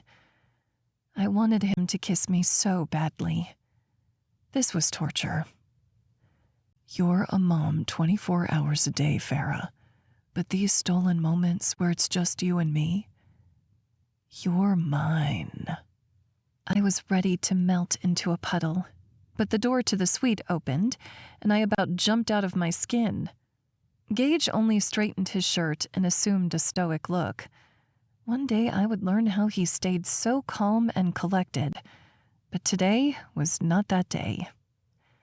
I walked out of the bathroom, speaking way too perkily. "Pascal, I'm so excited to get started." His gaze had cooled a bit from what I'd come to expect of him, but I also knew he had a lot on his plate today. "Gage, let's start you undressing," Pascal said. If I'd been drinking coffee, I would have spit it out like some kind of cartoon character. "Pascal, I thought this was going to be a family shoot." He smirked. "It is. Just your shoes for now." He winked at Gage, who loosened up slightly and laughed. Gage kicked out of his leather shoes, and then Pascal directed him to sit on the bed. His lighting assistants moved around big flashes, and they took several shots from all different angles. Even though I wasn't a photographer, I could picture the idea coming to life. The best feeling after a long day of traveling was always kicking off your shoes and stretching out in bed. He was recreating that. A petite woman with short jet black hair came to my side and whispered, "We can start your wardrobe change, Miss Elkins." I nodded, following her back to a rack of clothing. "You can call me Farah. Dominique," she said with a smile, and then flicked through the hangers of clothes and passed me a terry cloth robe. "This is yours." I glanced at it. Is it one size fits all? Because I hate to say it, but that's not always true for people my size. She smiled. "Pascal has all your clothing sizes. This will be nice and comfy." "Perfect," I said, taking the robe and walking out so I could change in an empty room. I stepped into the suite across the hall, gazing around. All the wallpaper and window treatments had been installed, and even with boxes of furniture waiting to be opened and assembled. The space was gorgeous. I stepped into the bathroom and changed into the robe, which had come with a white cotton underwear set. 2 men had bought me underwear this year, more than double the year before. The thought brought a smirk to my lips. I didn't mind this change. Once I had the robe on, I walked back to the suite at the same time Gage stepped out of the bathroom in a robe matching my own. I had to giggle because Gage was not a robe guy. He was a walk around in designer underwear like he stepped out of a magazine kind of guy.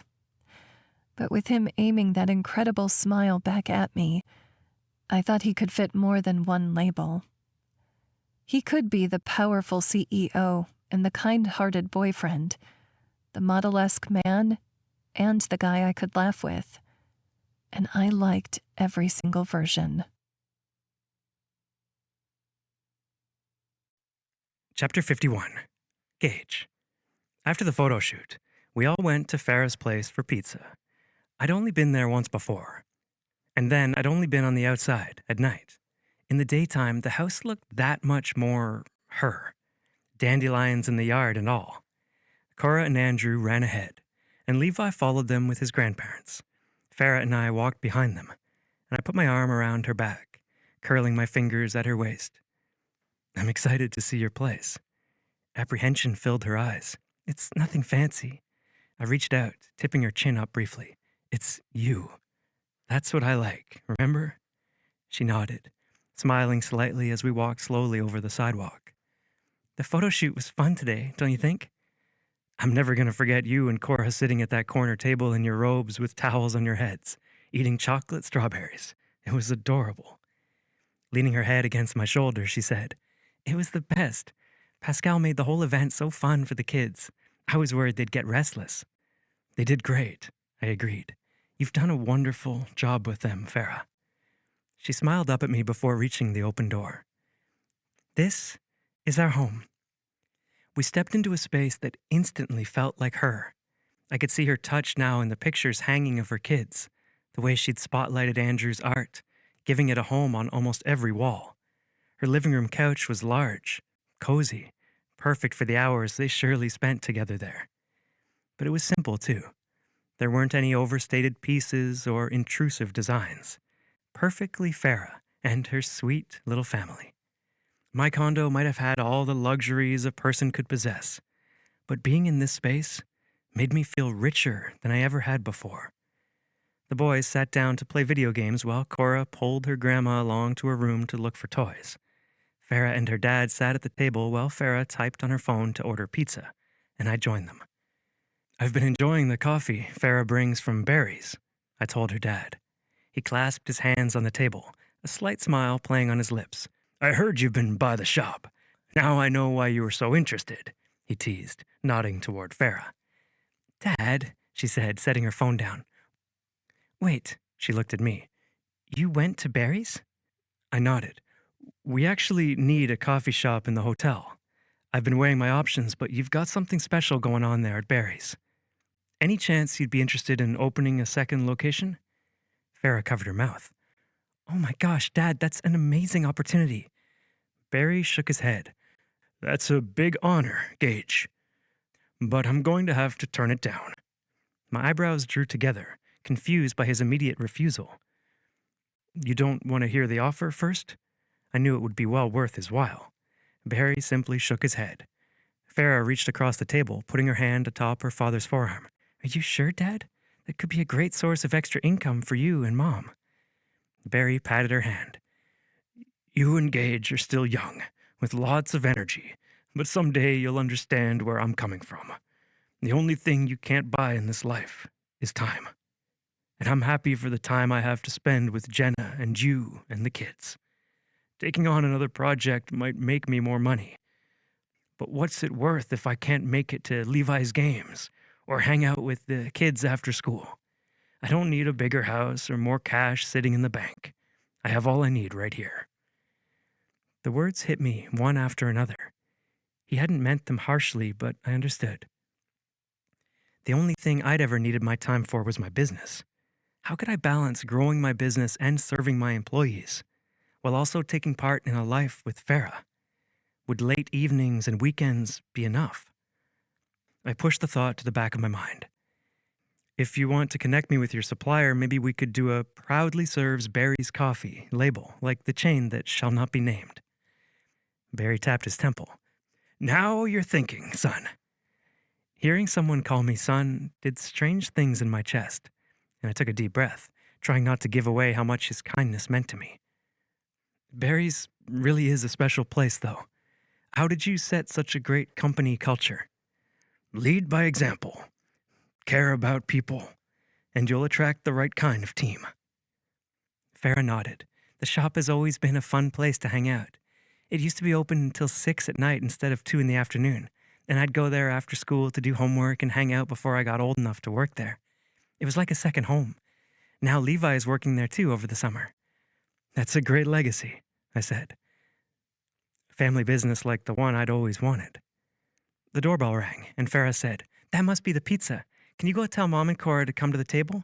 She began walking toward the door. "Boys, turn that thing off and wash your hands." Smiling, I got up from the table, walking back down the hallway toward the bedrooms. I could hear Cora and Jenna playing together farther down the hall. But on the way, I looked through the open bedroom doors. The first room looked more mature, with darker bedding and furniture. The next one had an entire back wall basically papered in drawings. Andrew's. I smiled slightly. And on the left, I noticed a cozy room with twinkle lights along the ceiling. A white bed frame with soft pink bedding. Farah's space. I smiled at it. And if she was with me right now, I'd walk inside, take a closer look at the photos she had on her nightstand, along with a stack of books lying there. I wanted to know everything about her life here. But I needed to respect her privacy, so I continued to the back room. Cora and Jenna sat on the floor, playing with dolls around a small table. Her bed was shaped like a little house, with lights and flowers wrapped around the frame. On the door, I noticed a drawing in Andrew's style that said, "Princess Cora." I smiled at it, before knocking on the open door. "Hate to interrupt you two, but pizza's here." Cora immediately dropped her stuffed animal and jumped up, sprinting past me toward the table as she yelled, "Pizza!" Jenna and I chuckled at her as she whizzed by, leaving the two of us alone. I walked over to her, extending my hand to help her up. She gripped it with both of her own. "I don't know why the floor seems so much lower than it used to." I laughed.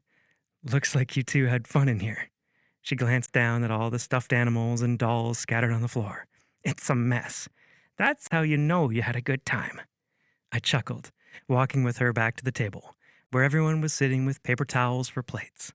It brought back memories of growing up on the days when Mom didn't want to do dishes, and I smiled at the thought.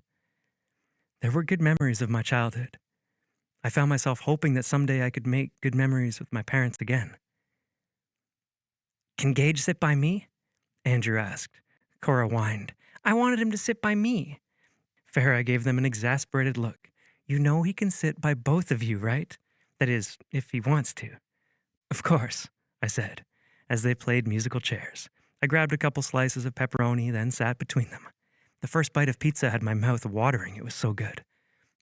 Where did you get this?" I asked, glancing toward the box. "The gas station near here has the best pizza," Farah said with a blush. "I know that doesn't make it sound appetizing, but—" She shrugged. Jenna said, "You're probably used to eating high-dollar pizza, right, Gage?" "I don't usually eat pizza," I admitted. My nutritionist worked with my chef service, so I mostly had my meals chosen for me unless I was eating out with a business contact or my siblings. But this is as good as it gets. I took another bite. Levi housed his first piece and was already working on a second. "Our coach says we should be eating healthier this summer so we don't derail our training." Farah said, "That's probably a good idea. I have some salad in the fridge if you want it." He pushed back from the table and walked to the fridge. "It's half full. Can I eat it in the bag?" "Less dishes for me," Farah said with a smile. He came back to the table holding the bag with ranch dressing drizzled inside. "How's summer ball going?" I asked. I kind of missed watching him play online. Levi said, "It's good. We have a really good team." "Will you be at shortstop again?" I asked. He nodded. "I'm getting excited for our games to start." "How far off is that?" I asked. Levi shrugged. "First one's in a month, if you want to come." I glanced toward Farah, silently asking her permission, and she nodded slightly, a smile on her lips. "I'd love to," I said. "I'll be there." Levi smiled half a second. "Great." Behind Cora's back, Jenna patted my shoulder, an impressed look on her face. Levi groaned loudly. "Ugh, don't make it a big deal, okay?" he said before stuffing more lettuce in his mouth. I chuckled. It might not have been a big deal for him, but it sure as hell meant the world to me. Chapter 52. Farah. Between managing the furniture installers and the linen shipments, I barely got a chance to sit down for most of the week. Gage and I fell into a routine of texting throughout the day and then calling each other once the kids went to bed. I wanted to invite him to stay over, but my instincts, and maybe my fear too, told me to hold back. Everything seemed perfect, but he still hadn't spoken with his parents, and I needed to stick to my word, my standards. Because even though I wanted to get swept away by the excitement and big feelings of new love, I knew what it would turn into. I didn't just want a boyfriend for the moment. I wanted a life partner. And my kids deserved someone who would follow through his word. If he at least talked to his parents, I would feel confident moving forward, letting him stay over and spend more time at the house. Even if they didn't patch things up, I'd know he'd put himself out there for me, for us. Over the next few weeks, I still spent as much time with him as I could without taking too much time away from my kids. One day, he picked all of us up after work and took us on a private tour of the zoo. Another day, he rented a fun house, and watching the kids run into every mirrored surface made me laugh so hard I nearly peed my pants.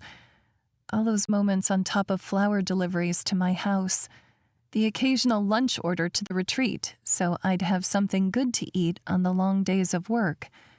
He made me feel more special than I'd ever felt before, and I tried to enjoy it without worrying if it all would end. And I tried to remind myself that just because my marriage had ended didn't mean this new relationship would. I did my best to enjoy the moment, especially when Caleb and Melinda surprised me by offering to take the kids on a weekend trip to Lake Texoma. Melinda's family owned a cabin there, and they had tons of fun planned for the kids. They picked the kids up on their way out of town on a Friday, and even though I wanted to rush to Gage's penthouse and surprise him, I took my time showering, shaving, and putting on my nicest lingerie under a wrap dress. It wasn't a trench coat, which of course was the sexual fantasy, but June in Texas called for something lighter. When I was all done up, I got in my car and drove to Gage's building. Even though it was almost 9, the sun was barely setting. He'd said he had a meeting late this evening with Jason Romero, but I had a code to get into his place, and I didn't mind waiting and surprising him. I got out of my van in the parking garage, feeling a delightful breeze under my dress as I walked toward the elevator. I didn't see his car, so waiting it was. Strutting in a pair of heels, I pressed in the code to take me up to his place. When I walked into his condo, it was dark, save for the dimming sky out the windows. Leaving the lights off, I went to his room, glancing around at the perfectly clean space and neatly made bed. How had it been a month since I spent a week in this place, making some of my favorite memories with him? I couldn't wait to make more this weekend and make up for lost time. I slipped out of my heels, letting my feet sink into his cushy rug, and then went to his bed, lying back in the welcoming soft pillows. I pulled up my phone, flipping through photos I'd taken of us at the zoo.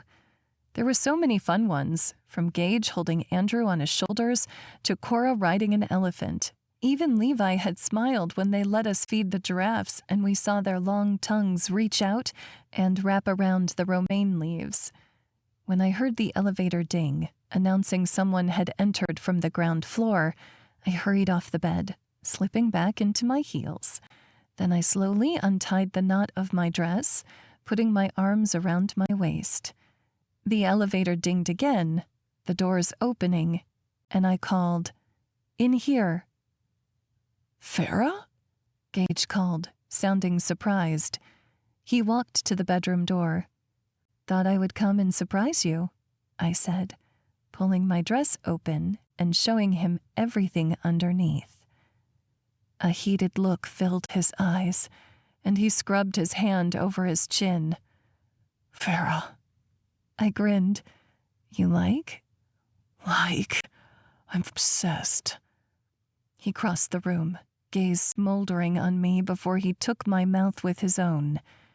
It was a desperate kiss, crushing with its intensity, its weight.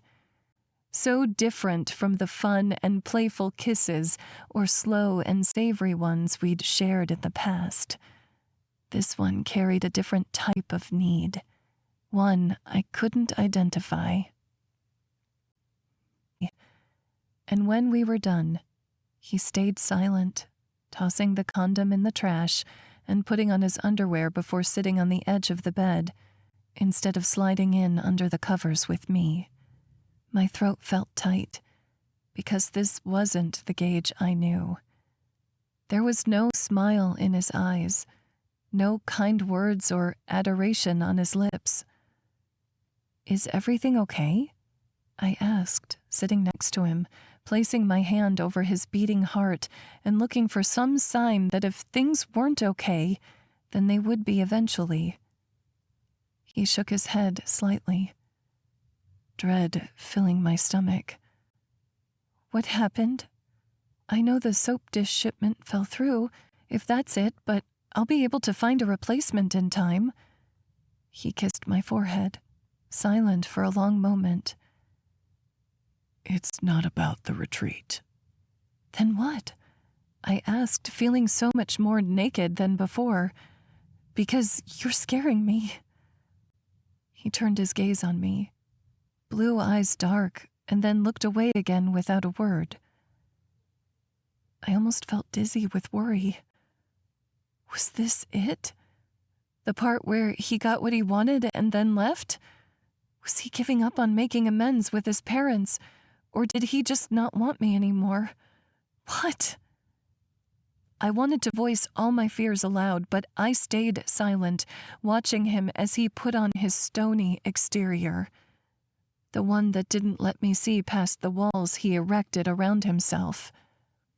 It was the old Gage, not the one I knew, not the one I loved.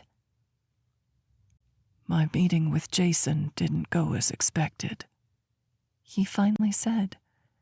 Relief swept through me. There was an issue with his partnership, not with us. I rubbed his back, but he seemed to tense even more. Letting my hand fall, I asked, "What happened?" His eyes landed on mine, darker, emptier than ever before. "He said our relationship is damaging to his campaign. He said if I wanted this partnership to go through, I needed to end our relationship publicly." My lips parted, but inside I was screaming, flailing. Gage's partner wanted him to end things with me? Why? Was my relationship with Gage really that detrimental to him becoming governor, or was it something else entirely? What are you going to do?" I asked, afraid to hear his answer. But I needed to know. And if I was being honest with myself, I knew it would always come down to this. Would he choose his business, or would he choose me?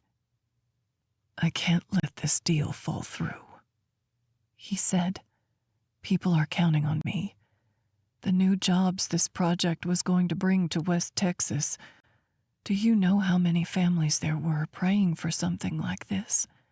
And now Jason wants to cancel it."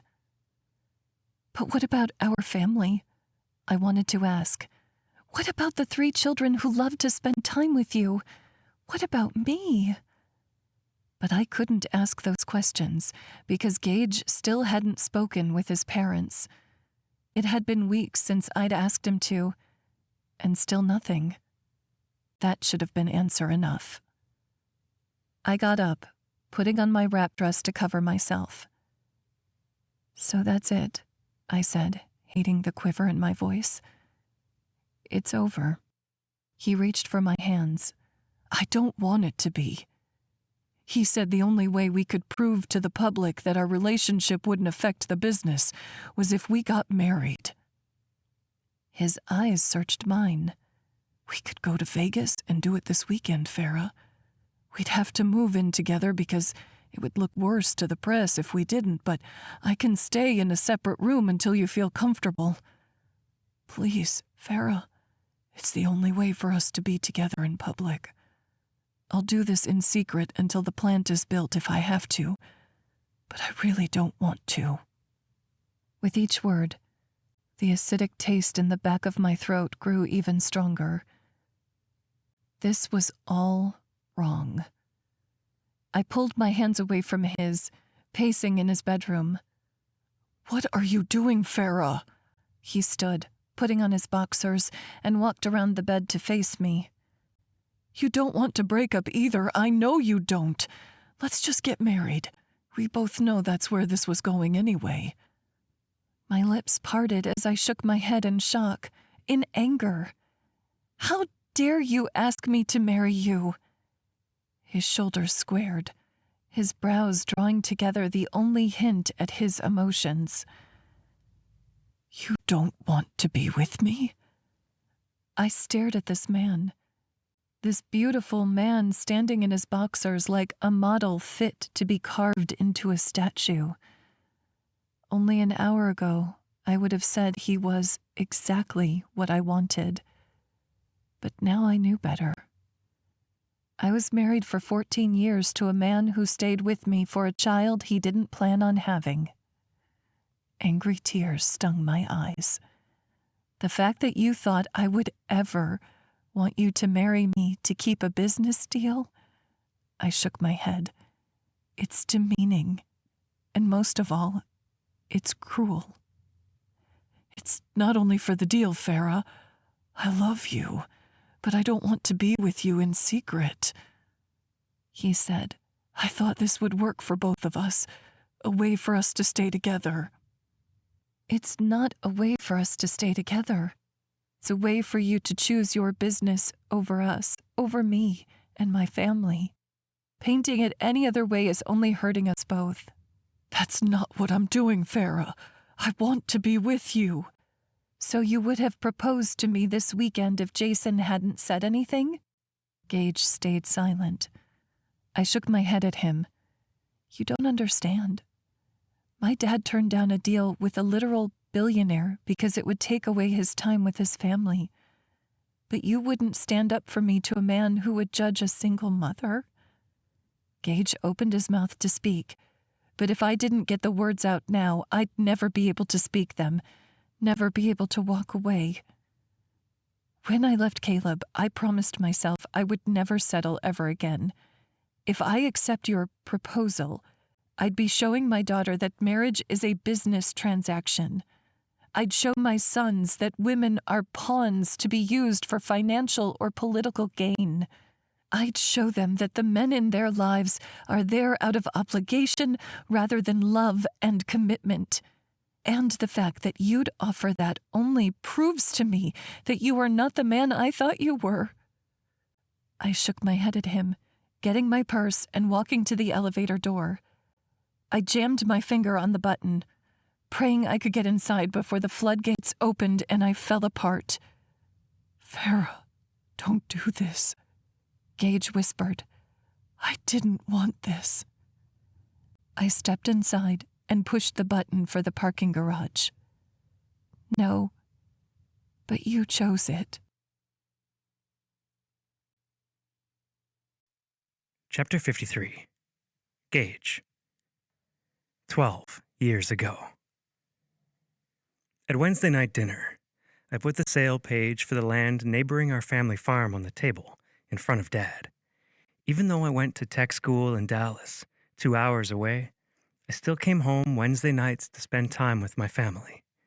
It was one of my favorite days of the week, a chance to see my siblings, all still in high school, eat a home-cooked meal instead of the ramen and PB&J sandwiches I lived on, a chance to be on the farm instead of in the city. Dallas had so much to offer within its city limits, but Griffen Farms, it was the only place that had ever felt like home. And I hoped, with this plan, I'd be coming home soon, this time for good. Dad finished chewing his steak, glancing over the paper. "I heard the Fosters were selling. Shame if you ask me. A family farm means something.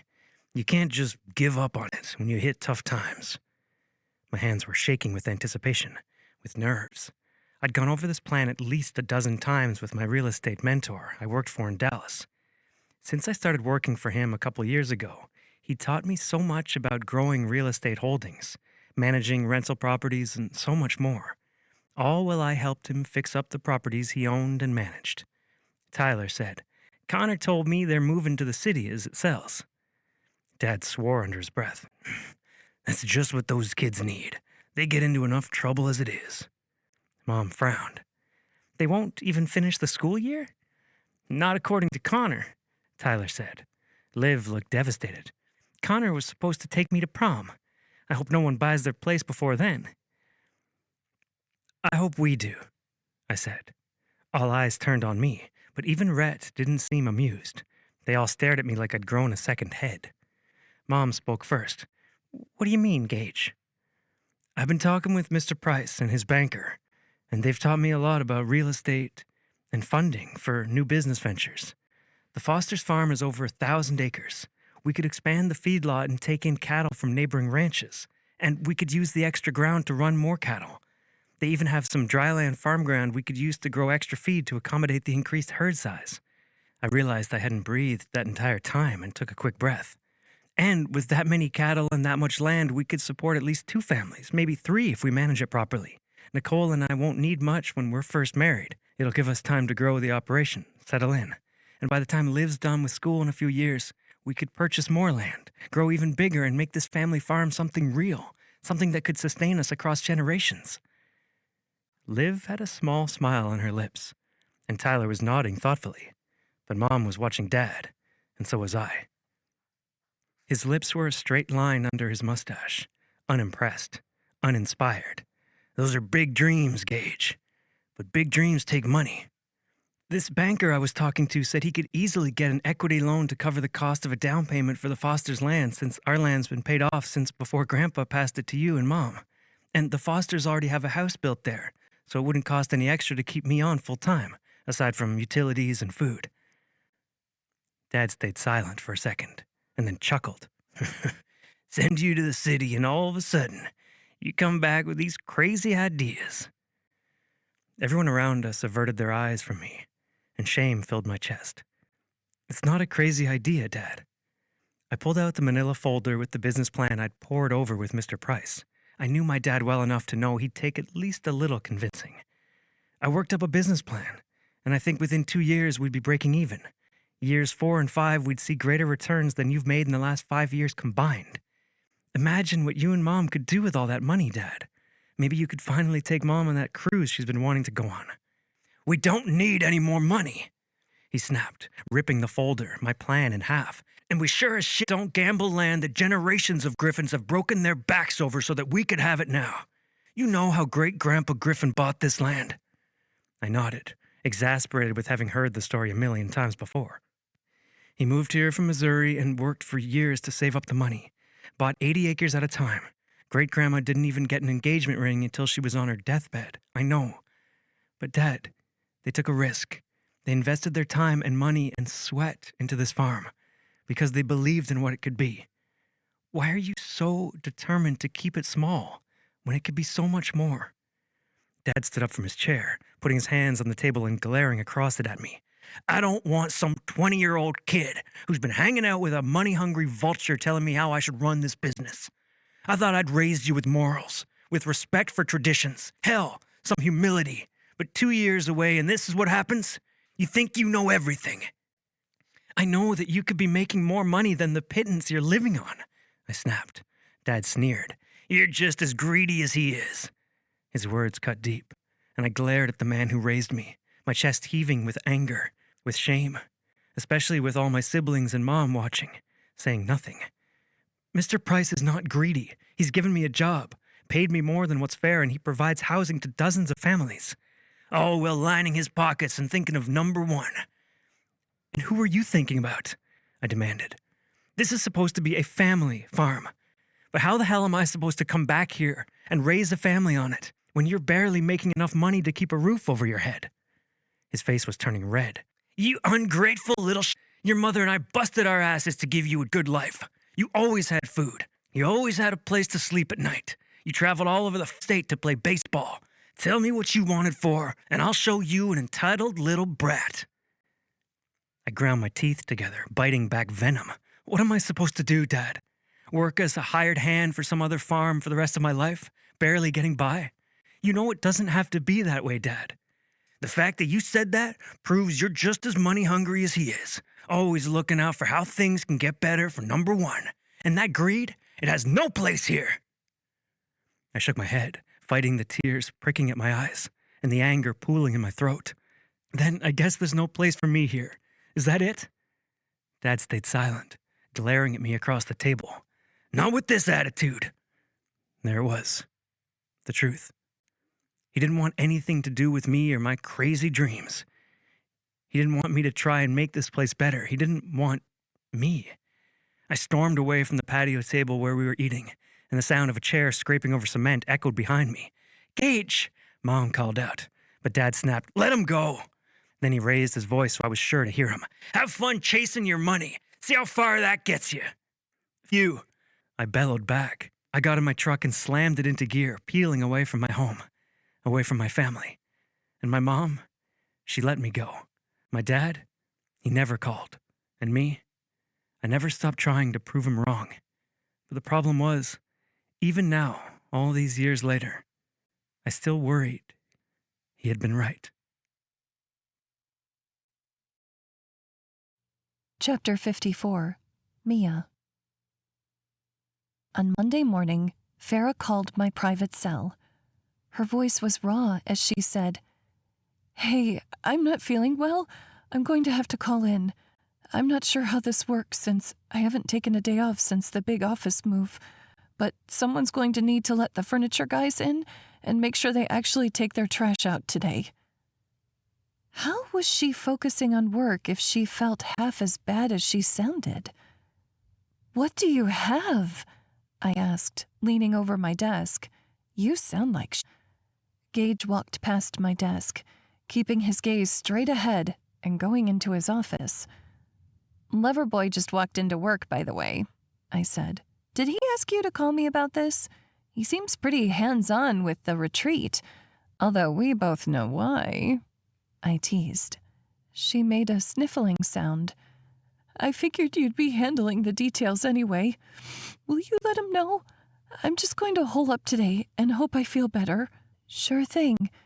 Do you want me to bring you something after work? I can ask my mom to make her chicken soup. I'm good. Talk to you soon. Her voice broke on the last word, and then the line went silent. I drew my eyebrows together, confused. Farah never turned down chicken soup, not when we lived together in college or even the couple years after when we lived in the same town. She must have been feeling especially bad. Good thing her parents were around to help with her kids. I got up, walking to Gage's office, and knocked on the clear glass door. Not looking up from his computer, he waved me in. Farah sounds awful, I said, finally getting his attention. I'm going to make sure the security guard at the retreat knows to let in the furniture installer, but is there anything else you need me to do? Want me to see if Dr. Madigan can check on her?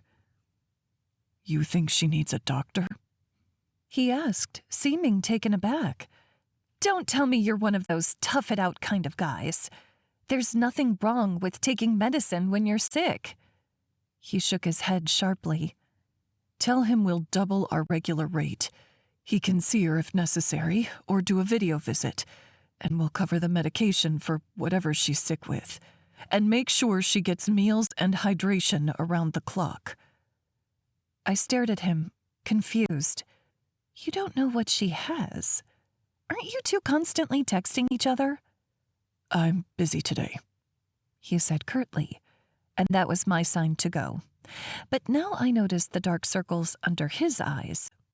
This partnership with Jason Romero was stressing him out like I'd never seen before. He and Jason had been in the office until well past 8 o'clock Friday night, which meant I hadn't gotten home to my place until after 9.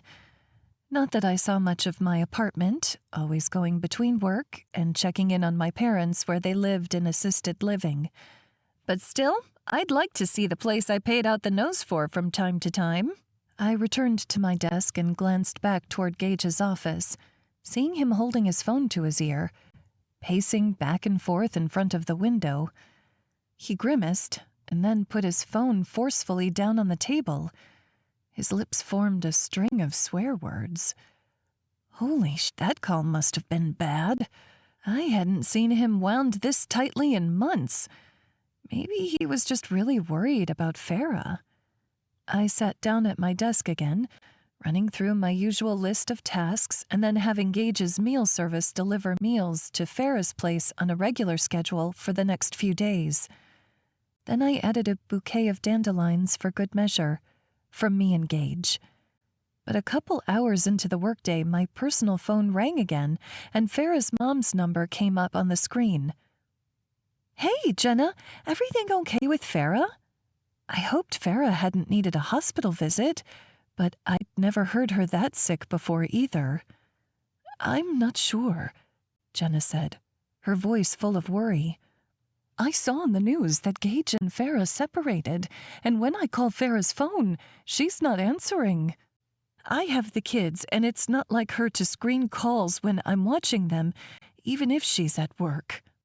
"Maybe she's in the shower or something," I suggested, trying to ignore the worry forming in my chest. "I work with Gage, and he hasn't said a thing about a split. I'm sure it's just a silly rumor, and PR will be on it before you know it." She didn't quite sound convinced. "Can you check in on her again?" "Sure thing. I'll text you when I know more." We hung up, and I tried calling Farah, but she didn't answer. Hopefully she was just sleeping off whatever bug she'd caught. But since I had the other half of the relationship here, I went to his office and knocked again. He waved his hand, signaling me to come in. "Yes," I said. "I'm sure Tally's on it already, but a rumor about you and Farah splitting up is in the news. I just wanted to make sure you were on top of it since you've been so busy." He let out a heavy sigh, running his hands over his face. "It's not a rumor, Mia." I swear my heart stopped. "What?" "We broke up Friday night. It wasn't working out." My lips opened and closed as I remembered the last time I'd seen them together. They had looked so happy. Farah hadn't been that in love since I met her, and Gage? He was actually smiling at people now. How could they go from that to being over in the span of a week? "Did you cheat on her?" I demanded. Farah hadn't even been this torn up when she found out she had HPV, but a second time of a man cheating on her? That would tear anyone up. Gage glared at me. "Don't insult me, Mia." "I'm sorry, but Farah is the best person I know. So if something happened, it's my fault, is that it?" He snapped. I folded my arms over my chest.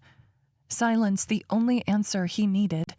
But then I saw his shoulders sag, and his features soften. "She hasn't talked to you about it?"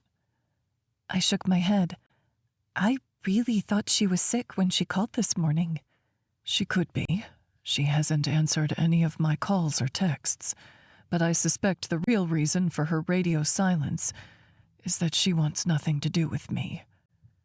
He let out an angry grunt and pounded his fist on the table. The least controlled I've ever seen him. I blinked, assaulted by all the emotions of the most stoic man I'd ever met. "Gage, what happened?" "Romero said approval ratings haven't come back up since word spread about my involvement with Farah. And it had been a month like we agreed on, so I had to make a choice. Marry her, break up, or date her in secret." Shock had me bringing my hand to my mouth. I knew Jason Romero was a pig, but making Gage and Farah break up was awful, even for a sleazy wannabe politician. "He really said that?" Gage nodded. "I can't blame him because it makes business sense. If you're doing something that hurts the bottom line, change it. But it's Farah." I shook my head. disgusted. I hate that asshole. I do too. But if he backs out, that's hundreds of jobs for hundreds of families gone. I could feel my heart breaking for him and Farah. I knew how much Gage cared for other people, but he loved Farah too. You broke up because you couldn't ask her to marry you. I did ask her.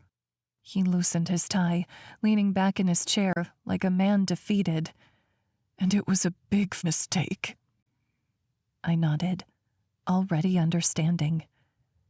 Farah needed a man who would choose her on his own terms, but Gage's hand had been played for him. She walked away from you then? Yes. He pressed the heels of his hands into his eyes. And I can't get the image out of my head. What are you going to do about it? I asked. His arms outstretched at his sides. What the hell am I supposed to do? My hands are tied. It's 100 families or me and Farah. You can't think I should be that selfish. I shook my head at him, not believing what I heard. You're telling me, a man who has spoken in front of Congress, eaten dinner with the president, negotiated with the biggest sharks on Wall Street, and grew up riding wild bulls for whatever dumbass reason, that man is giving up on the love of his life? My lip curled in anger, in disappointment. That's not the man I've worked with for the last 3 years. That's not Gage Griffen. His angry blue eyes pierced mine, but I didn't look away. My friend's heart was on the line, and he was letting it break. Go to work, Ms. Baird, he ordered roughly. I don't think so. I'm taking a personal day, Mr. Griffen. Chapter 55. Gage. With my assistant gone and my heart in tatters, I left the office because no matter how much I tortured myself in the gym, no matter the amount of scotch I poured over ice, no matter how many times I tried to bury myself in work, the image of Farah disappearing behind the elevator doors was seared into my mind. My personal torture. The price I paid for choosing the good of hundreds over the good of a woman who truly mattered to me. Because I couldn't choose her for myself. I couldn't focus on what would make me happy. Not when I'd spent my entire life growing a business to serve other people. Not when I wanted so desperately for my dad to be wrong about me. I felt a renewed sense of pain and rage all over again, like Dad and I were fighting that first day. So I got in my car and began driving the path to Cottonwood Falls, needing to handle what I should have done all those years ago, what I should have done the second Farah asked me. And since nothing could distract me from that ache in my chest that was Farah leaving, I sat with it. I stewed in it. I let it eat me from the inside out because I knew there would never be another like her. There would never be someone who wholly understood me and loved me without asking for anything in return. All she asked for was my dedication, my heart. And it had cost me too much to give. My Tesla had never seen a dirt road before, but now I drove it down the gravel path to my family's home, driving under the metal arch that said Griffen Farms, with a cow silhouette on either side. Dust flew behind me as I sped toward the white farmhouse, waiting at the end of the lane. A glance at my clock told me it was almost noon. Dad should be back for lunch any minute now if he wasn't there already. A car and 2 pickups sat in the driveway, and I figured one of them was his. I let anger, hurt, fuel me as I got out of my car and marched to the front door, wrapping the wood not covered by a massive wreath with lots of gingham ribbon and a large white G in the middle. Footsteps sounded on the hardwood inside, and my mom opened the door, her lips pulling into an O at the disheveled sight of me.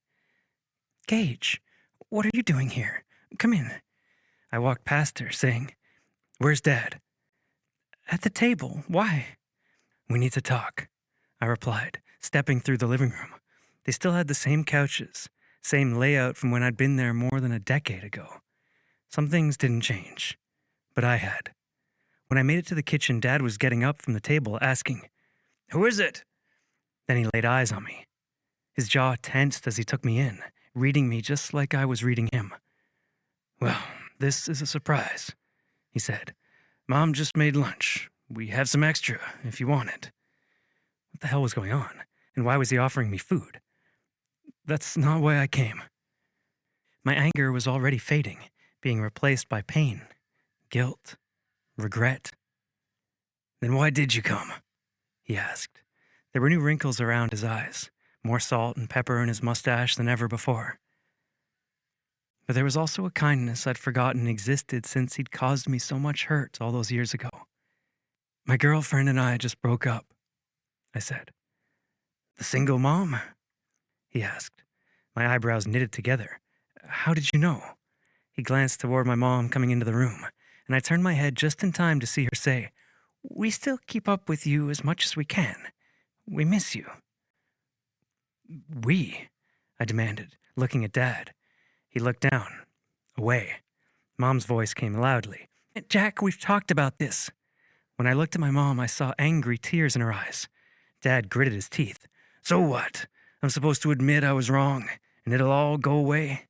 It's been years, without a word, without a phone call. And when you looked at me in that diner, I could see it in your eyes. You hate me.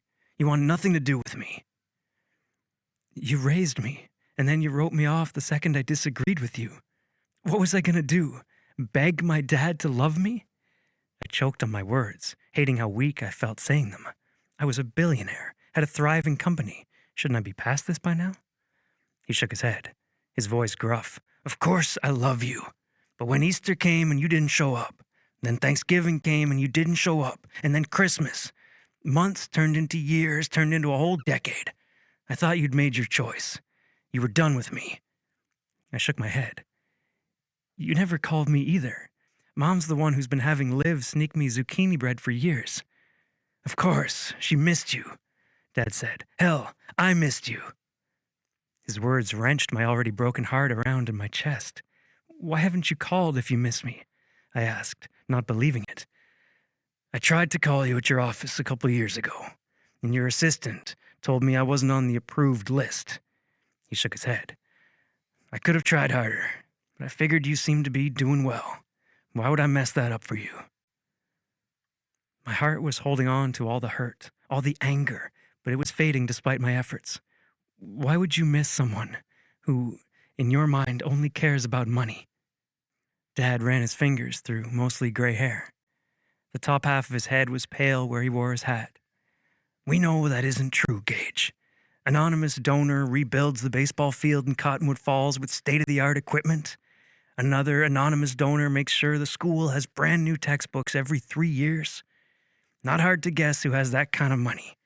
And buying that schoolhouse for your brother and his wife?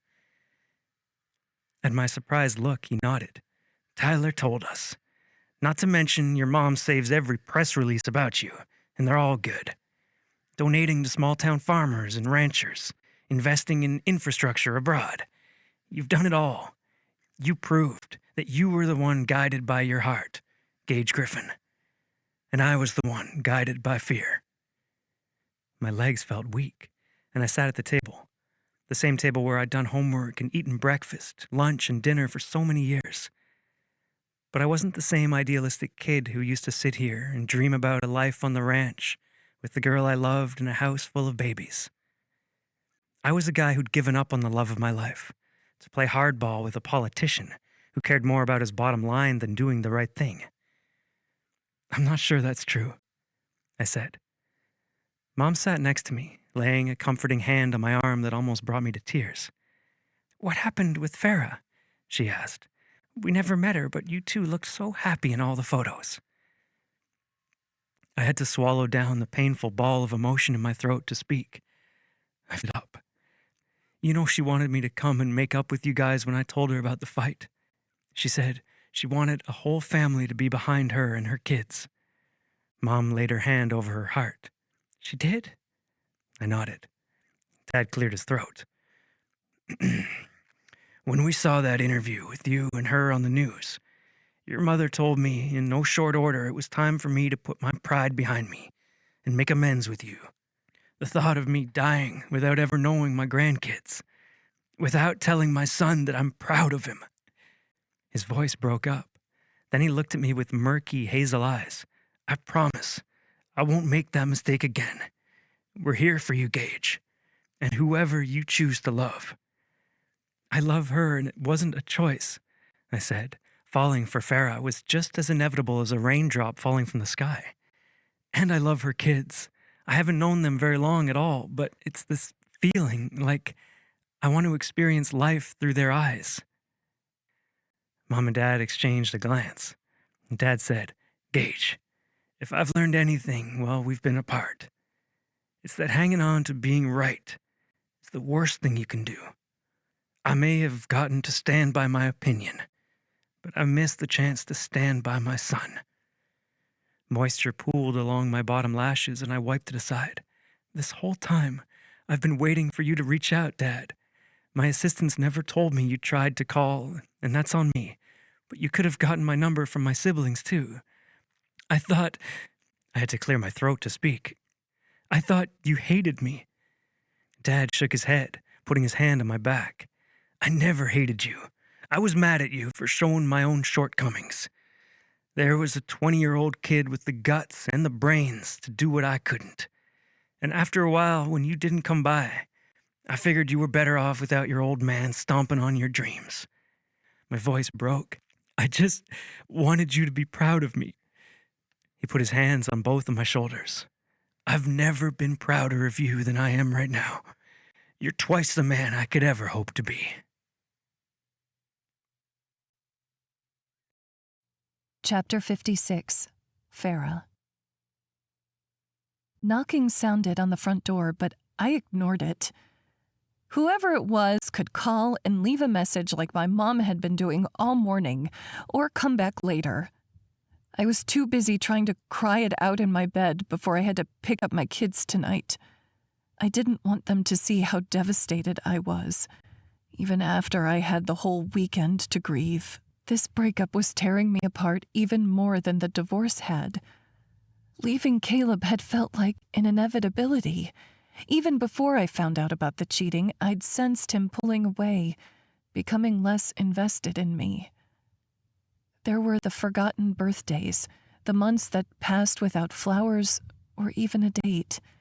So when I found out about the cheating, it was more about my loss of identity, realizing all I'd given to a man who wouldn't remain faithful to me, wondering which parts of me weren't good enough to earn fidelity, and mourning the life I'd dreamed of having with my kids, grieving for my children, the loss of a cohesive family unit, a mom and a dad who were home at night. But this heartbreak, it was different. Because I'd let myself love Gage Griffen with every broken piece of me. I'd loved him despite every worry that love wasn't in my cards. Despite every fear that this relationship would end too, taking just another person away from me and my kids. And yet, that love wasn't enough to keep him here. Because his first priority was his business and the people he served. And me and my kids, we were second place to another mistress. He'd left us all because he'd met my kids, and I'd seen the way he looked at them, like he would do anything for them. He never judged Andrew for his glow-in-the-dark fingernail polish, and he never tried to make Levi see him as more than a friend. And Cora, he'd treated her like the princess she wished she could be. It was a loss for all of us. All over again. The banging continued, louder this time, and I put a pillow over my head, trying to drown it out, trying to drown out the thoughts of Gage, too. But then it got louder. Seething with anger, I got up and went to the door, flinging it open, ready to tell whoever was there to go the F away. But Mia stood there, worry in her eyes, and before I could yell, she wrapped her arms around me in a hug. I fell apart in her embrace, and she practically carried me inside to the couch, where I cried on her shoulder, saying incoherent things about Gage and heartbreak and the kids and anything else that crossed my mind. But mostly I cried as she smoothed her hand over my hair, saying, "I'm here." Over and over and over again, until the tears finally subsided.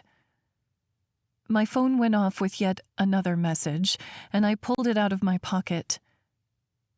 "Your mom said you aren't answering the phone," Mia accused. "This would have been easier if you'd just texted me back. I still have to check that nothing is wrong with the kids." But the message on the screen made my heart sink. "Pascal, photos are in your inbox." Looking over my shoulder, Mia said, "Oh, Farah, don't do that to yourself." But it was too late. I was already clicking through to my email where his message was at the top. A link to an online gallery with all the pictures from the photo shoot. The first one I saw had a fresh wave of tears spilling down my cheeks. Gage and me in bathrobes. Mine slipped down one shoulder while he kissed it gently. Then Gage and me in bed, reading magazines side by side. Us jumping on the bed together, running down the hallway in sock-clad feet. And then the ones of our family together hit me even harder. Cora and Gage sitting on the bed, a smorgasbord of room service spread around them.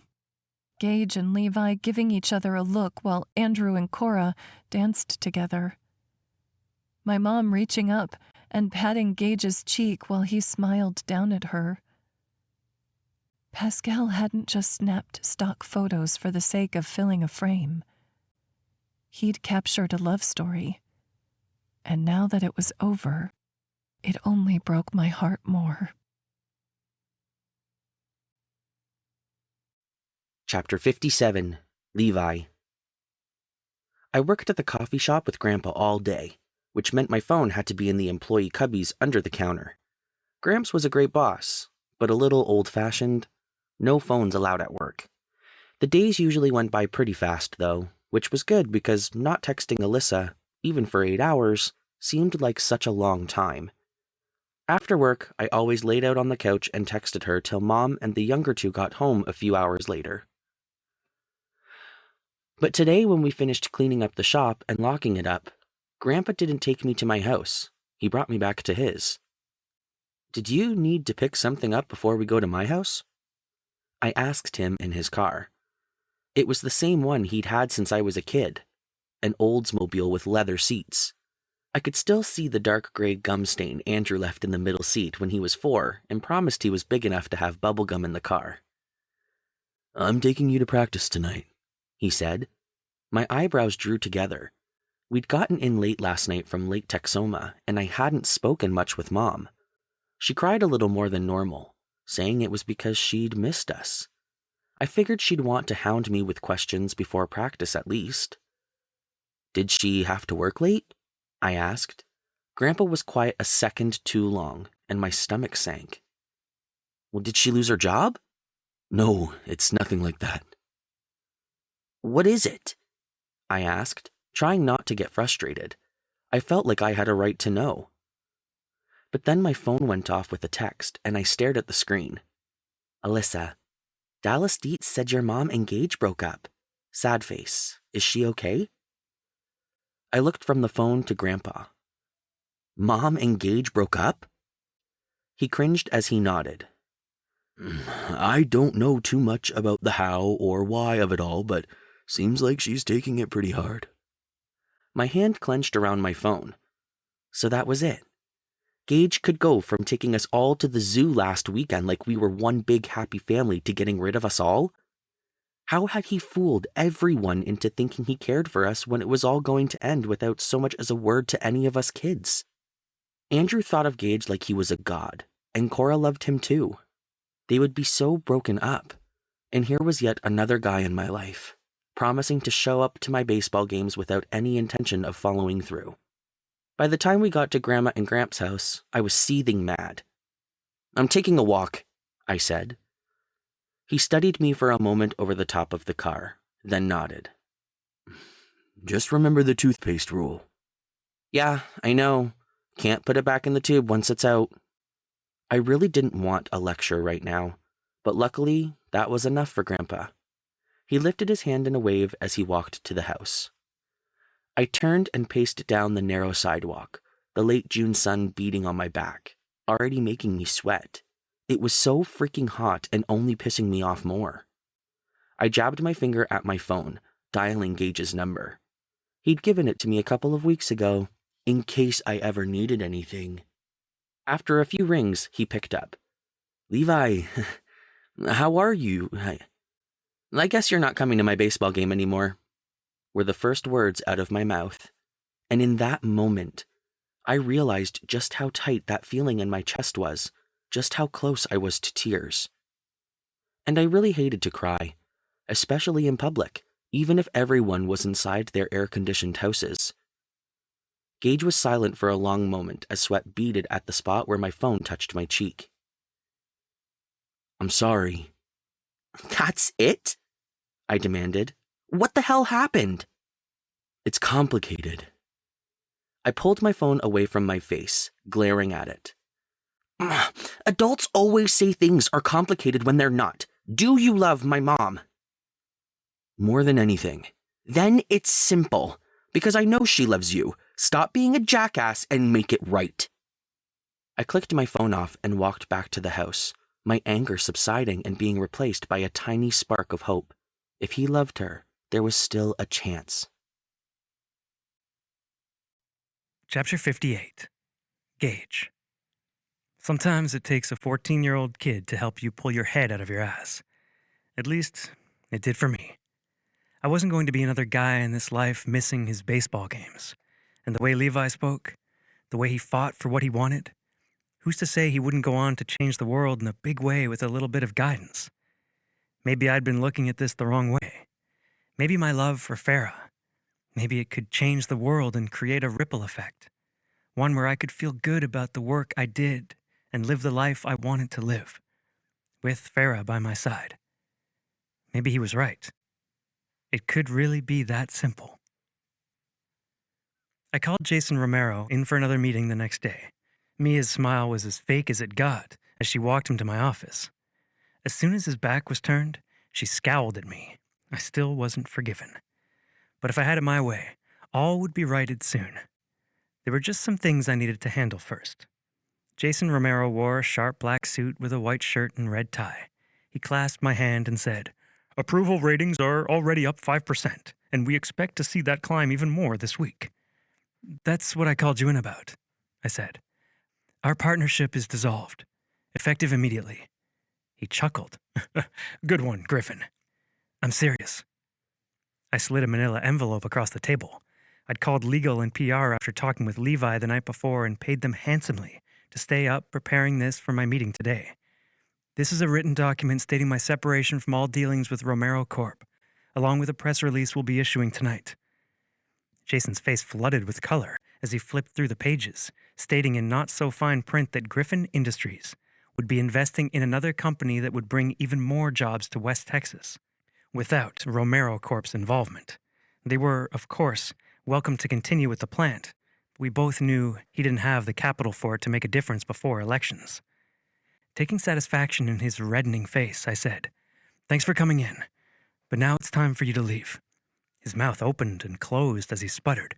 You can't do this. I have sway in that area, and I will ruin you. You'll be tied up in litigation so deep that you'll regret the day you ever chose that over our business deal." I held up my phone, showing the recording of our conversation.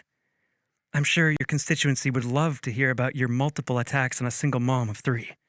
His lips curled into a sneer. "The investment you've made thus far in marketing is being wired to your bank account as we speak." I stood, using all my energy to keep from punching this jackass in the teeth like I should have 3 days ago. "Now get out of my building, or I'll have security throw you out on your ass like you deserve." He snatched up the manila envelope, storming out of the office. I followed him to my door, watching as he disappeared into the elevator. Then I said, "Mia, will you get Chantal and bring her in, please?" "Yes," she said, her voice slightly less cold. I walked back to my space, looking out over the horizon for longer than I ever allowed myself to. The city was beautiful, sprawled out before me.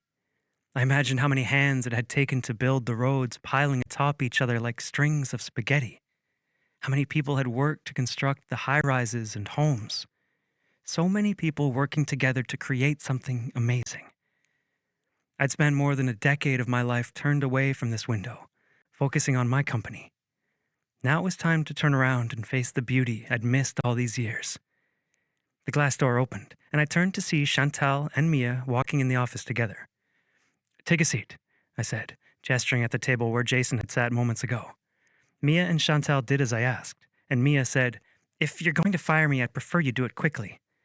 I smiled at this spunky woman. "You know, this business's growth wouldn't have been possible without your dedication to your role over the last few years," I told her. "You have put in more hours than half the C-suite and know just as much about my job as I do." She studied me closely. "Then why am I here with HR?" I walked closer to the table, placing my hands on the glass top and looking directly at her. "Because I'm stepping down as this company's CEO, and that means there's an open position with your name on it. If you want it." Her jaw dropped, and she looked to Chantal for confirmation. Chantal nodded, a smile on her lips. "You're stepping down?" Mia asked. I stood straight, looking back out the window. This business has been my life for 16 years, and I'm thankful for all I've been able to do and learn here. But growing something like this has come at a cost, and it's a price I'm not willing to pay anymore. I faced them again. "If you decide to step into this role, Mia, it will take commitment, dedication, and you'll have pains as you grow with it. But it's also an opportunity to change our corner of the world as we know it. I know you're capable of it, but only if you want to be." "I've never been in the C-suite before," she said. "I've only ever been an assistant." Chantal shook her head. "I started out as Gage's first employee, and I've always been stretched into a better version of myself with each promotion. Gage provides excellent training, and growing with this company has been a highlight of my life." I nodded in agreement. I had full faith that Mia could do this. "You graduated summa cum laude from Upton University with a degree in business administration, and then earned your MBA while working overtime.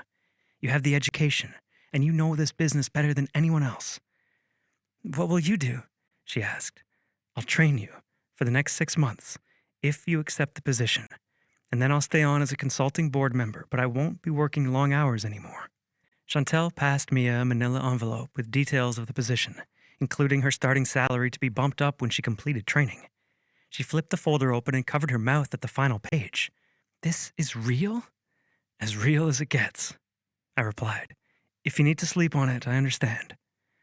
"I don't need to sleep on it," she said. "For the last 3 years, I've seen you put in more hours than anyone I've ever known.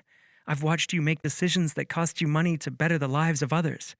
And I've seen you fall in love with the woman of your dreams, and then give up everything for her." Her eyes filled with tears. "It would be my honor to take this position and follow the amazing example you've left." She got up from the table, wrapping her arms around me, and said, "Go get your girl." Chapter 59. Farah. The day of Levi's first summer game, I put on my royal blue Titans t-shirt that Andrew made for me one day at Mom's house, using puff paint to create the team's design. Cora had a matching shirt in her size, and I added a big blue bow to her ponytail. For someone who was quickly running out of vacation time because of the breakup, I probably should have stopped spending money and spent more time looking for another position. But quitting was like giving up on Gage. Even though it had been a week since we'd broken up, and he still hadn't called, my stupid heart didn't want to let go. I finished adjusting the bow in Cora's hair and said, "Perfect. Ready to go cheer on Levi?"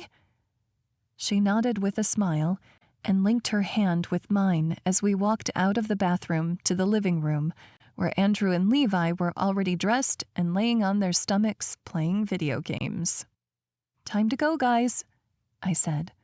They paused the game, getting up. As Levi grabbed his gym bag, Andrew picked up a bundle of blue fabric from the couch. "What's that?" I asked. "I made a shirt for Gage. He said he was coming." My heart broke all over again. "Honey, I don't think we'll be seeing him anymore." "Why?" Andrew asked. "Yeah, why?" Cora added. I struggled to find words, but Levi's jaw was tight as he said, "They broke up." Not wanting to wallow in it, I herded everyone toward the door, changing the subject. "Do we get to meet Alyssa today, Levi?" "She'll be there," he said. I glanced at him. "That's not a yes." He smirked. "It's a maybe." "I'll take it," I said, getting into the minivan. There was still a spot of black paint on the door where I'd dinged Gage's car, and I made a mental note to cover it up with white fingernail polish later. I didn't need to be reminded of him every second of the day. But I was too broke to throw out all my underwear, especially when I didn't have another job lined up. I might be able to skip panties, but the girls were not suited to going commando. "Mom?" Andrew said. Buckling my seatbelt, I said, "Get in your seat, hun. We're going to be late." "But look," he said. Annoyed, I looked over my shoulder to see him holding up a yellow dandelion. "Your favorite," he said. My eyes stung as I took the flower. "Thank you, honey. That was sweet of you." "You could put it in your hair," he said. "That's a great idea." I tucked it behind my ear, threading it through my curls pulled into a ponytail, and then made sure all the kids were buckled in before pulling out of the driveway. Every so often, I caught sight of the dandelion in the rearview mirror. This was a sign. Today was going to be a good day. I could do this. I could move on from Gage Griffen and enjoy life with my children, my family. We reached the ball fields and parked, getting out of the car. While Levi jogged to meet his team, I lathered the younger two and myself in sunscreen, and then grabbed the mom bag to walk with them to the bleachers. We found Mom and Dad in the second row from the front, and they greeted us with smiles and hugs. Mom squeezed me a second longer than usual, saying, "You look good today, honey." I managed to smile. "I'm trying." She rubbed my back and we sat down. "Is Caleb coming?" "Not today," I said, "but he'll be here for the games tomorrow." "It's good he's stepping up," she said. I nodded, trying not to think about Caleb living his happily ever after with his new fiancée, while my heart was broken for a man who loved his business more than me. While the team warmed up, Cora and Drew went to get snacks from the concession stand, and Mom, Dad, and I caught up. Dad had his eyes on a new grill that could also be used as a smoker, and Mom grumbled good-naturedly she didn't want him turning their backyard into a Renaissance festival with smoked turkey legs. I laughed, wondering if someday I'd be having similar conversations with a spouse, a life partner, or if I was destined to be alone. The game started, a kid on Levi's team going up to home plate to bat.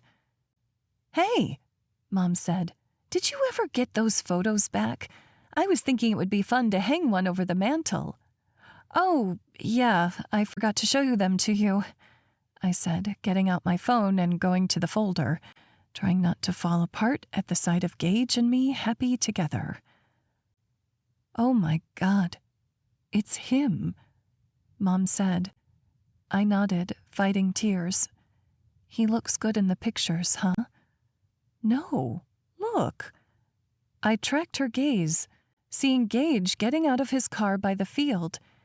He began walking our way, followed by all of his siblings and two older people I didn't recognize. Were those... I gasped, covering my mouth. "His parents!" "Go, Levi!" Gage yelled, and I turned my head to see Levi walking out of the dugout with his bat. With a grin, he lifted a hand in a wave, going up to the plate. The rest of Gage's family cheered as they walked closer to the bleachers, standing by the chain-link fence. Tears spilled down my cheeks as I looked between them and my son. Gage's entire family was here, supporting Levi. The first pitch, he swung and missed, but Gage clapped his hands together. "You've got this. Keep that elbow up." Levi nodded, hitting his bat against the plate and squaring up again. Cheers for him filled the air. From my family, from Gage's family, from a group of cute teenage girls in the front row. The next pitch came in fast, but Levi swung faster, his bat cracking against the ball, making it sail through the air and over the back fence. "That's how you do it!" Gage yelled, pumping his fist in the air. "Bring it home!" Grinning ear to ear, Levi dropped his bat, jogging the bases. We stood, yelling for him as he rounded the plates, and when he came home, he jogged to the dugout, still smiling. A hand nudged my back, and I realized it was Cora, shoving me toward Gage. My legs were rubber as I walked to him where he stood flanked by his family, but he stepped forward to meet me, and even though we were surrounded by people, we entered our own bubble, just him and me. His eyes were soft on me, drinking me in like a thirsty man, and then he reached up, touching the dandelion at my ear, trailing his fingers down my cheek. I shuddered against his touch. My entire being craved for it to mean more. "What are you doing here?" He glanced at his family, and then he looked at me. "I promised I would be here, and my family wanted to support Levi." My heart constricted. This was for Levi, not for me. I tried to keep my voice from breaking as I gave a shaky smile and said, "Levi's going to be so glad you made it." "And what about you?" he asked, tilting his head. "What do you mean?" "I mean, I came for Levi today, but I'm staying for you, Farah." "But your business." He shook his head. "I stepped down as CEO and canceled the partnership with Romero Corp. I'm with you, Farah. If you'll have me, I mean, us." He gestured at the people behind him, trying to act like they weren't watching and listening in. "I worked things out with my parents. My siblings love you. We are all here for you and your kids to make one big family. We might not be perfect.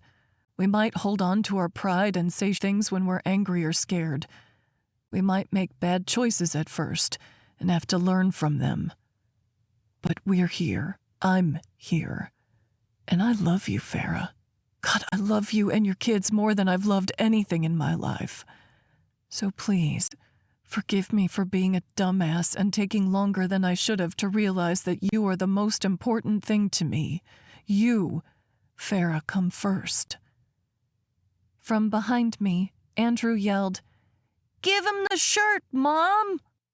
I chuckled tearfully and turned, getting the shirt from Andrew, who stood with Cora at the edge of the bleachers. Then I held it up, Drew's puff paint design on full display. Levi's #1 fan, with a baseball and a bat. "Will you be a part of our team?" I asked. "Forever?" Emotion filled Gage's eyes as he took the shirt, pulling it over his head and smoothing it over the white tee he'd worn. I'd seen this man in designer suits, walking around his house like an underwear model, fully naked in all his muscled glory. But with the wrinkled fabric pulled over his chest, I thought he'd never looked better. "Of course I will," he said. "I love you, sunshine." And I kissed him, hard, before uttering, "I love you too." Chapter 60. Gage. 3 months later. I pulled Farah's minivan up to the hen house in Cottonwood Falls, turning down the Sunshine playlist blaring through the radio. "We're here." "Finally," Andrew moaned as Cora said, "Yay!" Levi finished texting and shoved his phone into his pocket. "Is Red or Grandpa Jack going to let us ride horses after? Alyssa wants a picture." "I'm not sure," I said. "We'll have to see how the party goes." Farah said, "If not, maybe you can get a picture of the horses on the way home." I reached across the console, squeezing her thigh. "Great idea, babe." She smiled over at me and then said, "Let's go inside before we're late. Drew, can you grab the present for Jack and Deidre from the trunk?" "Sure," he replied. When we were all out of the car, Cora said, "Can you carry me inside, Gage?" "You're almost 6, Farah said. "You can walk." "Can and should are 2 different things," I teased, picking Cora up and holding her on my hip. "What's the point in working out if I can't carry kids around?" Farah shook her head at us, smiling, and then licked her thumb, rubbing a spot from Cora's cheek. "Gross," she said, dodging her. Levi laughed, holding Cora in place while Farah cleaned the spot. "Ha ha," Drew said, catching up with the gift bag. Farah grinned. "You're next." "Aw, what happened to us growing up?" Drew groaned, squirming away from her glistening thumb. "You're never too old for a good spit shine," Farah said. "Isn't that right, Gage?" "Right," I said. Levi got on my other side and muttered, "Whipped." "Coming from the guy wanting horse pictures," I teased back, walking up the front steps. He rolled his eyes at me, despite the heat in his cheeks. Even though Tyler and Henrietta had honored the history of the schoolhouse, keeping the brick facade and a lot of the antique touches, you never would have guessed this used to be a school. The front porch area looked like it was made to be a meeting space with the hanging porch swing and rocking chairs. An older couple sat on the porch swing in the corner, and the guy said, "You've got a great family there." "Thank you, sir," I said in complete agreement. Farah held the door open, letting us into the lobby space where people were already making their way to the meeting area that used to be the school's cafeteria. Henrietta and Liv had decorated the room in red for Mom's and Dad's 40th anniversary party. It was supposed to be the year for rubies, and they'd gone all out with the theme. Henrietta stood at the entrance, holding red bead necklaces. "It's some of my favorite people," she said with a warm smile. "Would you like a ruby necklace?" Levi bowed his head for one, and then Andrew copied him. Even though they got on each other's nerves, Drew looked up to him so much. Cora tapped her chin thoughtfully. "Do princesses wear rubies? I thought they only wore diamonds." "This princess can," I said to her. "Princesses make the rules." "Good point," she replied, tipping her head down. Hen winked at me as she laid the beads over Cora's curls. Farah took a couple necklaces for me and her, and then we went to the party.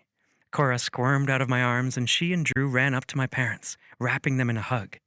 "Did you get us a gift?" Cora asked. Blushing, Farah said, "It's their anniversary, Cora. That's why we got them presents."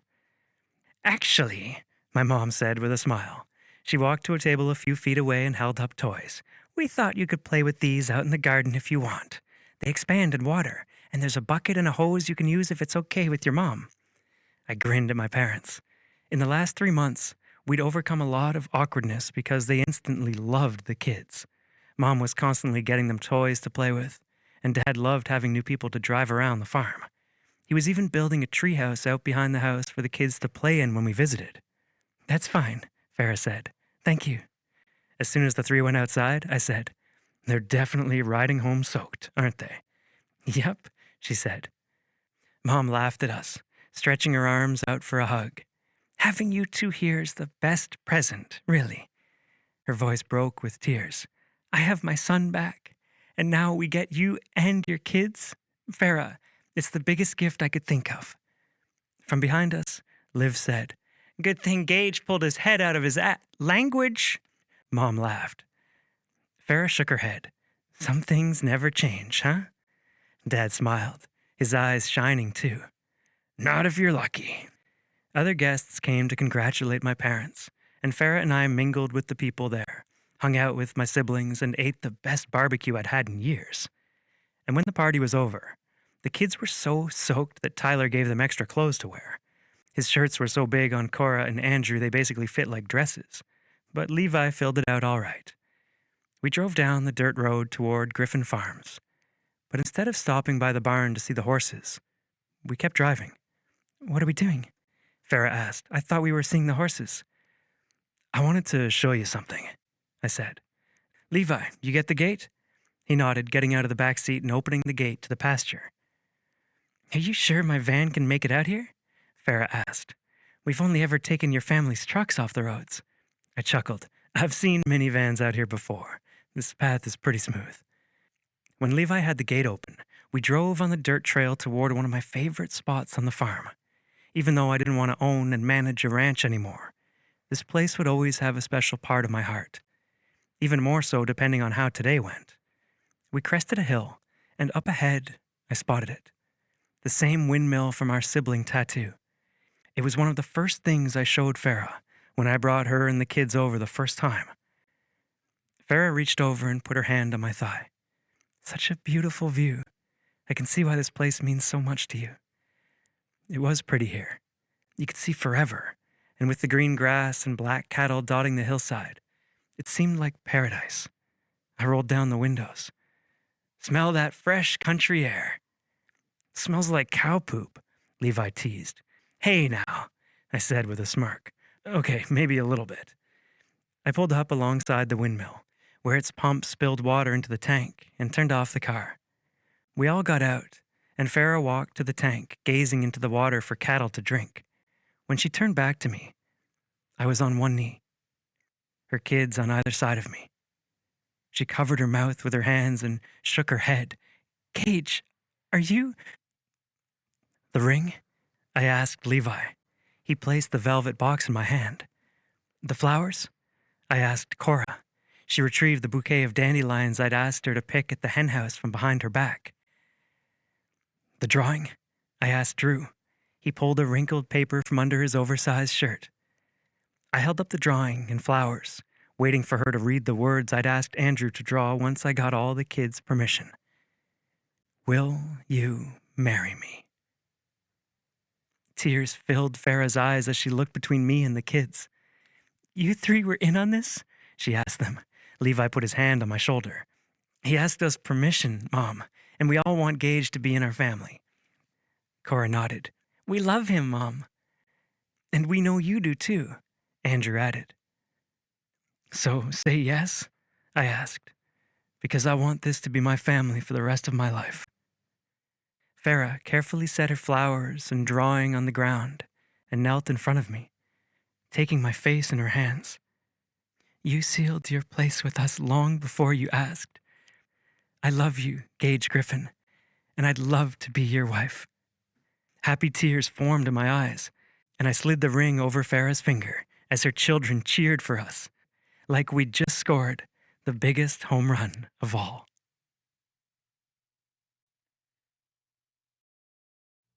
Chapter 61. Farah. I never thought I'd get a tattoo, but here I was in a tattoo parlor with my best friend and soon-to-be sisters-in-law, ready to go under the needle. I hadn't decided what I would get Gage for a wedding present, and with the big day tomorrow, we were running out of time.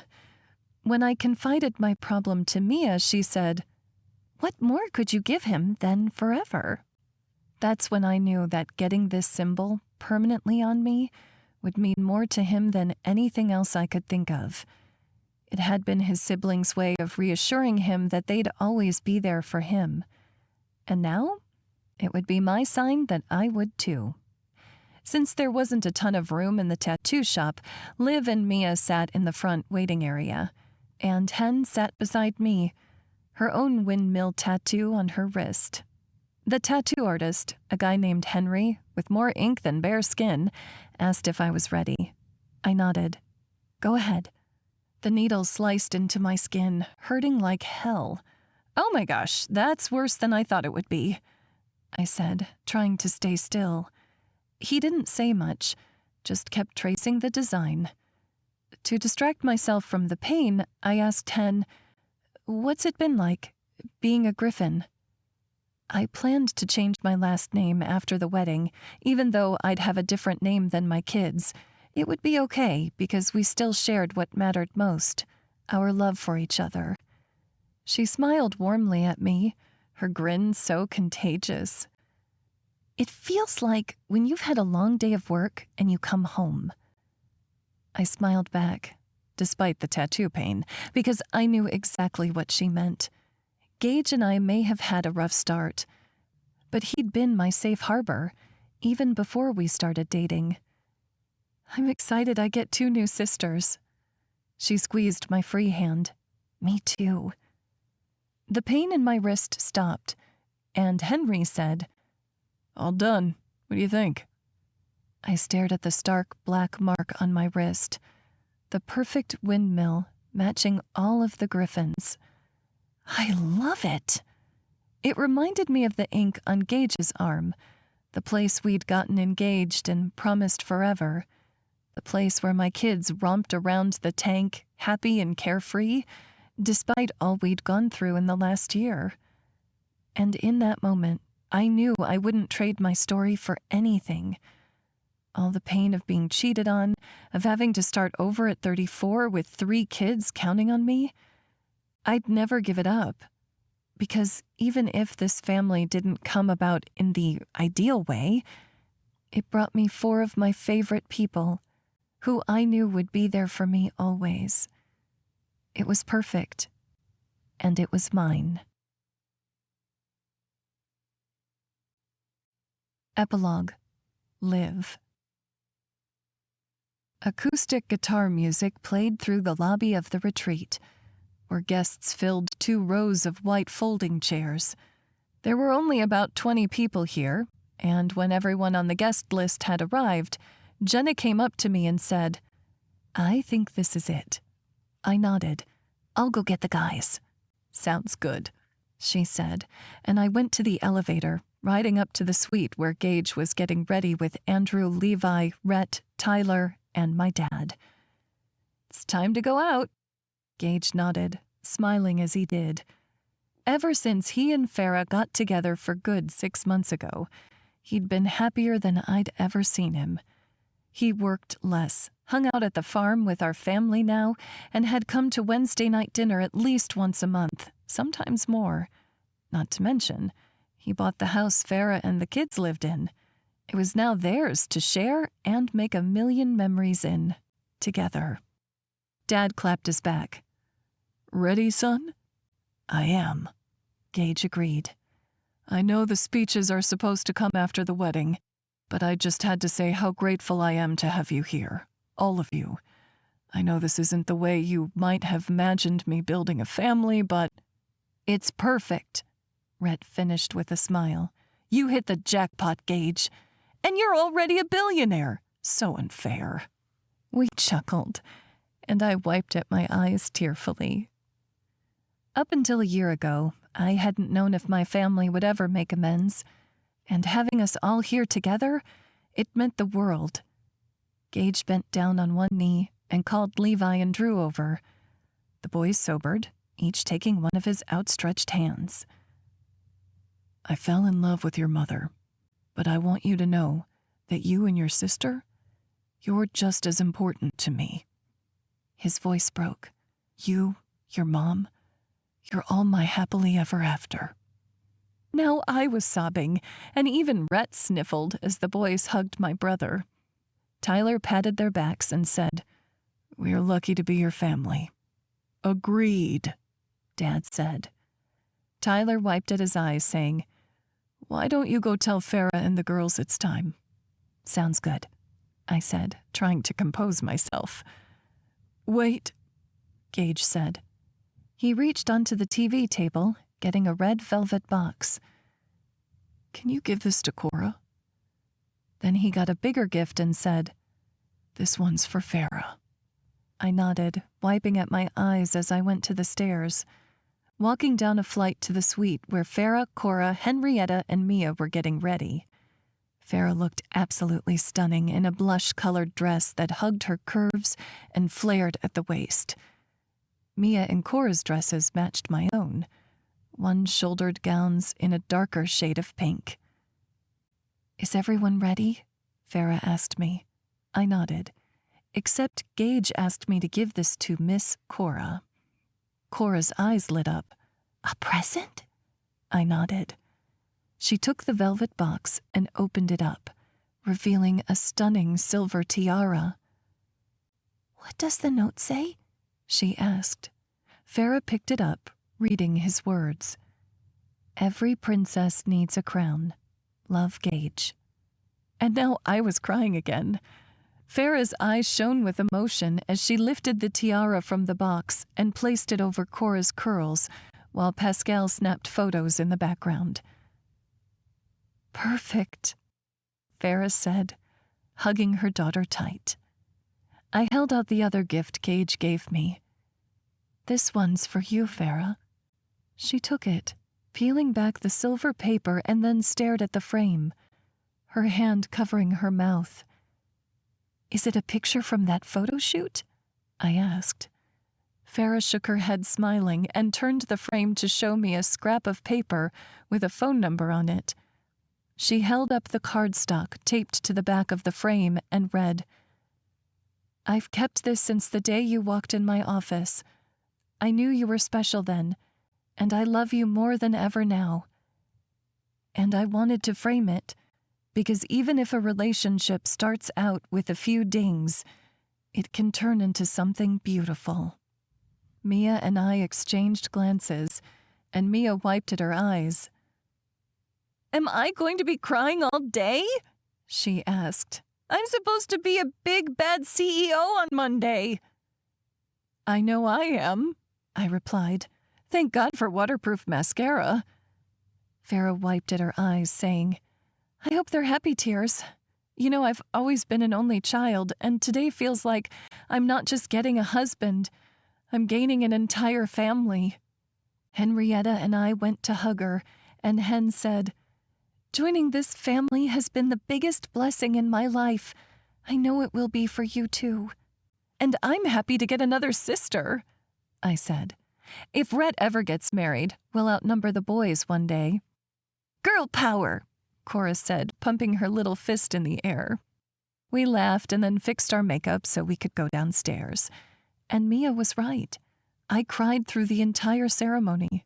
Farah and Gage wrote their own vows and had everyone there sobbing with how heartfelt they were. Gage even wrote vows specifically for each child, promising to be there for them always and to love them as his own.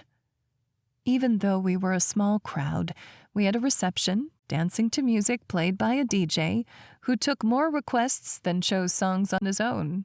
The kids picked classics like Crazy Frog and Barbie Girl, and at the end, there was a bouquet toss. Mia, Cora, and I were the only ones standing to catch it when Farah threw the bouquet over her head. The flowers sailed through the air and landed directly in my hands. Farah turned, grinning at me, and said, Your turn. This has been Hello, Billionaire by Kelsey Haas. Narrated by Luke Welland as Gage Griffen, Allyson Voller as Farah Elkins, and Keegan Valancourt as Levi Elkins. Copyright 2023 by Kelsey Haas. Production copyright by Kelsey Haas.